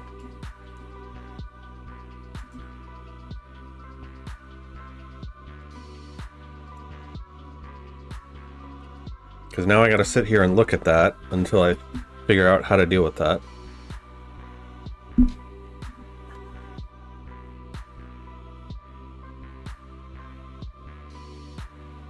Alright, now we are definitely inside of the collider here.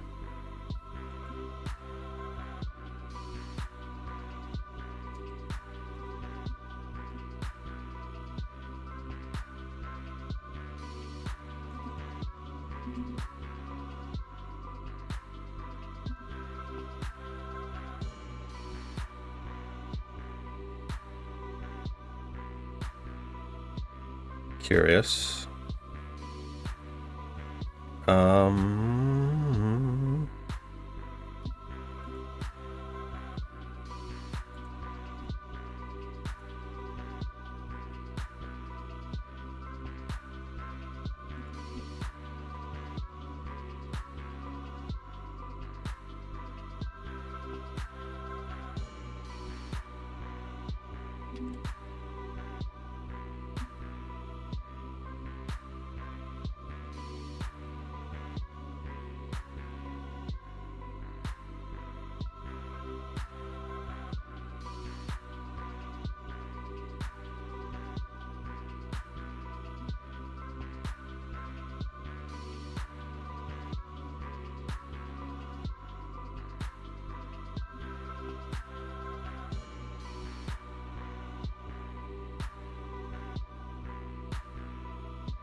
Hmm.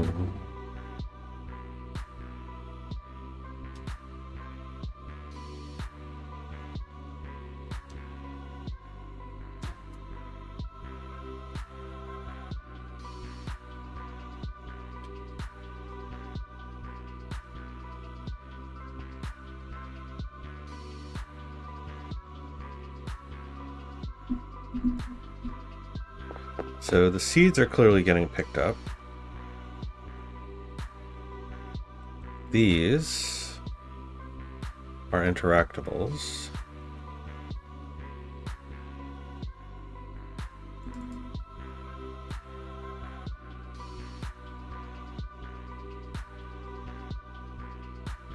Um...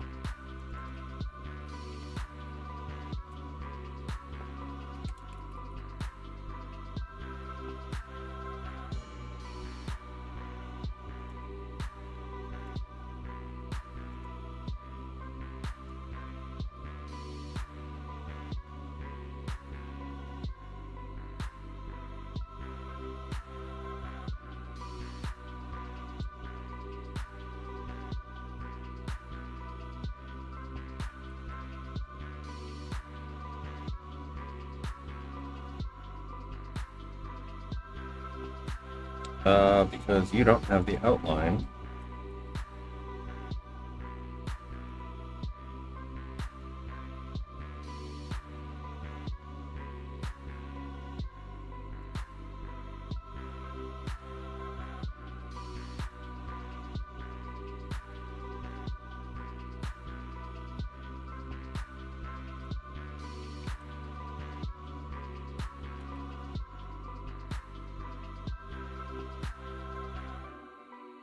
Alright, that should do it.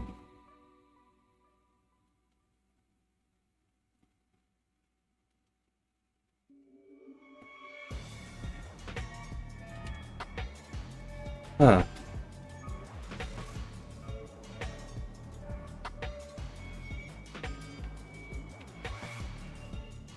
Still no?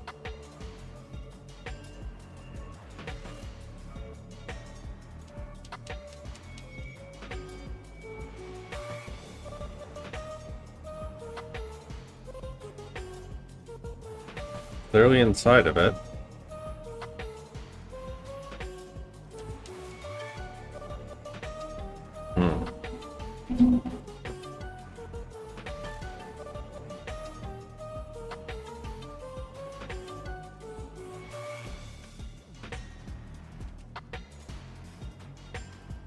Why?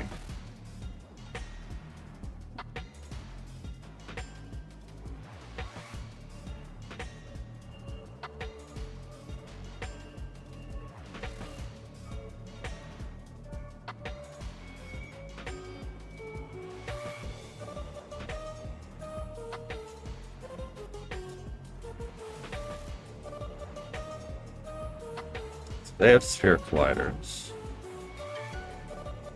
You have a mesh collider.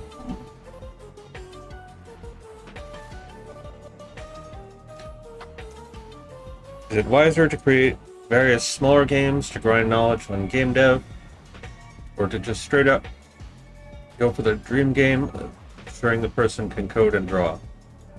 Assuming the person can code and draw. So it depends on how much experience that you have, right? So the reason to do the smaller games is so that you build up those skills. And because building a larger game takes a long amount of time, if it doesn't work, are you happy to accept that it's a failure and move on? So like with the smaller game jam games that we were working on, so like Gravity Drive, for instance, if that didn't work, I'm happy to say it's only a week of my life. Whereas for something like this, that's taking a month, that's a lot bigger time investment, bigger time commitment. So more blood, sweat, and tears going into it, more is hanging in the balance on it succeeding, if you will. So that's one reason to build smaller games. It's that you get a lot of experience under your belt.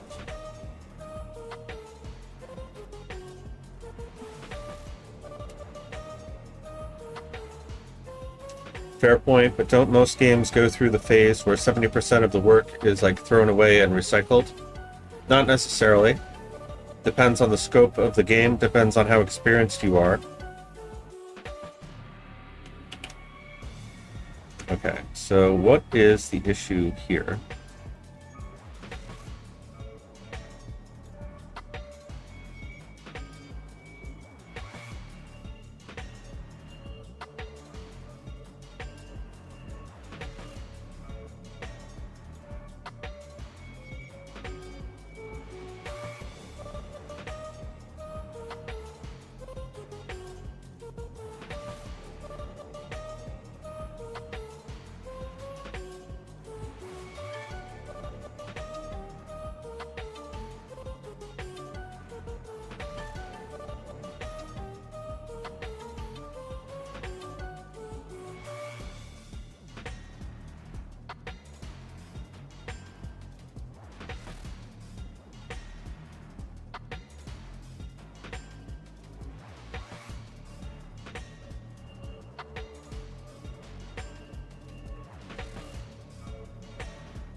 Added player.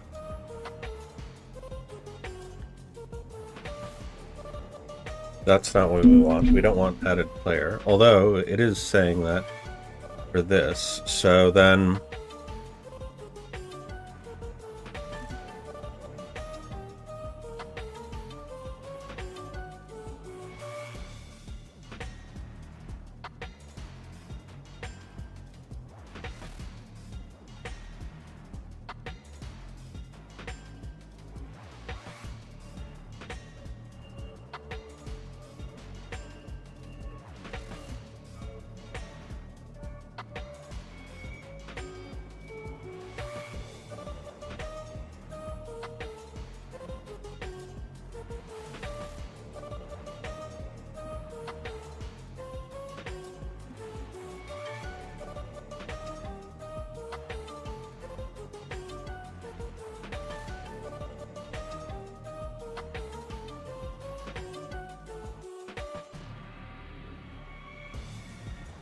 that because it's tileable?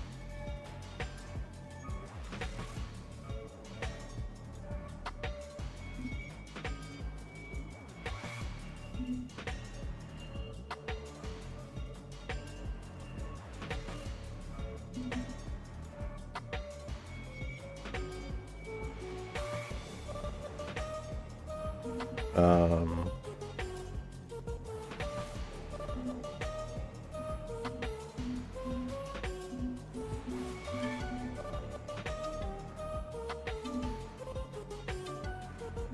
ah.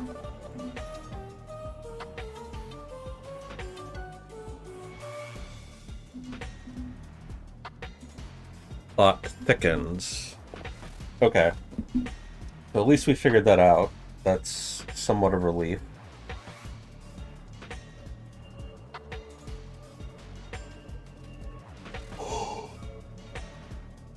So we can't do this for tileable stuff.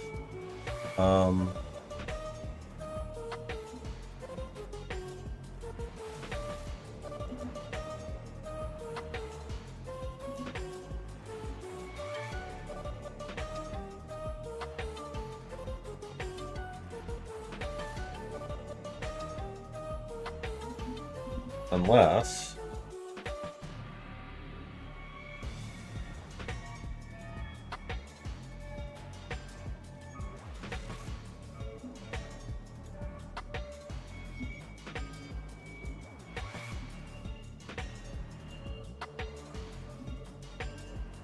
No. Okay. So, what I'm gonna have to do then, probably do this tomorrow, is actually make individual assets for the different tiled,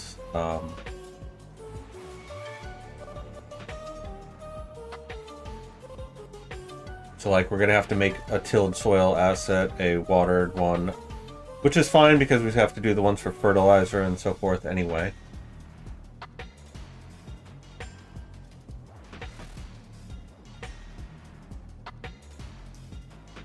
Okay. So then why is it not letting us plant anything? That's the next question.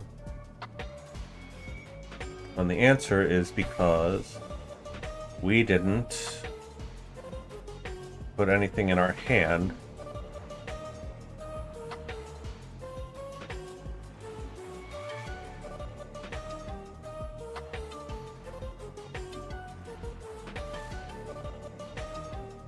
Okay.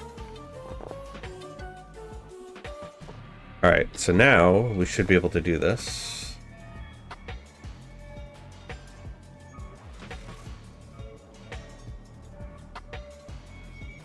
No?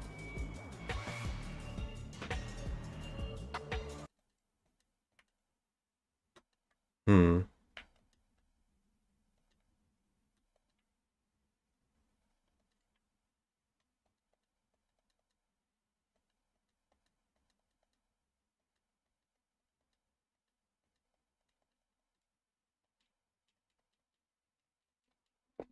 Thought we had done that.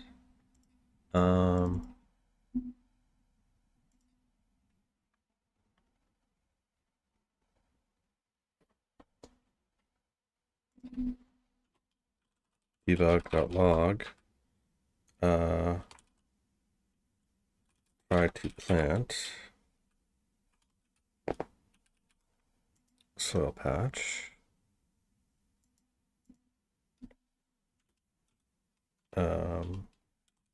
Debug.log.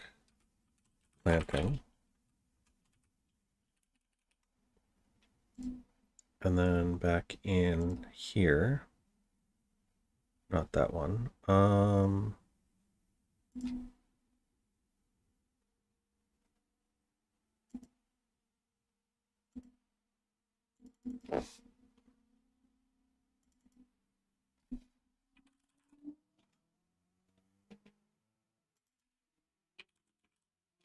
There, that'll be more helpful for us.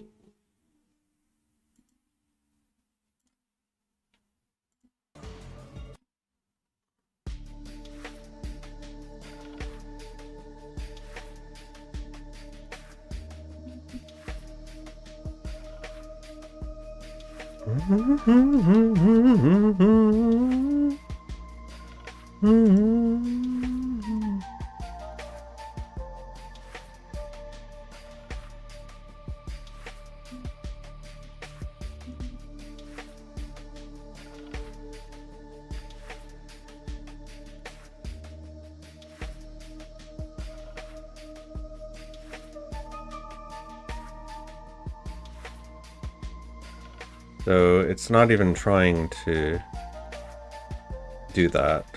So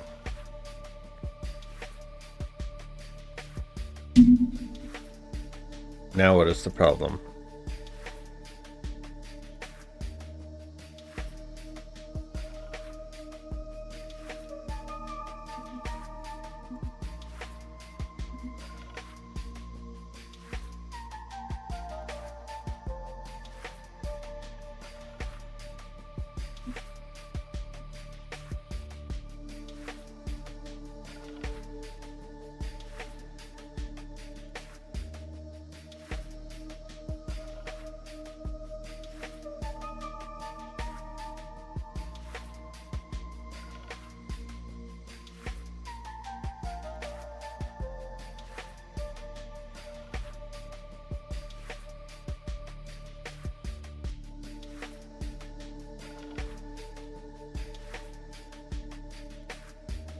Um,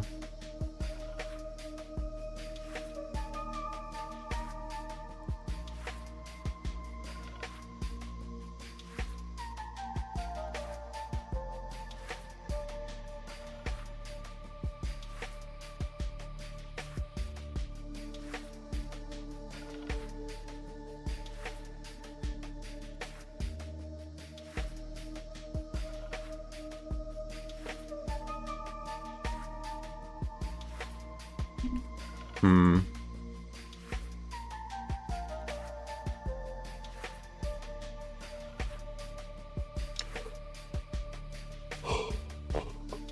Hmm.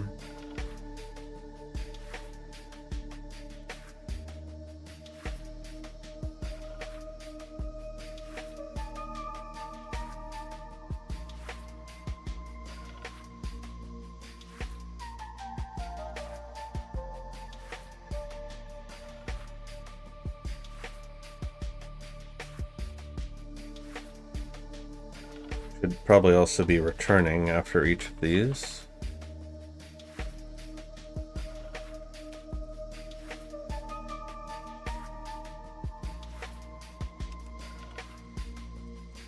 Log item.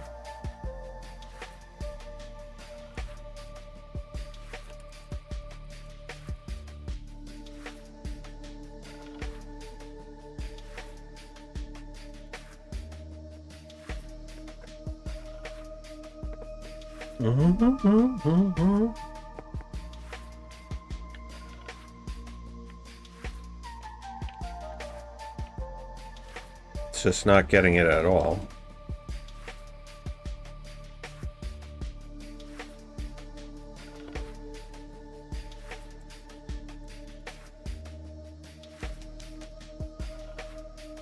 And now it's not interacting at all.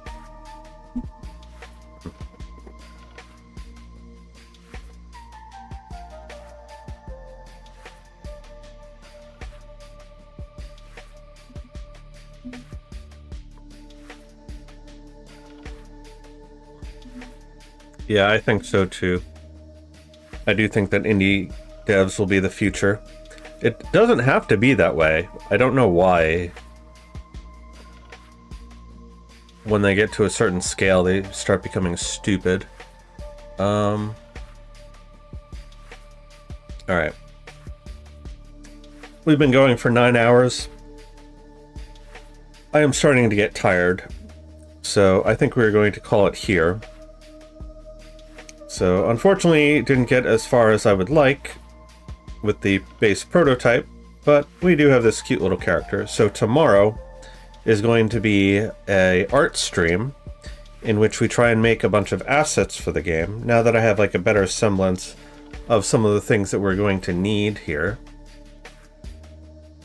You really like the art style so far? Good.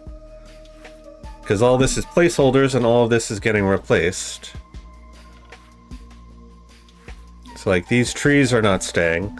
Those are, I might keep those trees actually, thinking about it. We'll see. We'll have to make proper assets for this particular game.